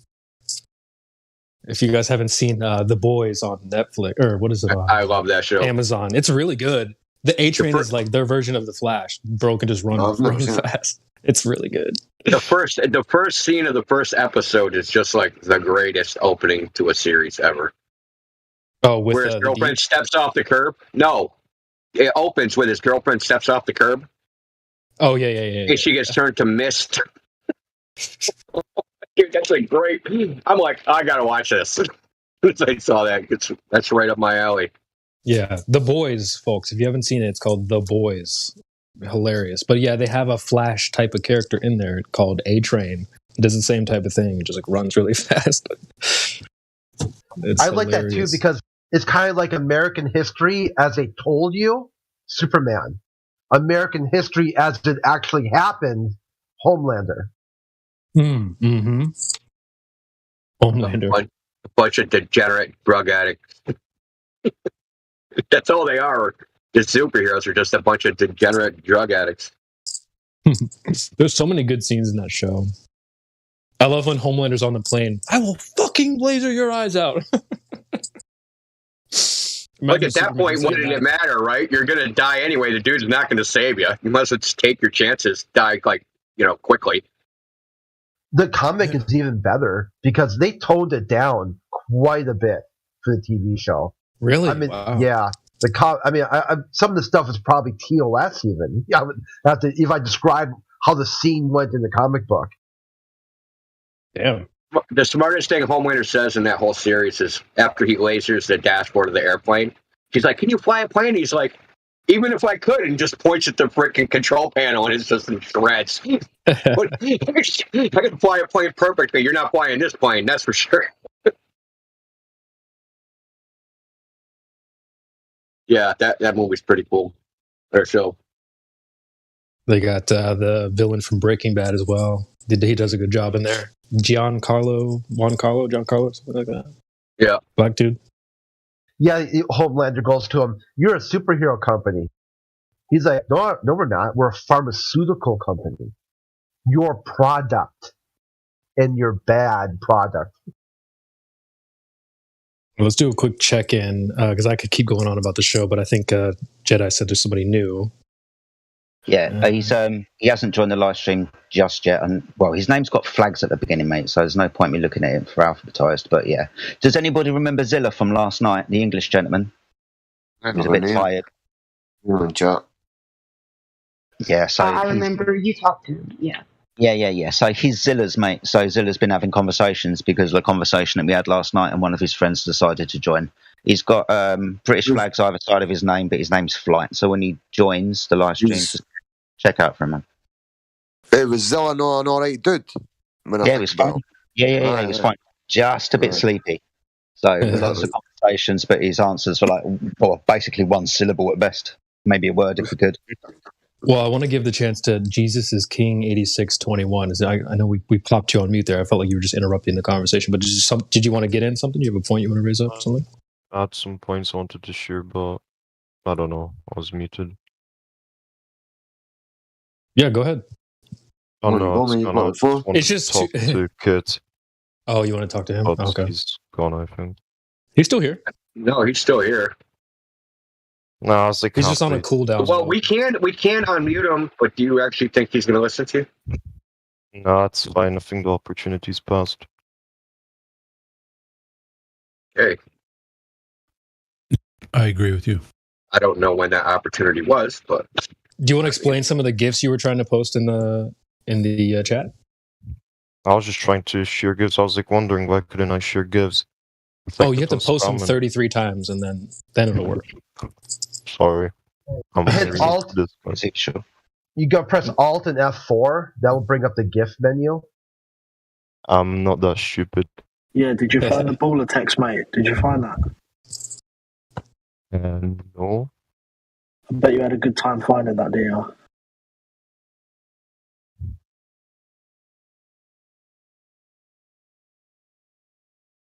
Also Noah as well. I mean, I like your positive attitude, thinking that you could actually get through to that kid, but I don't think so. No. My opinion is based upon thousands of conversations and years of experience. I could be wrong. This could be a frickin' outlier, but I doubt it. I see Ice Scream just joined. If you want to speak here, we can give you a VC pass, but you probably should join the VC check-in 1 room, and I can hook you up with that role. I'll send you a message.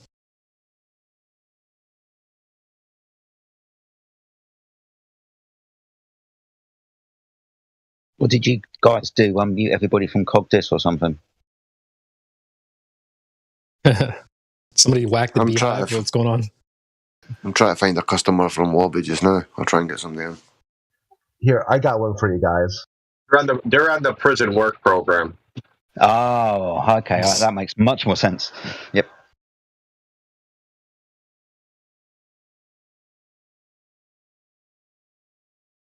Kit is saying that he'll listen now. Can I get unmuted?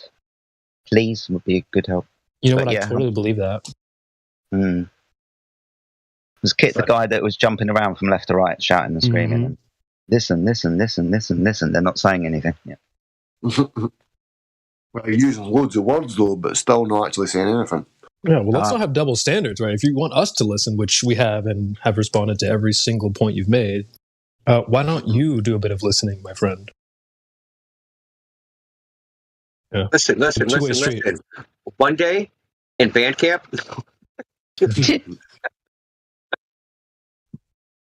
Was there a flute involved? Space camp. In a cat. One day, space camp. I wish we could be that greasy, you know? He's like asking questions and we're like just shifting the subject, change the burden, you know? It's like, come on, people are being sincere enough to try to answer these questions. You should be at least somewhat sincere enough to respond. Kit is saying in the live stream, let's start over from the beginning. Oh, awesome stuff. If you want to start right at the beginning, mate, that's great. Narnia, 13.7 billion years ago. Yeah. Once you take bets, somebody's in his DMs is going to tutor him. I'm sorry, we just broke up with you. Not starting over the relationship. No. Bro, I've got no hope whatsoever for Mandingo and that other dude. Well, it doesn't matter how many days they're here, they've not got the brain power to fucking get any of this into their head. And they really don't care whatsoever about the server. Like, It's so funny when they're in detention and then cog this and they want out. It's so funny.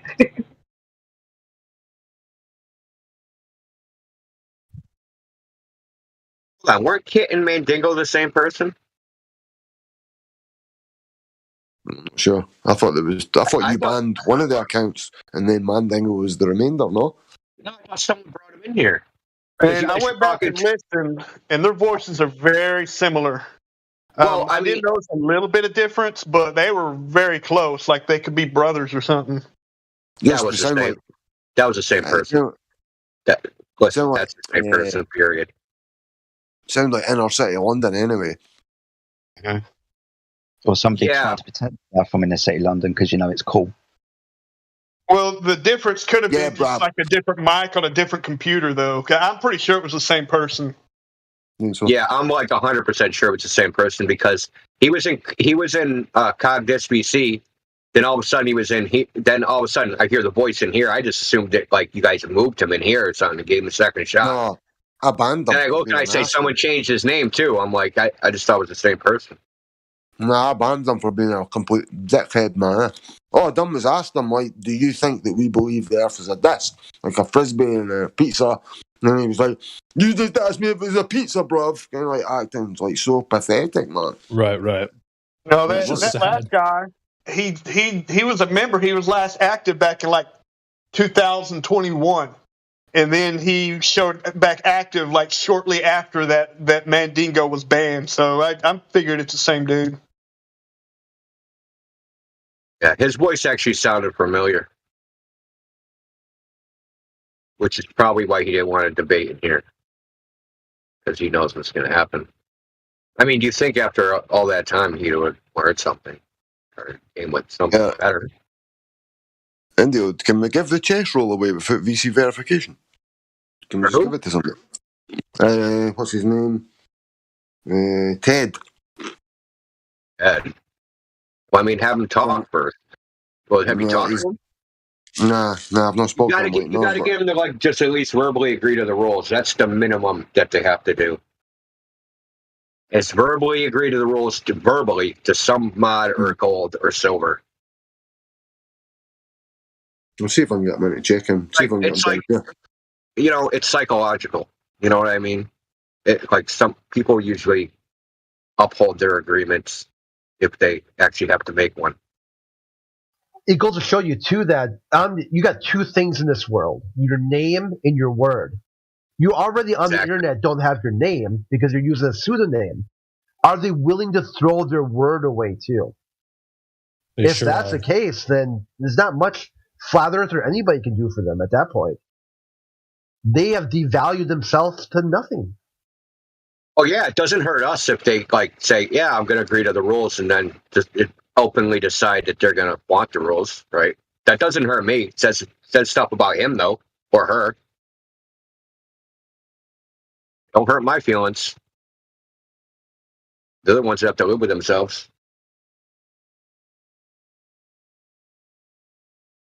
It also goes to a proof of why they would lie. Dude, you just lied. You said you'd follow some very simple rules, and you didn't. After you said you would. You gave your word on that. So whatever reason you think you did to lie, just apply that to other people. You mean lying like saying NASA measured the Earth? Aye, instantly. Lie straight away. They're just hoping that somebody agrees with them.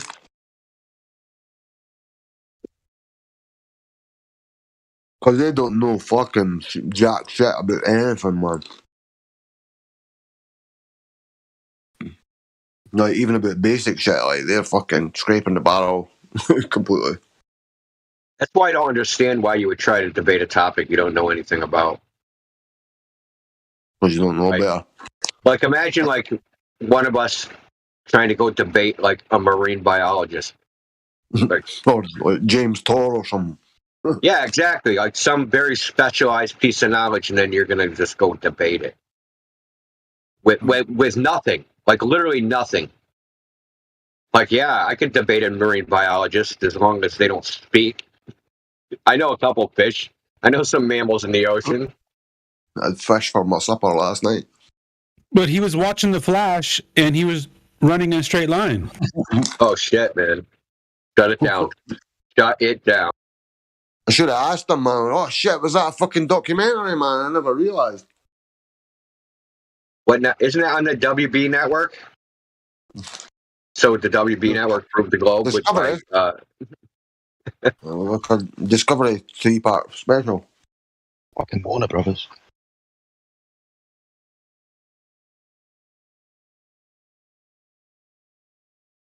Flash is a documentary about measuring the Earth.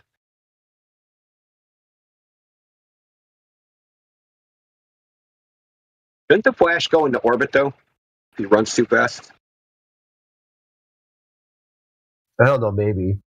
The movie I saw, he ran so fast, he went back in time and was able to then change his action to defeat the bad guy. Oh, yeah. That's the whole Flash stick. It's like, you read the comics. Every once in a while, he has to go back in time. But every time he goes back in time, I don't know if it's like he kills one of his alternate universe personas or like something weird happens.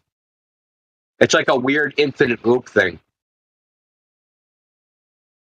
Like when he travels fast enough to go like back in time, he goes like into another dimension, and in that dimension, he sees his other selves that are also doing the same thing. So like every time he goes back, so every time he went back in time, they're all running in this like pocket dimension. So he sees them when he goes in there. But it's something like there's going to be only so many of them in there. So every time he goes in there, like one of them gets kicked out and dies or something. It's something weird like that. Don't ask me how I know that. I was watching this movie. To come back and deal. I was watching this movie last night that is like a newer movie. It's like called Synchronicity or something. And I was almost about to turn it off and watch another movie because the beginning third of it seemed kind of boring, like the plot wasn't developing. But then I realized it's a movie about time travel, you know, like this guy's working in a laboratory, he's trying to get some investors or whatever, like he'll build his time machine or whatever, and he like halfway creates it. But then I just thought it was an interesting thing, this plot, the story in this movie. Like, so he has an investor who's trying to like give him money to build it, but he's trying to like take over more than half the project or something, or 99% of it. So basically he uses a time machine to try and go back in time to stop the investor from like scamming him, you know, which is just kind of an interesting plot twist within itself. Like I've never seen that take. I've never seen that one. Yeah, it's a new one. It's called Synchronicity. I don't know what year it was made, but I think it was just like the last 2 or 3 years or something. Who's in it? Any top stars? Wait, what? Any top stars in it? Like any good celebrities? Yeah, there's this one famous actor in there who I can't remember his last name. Is like, damn it, it's escaping me. But yeah, there's this one famous actor, and I just can't remember his name now. But it's a trippy movie just because it seemed like whoever made this movie, it seemed like they were trying to make it look and sound as much like Blade Runner as possible. Like the soundtrack sounds just like the soundtrack to Blade Runner, and like the entire movie is just filmed in front of one giant skyscraper, one concrete building after the next. It's like the entire thing takes place inside a dark, gloomy city. Seen that movie where they invent like discover a time camera, and it takes like a picture. I think it's a picture of the future. Yeah, it's really weird. So but the camera's like based in a particular direction. So they figure out this thing's taking a picture of something that happens in the future. So what they do is they plot to like stand in front of the camera with like the lottery numbers, right? And then they'll see the picture in the past and be able to play those lottery numbers. Yeah, so it's a really weird, but they end up all killing each other. It was an indie film. It's actually pretty cool.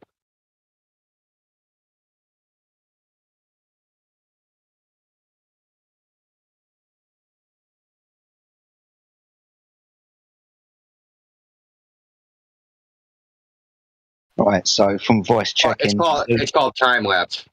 Okay, if anybody ever wants to check it out. Yeah, man. Sorry, guys, just from voice checking, Zilla's brought a couple of his mates in. Flight have already checked in, and now Flight and Zilla are trying to get some other friends of theirs in as well. So there might be a guy called Richmond joining. I've told them all to go to voice checking and you guys, but keep your eyes out for Zilla and Flight. You might get a decent conversation out of them. I'll jump up to check in and wait on anybody coming. All right, brother, thank you. I don't mind doing it. Oh, you've gone anyway. That's fine.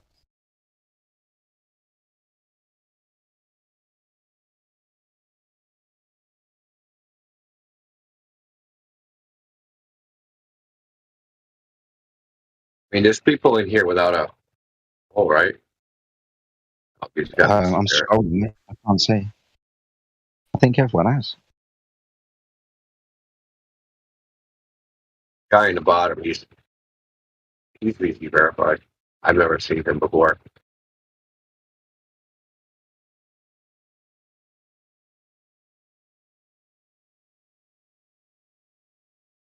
He's in here, but he's in detention. It's probably sworn or something, right? Yeah, it's basically the Pobby word. Yeah, but he's also like chanting in the debate text. He thought just like chanting "Earth is round" and not flat over and over again was an actual argument.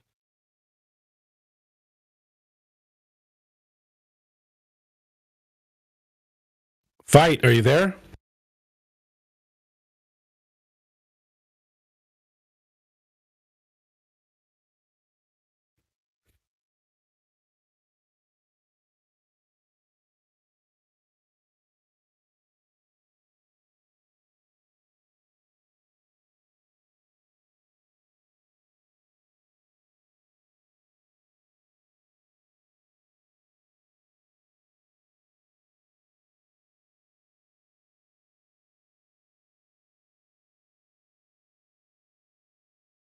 Hello.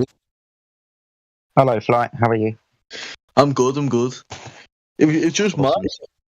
I know loads of people in this Discord off like the gamer play.